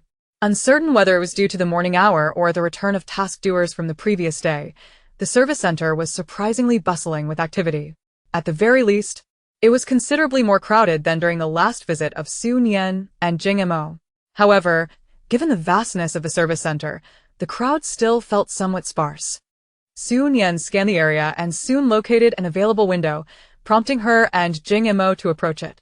She retrieved the cards Jing Mo had previously given her, 4 cards from the first distribution, 5 from the second, and another 5 just earlier in the vehicle, totaling 14 cards. Each card contained 1,000 contribution points, amounting to a grand total of 14,000 contribution points. The staff member attending to their transaction appeared astounded at the sight but refrained from asking any questions, even hastening the processing time. Within a mere 3 minutes, Nian's card reflected an additional 14,000 contribution points. Once her transaction was complete, she stepped aside to allow Jing Mo to proceed. Upon witnessing Jing Mo also present 14 cards, the staff's gaze shifted from mere astonishment to something more profound, as if they were questioning whether the two had somehow acquired these cards from a high-ranking official of the base. Fortunately, the staff member maintained a commendable level of professionalism, continuing their work without any sign of hesitation. Chapter 64. A wealthy friend amongst the affluent Jing Mo, having reclaimed his cards, turned to Nian and suggested a visit to the housing rental center. Nian nodded in agreement, realizing she needed to pay for another year's rent. Previously, she had only paid for 1 year in order to retain some contribution points for utility bills. However, with her current surplus of contribution points, it was only prudent to pay for another year's rent. As for the future, that would depend on the circumstances following the earthquake. The housing rental center was conveniently nearby, and the two walked over in a short span of time. Nian not only paid for another year's rent, but also prepaid 1,000 contribution points for electricity. Water, on the other hand, was no concern. The pipes were frozen solid, yielding not a single drop. Yet, no one fretted over the lack of water. The base was blanketed in snow, and a mere pot of it would suffice for boiling water. As long as there was firewood, water would never be scarce. Emerging from the housing rental center, Nian felt an exhilarating sense of lightness. The sensation of being affluent before the apocalypse was delightful. And the feeling of not lacking in supplies or contribution points post-apocalypse was equally gratifying. Just as Su Nian was about to suggest they head home, Jing Mo interjected. With so many contribution points, let us check out the supermarket. Su Nian turned to Jing Mo, and upon seeing his sparkling eyes, she nodded in agreement.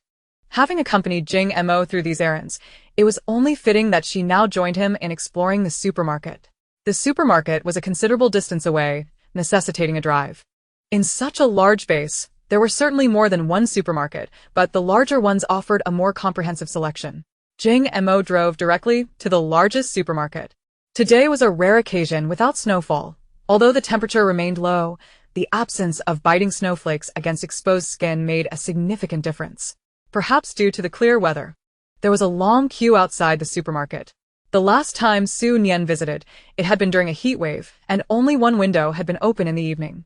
Now, however, the supermarket had opened 10 windows, allowing for a quicker shopping experience without the risk of frostbite from prolonged waiting. You stay in the car. I'll go stand in line, Jing Mo suggested. Hearing this, Su Nian immediately shook her head, insisting, I'll join you. I'm not that delicate. She was dressed comparably to Jing Mo, and waiting in line was entirely feasible. Jing Mo made no further objections, and the two exited the vehicle, positioning themselves at the end of a relatively shorter queue. Su Nian stood in front of Jing Mo, peering ahead and estimating there were about 10 individuals before her. Bored while waiting, she inquired of Jing Mo, what do you plan to buy? I'm not sure. I'll see what's available. It's been a while since I last visited a supermarket, Jing Mo replied. Just then, a person in front of them turned around. A young person advised. Don't waste your contribution points foolishly. It's best to buy some compressed biscuits, crush them, and cook them with rice. They're delicious, filling, and have a long shelf life. Su Nian recognized the voice belonged to an elder woman. In a world before the apocalypse, who would ever have claimed compressed biscuits were tasty? Yet, under the current circumstances, they had indeed become a sought-after delicacy. Grateful for the well-meaning advice, Su Nian and Jing Mo nodded in acknowledgement, expressing their thanks in unison. The pace of the queue moved far quicker than Su Nian had anticipated. After a little over 10 minutes, it was Su Nian's turn. Initially, she had accompanied Jing Mo without any intention of buying anything herself. However, upon reaching the counter, she noticed a shelf stocked with small sweet potatoes and potatoes, all appearing somewhat undernourished. As Su Nian merely gazed at the sweet potatoes and potatoes, the attendant urged, "Are you going to buy them or not?" Responding, Su Nian nodded. "I'll take 2 pounds of each, please." 2 pounds? The attendant's voice rose in surprise. That's 10 contribution points per pound. Are you sure you want them? Su Nian affirmed. Yes, Ido. With that, she produced her card. The attendant ceased questioning and proceeded to bag the sweet potatoes and potatoes, weighing a total of 4 pounds. Do you have a bag? Ours are charged at 1 contribution point each, the attendant informed her. Su Nian thought to herself that this was significantly more expensive than the shopping bags prior to the apocalypse. Reaching into her oversized pocket, she retrieved a neatly folded cloth bag, declaring, "I have my own." The bag had been prepared in advance and concealed within her space. Now, she had discreetly taken it out. Given the ample size of her clothing pockets, it was impossible to discern its contents. While Su Nian possessed a wealth of contribution points, she was not one to squander them. Paying 1 contribution point for a bag was not a transaction she was willing to entertain. After placing the sweet potatoes and potatoes into her cloth bag, she proceeded to swipe her card. The method of payment resembled the one she used during her school days for meals, with the card reader displaying her contribution point balance, a 5-digit figure. The attendant, upon seeing that number, instantly grasped the situation. It became evident that she was dealing with a person of means.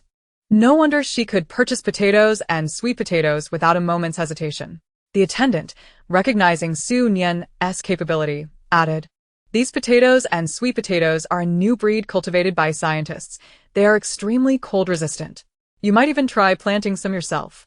Su Nian had already surmised this when she first spotted the potatoes and sweet potatoes.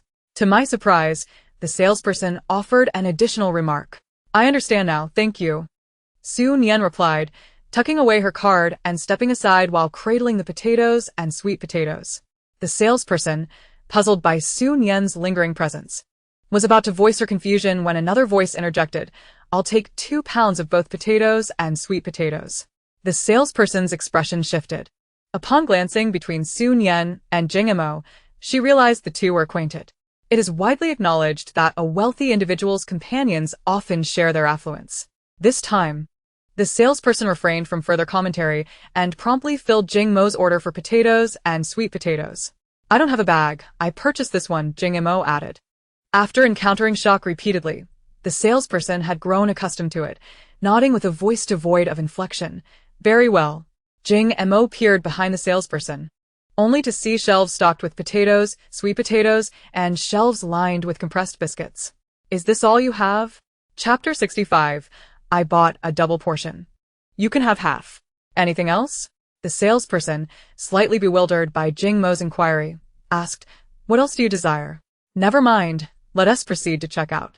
The salesperson, momentarily disoriented, deducted Jing Mo's contribution points as she watched him and Su Nian gradually depart, before finally withdrawing her gaze. Once they returned to the car, Su Nian queried Jing Mo, What were you hoping to obtain earlier? Why didn't you mention it? Jing Mo shook his head with a smile. What we just purchased is already quite conspicuous. It wouldn't be fitting to buy anything else in their presence. Su Nian instantly grasped his implication. If it was inappropriate to purchase additional items in front of them, then perhaps doing so away from their sight would be acceptable. As she pondered this, she witnessed Jing Mo making a turn at an intersection, ultimately halting before a large iron gate.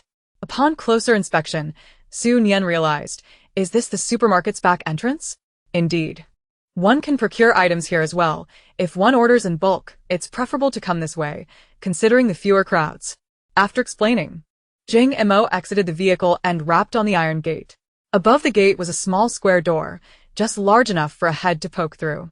Before long, the small door swung open, revealing a masked individual who inquired, What do you need? I'd like 20 pounds of noodles, 20 pounds of rice, 2 boxes of instant noodles, 2 boxes of bridge rice noodles, 4 boxes of self-heating hot pots, 4 boxes of self-heating rice. Do you have sour and spicy noodles? Bring me 2 boxes. I need 20 pounds of pork, 20 chickens, and 20 fish. Do you have shrimp? Bring me 20 pounds. After placing his order, Jing Mo turned to Su Nian inside the car. Would you like anything? Although the window was closed, the distance was minimal, allowing Su Nian to hear Jing Mo's words. Su Nian shook her head. She desired nothing. Her space was already overflowing with such items, rendering the expenditure of contribution points unnecessary. Jing Mo glanced at her before resuming his conversation with the person behind the small door. Additionally, bring me 2 boxes of chips, 2 boxes of shrimp chips, 2 boxes of cola, 2 boxes of Sprite, and 2 boxes of orange juice. Do you have spicy strips? Any brand will do, just give me 2 large bags. While there is no issue with a grown man indulging in snacks, Su Nian couldn't help but chuckle at the string of requests from Jing Mo. This side of him appeared surprisingly endearing. However, her curiosity was piqued regarding the cost of these items in contribution points. It wasn't long before the large gate swung open, and boxes of Jing Mo's requested goods were wheeled out. Jing Mo opened the trunk, allowing the items to be loaded directly into the vehicle. Once everything was stowed away, the individual who had spoken with Jing Mo earlier stated, the total comes to 2,880 contribution points. Jing Mo showed no signs of hesitation, swiping his card without a flicker of his brow. Su Nian was left in awe. Wealthy individuals truly operate on a different level, spending such a sum without batting an eye. Yet, considering Jing Mo's balance, which was twice that amount, she felt a sense of understanding. If she possessed as many contribution points as Jing Mo, she would not flinch at such expenditures.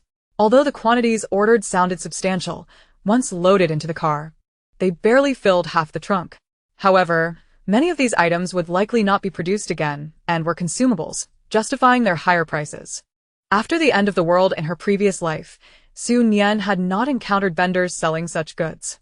It was only because this was the first base that these items were available for purchase. With the transaction complete and no further business to attend to, Jing Mo drove them back to their small building. The two made several trips before finally hauling all the items upstairs. After the last load was finished, Jing Mo called out to Su Nian, who was about to head home, I bought a double portion. You can have half. Su Nian was genuinely taken aback. Jing Mo's intention to buy everything in pairs was for this reason.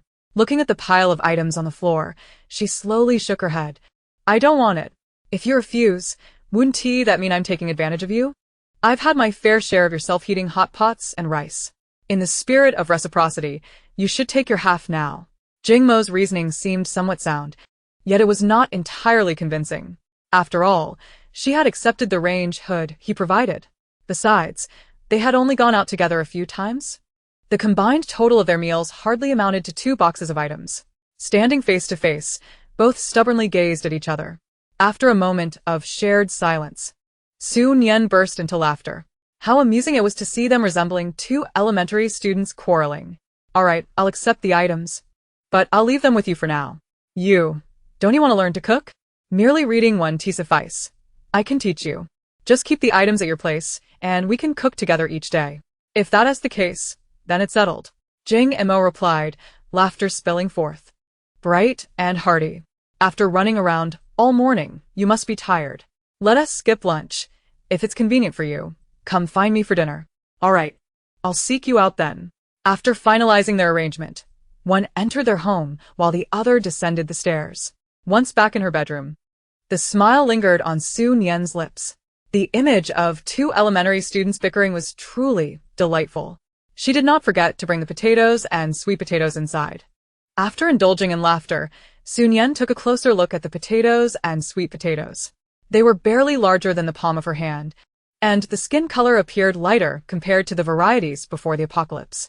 Bringing one close to her nose, she noted the faint scent characteristic of potatoes and sweet potatoes. However, she was uncertain of their flavor. Deciding to wash 1 potato and 1 sweet potato, she sliced them into pieces and placed them in separate pots to boil. Once cooked, the flavors intensified slightly. Nian first sampled the sweet potato.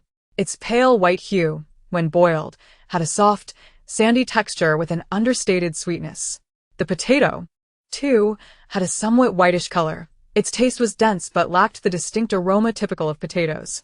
While the texture was slightly inferior, and their size smaller, there were no other significant flaws. If they could indeed thrive when cultivated, it would greatly alleviate the food supply issues at the base. When individuals can achieve self-sufficiency, the pressure on the base diminishes significantly. In her previous life, Nian resided in a remote area and had never encountered such improved varieties. Now, armed with seeds and the time and conditions to cultivate them, Nian intends to experiment with planting. Should she succeed, it would provide her with an additional source of income. Should she fail, there would be little to lose. Although she had made her decision, Nian did not rush to plant immediately. Jing Mo had also purchased sweet potatoes, and he casually inquired whether she would like to plant them as well. Lacking experience in cultivation, Nian found it quite beneficial to have someone to discuss and consult with. Chapter 66. The joy of drinking happiness in a bottle is indeed delightful. By 5 p.m., Nian knocked on Jing Mo's door. Before it opened, his voice resonated from within, announcing her arrival. Shortly thereafter, footsteps approached, and the door swung open. Nian entered, closing the door behind her. Are you cooking in the bedroom now? She asked Jing Mo. Yes. Come in, it's warmer inside. Upon hearing this, Nian followed him into the cozy bedroom. The small space contained a bed, a stove, and a square table, with numerous boxes piled against the wall. Perhaps due to the clutter, the room felt even smaller. But upon entering, Nian was enveloped in warmth.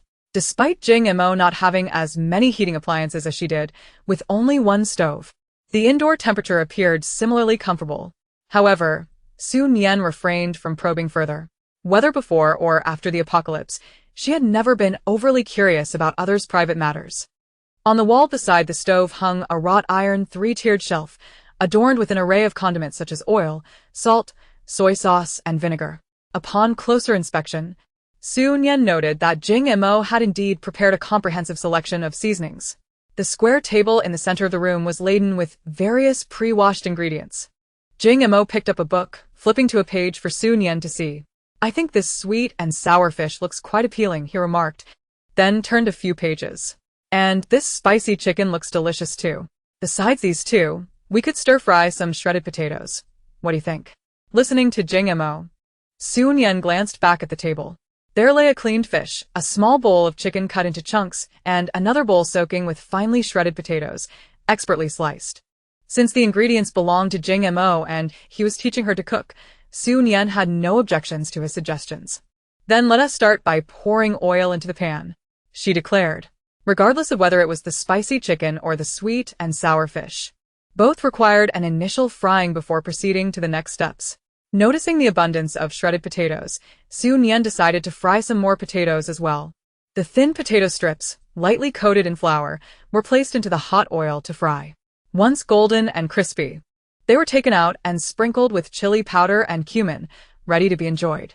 Though the ingredients were quite simple, the aroma was exceptionally captivating. Had it not been for the advanced range hid diligently working nearby, this enticing scent would have likely left many craving. While others might not have been tempted, Jing Mo clearly relished the dish, giving Nian a thumbs up as he savored the food. Delicious. Seeing his reaction, Nian couldn't help but smile and casually asked, "Why do you look like you've never eaten this before?" "Because I haven't," he replied. Nian posed momentarily, realizing that he truly hadn't. However, before Jing Mo could elaborate, she had already deduced the reason. Such snacks were indeed absent in more upscale restaurants.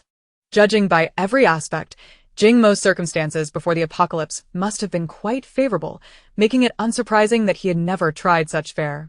She couldn't help but wonder how he had reached a point during the initial onset of the apocalypse where he could scarcely afford a meal.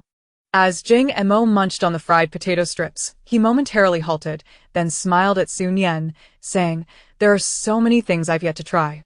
I want to learn. Please teach me in the future." Nian, while not finding it troublesome, thought of the long days ahead. Teaching Jing Mo to cook would merely serve as a delightful change to her routine. As it was a teaching moment, Jing Mo took the lead in the cooking, with Nian standing beside him to guide. Her instructions mirrored those from the recipe, but were more detailed, ensuring he understood when to add each seasoning. Jing Mo displayed considerable dexterity, producing a spicy chicken dish that looked quite presentable. Standing together by the stove, they could smell the pungent aroma of chili, beads of sweat forming on their brows as their cheeks flushed. Once the spicy chicken was cooked, it was placed in a small stainless steel bowl beside the stove to keep warm. Seizing the moment, Jing Mo quickly washed the pan, added more oil, and began preparing the sweet and sour fish. The shredded potatoes would be the final dish to cook. Given the stove's fierce heat and the finely sliced potatoes, both the stirring and seasoning had to be executed swiftly. Nian remained at his side, assisting with the seasonings. In their coordinated effort, within 2 minutes, the shredded potatoes were ready to be plated. With 2 meat dishes and 1 vegetable dish prepared, Jing Mo had also steamed a pot of rice. And the two settled down at the stove for dinner. Jing Mo didn't reach for his chopsticks, but instead looked at Nian with eager anticipation. "How does it taste?" Nian turned to him, detecting a hint of nervousness in his striking eyes. Out in the world, whether faced with highway robbers or hordes of wild animals, Jing Mo had never shown an ounce of anxiety. Yet now, over a single dish, he appeared apprehensive. Nian felt her emotions become somewhat complex as she thoughtfully sampled the spicy chicken, ultimately offering a fair assessment. "The timing could be better. The chicken isn't tender enough. But for your first attempt, it's quite impressive." The sweet and sour fish was similar. Due to imprecise timing and measurements, it hadn't reached its full potential. Yet Nian believed that, for someone cooking for the first time, achieving this was commendable. Upon hearing her evaluation, Jing Mo beamed. "If you think it's good, then it must be good. That puts my mind at ease. Let us hurry and eat before it gets cold." What did he mean by her opinion being the reason for his reassurance? Nian found something peculiar in his words. But as she looked at Jing Mo, she saw him already engrossed in his meal, dismissing her thoughts and focusing on her dinner. Besides the rice, the 3 dishes were devoured completely. They hadn't made soup, but Jing Mo had opened a can of cola, and each took one. The cola was at room temperature, having been stored against the wall. Yet in the cool room, the cola felt slightly chilled as it touched their lips. Jing Mo's slender fingers gently twirled the cola can. No wonder it's called the drink of happiness. It truly is a joyous experience. Nian glanced at Jing Mo, noticing the spark of enthusiasm in his eyes. Seeing him like this rekindled the earlier sense of oddity she felt. Nian pondered before speaking. "You seem rather unfamiliar with these things, don't you?" Jing Mo nodded. "Indeed. I have never tasted such delicacies before, nor have I ever indulged in the joy of sweet soda. Su Nian was taken aback. You've never even had sweet soda? What kind of life did Jing Mo lead before? She cast a sympathetic glance at him but refrained from probing further, sensing that those memories were likely painful for him, and decided against reopening old wounds. After a moment of contemplation, Su Nian earnestly reassured him, "It's all right. You now possess ample contribution points, allowing you to savor whatever you desire in the future." "Right," Jing Mo replied. He had anticipated Su Nian would continue her inquiries. Yet she defied convention by not only withholding questions, but also offering him comfort. This made him reflect on his past years, which seemed rather harsh in retrospect. Although the interstellar world boasted advanced technology and he was indeed renowned, affluent, and powerful, when it came to culinary delights, nothing could compare to this place. Realizing this, his emotions grew increasingly complex. Observing Jing Mo's demeanor shift to one of melancholy, Su Nian tactfully changed the subject. "By the way, there's something else I wish to discuss with you." Jing Mo perked up. "What is it?" "It's about potatoes and sweet potatoes," Su Nian stated earnestly. "I sampled both at noon, and their flavors were quite pleasant. If we can cultivate them, selling them to the base or to others within the base could yield a substantial profit. Are you planning to grow them yourself?" "I am considering it, and wanted to know if you would like to join me." Jing Mo scratched his head, visibly troubled, "But I don't know how." His hands were adept at weapon modification, yet when it came to farming, he was utterly clueless about what could be cultivated. "I don't know either. However, I possess numerous books and videos on planting. We can learn together." "All right then. When shall we begin?" Seeing Jing Mo's eagerness, Su Nian smiled, her eyes crinkling with delight. "I'll review the videos tonight and study." Jing Mo looked at her intently, waiting for her to elaborate. After a pause, he finally asked, "What about me?" Su Nian met his serious gaze, acknowledging his handsome features. Indeed, in her 2 lifetimes, she had never encountered a man more striking than Jing Mo. After a moment of contemplation, she replied slowly, "Tomorrow you should find Captain Kong and inquire whether the potatoes and sweet potatoes are soil-grown or hydroponic, and what type of fertilizer or nutrient solution is used." Got it. "I'll go after breakfast tomorrow." Jing Mo agreed hastily, as if fearing that a delayed response would lead Su Nian to change her mind. With the hour growing late and their discussions concluded, Su Nian stood up. "I shall head home now." As she donned her mask, gloves, and hat, she noted that even though the journey back to her room took no more than 2 minutes, proper attire was essential to avoid frostbite. While Su Nian prepared, Jing Mo did the same. "I'll walk you back and close the door," he offered. Upon hearing his words, Su Nian swallowed her reply. After bidding Jing Mo farewell, she returned home and swiftly made her way to her bedroom. Despite the short distance, the living room felt colder than an ice cellar, while her bedroom was as warm as early spring. She changed out of her outdoor attire into pajamas and sat on the edge of her bed, retrieving an iPad from her space. Sunian peces numeres iPads. Each filled with different downloads. This particular one contained a wealth of information and videos related to planting. Thankfully, she had organized everything meticulously and made annotations, making it easy to locate what she needed. Before she knew it, the clock struck 9. Realizing the late hour, Su Nian turned off the iPad, washed up, and lay down on her bed. Perhaps due to her extended viewing, even with her eyes closed, her mind was filled with the videos she had just watched. That night, Sunian dread vividly. In her dream, she successfully cultivated a new variety of sweet potatoes and enjoyed a bountiful harvest, swiftly becoming a planting tycoon within the base. The following morning, Su Nian awoke and stared at the ceiling for a while before shaking her head with a smile. No wonder people say dreams and reality are often inversely related. She simply wished to survive in this post-apocalyptic world and had never aspired to be a farming magnate. The idea of growing potatoes and sweet potatoes was merely a curiosity and a way to pass the time. After several hours of study, she had indeed gleaned some knowledge. At the very least, she understood that both potatoes and sweet potatoes required seedling cultivation before transplanting. Potatoes had a shorter growth cycle, typically ranging from 60 to 100 days, depending on the variety. Sweet potatoes, on the other hand, had a longer growth period, taking at least 3 to 4 months, and could extend to 5 or 6 months. However, this was all before the apocalypse. Neither sweet potatoes nor potatoes were cold-resistant crops. In the current temperatures, normal varieties could not thrive at all. Thus, how were these new varieties to be cultivated? Su Nian sighed in resignation. She could not devise a method, and would have to await news from Jing Mo. Before noon, Jing Mo knocked on her door. Upon opening it, Su Nian had yet to speak when he immediately informed her, "I've already inquired. The soil has changed since the apocalypse and is not suitable for planting. The sweet potatoes and potatoes we purchased are hydroponic and require a special nutrient solution from the base. I have already procured the nutrient solution and the planting methods." Captain Kong mentioned that as long as we manage the temperature effectively, the chances of successful cultivation are quite high. The base will also buy back the harvested potatoes and sweet potatoes at a good price. Many people at the base have already begun experimenting with planting. After delivering this information in one breath, Jing Mo raised his hand, indicating that the supplies were all contained within. Since they would be planting together, they must also study together. Su Nian opened the door wide, gesturing for him to enter. "Please come in. We can discuss this inside." Jing Mo hesitated. "Why don't we check my place instead?" Su Nian looked at him quizzically. "Why?" "Nothing. Let us go." With that, Jing Mo stepped forward, entering the house.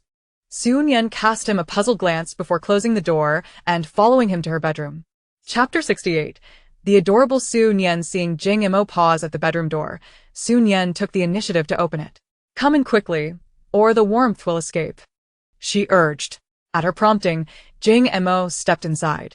The last time he had been in Su Nian's bedroom was when he helped remove the heater. A considerable amount of time had passed since then, and the room had undergone significant changes. Back then it was rather chilly, filled with cool mats and ice silk bedding. At present, the surroundings are suffused with warm hues. The bedding on the bed and the plush rug on the floor exude a cozy warmth that is palpable. Simply gazing upon them instills a sense of comfort. Su Nian removed her snow boots and slipped into a pair of crocheted slippers, stepping directly onto the carpet. Noticing that there was no movement behind her, she turned to find Jing Mo standing still in place. Observing the black leather boots on his feet, Su Nian instantly understood. "Wait a moment," she exclaimed, circling to the other side of the bed and rummaging beneath the coat rack. Fortunately, given the season, the clothing was relatively thick and long. From a distance, it was impossible to discern what lay in the woven basket beneath the rack. After a brief search, Su Nian emerged with a pair of light gray men's cotton slippers. "Here, try these on," she suggested. These were purchased during a sale at a men's clothing store when the weather was scorching, merely for precautionary reasons, with the hope that they might come in handy someday. Little did she expect that this moment would indeed arrive.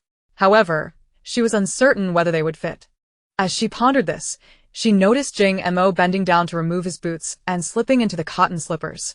He gently tested them on the floor and smiled. "They fit perfectly, thank you. I'm glad they do." "Come, sit down," Su Nian beckoned. Jing Mo walked over and settled beside her. Thankfully, the mat was sufficiently large to accommodate not just two, but even 3 or 4 individuals without feeling cramped. Once seated, Jing Mo retrieved items from the cloth bag, a booklet, and 4 large thermoses. To prevent the nutrient solution from freezing, it's stored in thermoses, Jing Mo explained. Su Nian nodded in understanding, focusing intently on the booklet. As she immersed herself in the reading, Jing Mo's gaze lingered on her. Unlike when they were out, Su Nian was now clad in a fuzzy pajama set, complete with 2 long rabbit ears atop the hood. With her delicate features resembling that of a doll and her short hair accentuating her youthful appearance, she appeared even younger than her age. After observing her for a while, Jing Mo decided that a single word could aptly describe Su Nian: adorable. The booklet was quite thin, merely 4 pages long, with a significant portion consisting of illustrations. Su Nian quickly finished reading it. As she lifted her gaze, she found Jing Mo staring at her. "What is it?" she inquired, instinctively touching her face. "Is there something wrong with me? Why are you looking at me like that?" Jing Mo snapped back to reality, chuckling as he shook his head. "There's nothing wrong." "Good to hear," Su Nian sighed in relief. Her fair, slender fingers tapped lightly on the booklet, her healthy, rosy nails shimmering beautifully. "I've finished reading. According to this, it seems relatively simple to cultivate. This is a cold-resistant variety. As long as the temperature remains above 10 degrees, it will thrive without pest issues. You merely need to mix the nutrient solution in the correct proportions and add it to the water periodically. I would like to try growing some as well. Jing Mo replied eagerly. Fried potato shreds are quite delicious. Su Nian nodded in agreement. Roasted sweet potatoes are also delightful. They can even be made into sweet potato chips. The two exchanged a smile, their rapport evidently deepening. Water cultivation requires containers, and Su Nian had plenty, but she was unsure if Jing Mo possessed any. Do you have any containers suitable for water cultivation? None. Then I'll fetch some for you. I have quite a few. Su Nian changed her shoes and exited the bedroom, dashing into the larger room. After closing the door, she retrieved several logistics boxes from her storage space. These boxes were completely sealed at the bottom, preventing any leakage, ideal for water cultivation. Carrying a stack of boxes, she returned to the small bedroom door and knocked. The door swung open from the inside. Before she could speak, the boxes were effortlessly taken from her hands by Jing Mo. Su Nian had brought out 12 logistics boxes. 6 for each of them. Since it was their first attempt at planting, she didn't plan to cultivate too many. 3 boxes for potatoes and 3 for sweet potatoes. Before planting, they needed to sprout the seeds and cover them with wood ash. Glancing at the stove, she noted that there was ash present, but it was the residue from burned charcoal, which was unsuitable for use. However, there was a pile of firewood in the living room from their previous day as haul. She decided to take a few pieces, ignite them in the stove, and then place them in a metal bucket to burn slowly. As she watched the wood crackle in the bucket, Jing Mo stood up and remarked, "It looks like it will take a while to finish burning. It's nearly time for lunch. Shall we cook at my place?" Su Nian readily agreed, allowing Jing Mo to carry the metal bucket and nutrient solution back while she changed clothes. On her way over, she also grabbed the 6 logistics boxes. Upon opening her front door, Su Nian realized that Jing Mo had left it wide open. She walked in with the boxes and placed them in the living room. Although the iron gate at the stairs provided some security, she still felt a bit uneasy with the main door ajar. She approached to close it, but just as she was about to do so, she noticed someone standing by the iron gate, peering in with curiosity. Clearly taken aback by Su Nian's unexpected return, the individual froze for a moment upon meeting her gaze before hastily turning and descending the stairs. Watching the figure depart, Su Nian squinted her eyes. While she wouldn't claim to have an extraordinary memory, she considered herself to have a good one, though she had only caught a glimpse of the person's eyes. She recognized him as someone from the first-floor East Unit, a residence occupied by several young individuals. Su Nian had seen them a few times when she had ventured out, but there had been no interaction between them. Why didn't he come inside? Isn't it cold out there? Upon hearing Jing Mo's question, Su Nian closed the door and turned to him. Just now, I saw someone standing outside the iron gate. He must be a guy from the first-floor East Unit. Jing Mo raised an eyebrow. What would someone from the first floor want up here? I'm not sure. When I saw him, he ran away. Let us not concern ourselves with him, Jing Mo replied casually. Su Nian brushed it off as well, her gaze shifting to the table where, just like yesterday, Jing Mo had prepared a plethora of ingredients. Today, let us have braised pork. Jing Mo's eyes sparkled with excitement. The recipe says that braised pork with potatoes is particularly delicious and pairs wonderfully with rice. Su Nian nodded in agreement. The book is correct.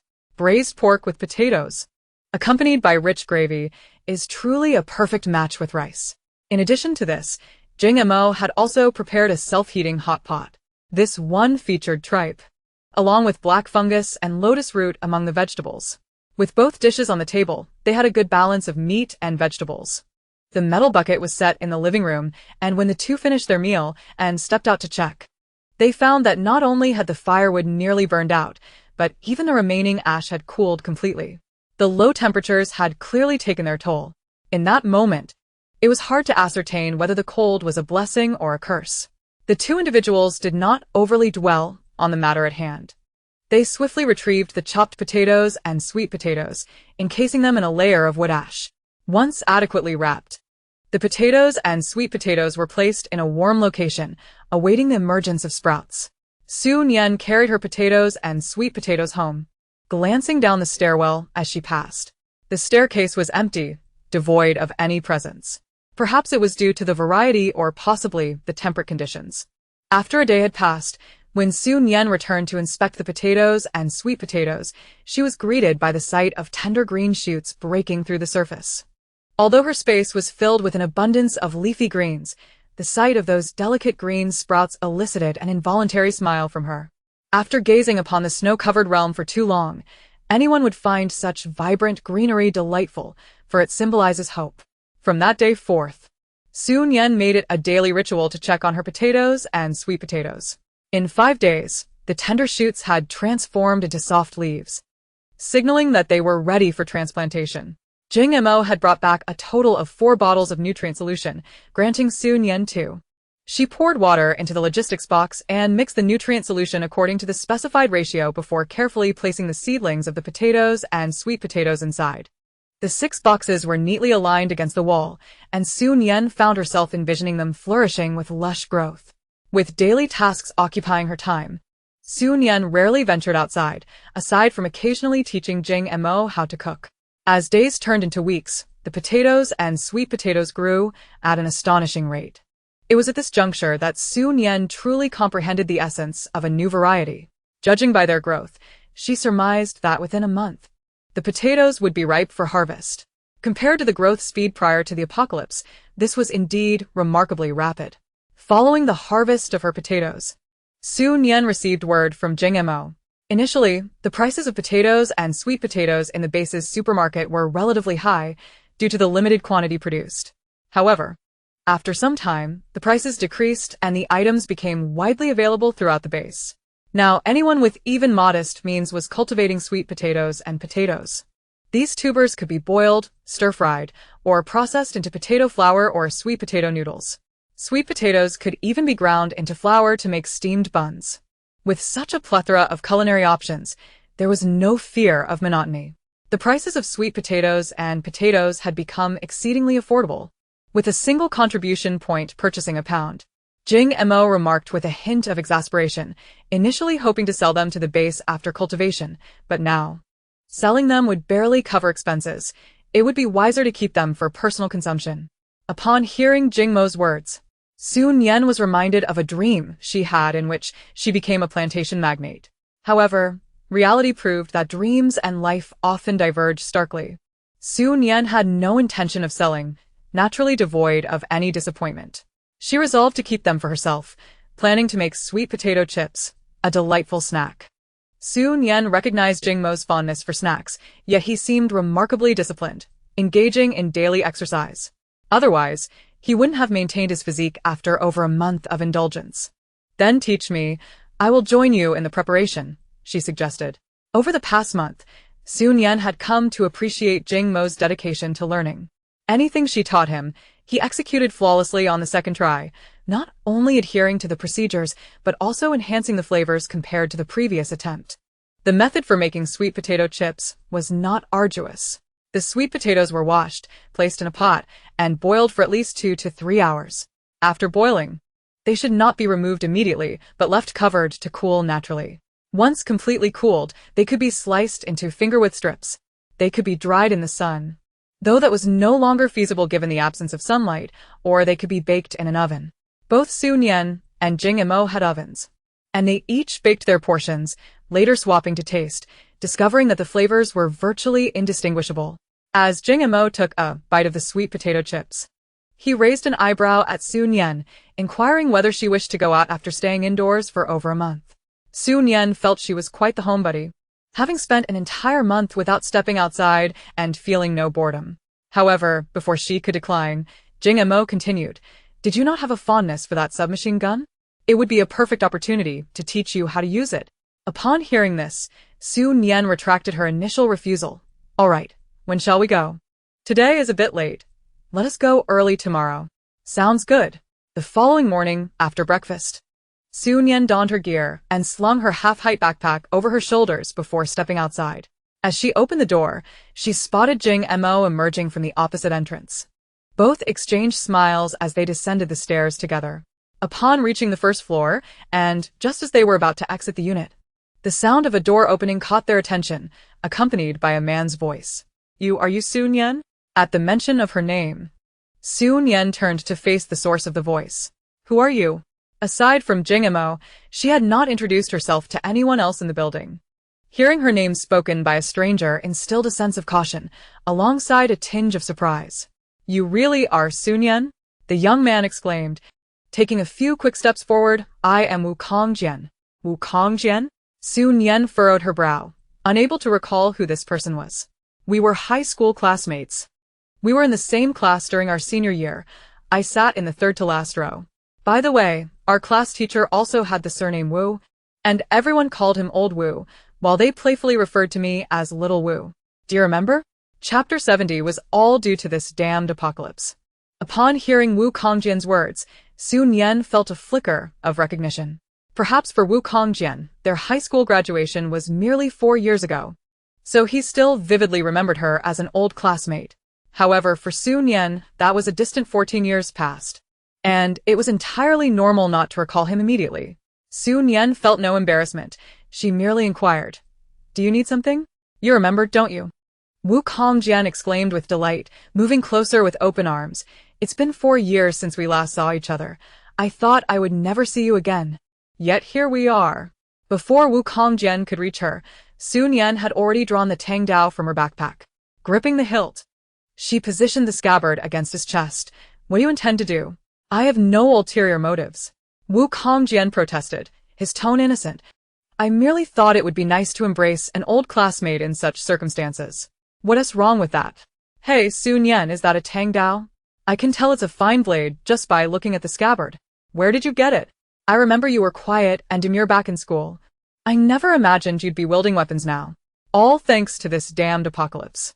Wukong Jian spoke with an unsettling familiarity, as if their past relationship had been exceptionally close. However, in that moment, Su Nian was engrossed in recollecting her high school days. Wukong Jian transferred to their class only in his senior year, and their relationship could at best be described as mere nodding acquaintances, having never exchanged a single word, thus devoid of any substantial camaraderie. The overt warmth he displayed upon their first encounter made Su Nian distinctly uncomfortable. She glanced at the half-open door of the eastern unit on the first floor. "You live here?" "Indeed," Wukong Jian replied with a smile and a nod. "I work in Rihe City, and after the establishment of this space, I moved here along with several classmates and colleagues, renting this apartment." This indicated that, although Wukong Jian was not among the earliest arrivals at the base, he had certainly arrived much earlier than Su Nian. At the very least, he was already there when she had just moved in. Su Nian had been residing there for several months now. Although somewhat reclusive, she was not entirely a hermit. Why had she never seen Wukong Jian greet her before? Reflecting on this, Su Nian cast a scrutinizing glance at Wukong Jian. "Is there something you need?" Wukong Jian studied Su Nian for a moment, his voice softening. "Do you not wish to speak with me? Your demeanor has been rather aloof since we began talking. I had thought that in such circumstances as old classmates, we might support one another and strive to improve our lives, but it appears I was mistaken." At this, he chuckled self-deprecatingly. "Well, judging by your attire, it is clear that you are living quite comfortably. I have little to offer, and you are justified in looking down upon me." Su Nian regarded Wukong Jian with a sense of admiration for his self-awareness. It is commendable to possess such self-knowledge. "You are not entirely lacking. Since there is nothing else, I shall take my leave," she stated, turning to depart. Standing silently to the side, Jing Mo appraised Wukong Jian from head to toe. "She speaks the truth. While it may seem you possess nothing of value, at least you have a sense of self-awareness," Jing Mo remarked before hastily catching up to Su Nian. Hearing the approaching footsteps, Su Nian glanced sideways at Jing Mo. "What did you say to him?" "Nothing significant, just that you were right," Jing Mo replied. Contemplating Wukong Jian, a chill settled in Su Nian's brow. He had never acknowledged her before, yet now he suddenly sought recognition. She could hardly believe he had no ulterior motives. Moreover, the man who had been peering inquisitively through the fence was living with Wukong Jian. Today's encounter was likely a premeditated arrangement between them. Su Nian was keen to eliminate any potential threats in her life. These two individuals needed to be dealt with sooner rather than later. This time, Jing Mo and Su Nian opted not to borrow the base's snow-clearing vehicle. Jing Mo's own car was capable of clearing the snow from the roads, albeit at a slower pace, which was not a significant issue. Driving their own vehicle allowed for greater storage capacity and comfort. As Su Nian opened the car door, She noticed a gas stove and 2 iron pots in the trunk, alongside a box that presumably contained a submachine gun and a small case, likely filled with ammunition. Without waiting for Su Nian to inquire, Jing Mo began to explain, "I made a trip down this morning to load these items onto the car." Once they were inside the vehicle, they waited for the interior to warm up a bit before driving out of the base. Outside, a vast expanse of white snow greeted them, with even the tree trunks cloaked in a frosty white. The main road outside the base had been cleared by snowplows, indicating that other vehicles had likely left the base as well, perhaps on missions or hunting expeditions. After a while of driving on the main road, Jing Mo turned onto a side path. They needed to practice shooting, and it was prudent to find a location farther from the base. The car was initially quiet, but soon Jing Mo's voice broke the silence. "A few days ago, I went out on some errands and met Captain Kong. He mentioned that the search and rescue mission is nearing completion. They have visited all possible locations and brought back all the survivors. Beyond a certain distance, the base is unable to assist. Unlike before the apocalypse, venturing far now poses significant risks, not only in terms of rescuing others, but also in ensuring the safety of those undertaking such missions. While the need for rescue was pressing, it was imperative to act within their means.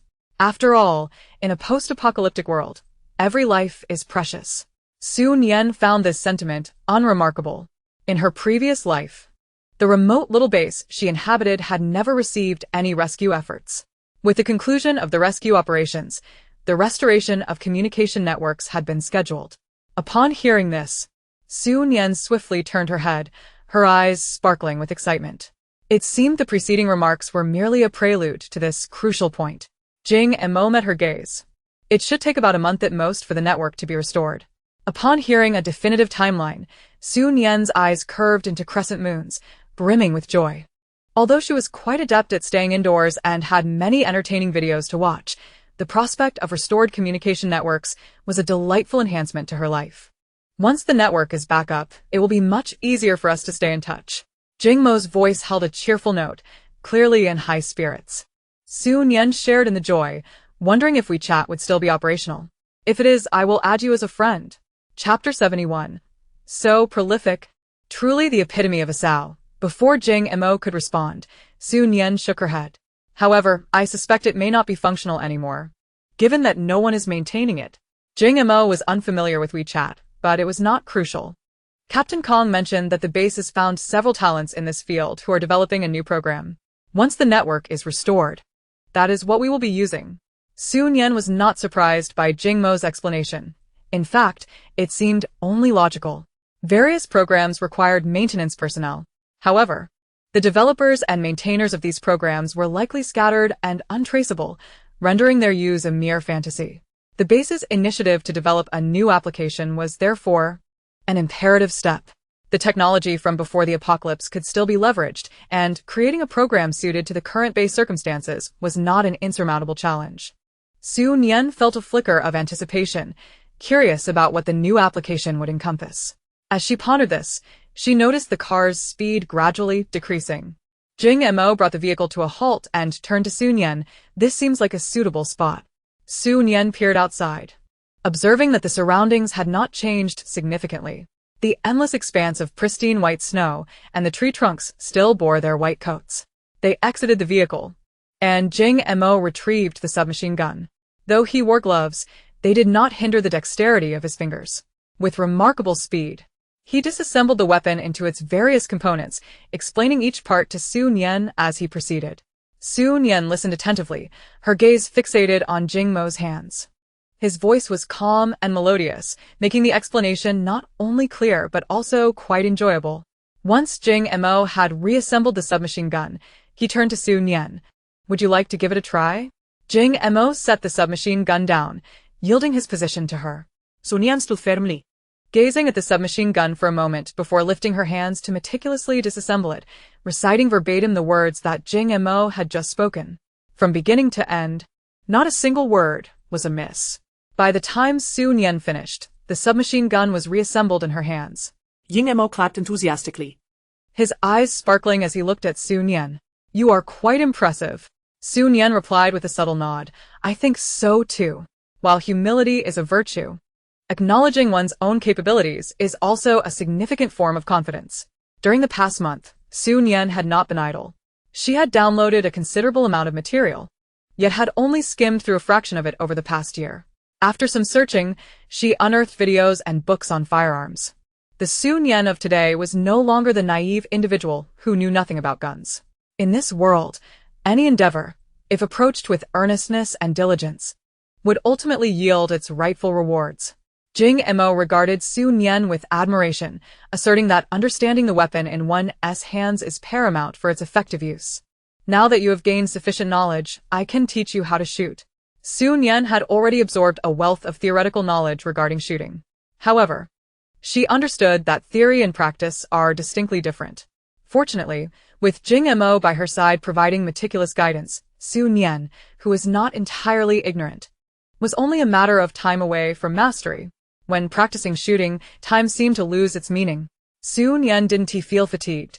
Rather, she found it exceedingly enjoyable. This experience was entirely different from wielding the Tang Dao.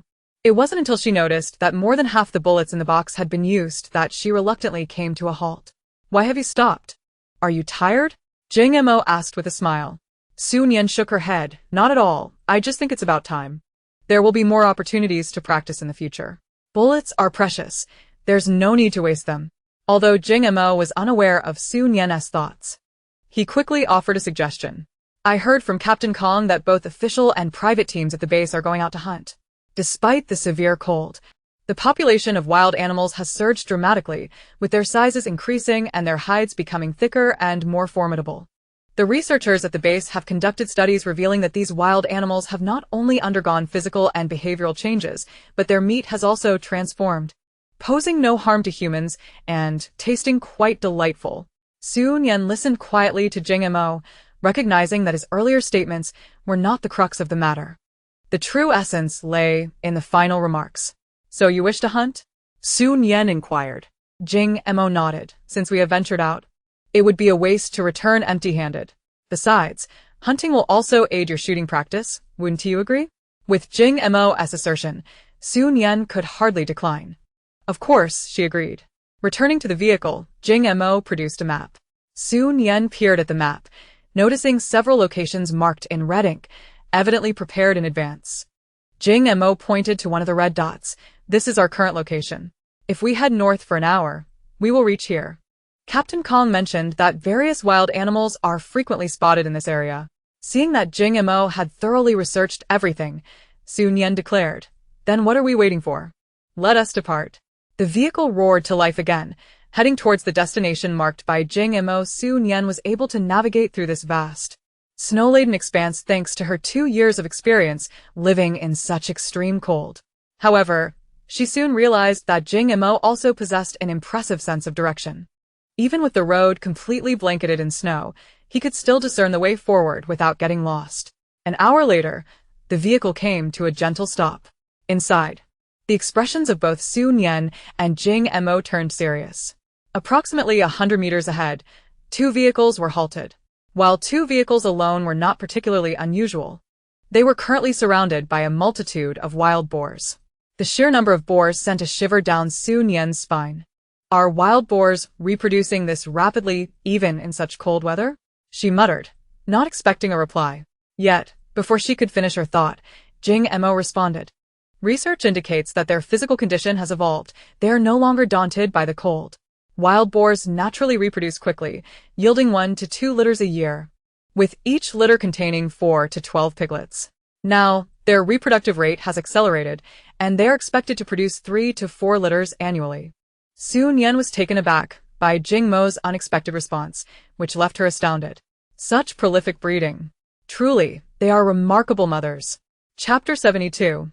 Not the objective, merely a byproduct.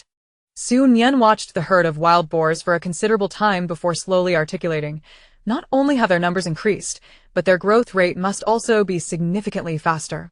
"It seems so."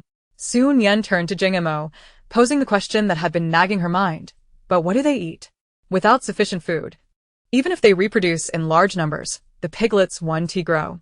She remembered that wild boars were herbivores, typically consuming grass, roots, leaves, and fruits. Yet, in this frigid weather, There were hardly any living plants outdoors. What could these wild boars possibly be eating? They do not consume meat, so why would they attack humans? Jing Mo shook his head. I'm not entirely certain either. Captain Kong mentioned that scientists are conducting various studies on this topic, and it won't be long before we have answers. Upon hearing this, Nian nodded. Though curious, she recognized that it was not the time for such discussions. The two vehicles encircled by the wild boars were evidently trapped. Nian turned to Jing Mo. What is your take on the situation? Raising an eyebrow, Jing Mo replied. If you wish to test that submachine gun, we could fire a few shots. If not, we can turn around and leave. Jing Mo was never one to play the role of a relentless hero. He was a businessman, a competent one at that. He never felt obliged to act heroically simply because he had the means. Helping was a choice, and so was walking away. Nian grasped her gun. Then let us give it a try. All right, I'll position the vehicle to facilitate your shooting. As he spoke, Jing Mo maneuvered the steering wheel, positioning the car sideways. Nian rolled down the window, extending the silver muzzle outside. The practice she had done earlier, expending so many bullets, had not been in vain. Having never used another submachine gun, she had no basis for comparison. However, the one in her hands had a manageable recoil and felt remarkably comfortable. After firing several shots, aside from the sound of bullets slicing through the air, there was not a whisper of noise. Although the distance was considerable, the range was evidently greater. Nian could distinctly see a few wild boars struck in the head, collapsing instantly. This sudden turn of events startled the herd, causing them to charge even more fiercely at the two vehicles. However, it wasn't too long before the boars realized the bullets were coming from behind and turned their attention towards Nian. A wild boar charged towards them with reckless abandon, its companions following closely behind. In the face of these rampaging beasts, Nian remained unflustered as she fired her weapon. At that moment, she truly experienced the exhilarating joy of wielding a submachine gun. The rapid-fire bursts were thrilling. Concerns about accuracy or the potential waste of ammunition were utterly absent from her mind. Even the fiercest of wild boars could not escape the inevitability of death. As more and more of them fell, the remaining boars shrieked in alarm and scattered, galloping through the snow until they vanished from sight. Nian lowered her weapon and turned to Jing Mo, who was giving her a thumbs up, clearly impressed. Well done. Nian raised an eyebrow, replying, Your instruction was equally commendable. Now let us go retrieve our spoils. Absolutely. Jing Mo responded, driving the vehicle towards the carcasses of the boars. The car proceeded in fits and starts, as the two of them disembarked to load the fallen beasts onto the vehicle. Fortunately, their strength was sufficient, otherwise, they would have been at a loss with the heavy corpses. Despite the ample space in the trunk, the boars were substantial, and after loading 6 of them, it was filled to capacity. Jing Mo pointed to the roof, suggesting, There is still room up top. I brought some steel cables. We can tie the rest there and tow them behind. Nian's eyes sparkled with amusement at Jing Mo's words. He was entirely in tune with her thoughts. Not a single boar she had slain would go to waste. All would be returned to the base for contribution points. Upon reaching the 2 vehicles, Nian and Jing Mo resumed their task of collecting the boar carcasses. For Nian, honing her marksmanship and hunting boars was her primary objective. Saving the occupants of the vehicles had merely been a fortunate byproduct. They had not begged for her assistance, nor had she considered it her duty to save them. Thus, she was indifferent to the occupants' thoughts at that moment. Once they had gathered their trophies, they would naturally make their way back. However, just then, the doors of the 2 vehicles swung open, and several individuals emerged. Though she heard the sound of the doors, Nian paid little mind. Yet, as soon as they settled, one person approached her briskly. That was you firing the gun, right? I saw it. You're incredible. Thank you for saving us. Nian cast a detached glance at the girl who spoke. I didn't do it specifically to save you.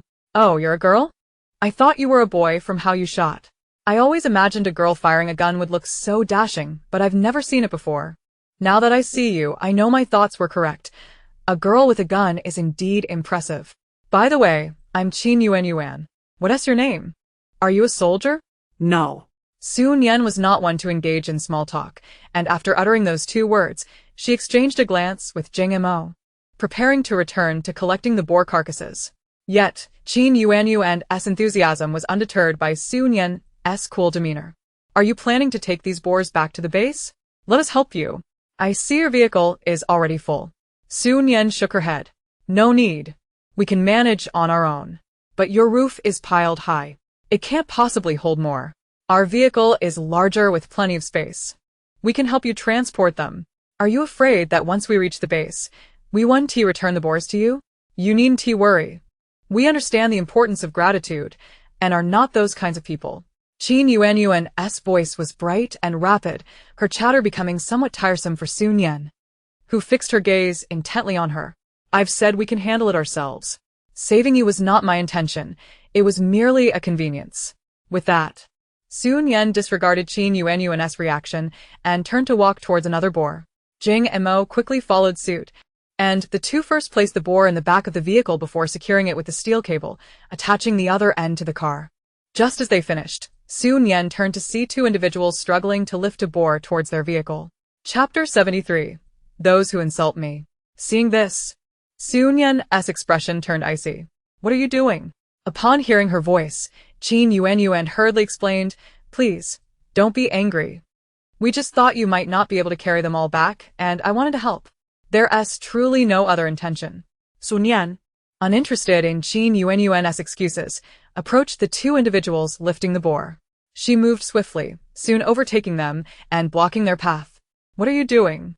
The two men, bent over and hoisting the boar, looked up at her upon hearing her question, yet they did not release their hold on the carcass. One man scrutinized Su Nian and remarked, We're lifting a boar. Can't you see?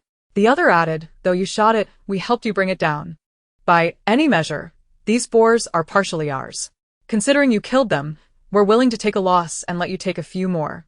You've already loaded so many. The rest belong to us. Little sister, it's wise not to be overly greedy. One must know when to be content.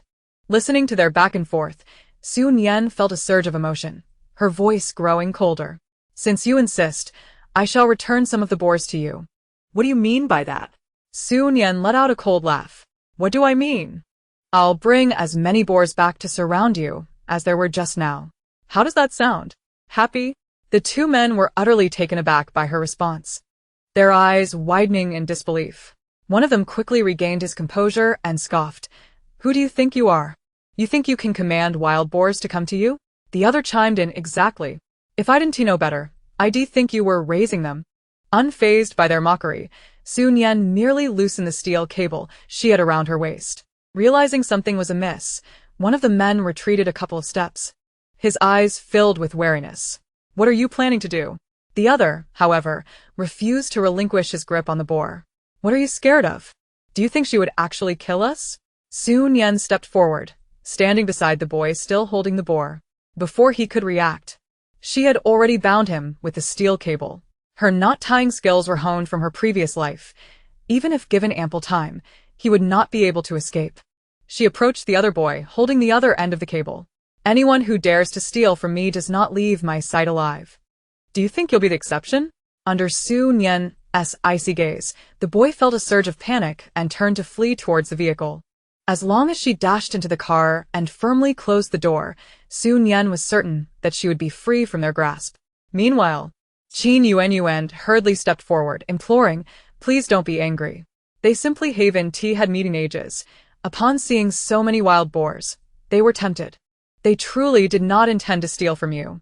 Considering that life is hard for everyone, could you let them off this once? Upon hearing Qin Yuanyuan's words, Su Nian couldn't even be bothered to cast her a glance. Just because life is arduous, does it grant one the audacity to brazenly seize another's hard-earned prey? To be rescued without a shred of gratitude was one thing. She never sought thanks. But to audaciously demand a share of her bounty, despite having done nothing, was nothing short of absurd. Is it true that the weak hold the right? This was the apocalypse, not a mere game. Though the young man ran swiftly, his speed was evidently no match for Su Nian's. Just as he was about to slip into the car, she seized him by the collar.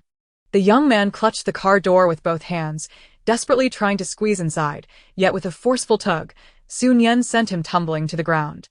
Before he could rise again, she had already bound him with rope. The two young men, tied together, only tightened their bonds the more they struggled. rolling about on the ground like fish out of water, flopping helplessly, unable to return to the depths.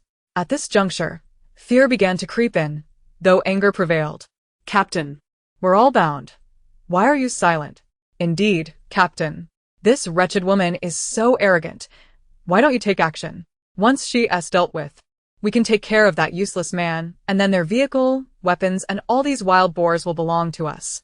The useless man, Jing Mo, remained passive, fully aware that Su Nian was not one to appreciate interference in her affairs.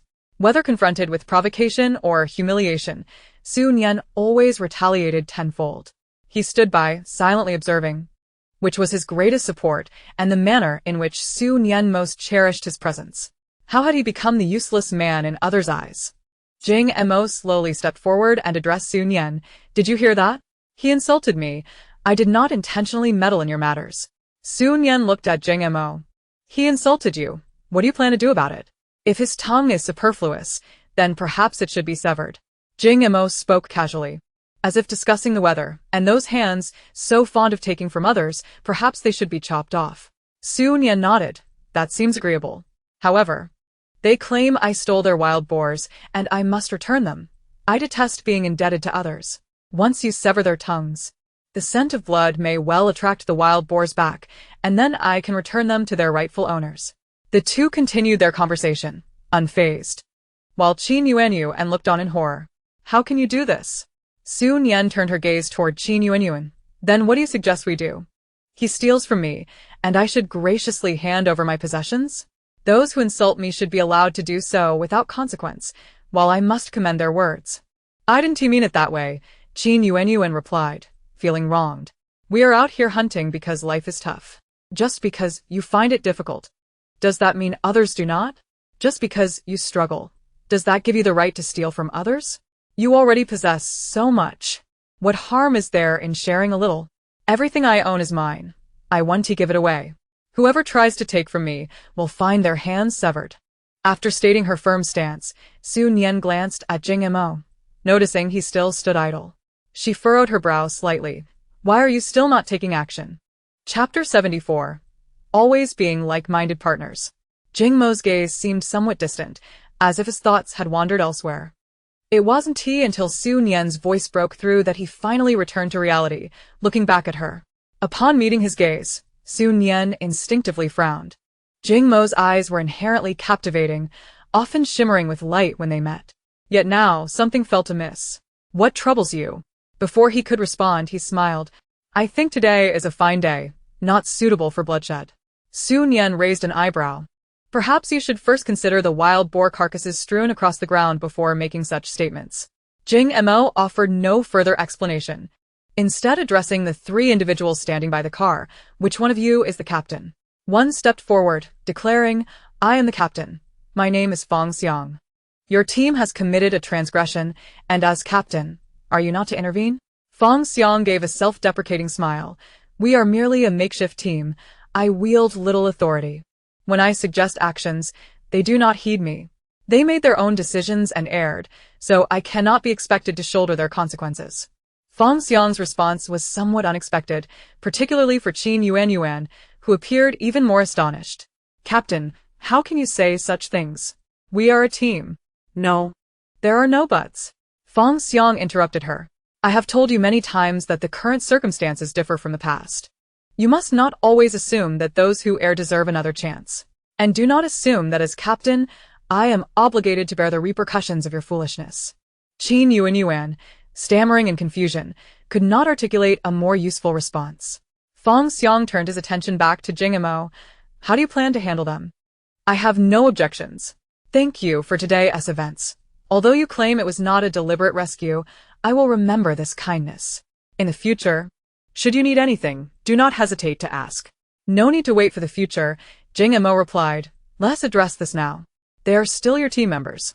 They have erred, so it is your duty as captain to punish them. I entrust their fate to you. How you choose to dispose of them is entirely up to you. With that, Jing Mo moved beside Su Nian, gently tugging at her sleeve. Quickly gather the remaining wild boars. I have something to discuss with you. Su Nian sensed that Jing Mo was acting somewhat peculiar, but noting his urgency, she decided not to dwell on it. The two took the remaining wild boars, binding them with wire and hanging them at the back of the vehicle. It was only due to the vehicle's robust power that they could haul such a load of wild boars. Had they been in a lesser vehicle, it would likely not have moved an inch even with the accelerator pressed to the floor. After driving for a distance, Su Nian glanced at the rearview mirror and saw Feng Xiang approaching the two bound men on the ground. He then drew a knife and severed their hands. Qin Yuanyuan stood a short distance away, covering her eyes with trembling hands, her body quaking. Whether from fear or tears was uncertain. Upon witnessing this, Su Nian lost interest and turned her gaze away. These people claimed to be a team, yet their relationships seemed far from solid. Feng Xiang's previous remarks indicated his dissatisfaction with those two. Today's events had likely granted him a legitimate excuse to eliminate rivals. As for Qin Yuanyuan, whether she was genuinely naive or merely feigning compassion, Su Nian regarded it as nothing more than a jest. In the aftermath of the apocalypse, those who have survived until now, unless exceptionally well protected, have undoubtedly developed their own means of existence. Su Nian finds herself unable to fully comprehend or endorse the survival strategies of others, nor does she pass any judgment. The sole concern occupying her thoughts is the rather peculiar demeanor of Jing Mo beside her. However, Jing Mo is focused intently on driving, offering no indication of wanting to converse, and Su Nian remains silent, patient as ever. As Jing Mo accelerates the vehicle, he navigates swiftly back to the base, heading directly to the service center. From the moment they entered the base, their vehicle garnered the attention of all around. Many were out hunting, as the desire for meat during such cold weather was universal. Without it, one's body lacks the warmth needed to endure the chill. Previously, there had been individuals who returned with a few or even a dozen game. Yet, it was indeed rare for anyone to bring back such an abundance of wild boars as Su Nian and Jing Mo had. Upon arriving at the service center, they weighed the wild boars, earning each of them an impressive 4,000 contribution points. With the boars no longer in the vehicle and the road conditions within the base being favorable, Jing Mo increased his speed. Before long, they returned to the small building. Once inside the fence gate, Jing Mo finally spoke again. "I have something to discuss with you. Please follow me." Su Nian merely furrowed her brow slightly before following Jing Mo to his residence. After being away for most of the day, the charcoal in Jing Mo's bedroom stove was nearly spent. Yet, he showed no inclination to add more. Instead, he fixed his gaze intently on Su Nian. "You just said that I am yours?" Having waited so long for Jing Mo to speak, Su Nian was taken aback by the unexpected nature of his words. She recalled her own declaration from not long ago. "I said that because—" "Let me finish," Jing Mo interrupted firmly, his tone too earnest for Su Nian to continue. She fell silent, merely observing him. Jing Mo removed his mask, allowing Su Nian to see his expression clearly. "Su Nian, you claimed I am yours, and in my heart, you are also mine." Su Nian took off her mask as well. "I believe that your interpretation of me being yours and my interpretation of you being mine do not align." Given how long they had known each other and the numerous collaborations they had undertaken, they could be considered like-minded partners. At that time, it was reasonable for me to say you are mine, was it not? Jing Mo slowly shook his head. "Of course, there is no issue with that. However, I still wish to assert that after all this time and collaboration, we are indeed like-minded partners. Moreover, I aspire to remain your partner in this regard." As someone who had experienced death once, Su Nian felt a stir of emotions upon hearing this, yet she remained composed. She gazed at Jing Mo and softly inquired, "What do you mean by that?" "My meaning is this. I believe we are quite compatible. Would you consider becoming my partner?" Even having anticipated Jing Mo's intentions, Su Nian found herself momentarily at a loss for words upon hearing his proposition. She had to concede that from their first encounter to the present, their interactions had indeed been pleasant. Jing Mo was handsome and capable. While they did not share every thought, their time together was comfortable, even in silence, devoid of any awkwardness or annoyance. In terms of personal abilities, Jing Mo was not inferior to her. He was skilled, a weapons merchant, knowledgeable about various modifications, and possessed some advanced technology Su Nian had never encountered. While she preferred to avoid dealings with the base as officials, Jing Mo maintained a commendable relationship with them. Both enjoyed meat and appreciated life as pleasures, without compromising their standards. In every aspect, it seemed their compatibility was remarkably high.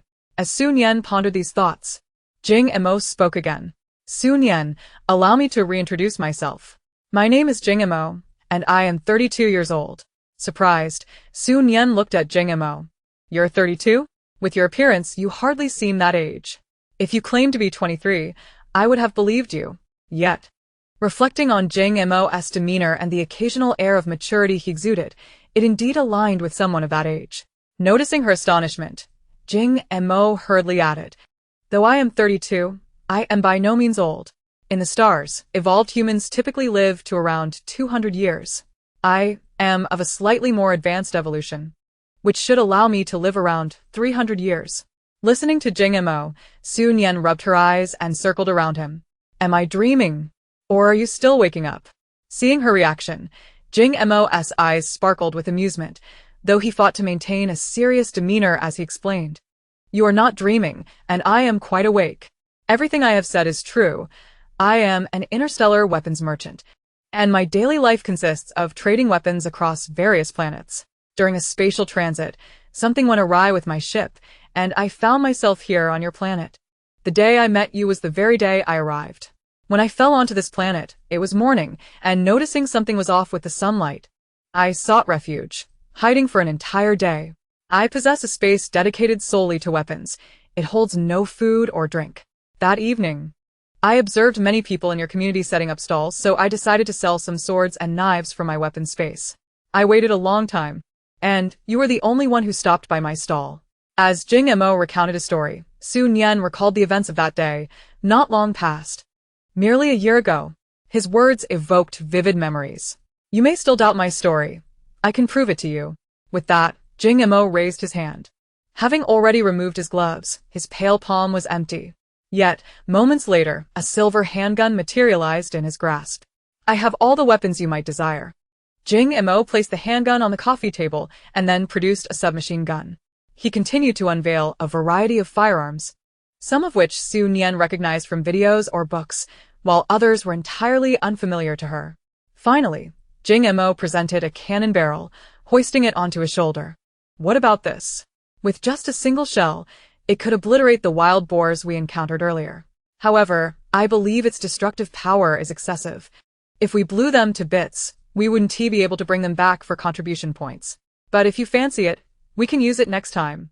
Listening to Jing Mo's enthusiastic chatter, repeatedly using the term we, Su Nian felt an unexpected urge to smile. Her eyes crinkled in delight as she teased. Now that you've revealed all your secrets to me, will you blast me to pieces if I decline to be your partner? Jing Mo shook his head vigorously. Of course not. Why would I? Why?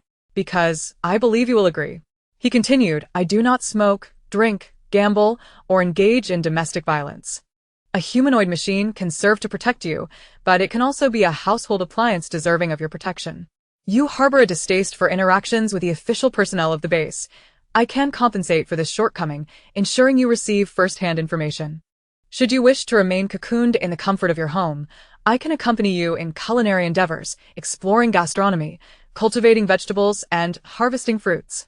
If you desire the thrill of the outdoors, I can drive you, hand you your weapon, load your ammunition, and assist in retrieving your game. In every conceivable aspect, I should be the individual most aligned with your ideals. Though my words may lack romance, I can pledge my life in unwavering loyalty to you, Su Nian, promising never to betray you. After surviving for a decade in a post-apocalyptic world, what Su Nian yearns for is no longer the sweetness of a trivial romance, nor the charm of chocolates and flowers. The declaration of intent from Jing Mo bears no trace of romance. Yet, what Su Nian treasures most is absolute trust and unwavering loyalty. She raised her gaze, locking eyes with Jing Mo, asking, how can I trust you? No sooner had Su Nian spoken than Jing Mo sheathed his weapon, revealing a knife in his hand. With swift precision, he drew the blade across his palm, blood flowing forth almost instantly. He raised his injured hand, his expression grave, and spoke with resolve. I, Jing Mo, hereby vow by the interstellar covenant to take Su Nian as my partner, pledging eternal fidelity. Should I breach this vow, let the stars conspire against me. As Jing Mo's words echoed, a flash of blue light appeared before Su Nian, as though captured in an instant. Puzzled, she observed a blue panel materializing in the air. Ressembling à forum interface. At the top, a video played. Jing Mo, hand raised, swearing his oath, with Su Nian's profile visible. Su Nian watched intently, Nodding in approval at the clarity of the imagery, which captured even the finest details of her features. Now, do you wish to trust me? Will you become my partner? Jing Mo inquired. Su Nian tilted her head slightly, meeting his gaze with a question of her own. You lay bare your secrets before me. Do you not have inquiries of your own? Jing Mo replied, once you agree to be my partner, I will have ample time to learn about you. To listen to your stories. So, Su Nian, do you accept? With the completion of countless updates, let us celebrate Jing Mo's declaration of feelings with flowers and blessings. I agree, Su Nian stated, her acceptance perhaps too swift, prompting Jing Mo to stand in stunned silence, contemplating her response. You truly accept? He asked, and Su Nian smiled. Affirming, indeed. I am not one to jest about such matters. Her agreement was genuine, for as Jing Mo had articulated, they were perfectly suited companions in every respect. Then, Jing Mo scratched his head with his uninjured hand. I shall prepare a meal to celebrate. What kind of meat would you like? Su Nian, recognizing the moment, remarked. At such a critical time, it is indeed you. True to his nature, Jing Mo, with his love for meat, immediately thought of a feast.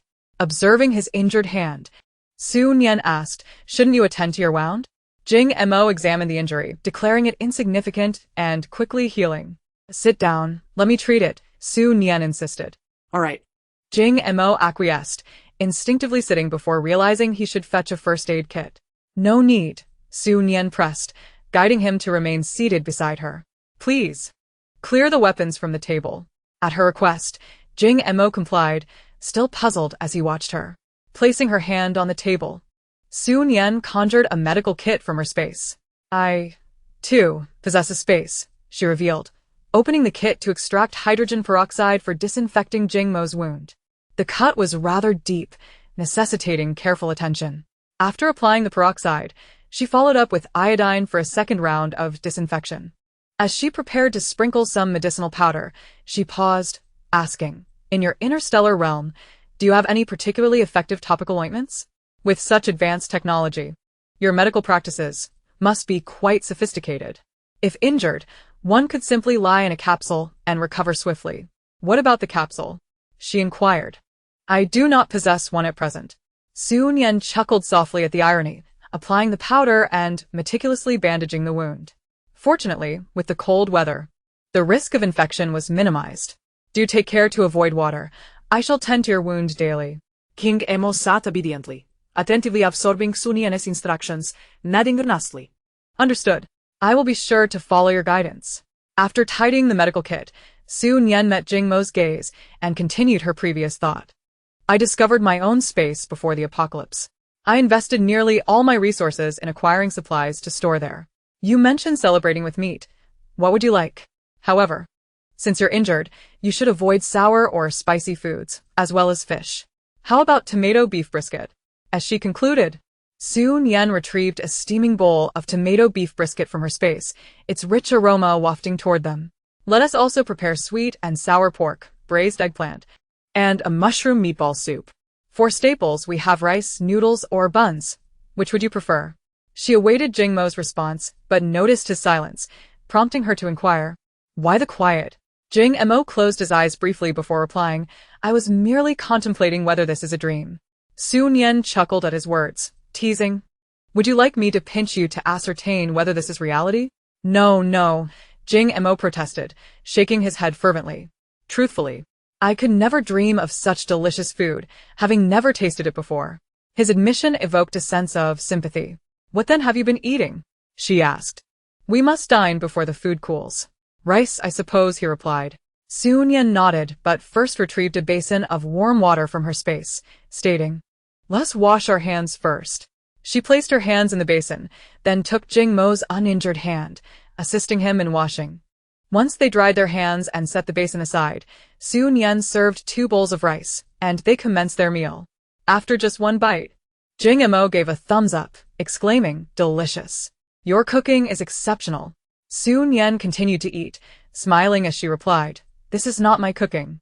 It is from a restaurant I visited before the apocalypse." She shot him a mischievous glance, expecting some embarrassment or an attempt to make amends.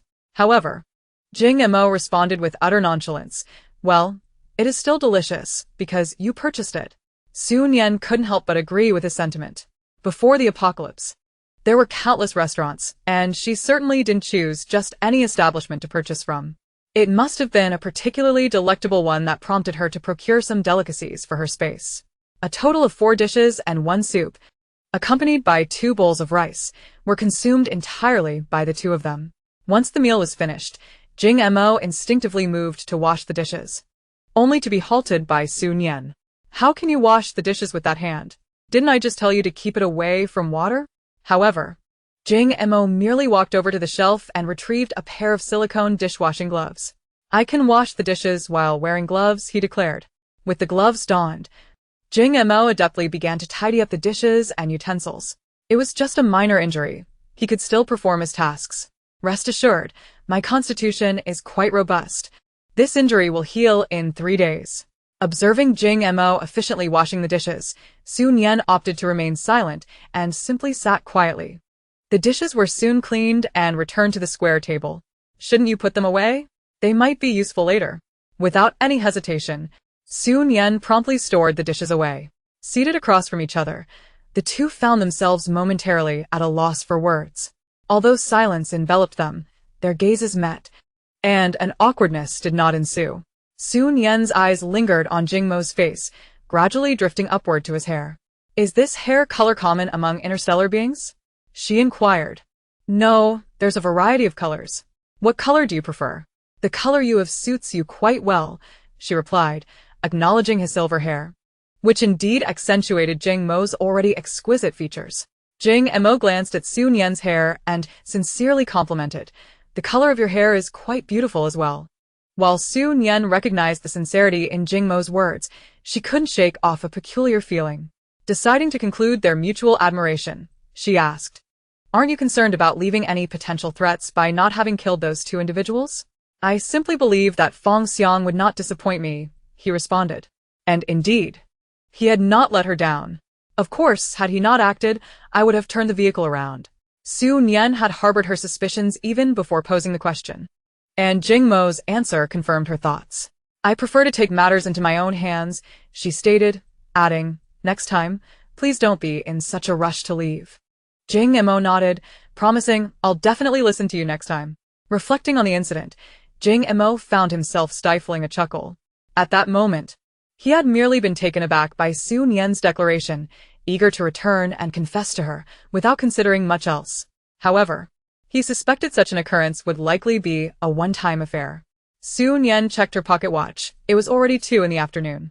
"Do you want to take a rest?" she suggested. Jing Mo understood her implication immediately and nodded. "Let's take a nap. You should rest as well.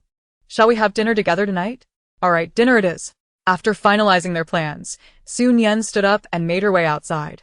At the door, she paused to retrieve an iPad from her space, handing it to Jing Mo. "There are plenty of videos on here for you to watch. It should help pass the time." Although Su Nian was unaware of what type of videos Jing Mo enjoyed while in the cosmos, she believed that with so many dramas, films, and variety shows downloaded, he would surely find something of interest. Upon returning home and closing the door, effectively blocking Jing Mo's gaze, Su Nian exhaled softly and hurried to her bedroom. Once inside, she did not dawdle. First, she removed the red-hot coals from her space and placed them into the stove, then activated various heating devices. Next came changing her clothes and shoes, and she tidied up the room in the process. After a flurry of activity, once there was nothing left to do, she sat down on the mat, leaning against a plush teddy bear. Initially, she hadn't thought much of it, but now alone with her thoughts, she replayed the events that had transpired and realized she had been a bit overwhelmed. Having never experienced a romantic relationship in either her past or present life, Su Nian was uncertain how such things typically began. However, Jing Mo's recent demeanor did not seem to convey a confession. Rather, it bore a hint of a blood oath. Amused by this thought, Su Nian couldn't help but chuckle softly. Regardless of the circumstances, she felt no regrets. As for how their relationship would evolve, she resolved to let it progress naturally. With this realization, a sense of lightness washed over Su Nian. What delighted her further was that now, with mutual confessions exchanged, they could freely utilize her space without reservation. This way, they wouldn't need to carry heavy bags up and down the stairs, thus avoiding attracting unwanted attention. Contemplating this, Su Nian found herself looking forward to their next hunting excursion. She could already envision that their next outing would be far more comfortable than any previous trips to the base. Throughout the afternoon, Su Nian lost track of time, only coming to her senses as the clock approached 5 or 6 o'clock. Reminded of her dinner plans with Jing Mo, she donned a military coat, changed her shoes, and headed over to his place. After knocking on the door, she heard hurried footsteps within, and moments later, the door swung open. They exchanged a smile, both remaining silent. The cold outside necessitated that any discussions be held once they were inside the warmth of the bedroom. Su Nian had visited this room many times before, but this time, she allowed herself to thoroughly examine the space. After a careful survey, she arrived at a singular conclusion. The room felt excessively cold. It wasn't the temperature that was low, but rather the starkness of the space, with its dark furnishings and untreated walls, which created an atmosphere of chilliness. Turning to Jing Mo, she suggested, "I have many floor and wall stickers in my space. Would you like to decorate this room? Like your room?" Jing Mo countered, "It can't be exactly the same. There are various colors for the floor and wall stickers. You can choose whichever you prefer. Then let's use the same colors as yours." Su Nian replied. And without further inquiry, she added, "But first, we need to clear out these items." "All right," Jing Mo acquiesced readily. With his agreement secured, Su Nian wasted no time. Aside from the stove, everything else was stored away in her space. She then produced snap-on flooring and wall stickers, briefly explaining the installation process to Jing Mo. And together they set to work. The bedroom was relatively small, and with both of them working together, the task progressed swiftly. Within an hour, the entire room had undergone a transformation. The natural wood flooring and white wall stickers brightened the space considerably, adding a touch of warmth. Su Nian arranged Jing Mo's furniture back in its original position. Previously, they had dined at a small square table, using 2 simple wooden stools without backs. Given the circumstances at the time, Su Nian had not complained. However, with the current situation being different, she naturally desired to replace them with more comfortable furnishings. After all, in the days to come, it is likely that they will share more meals together, making the comfort of their table and chairs quite significant. Regarding Su Nian's intention to replace the furniture, Jing Mo had no objections. He simply stated that she should choose what she desired. Su Nian tilted her head to regard him, asking, "What if you don't like it?" Jing Mo shook his head earnestly, asserting, "That is impossible. I adore everything you cherish." Hearing Jing Mo express such sentiments did not make Su Nian feel shy or blush.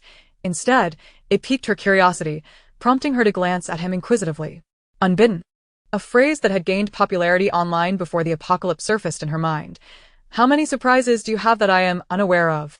At that moment, Su Nian felt an urge to convey this to Jing Mo. With that thought, she voiced it aloud, and before Jing Mo could react, she burst into laughter.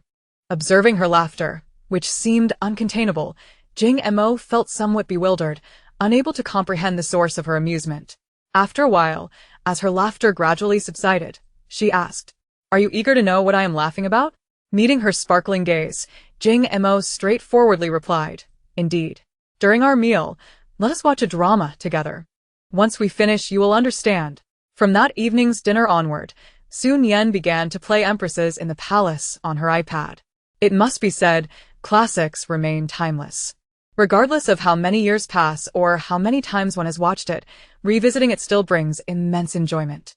Previously, Su Nian watched it alone, occasionally glancing at the comments from online viewers. Now, although there were no comments, she had Jing Mo by her side.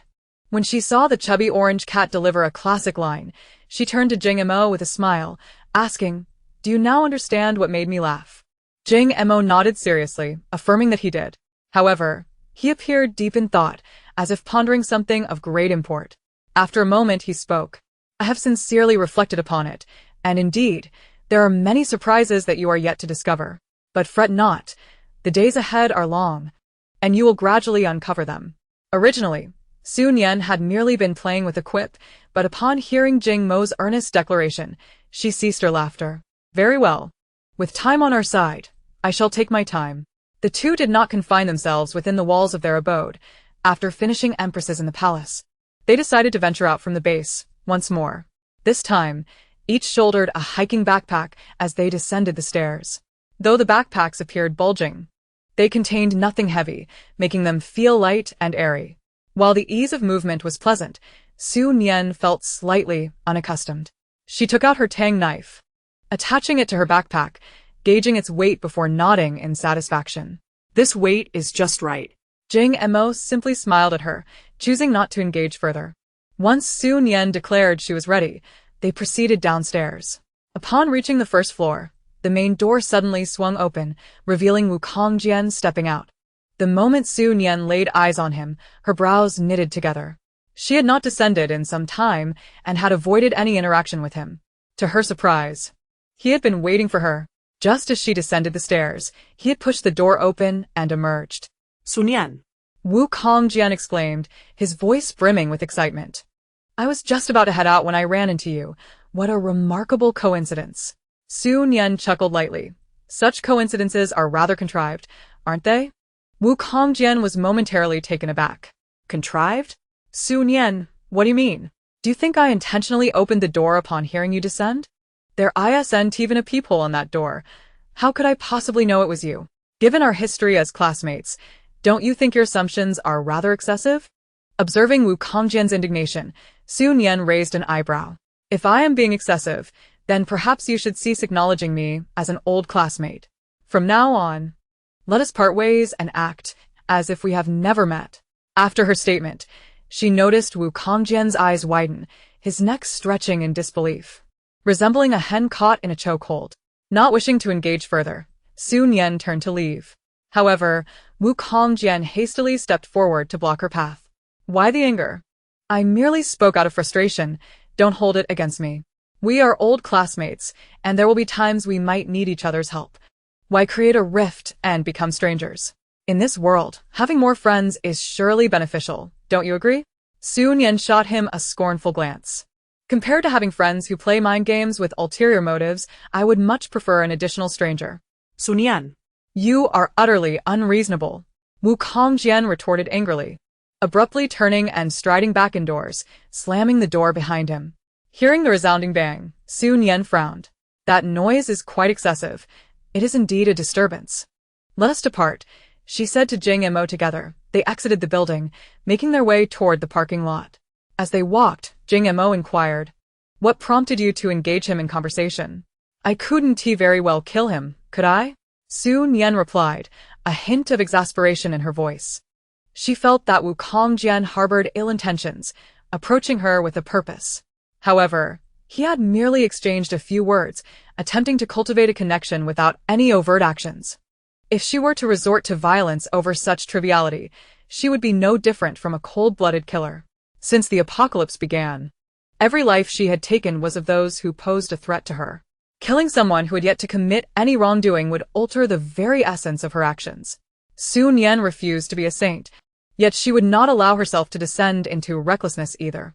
As Jing Mo listened to her, his gaze softened further. They had already arrived at the car by this point. Once seated, Jing Mo retrieved a silver-white stove and placed it beneath the back seat, explaining to Su Nian that it would warm the car quickly once activated. Su Nian glanced back, suddenly recalling something. Back when we were at the vacation villa, did you turn this on that night while I was sleeping?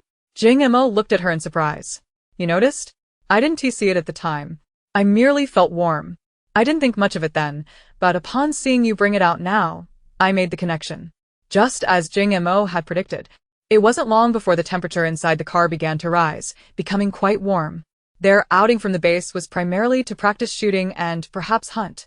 Having spent too long indoors was becoming monotonous, and they welcomed the chance to enjoy the outdoors. As they arrived at the entrance of the base, Jing Mo gradually brought the car to a halt. Su Nian found it curious, but before she could inquire, Jing Mo rolled down the window and called out to a nearby vehicle, Captain Kong. As his voice resonated, the rear window of the adjacent car slowly descended. Inside. Two figures were bundled up snugly, yet Su Nian was able to recognize one of them as Kong Jiaming. Jing Mo, are you two also heading out? Is it for a collection mission? Kong Jiaming's words left both Su Nian and Jing Mo puzzled. Jing Mo responded with a question. A collection mission? What are we collecting? You don't know? Then why are you going out? Are you going hunting instead? At this point, Kong Jiaming's gaze towards Jing Mo grew complex. While others might be oblivious, he was acutely aware of Jing Mo's substantial contribution points, at least several tens of thousands on his card. In this space, while many might struggle to afford meat, Jing Mo was certainly not among them. Given his wealth, why would he not simply relax at home and indulge in luxuries? What kind of spirit is this? Chapter 79. As long as one lives long enough, clarity will come. Kong Jiaming's shifting gaze did not escape Jing Mo's notice, yet he paid it no mind. Captain Kong, what exactly is this collection mission you mentioned? Hearing Jing Mo's inquiry once more, Kong Jiaming pulled back his wandering thoughts and began to explain earnestly. Did I not mention before that scientists are researching what wild boars consume? We now have some results. Our task this time is to gather more of whatever it is that wild boars are eating, to determine what it is and whether it is safe for humans to consume. This task sounded intriguing and seemingly devoid of danger. However, to misjudge its safety would be a grave error. Since it involves the food of wild boars, they might very well encounter a herd of them in their vicinity. Jing Mo turned to Su Nian, exchanging a glance. What do you think? Do you want to go and take a look? Without hesitation, Su Nian replied, absolutely. Whether it was the rampant wild boars or the plants flourishing in this weather, these were phenomena she had never encountered in her past life. She was eager to explore. Just as Su Nian expressed her willingness to go, Kong Jiaming's voice echoed, since you two are also going hunting, why not join us? Rest assured, we won't let you work for nothing. You will receive the contribution points due, and any wild boars you kill will belong to you. Hearing this, Jing Mo gave Kong Jiaming a thumbs up, appreciating the captain's meticulousness. In that case, we will accompany you. You lead, and we will follow. Kong Jiaming extended a hand, offering a walkie-talkie. If anything comes up, use this to communicate. Jing Mo took the walkie-talkie, closed the car window, and watched as Kong Jiaming's vehicle moved ahead before they gradually followed suit. There was an advantage to trailing behind Kong Jiaming's convoy. At least they wouldn't need to clear the path themselves, saving a significant amount of fuel. Along the way, Su Nian couldn't help but furrow her brow in deep contemplation. Though the overarching direction of events remained consistent with her past life, many subtle details diverged significantly. Especially the presence of so many ferocious wild animals and unfamiliar plants was no trivial deviation. Su Nian pondered whether her previous life had been too insulated or if the current circumstances were the result of a butterfly effect from her rebirth. Not one to dwell excessively, after a while of fruitless contemplation, Su Nian chose to abandon her musings. Further reflection seemed futile, only serving to burden herself. It would be better to adjust her emotions and await the unfolding of events. As long as she lived long enough, Su Nian believed she would eventually understand everything.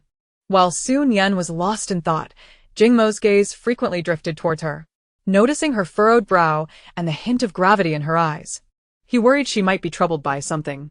Yet, he remained silent, refraining from interrupting her. Now that Su Nian appeared to have regained her composure, Jing Mo finally spoke. Do you think the ferocity of the wild boars, with their tough hides and robust physiques, could be related to those unknown plants? Su Nian was taken aback that Jing Mo's first question was this. However, upon deeper reflection, she found herself following his line of thought. If there was indeed a connection, could humans consume them? Would their physiques undergo changes as well? As she spoke, her voice was soft, yet each word resonated in her mind like an explosion. Don't overthink it, Jing Mo gently suggested.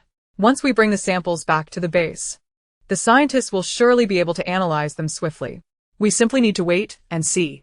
You're right, Su Nian replied, her eyes sparkling with determination. Whether it was the unknown effects of these plants or the butterfly effect of her rebirth, if they truly had the power to alter physiology and were safe for consumption, then perhaps more people could survive.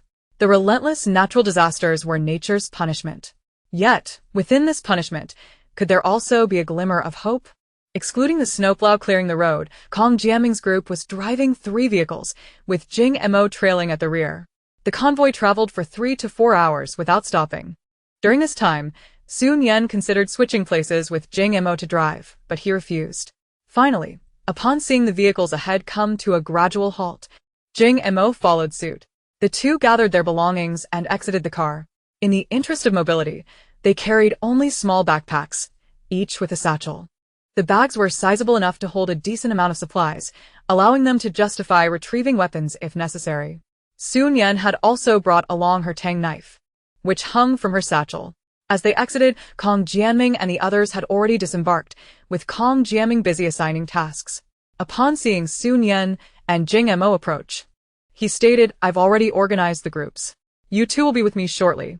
Nian and Jing Mo had no objections to Kong Jianming's arrangement. Before long, their party of over 10 people dispersed, forming groups of 4 and heading in various directions. Along the way, Kong Jianming pulled out a photograph from his pocket and handed it to Jing Mo. "This is a picture taken by the advance team that went to scout the area. This is what the fruit looks like." It depicted a white, round orb, about the size of a baby's fist, devoid of flowers or leaves, growing starkly on white vines. The landscape was predominantly white, making it quite challenging to search for the elusive fruit. When you search, don't stare at the snow for too long. It might harm your eyes. Acknowledging Kong Jianming's concern, Nian and Jing Mo responded earnestly and expressed their gratitude. Nian carefully scrutinized the photograph before handing it back to Jing Mo. He took it from Kong Jianming and passed it to her, not yet having had the chance to examine it closely. As Jing Mo walked, he attentively studied the image. After a moment, he returned the photograph to Kong Jianming. Their pace was not brisk. Everyone lowered their heads, searching for traces of the white fruit on the ground. Maintaining such a posture for an extended period was quite uncomfortable. With a sore waist and a stiff neck, not to mention the discomfort of staring at the glaring snow, Nian straightened her posture and closed her eyes, realizing that this approach was far from effective. Chapter 80. You may observe, but do not partake. Are you feeling fatigued? Jing Mo inquired. Nian turned to face him, acknowledging her slight weariness, yet she felt that their current method was rather foolish. Jing Mo wholeheartedly concurred. Indeed, it seems rather senseless. If we continue this way, even if our eyes remain intact, our backs will surely break.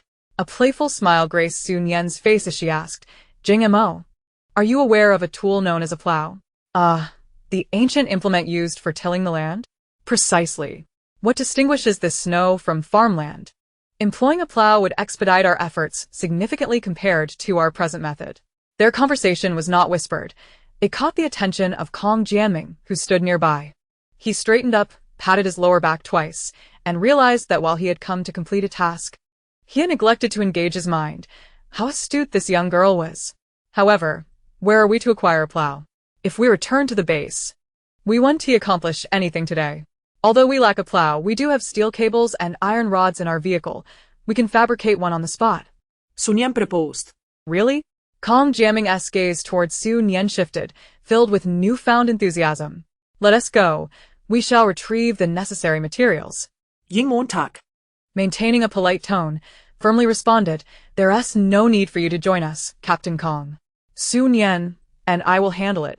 Kong Jianming, upon hearing this, felt no displeasure. The circumstances had changed from the past.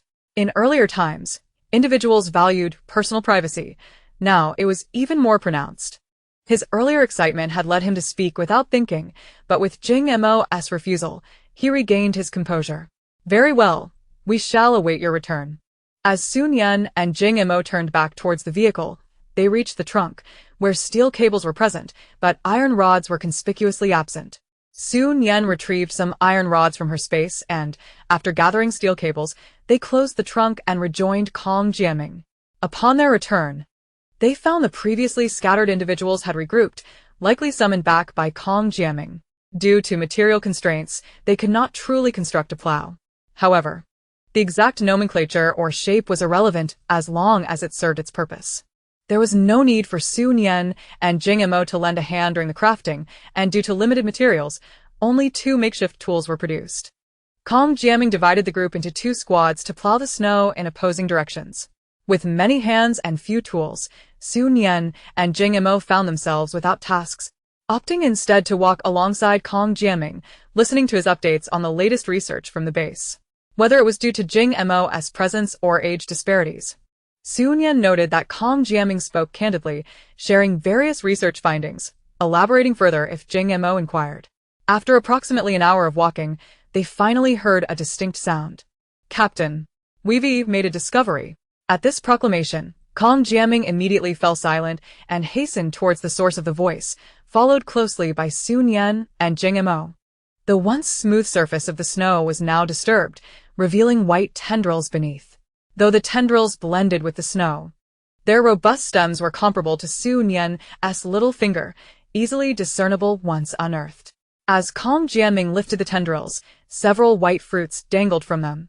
Swaying gently with his movements, the snow that had clung to them falling away. Kong Jiaming plucked 2 fruits and handed them to Nian and Jing Mo. "Take a look, but do not consume." Nian and Jing Mo, of course, had no intention of tasting them, yet they acknowledged Kong Jiaming's caution. Uncertain if it was due to their roles or their ages, Nian perceived Kong Jiaming's tendency to fret over them. He resembled a kindly elder, offering appropriate concern without becoming bothersome.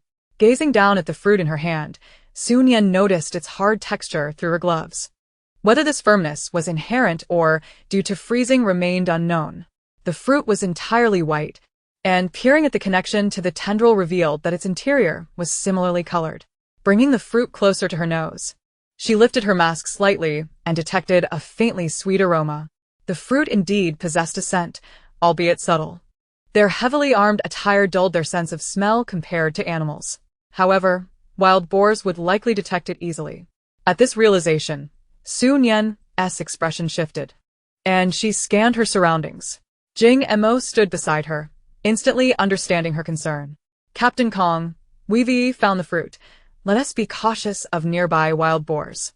These fruits, buried in the snow, could be sensed by the boars. Now that they had been unearthed, would their aroma not be even more pronounced? Would the boars be drawn by the scent? Kong Jiaming and the others quickly reacted, their vigilance heightened as they surveyed the vicinity. Kong Jiaming urged, "Hurry and gather more. You 4 continue searching, while 2 remain on guard." After issuing this command, Kong Jiaming turned to Nian and Jing Mo. "You both rest assured, Captain. We will also remain vigilant," Jing Mo assured him. With Jing Mo's promise, Kong Jiaming felt a surge of reassurance. In matters of vigilance, he felt himself lacking. Jing Mo's senses were markedly sharper than others. With Jing Mo on watch, any anomaly would be detected at once. These fruits likely grew in clusters. As they continued plowing, they soon uncovered many more. It wasn't until their bags were filled to capacity that Kong Jiaming commanded their return. On the journey back, Nian's emotions were rather complex. Could it be that luck was on their side? Not only had they found an abundance of fruit, but they had also evaded any encounters with wild boars. However, midway through their return, they heard the sounds of a struggle. The commotion emanated from the direction of another team. "You 3 return the items to the vehicle. The rest follow me to assist." Nian and Jing Mo exchanged a glance, and without needing further instructions from Kong Jiaming, they fell in line. The path taken by the other team was marked by chaos, the disturbed snow serving as a guide. The group raced onward until they finally spotted the other team, which was currently under siege from wild boars. Chapter 81. A Fatal Encounter with the Boars. Upon witnessing the scene, Nian found herself at a loss for words. No wonder they hadn't encountered any wild boars. It appeared they had all congregated here. With no time to ponder further, Nian quickly drew her handgun from her satchel. Jing Mo, Kong Jiaming, and the others swiftly drew their firearms in unison, aiming at the wild boar to unleash a barrage of gunfire. The proficiency of Kong Jiaming and his companions was evident, each shot striking true. Nian and Jing Mo were equally adept, and with their involvement, the tide of battle rapidly shifted. When engaging a creature as rugged and formidable as a wild boar, it is imperative to opt for ranged attacks. This strategy not only expedites the conclusion of the skirmish, but also mitigates the risk of injury. Close-quarters combat with such a beast would invariably place humans at a disadvantage, as their team found themselves encircled by the wild boars. Being charged at and even having their weapons knocked from their grasp into the snow, it was a miracle they emerged relatively unscathed. After dispatching the wild boars, Su Nian approached to inquire about their injuries, relieved to learn that none had sustained serious harm. Kong Jiaming surveyed the group and asked, "Have you all located the fruit?" "Yes. We discovered quite a few, but in our curiosity, we opened one before properly inspecting it, and that's when the wild boars suddenly charged at us, catching us off guard." Upon hearing this, Kong Jiaming's expression sharpened with intensity. "How many times have I instructed you on this? The moment I'm not around, my warnings seem to evaporate from your minds. Even a cat with 9 lives can perish from curiosity. How many lives do you possess? I told you to gather the fruit immediately and retreat swiftly. If we hadn't come looking for you, were you planning to meet your demise at the jaws of a boar?" His reprimand grew increasingly fierce, clearly fueled by anger, leaving the team too ashamed to lift their heads. Although Su Nian initially listened to Kong Jiaming's scolding, she couldn't help but stifle a laugh. Meeting your demise at the jaws of a boar? How had Kong Jiaming conjured such a notion? While stories abound of people consuming pork, none have ever mentioned being devoured by a pig. The absurdity of it made Su Nian giggle uncontrollably, interrupting Kong Jiaming's tirade. Regaining his composure, Kong Jiaming urged, "Enough dawdling. Quickly gather the fruit and load the wild boars. We must return at once." With a dozen wild boars already taken down, the concern lingered whether more would emerge. Despite the frigid weather, the slaughter had not resulted in significant bloodshed, and the scent was not overpowering. However, animals possess a sharper sense of smell than humans. Their inability to detect the odor did not mean that predators like wolves were similarly unaware. Su Nian and Jing Mo wasted no time, assisting in transporting the boars back. Each of these creatures represented a potential contribution point once they returned to the base. Observing the base's current development, Su Nian felt that accumulating contribution points would be beneficial in the future, so they diligently prepared. With everyone working together, the trained and efficient team managed to load everything onto the vehicle within an hour and set off for the base. After spending such a long time outdoors, stepping back into the vehicle and feeling the temperature rise was a relief for Su Nian, who comfortably nestled into her seat and closed her eyes. With the doors and windows securely shut, there was no fear of any lingering odors escaping. Su Nian took the opportunity to retrieve the white fruit from her pocket, along with a small knife, carefully slicing it open. Inside, the fruit revealed a white flesh, with small black seeds nestled in the center. Perhaps due to the warmth of the vehicle, the aroma of the fruit was even more pronounced than outside. Su Nian had no intention of tasting it. After a moment's observation, she stored it away in her space. After wiping her hands with a wet wipe, she glanced at Jing Mo, who was driving. "You must be hungry, right?" To save time, they had previously subsisted on dry rations with hot water, while it had sufficed to fill their stomachs. The exertion had since led to a considerable appetite. As Jing Mo focused on driving, it was not the ideal moment for anything soupy or watery. So Su Nian produced some rice balls she had prepared earlier. Small and round, they were filled with various meats. Donning disposable gloves, she handed one to Jing Mo while keeping one for herself. She also retrieved some soy milk, allowing it to cool a bit before inserting a straw and offering it to him. By the time they arrived back at the base, both had thoroughly satiated their appetites. Night had fully fallen, and the base's gates were locked, yet they were able to enter smoothly thanks to Kong Jiaming's vehicle leading the way. Over the intercom, Kong Jiaming instructed, "Let us take them to the service center first." Su Nian and Jing Mo had participated in this mission together, earning 100 contribution points each.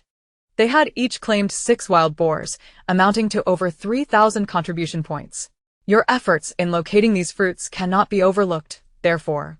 You will each receive an additional 500 contribution points. If these fruits are indeed edible and can be cultivated, you will have priority. Listening to Kong Jiaming, Su Nian and Jing Mo had no objections. From every perspective, his arrangements were commendable. Once everything was settled, they parted ways. Su Nian and Jing Mo returned home, encountering no unforeseen issues on the first floor. Upon reaching the 6th floor, Su Nian bid Jing Mo farewell, suggesting he wash up and rest early. "You too?" Jing Mo replied with a smile, "Let us have lunch together tomorrow." Sure. They would not share breakfast, given their differing wake-up times and morning training schedules, each attending to their own routines until they reunited around noon. Most often, they would dine in Jing Mo's room, enjoying meals while discussing their favorite shows. Upon returning to her bedroom, Nian did not immediately change clothes but instead checked on the sweet potatoes and potatoes growing in the logistics box by the wall. Indeed. Nian and Jing Mo were still cultivating sweet potatoes and potatoes. They had ample nutrient solution, and these two crops had short growth cycles, with high yields, requiring minimal supervision. Thus, they decided to continue their cultivation. The harvested sweet potatoes and potatoes need not be consumed immediately. They could be stored in their space for future use. Seeing the healthy growth of the sweet potatoes and potatoes, Nian sprayed them with the prepared nutrient solution before washing her hands and attending to other matters. Chapter 82. Nian, I will not let you perish before me. While Nian and Jing Mo awaited the research results on the fruit, they were first met with the restoration of network communications. The base had established a new signal, but it was not accessible to just any electronic device. One must first obtain a magnetic card linked to their identity information to receive a new identification card, allowing access to the network and the base's app. The base app featured a bulletin board for official announcements and updates. Moreover, it housed a marketplace for purchasing items. However, there would be no deliveries. After placing an order, individuals would need to collect their purchases in person. The app also included communication features, enabling users to chat or call once they added friends. Upon logging in, users could change their names at will, but real name verification was mandatory for all. Any utterance of inappropriate remarks or engagement in misdeeds can swiftly lead to one's discovery. The process of obtaining a new identification card proves to be quite cumbersome, particularly due to the large number of individuals within the base. Long queues can result in prolonged exposure to the cold, posing a risk of frostbite. To circumvent such predicaments, a door-to-door service was opted for. Officials from the base traveled to various locations, brandishing loudspeakers to summon residents for their identification processing. The residence of Nian and Jing Mo is conveniently situated near the core of the base, which accounts for the exorbitant rental prices. Although they were not part of the initial group, they belonged to the second batch. When the loudspeaker blared downstairs, neither Nian nor Jing Mo made any move. At that moment, they were engrossed in viewing the official base app on their iPad. Indeed, their new identification cards had already been processed, courtesy of Kong Jianming, who accompanied them. They had not arrived significantly earlier than others. They merely bypassed the queue. Nian harbored concerns regarding Jing Mo's identity, fearing complications during processing. However, upon arrival, the staff posed no inquiries and promptly issued the cards. The new identification cards bore a striking resemblance to the previous ones, both being mere cards adorned with a photograph, gender, name, and a new identification number. The place of origin was designated as the first base, without a detailed address. As many residences are transient, some individuals who could afford rent last month may find themselves in collective dormitories the following month. Nevertheless, these cards are embedded with chips that facilitate direct location tracking, making it exceedingly simple to locate someone. Should one attempt to discard their card after committing an offense, apprehension would become even more likely. Once all residents have acquired their new identification cards, transactions, rentals, and access to the base will necessitate card scanning. Even those residing in collective dormitories must scan their cards for entry and meal queues. The previous contribution point cards have been abolished, with contribution points now directly stored on the identification cards. Anyone who discards their card will find themselves severely hindered within the base. To aid residents and mitigate the risk of accidental loss, the identification cards are equipped with a small hole and a durable string, allowing for neck or body attachment, ensuring they remain secure. After receiving her new identification card, Nian chose not to store it in her space, resolving never to do so. Who could ascertain whether the signal would be lost or the card would be deemed misplaced within an unknown realm? To guard against unforeseen circumstances, it was prudent to avoid such risks. At present, Nian and Jing Mo were exploring the base app, which sparked a sense of novelty, given their prolonged absence from the internet. However, after perusing the app, the initial intrigue dissipated, as the sections were exceedingly limited and the content rather meager. After adding each other as friends, they browsed the marketplace, which surprisingly boasted a variety of items. Upon flipping through a page, Nian encountered wild boar meat, sold by weight, with varying prices for different cuts. The prices were more than triple what they received from the base. With a few clicks of her tongue, she turned to the next page. The exorbitance of the base's prices mattered little, as she had no intention of making purchases. Having scanned the marketplace, Nian found nothing that piqued her interest. It was not mere boasting. The items available paled in comparison to the diverse selection within her own space. As for quantity, that was even less noteworthy. Closing her iPad, she turned to find Jing Mo's shopping cart displaying a count of 99. "What have you purchased?" Nian inquired with curiosity.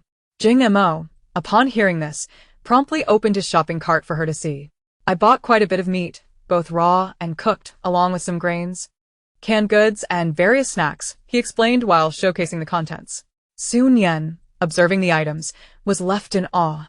While she found the marketplace offerings mundane, Jing Mo appeared quite enthusiastic about his acquisitions. Although Jing Mo possessed a considerable number of contribution points, his spending seemed excessive. Nian had ample survival supplies and felt no urge to purchase more, as her resources could last several lifetimes over. There was no need to vie for survival resources with others. "You know, I have plenty of what you've bought in my space," she remarked. Jing Mo smiled. "I understand, but it's wise to stock up. Having more food means we can last longer." Upon hearing this, Nian realized he misunderstood her point about more. She elaborated further.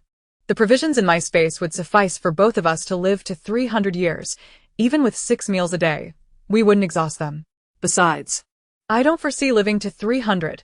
By the time I pass, I plan to retrieve the supplies and leave them for you to enjoy at your leisure." As soon as Nian finished speaking, she noticed a shift in Jing Mo's gaze towards her. Confused by the meaning behind his expression, she blinked and asked, "What's wrong? Did I say something amiss?" Jing Mo, with a single click, completed the purchase of all the items he had selected. Turning to Nian, He spoke with utmost seriousness. "Nian, I will not allow you to die before me." Nian was taken aback. Although his words sounded somewhat romantic, she was acutely aware that reaching 300 was an improbable feat, not to mention, she was uncertain if she would even live to 100. "I will ensure you reach 300, Jing Mo asserted. "As I mentioned earlier, the light brain can transport items. I will send all these edibles to the stars and exchange them for an evolution potion for you." Jing Mo's sudden declaration caught Nian completely off guard, far beyond her expectations. Chapter 83. Evolution Potion. Was she touched? Undoubtedly. Having experienced death once, Nian's foremost goal upon her rebirth was to survive. To live as long as possible. Now, Jing Mo's promise to extend her lifespan to 300 years felt like an extraordinary fulfillment of her aspirations. However, longevity was one matter. The ability to live that long was another. Yet, without such longevity, even exceptional skills could not prolong life. Nian regarded Jing Mo for a considerable moment before breaking into a radiant smile. "Jing Mo, thank you." Jing Mo raised his hand and gently ruffled her hair. "What's there to thank? It's far more enjoyable for both of us to live together. Otherwise, if I remain alone, I cannot possibly consume all this food." Nian, left speechless, realized that he could hardly maintain seriousness for more than 3 seconds, as he quickly reverted to discussing food. Determined not to bicker with someone who had seldom enjoyed fine cuisine, she simply inquired, "How much material is required for that evolution potion?" Jing Mo stroked his chin thoughtfully. "What I just purchased should suffice." This revelation astonished Nian. "Is it truly that inexpensive?" Jing Mo chuckled at her surprise. "Actually, it's not cheap at all. Most people I know primarily consume various flavors of nutrient agents. The sustenance in question is of such a refined nature that only the uppermost echelons of nobility are privileged to partake. Moreover, the variety is not as abundant, nor is the flavor comparable to what is presently available. In contrast, the evolution potion is far more accessible than such foodstuffs. There are indeed individuals willing to exchange a bounty of provisions for this potion." Upon hearing Jing Mo's elucidation, Nian experienced a moment of clarity. Understanding this, she promptly resolved to hand over her items. Thus, Nian retrieved each item from the spatial compartment, meticulously placing them upon the carpet. Following the shopping list provided by Jing Mo, in a short span, a mountain of various supplies accumulated before them. After completing the task, Nian turned her gaze towards Jing Mo and remarked, "As for those items you purchased earlier, let us set them aside for now. We can retrieve them later. There is no need for such bulk procurement in the future. We possess ample resources and need not buy with others for survival essentials." Jing Mo nodded in agreement, affirming, "I shall heed your guidance." Despite Su Nian often presenting an air of aloofness, her heart remained tender. She would consider the well-being of strangers as long as her own interests were not jeopardized. It must be said that Jing Mo found himself increasingly enamored with such facets of Su Nian's character. Jing Mo activated his holographic device, the ethereal light illuminating the amassed supplies, and moments later, they vanished from sight. This spectacle marked Su Nian's inaugural experience witnessing such a phenomenon. Although Jing Mo had previously described it, the reality of the event was undeniably different. After a brief period of manipulation on the holographic interface, Jing Mo flashed an OK gesture towards Su Nian, signifying that the transaction was complete and the items would soon arrive. Although a lingering sense of unreality persisted within Su Nian, it dissipated entirely upon the arrival of an evolution potion before her. Consuming the potion would entail some discomfort, however. Given her robust physical condition, she could endure it with fortitude. Jing Mo had come to understand her resilience thoroughly over the course of their acquaintance, which emboldened him to present her with the potion. Su Nian grasped the transparent vial containing the cerulean liquid without hesitation. She uncapped it and consumed its contents in one swift motion. True to Jing Mo's words, the experience was indeed painful, yet well within her capacity to withstand. She felt as though an inferno ignited within her, scorching every pore and searing her very blood. Before long, beads of sweat cascaded down, saturating her clothes. Yet, in that moment, Su Nian found herself too preoccupied with enduring the pain to concern herself with the discomfort of her damp attire. Time seemed to stretch indefinitely until the pain dulled to a numbness, gradually giving way to a renewed awareness. As she cracked her eyes open slightly, she was met with the concerned expression of Jing Mo mustering a faint smile. She greeted him, "Hi," to which Jing Mo reciprocated with a grin of his own, "Hi." Although this exchange may have appeared somewhat foolish, both felt a profound sense of joy. After lying down to recover for a while, Su Nian finally gathered the strength to sit up. "I wish to take a bath," she stated.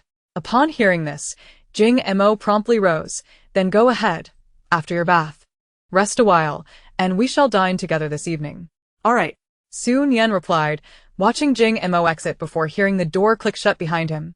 With a smile, she tidied up the bed, then produced a bathing tub and tent, shedding her clothes to immerse herself in the warm water. Thanks to the heating apparatus provided by Jing Mo, all her other heating devices had been stored away. The combination of a charcoal stove and Jing Mo's heater sufficed to maintain the room at a comfortable 12 to 13 degrees Celsius. Of course, they could have raised the temperature slightly higher. However, both Su Nian and Jing Mo deemed it unnecessary, as they did not intend to remain confined indoors indefinitely. 12 to 13 degrees was quite agreeable, for at present, Su Nian found solace in the bath without feeling chilled. The evolution potion was not a miraculous elixir that cleansed the body of impurities. It merely induced perspiration, hence her desire for a soak. Jing Mo had also mentioned that overcoming this initial trial was merely the first step, as the potion still lingered within her system, not yet fully absorbed. Future training would be essential for her to expedite the absorption of the residual potion. Naturally, Su Nian would not allow herself to become complacent. With the secret to longevity laid before her by Jing Mo, any reluctance to take action would be tantamount to inviting her own demise. After her bath, Su Nian emerged from the tub, donned soft, clean, and comfortable attire, and nestled herself beneath the covers.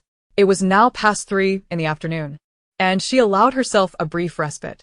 Her body, already fatigued, felt even more weary after the bath. Closing her eyes, she soon succumbed to a deep slumber. When she awoke, the clock had struck 5. With nightfall descending earlier these days, the outside world was already shrouded in darkness. Su Nian slipped into her sleepwear and approached the window to glance outside. Through the sheer white curtains, she could discern a vehicle parked below, its headlights aglow, with a throng of individuals gathered nearby. Clearly, the process of renewing identification cards was still ongoing. After a fleeting glance, she drew the blackout curtains, plunging the room into darkness.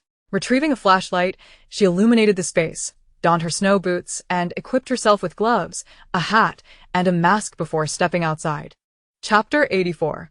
The Joy of Dining on Hotpot. As she reached the stairwell, Su Nian heard someone call her name. The voice was distinctly familiar. It was none other than Wukong Jian. Upon hearing his voice, Su Nian furrowed her brow and directed her flashlight towards the stairs. There stood Wukong Jian just outside the railing.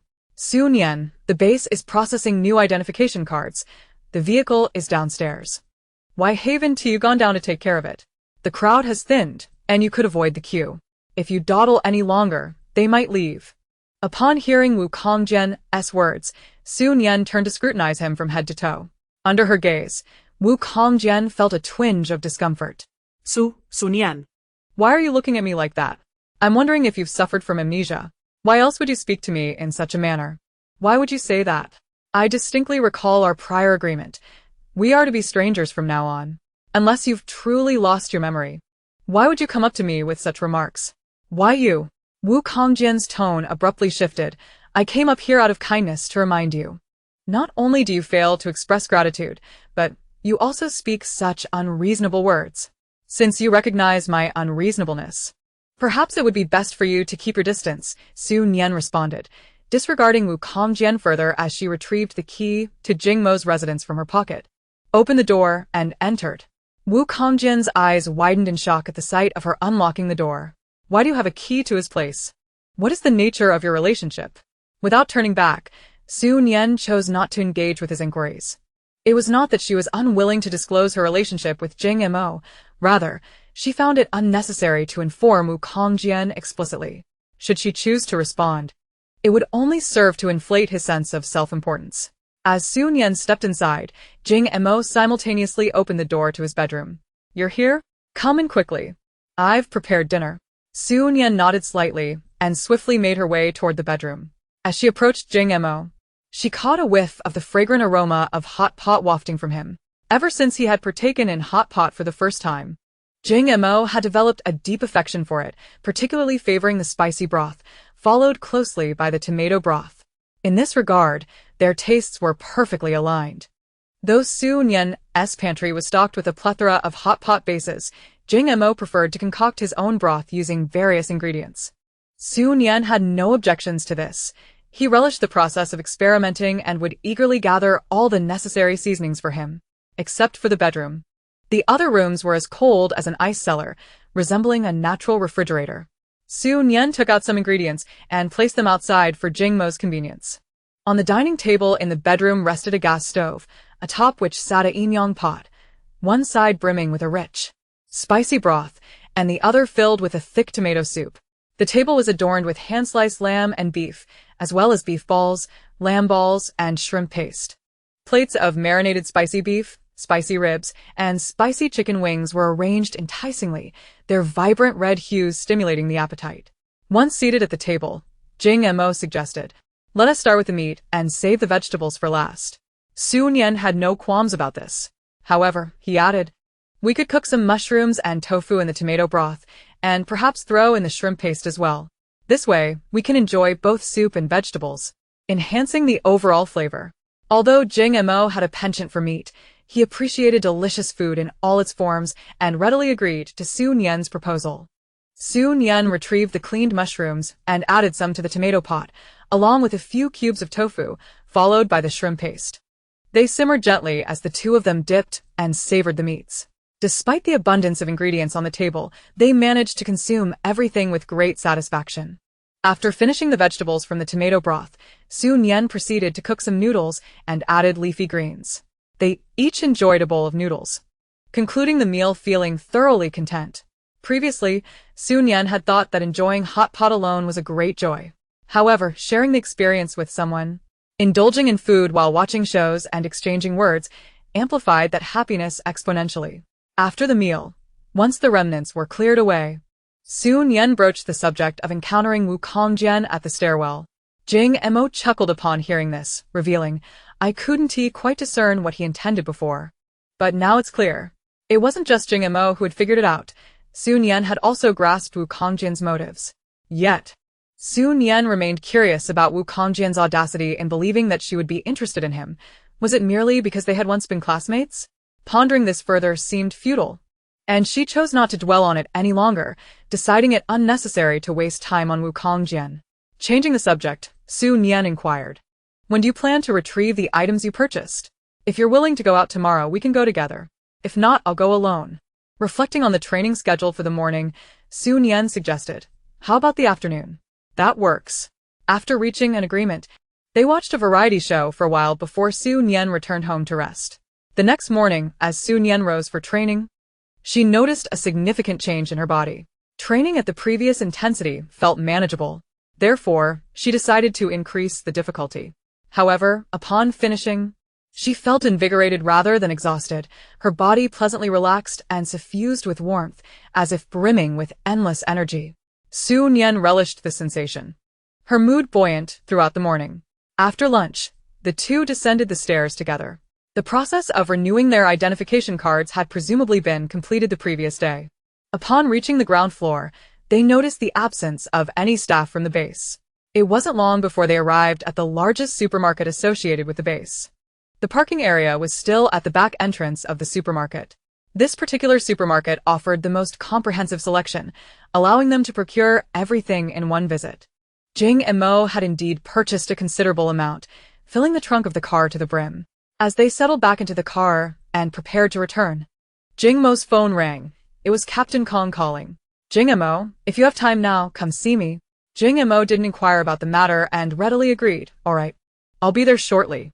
Upon hearing this, Kong Jiaming was momentarily taken aback. You're out right now? Yes, I'm at the supermarket buying some things. Okay, hurry over. After hanging up, Jing Mo remarked, having internet connectivity really makes things convenient. Otherwise, Captain Kong would have had to come to my home directly. Nian nodded in agreement, acknowledging the convenience it afforded Captain Kong. Otherwise, he would have surely faced an empty visit. As they exchanged glances, they both burst into laughter. Jing Mo drove for a brief period before arriving outside the building where Kong Jiaming worked. Rather than exiting the car immediately, Jing Mo called Kong Jiaming back. After exchanging a few words, he hung up, with Kong Jiaming stating that he would be out soon. While waiting, Jing Mo glanced outside. The area appeared deserted. Even the security personnel seemed to be occupied indoors. Noticing his gaze, Nian surmised what he was observing. The previous employee, Wang Cheng, likely no longer worked there. With such a promising position, it was unfathomable that he would not cherish it, especially someone like Kong Jiaming, who would never tolerate corruption. Jing Mo nodded in understanding. His earlier comments to Kong Jiaming had not been made lightly. Kong Jiaming undoubtedly understood his implications. Just then, the large door swung open, revealing Kong Jiaming, who approached briskly, carrying a bag. Seeing this, Jing Mo finally exited the car, reminding Nian, it's cold outside, so just stay in here and wait. Nian smiled and nodded in agreement. Standing face to face, Jing Mo and Kong Jiaming exchanged a few words before Kong Jiaming handed the bag over to Jing Mo. Before departing, he waved to Nian, still in the car. Once Kong Jiaming had walked away, Jing Mo opened the car door and got back in. Captain Kong said the research results are out. They had already speculated that Kong Jiaming sought them out for this very matter. Nian remained curious about the white fruit. What were the results? The results are in this bag. Jing Mo passed the bag to Nian. You take a look. I'll drive. Nian opened the bag to discover it contained about 20 white fruits, along with a sheet of paper. After quickly scanning the contents, she began to read aloud. This fruit has been named snow fruit. It is non-toxic and rich in various vitamins, with particularly high concentrations. Not only can animals consume it, but humans can as well. Xiuegua should be cultivated in the soil, where the optimal growth temperature coincides with the outdoor climate.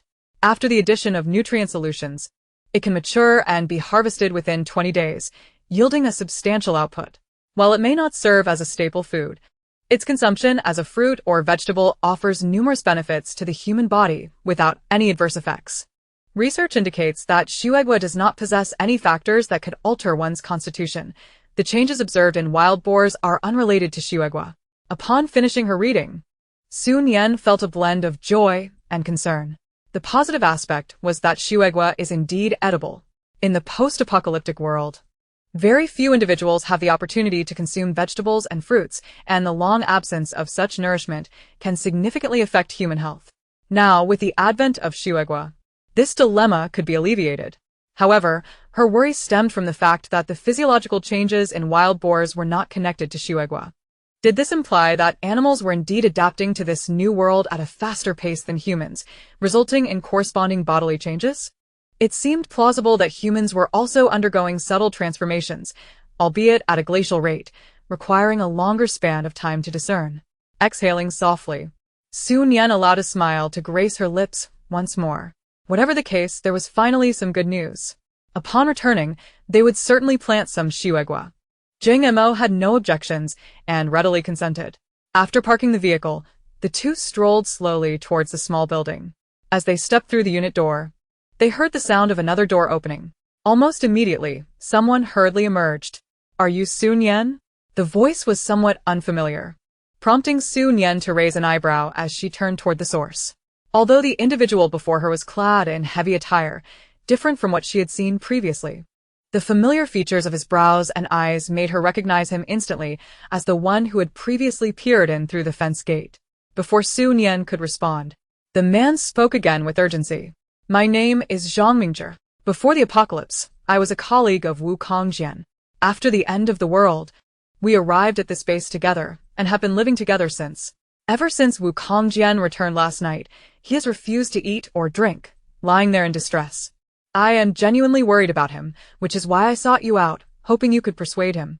After all, you were classmates. Surely there is something that can be said? Surviving in this post-apocalyptic world is no easy feat, and I truly do not wish to witness him starve himself to death. I am certain he does not want that either." Meeting Zhang Mingzhi's earnest gaze, Su Nian let out a cold laugh. "What does his life or death have to do with me? There are countless individuals who yearn for food yet cannot obtain it, and here is Wu Kongjian, playing the martyr by refusing to eat." Zhang Mingzhi appeared taken aback by Su Nian's words, his expression shifting to one of reproach. "How can you say such things? You were classmates after all, and he is in this state because of you. I am not asking much of you, merely to speak a few words of encouragement. Your heart must be made of stone if you are unwilling to help." Su Nian was somewhat astonished by Zhang Mingzhi's accusations. In this post-apocalyptic world, was he attempting to impose a moral obligation upon her? Even before the Cataclysm, she would never have succumbed to such emotional manipulation. To say that she was merely a classmate he had never spoken to, even if she were his mother, his choice to starve himself would hold no relevance to her. As Su Nian turned to leave, Zhang Mingzhi stepped forward, arms outstretched to block her path. "No, you cannot go. I cannot stand idly by while he mistreats his body. This is all you're doing. You must provide him with an explanation." With a hint of amusement at Zhang Mingzhi's fervor, Su Nian asked, "Are you prepared to stab me in the back for your brother?" "Indeed." Zhang Mingzhi's voice was filled with fervor. "Having been brothers with Kongjian for so many years, I cannot stand by and watch him come to harm." "Very well," Su Nian replied, bending down to draw a dagger from her calf. Twirling the sharp blade in her hand, the dagger gleamed ominously, its cold edge catching the light as it flickered before Zhang Mingzhi's eyes, causing him to instinctively shut them. Before Zhang Mingzhi could open his eyes again, he felt something lunge toward him, prompting him to hastily dodge to the side. Before he could regain his footing, he found himself glaring at Su Nian, anger radiating from him. "What are you doing?" Su Nian chuckled lightly. "Did you not wish to sacrifice for your brother? If I do not stab you twice, how can I honor your loyalty?" Chapter 86. I also have military shovels. Zhang Mingzhi was bewildered, staring at Su Nian as if she were insane. "Are you out of your mind? I meant for you to check on Kongjian and encourage him, not to stab me. Whatever you ask of me, I shall do. Who do you think you are? I shall do as I please." Su Nian retorted, her feet never faltering as she advanced towards Zhang Mingzhi. As the dagger drew nearer, Zhang Mingzhi, in a panic, screamed and scrambled back into the building. Despite his efforts, Su Nian managed to inflict several cuts upon him. It wasn't until he returned inside that he noticed his clothing was torn, revealing flesh beneath the rips, marred with wounds. Though not deep, they were still enough to instill fear in Zhang Mingzhi. The dagger Su Nian wielded was exceedingly sharp, and had she exerted a bit more force, he would have likely found himself mortally wounded. The more he pondered, the more terrified he became, his body trembling. Hearing the door close, Wu Kongjian emerged from the bedroom. Noticing that only Zhang Mingzhi was present, he frowned. "Where is everyone? Why are you alone?" Zhang Mingzhi, still shaking, turned to Wu Kongjian, his voice quivering. You. You never mentioned she was so vicious. Vicious? Wu Kongjian echoed, a hint of confusion in his eyes. How is she vicious? I know Su Nian well. Though she is beautiful and academically gifted, she is quite reserved and lacks a strong presence in class. Even in this post-apocalyptic world, she hardly fits the description of being ruthless. Reserved little girl? Zhang Mingzhi bellowed. Wu Kongjian, do you take me for a fool? Look at my clothes. Look at my wounds. All of this is the result of Su Nian's blade. Wu Kongjian paused, momentarily taken aback. No, it cannot be. How can you still doubt it at this point? If it were not true, how would I bear these injuries? Zhang Mingzhi retorted. If I hadn't run fast enough, I would be a corpse by now. The tattered fabric and the visible wounds on Zhang Mingzhi's body served as a stark testament to his claims. Yet Wu Kongjian remained skeptical. But we're still classmates. How could she be so cruel? Zhang Mingzhi scoffed. Cruel? What is there to be cruel about? What kind of world are we living in? Who isn't desperately fighting to survive? To live better, how many friends and family members have been forsaken? Not to mention, you are merely an acquaintance. You spoke of Su Nian as your classmate, claiming you could get close to her, even hoping to win her affection to procure supplies. That is why I came upstairs to gather information for you, and I even tried to stop her for you. I am currently injured, and it is all your fault. You must cover the medical expenses. I need to recuperate properly, so hurry and order 2 pounds of wild boar meat. I want to have barbecued meat tonight. After Zhang Mingzhi fled into the house, Su Nian and Jing Mo did not leave immediately. Not only did they stay, but they also stood by the door, straining to listen, eavesdropping on the conversation within with crystal clarity. Once they grasped the situation, Su Nian and Jing Mo ascended the stairs. Upon passing through the gate and arriving at the staircase, Su Nian glanced around, pondering which way to go. Let us go your way, Jing Mo suggested. Don't you prefer wearing pajamas at home? At his remark, Su Nian cast an appreciative glance his way, impressed by how well Jing Mo had discerned her preferences in such a short time. Upon entering the main door, Jing Mo refrained from directly following her into the bedroom. He waited until Su Nian had changed into her pajamas and reopened the bedroom door before stepping inside. The items from the car had already been stored in her space, sparing them the hassle of multiple trips upstairs, which would not only be cumbersome but could also attract the covetous eyes of people like Wu Kongjian. At the thought of Wu Kongjian, Su Nian scoffed, finding him quite unattractive yet harboring lofty aspirations. Jing Mo looked at her curiously. Is he really that ugly? Su Nian replied. Is that the crux of the matter? Not exactly. Su Nian regarded Jing Mo with curiosity, wondering why he seemed unfazed by Wu Kongjian's apparent interest in her. What if I were to eliminate him? Jing Mo proposed. That seems rather unnecessary, they both laughed. In their eyes, Wu Kongjian was merely an overconfident clown, while Zhang Mingzhi was nothing more than a fool who believed in the jester. Rather than discussing those two, it would be more prudent to contemplate how to plant the snow fruit. The snow fruit must be sown in the soil. If we plant a significant quantity, we'll need quite a bit of soil. Where shall we procure it?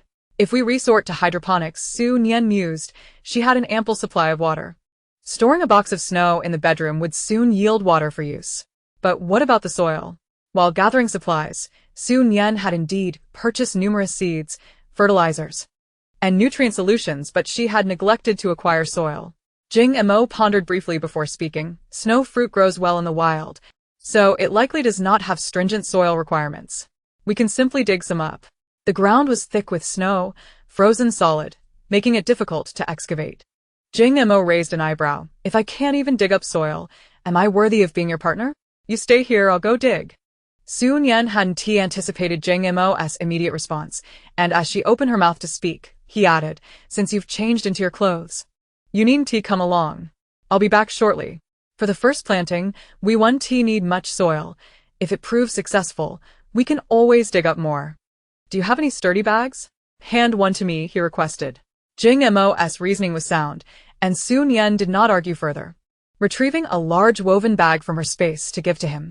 Do you need tools? I have a military-grade shovel, Su Nian inquired. Jing Mo shook his head, revealing a military-grade shovel in his hand as well. I have one too. Observing his enthusiasm, Su Nian could only surmise that indulging in a little mischief brought him great joy. As she watched Jing Mo exit the bedroom, Nian found herself with some free time and pulled out the paper detailing the research report on snowfruit.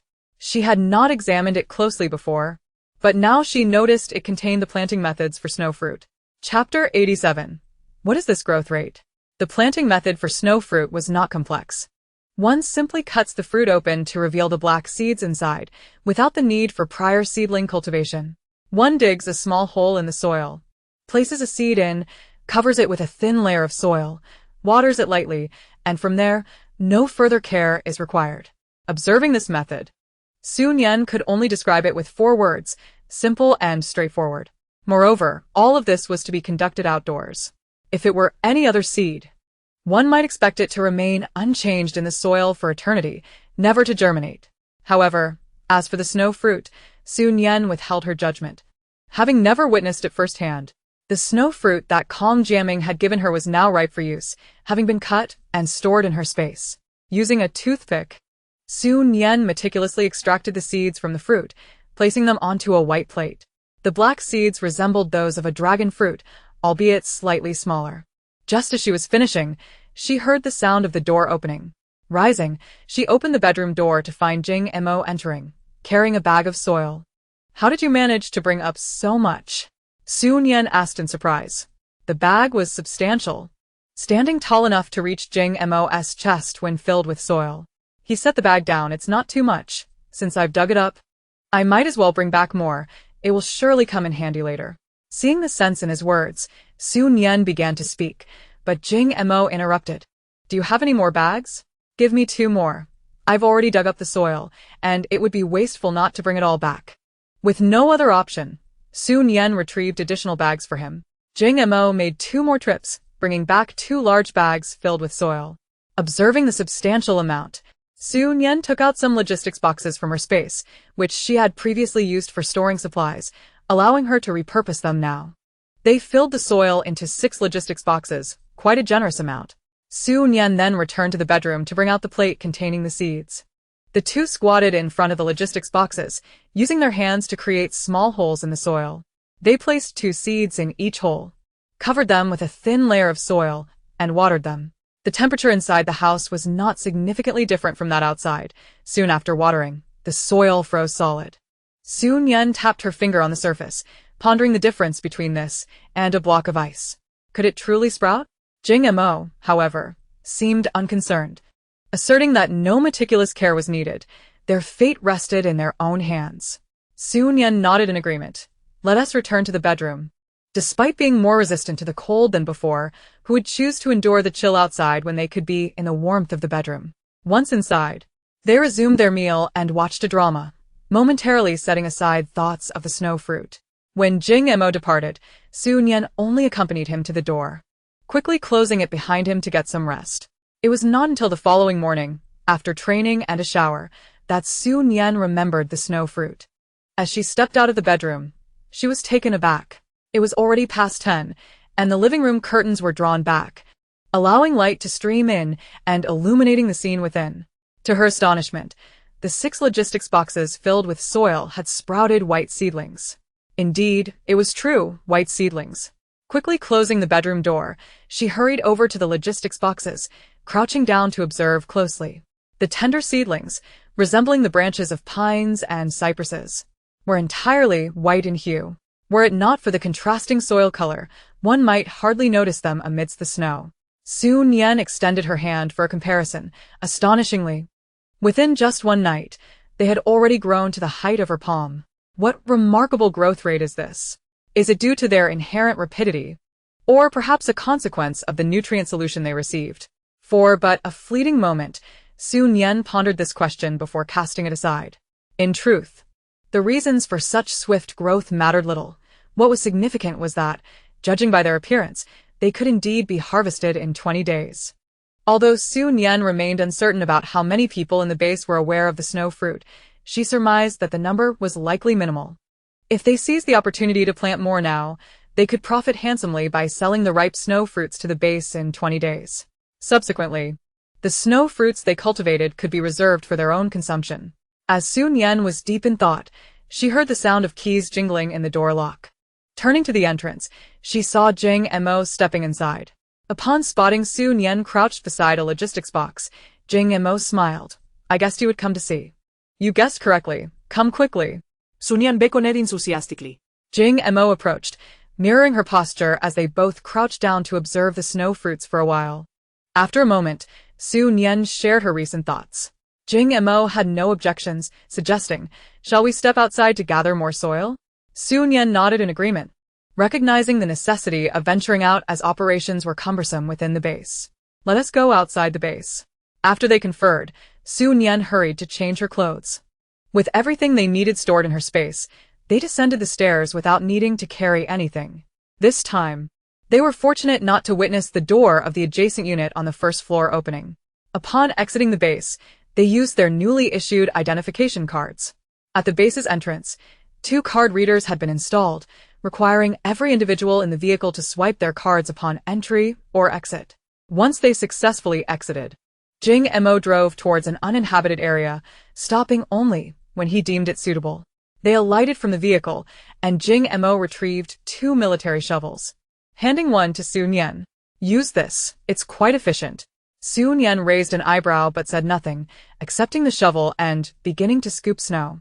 While it appeared similar to the military shovel in her space, the difference became apparent once she began using it. Crafted from an unknown material, the shovel was remarkably lightweight yet exceedingly sharp. Shoveling snow felt akin to slicing through tofu. Even on the hard ground, it was scarcely more difficult than shoveling tofu. No wonder Jing Mo had managed to excavate so much soil in such a short time yesterday. The reason lay in this tool. Su Nian positioned a logistics box beside her and filled it with the scooped soil. Once full, she stowed it away and retrieved another empty box. Chapter 88. What to do if he wants to kick Jing Mo. Outside the base, surrounded by desolation, the two worked without inhibition. They did not confine themselves to a single spot. Once one area was sufficiently excavated, they simply moved to another. It was only when they estimated that the logistics box was nearly full, rendering their home incapable of accommodating any more, that they ceased their efforts. In the midst of their labor, time had flown by unnoticed, and they suddenly realized that lunchtime had long passed. Su Nian glanced at Jing Mo. Shall we return for a meal, or eat here? If you're hungry, we can take out some snacks to tide us over. But let us have the main meal back home.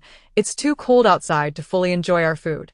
Once back in the vehicle, Su Nian retrieved 2 portions of grilled cold noodles and some stinky tofu from her space. These snacks had just been cooked and stored, retaining their optimal flavor and aroma. Jing Mo relished the treats, savoring each bite, and afterward offered his assessment. The meat is delicious, but these snacks have a unique flair. Su Nian wholeheartedly agreed with his appraisal.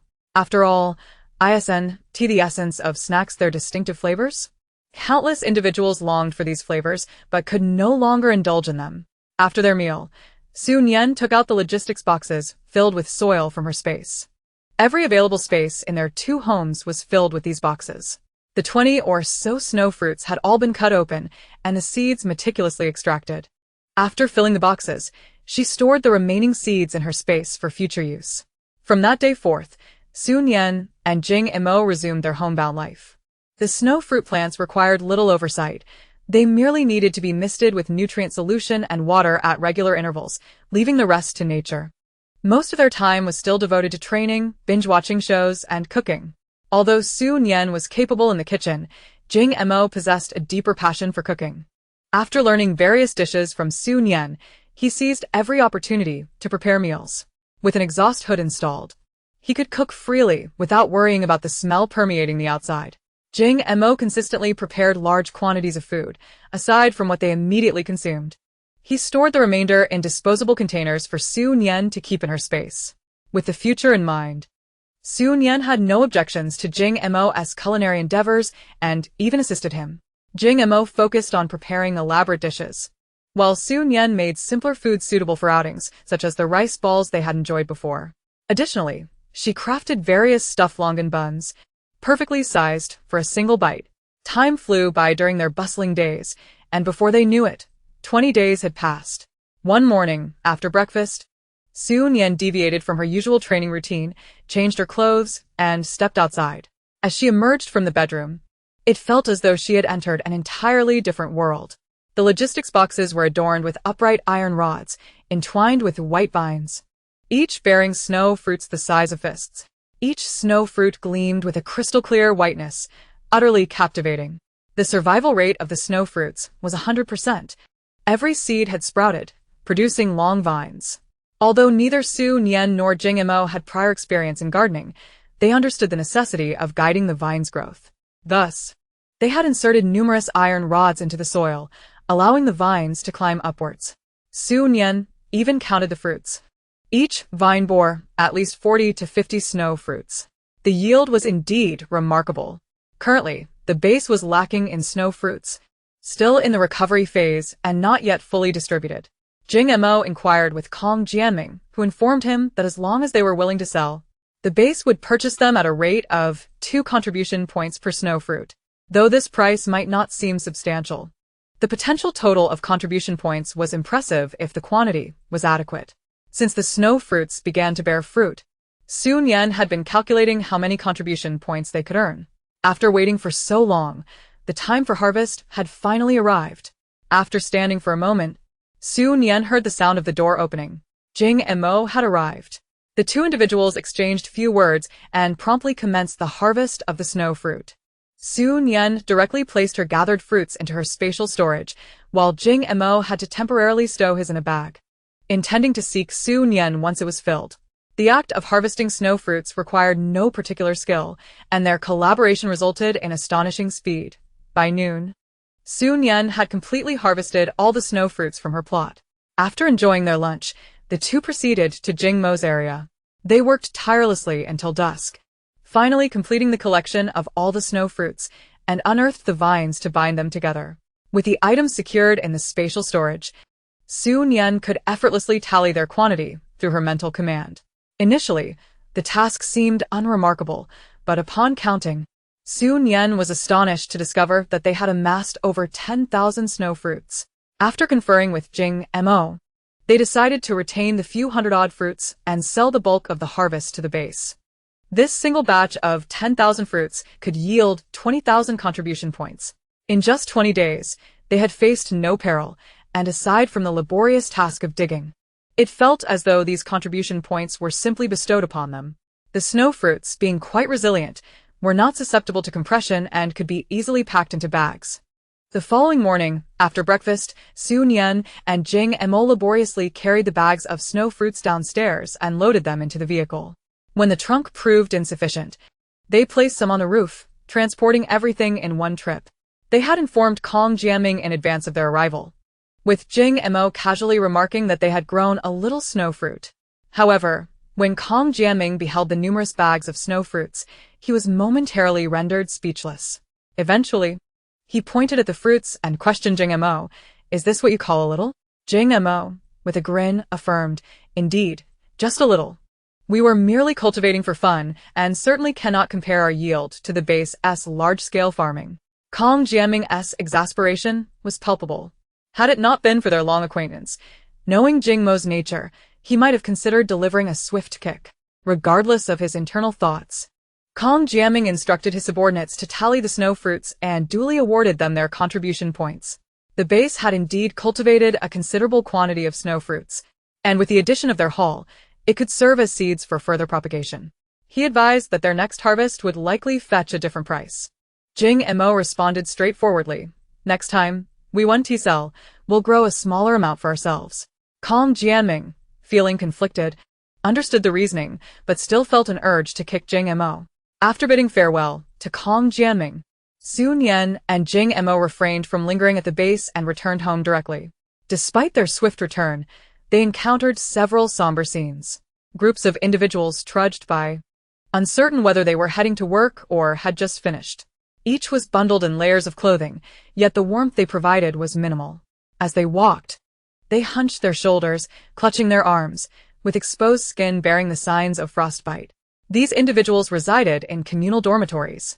The base provided them with food and shelter, but it was not without cost. They were required to adhere to the base's work assignments. Su Nian was unclear on the specifics, but in such harsh weather, any form of labor was an ordeal. Yet the alternative was unacceptable. with neither elderly nor children idly waiting for sustenance. The base's resources would hardly suffice to nourish them all. Su Nian quickly diverted her gaze, for even with her rebirth, she was merely human, not a deity. All she could do was refrain from competing with these individuals for survival resources, retreat into her own modest life, and perhaps hunt more game or cultivate additional snow fruits. While the impoverished could not afford wild boar meat, the base's provisions would at least include some meat, providing sufficient calories for survival and labor. The snow fruits would soon be cultivated in large quantities, maturing rapidly, ensuring that everyone would eventually have access. With the supplementation of vitamins, their physical health would improve, and issues like snow blindness would see some alleviation. Most significantly, constipation would cease to be a concern. Su Nian exhaled deeply, acknowledging that her contributions were limited to these efforts. Turning to Jing Mo, she suggested, "Once we return, let us cultivate another batch of snow fruits for sale. This time, let us sell them to the people within the base instead, at a more affordable price." Jing Mo, puzzled by her sudden proposal, did not oppose and readily agreed. "All right. I shall follow your lead." Su Nian's heart fluttered at his response, prompting her to tease. "I can't help but feel that your most frequently uttered phrase is 'I'll listen to you.'" Jing Mo replied matter-of-factly, "You are my partner. Who else would I heed if not you?" Su Nian beamed even brighter at his words, affirming, "I find your logic impeccable." As the second batch of snow fruits cultivated by Su Nian and Jing Mo reached maturity, the entire base became aware of their existence. Presently, the price for snow fruits had plummeted, with 3 fruits available for a single contribution point, rendering them exceedingly affordable. With a vehicle full of snow fruits, they ventured to find Kong Jiaming. He appeared puzzled, recalling that they had previously stated their intention not to sell to the base again. The current buyback rate was 5 snow fruits for a single contribution point, indeed and profitable. Su Nian smiled gently. "Captain Kong, we do not intend to sell to the base. Rather, we seek your assistance. Could you arrange for someone to deliver these to the communal dormitories for the elderly and children? Each individual may purchase 10 at the cost of 1 contribution point, but only those residing there are eligible to buy, with no proxies allowed." Kong Jiaming's eyes widened in astonishment at Su Nian's words. Over 10,000 snow fruits were at stake, even at the current price for the base. They could yield 2 to 3,000 contribution points. Yet, Su Nian wished to sell them at a significantly reduced price to the elderly and children. Calculating the figures, she would only reap a little over 1,000 contribution points from such a generous act. This could hardly be deemed a profitable venture. It was akin to giving them away. Kong Jiaming turned to Jing Mo. "Do you concur with this?" To which Jing Mo replied, "Of course. I support whatever Su Nian chooses to do." Kong Jiaming regretted his previous inquiry. He had merely sought Jing Mo's opinion, but was instead met with a mouthful of dog food. Yet, in this apocalyptic context, the flavor of such dog food was surprisingly pleasant. Regaining his composure, Kong Jiaming refocused on Su Nian. "So, your intention is to assist them? You might as well give it away. They would likely be more grateful." Su Nian shook her head. "Business matters and gratitude are unrelated. Profit margins are simply part of trade. Their perceptions are of no concern to me. Furthermore, as the saying goes, a little kindness can lead to resentment. If it were given freely, they might not even express gratitude." Su Nian's perspective left Kong Jiaming momentarily speechless. He had never witnessed Su Nian without her mask, yet from her keen eyes and articulate voice, it was evident that she was quite youthful. It was remarkable that such a young girl possessed such profound insights into human nature. One could only wonder if it was a blessing or a curse. "Oh, and Captain Kong, I would appreciate it if you could instruct your subordinates to refrain from discussing my name or Jing Mos. We do not seek gratitude, not in the slightest." Kong Jiaming's thoughts were interrupted by Su Nian, yet this time, he refrained from posing any inquiries and simply acquiesced. "Rest assured, my team is disciplined and will not utter a word more." With Captain Kong's assurance, I felt at ease. After the 3 of them reached an agreement, Su Nian and Jing Mo unloaded the snow fruit from the vehicle, bid farewell to Kong Jiaming, and drove away. As for the contribution points, they could now be transferred via the base's app, and Kong Jiaming would directly transfer them to Jing Mo at the appropriate time. With this matter resolved, Su Nian's spirits lifted considerably. Upon returning home and opening her phone, she realized, to her surprise, that the new year was fast approaching. The last time she celebrated the New Year, it was scorching hot, and she had dined alone on New Year's Eve. But this time, she would not be alone. Jing Mo, the day after tomorrow marks New Year's Eve. Let us share the New Year's Eve dinner together. Absolutely. I shall prepare the auspicious shrimp and dry-fried green beans. Moreover, I will cook sweet and sour fish, ensuring that we have abundance year after year. And we must have dumplings. How can we celebrate the New Year without them? Indeed. We shall make and enjoy them fresh. Is it difficult to wrap dumplings? Will you teach me then? Of course. I will teach you. As they spoke, Nian gradually tilted her head, resting it on Jing Mo's shoulder. Since affirming their relationship, a considerable amount of time had passed. However, throughout this period, Nian had not felt any significant difference between their bond now and before they had defined it. It was only at this moment that she truly grasped the distinction. In this apocalyptic world, there exists a person she can wholly trust. One who can stand beside her in battle and share in the simple joys of life, such as farming at home. They could perform good deeds anonymously or deliberate together on what to prepare for their New Year's Eve feast. This sensation, once experienced, reveals just how wonderful it is. Nian slowly closed her eyes and softly spoke. Jing Mo, I am here.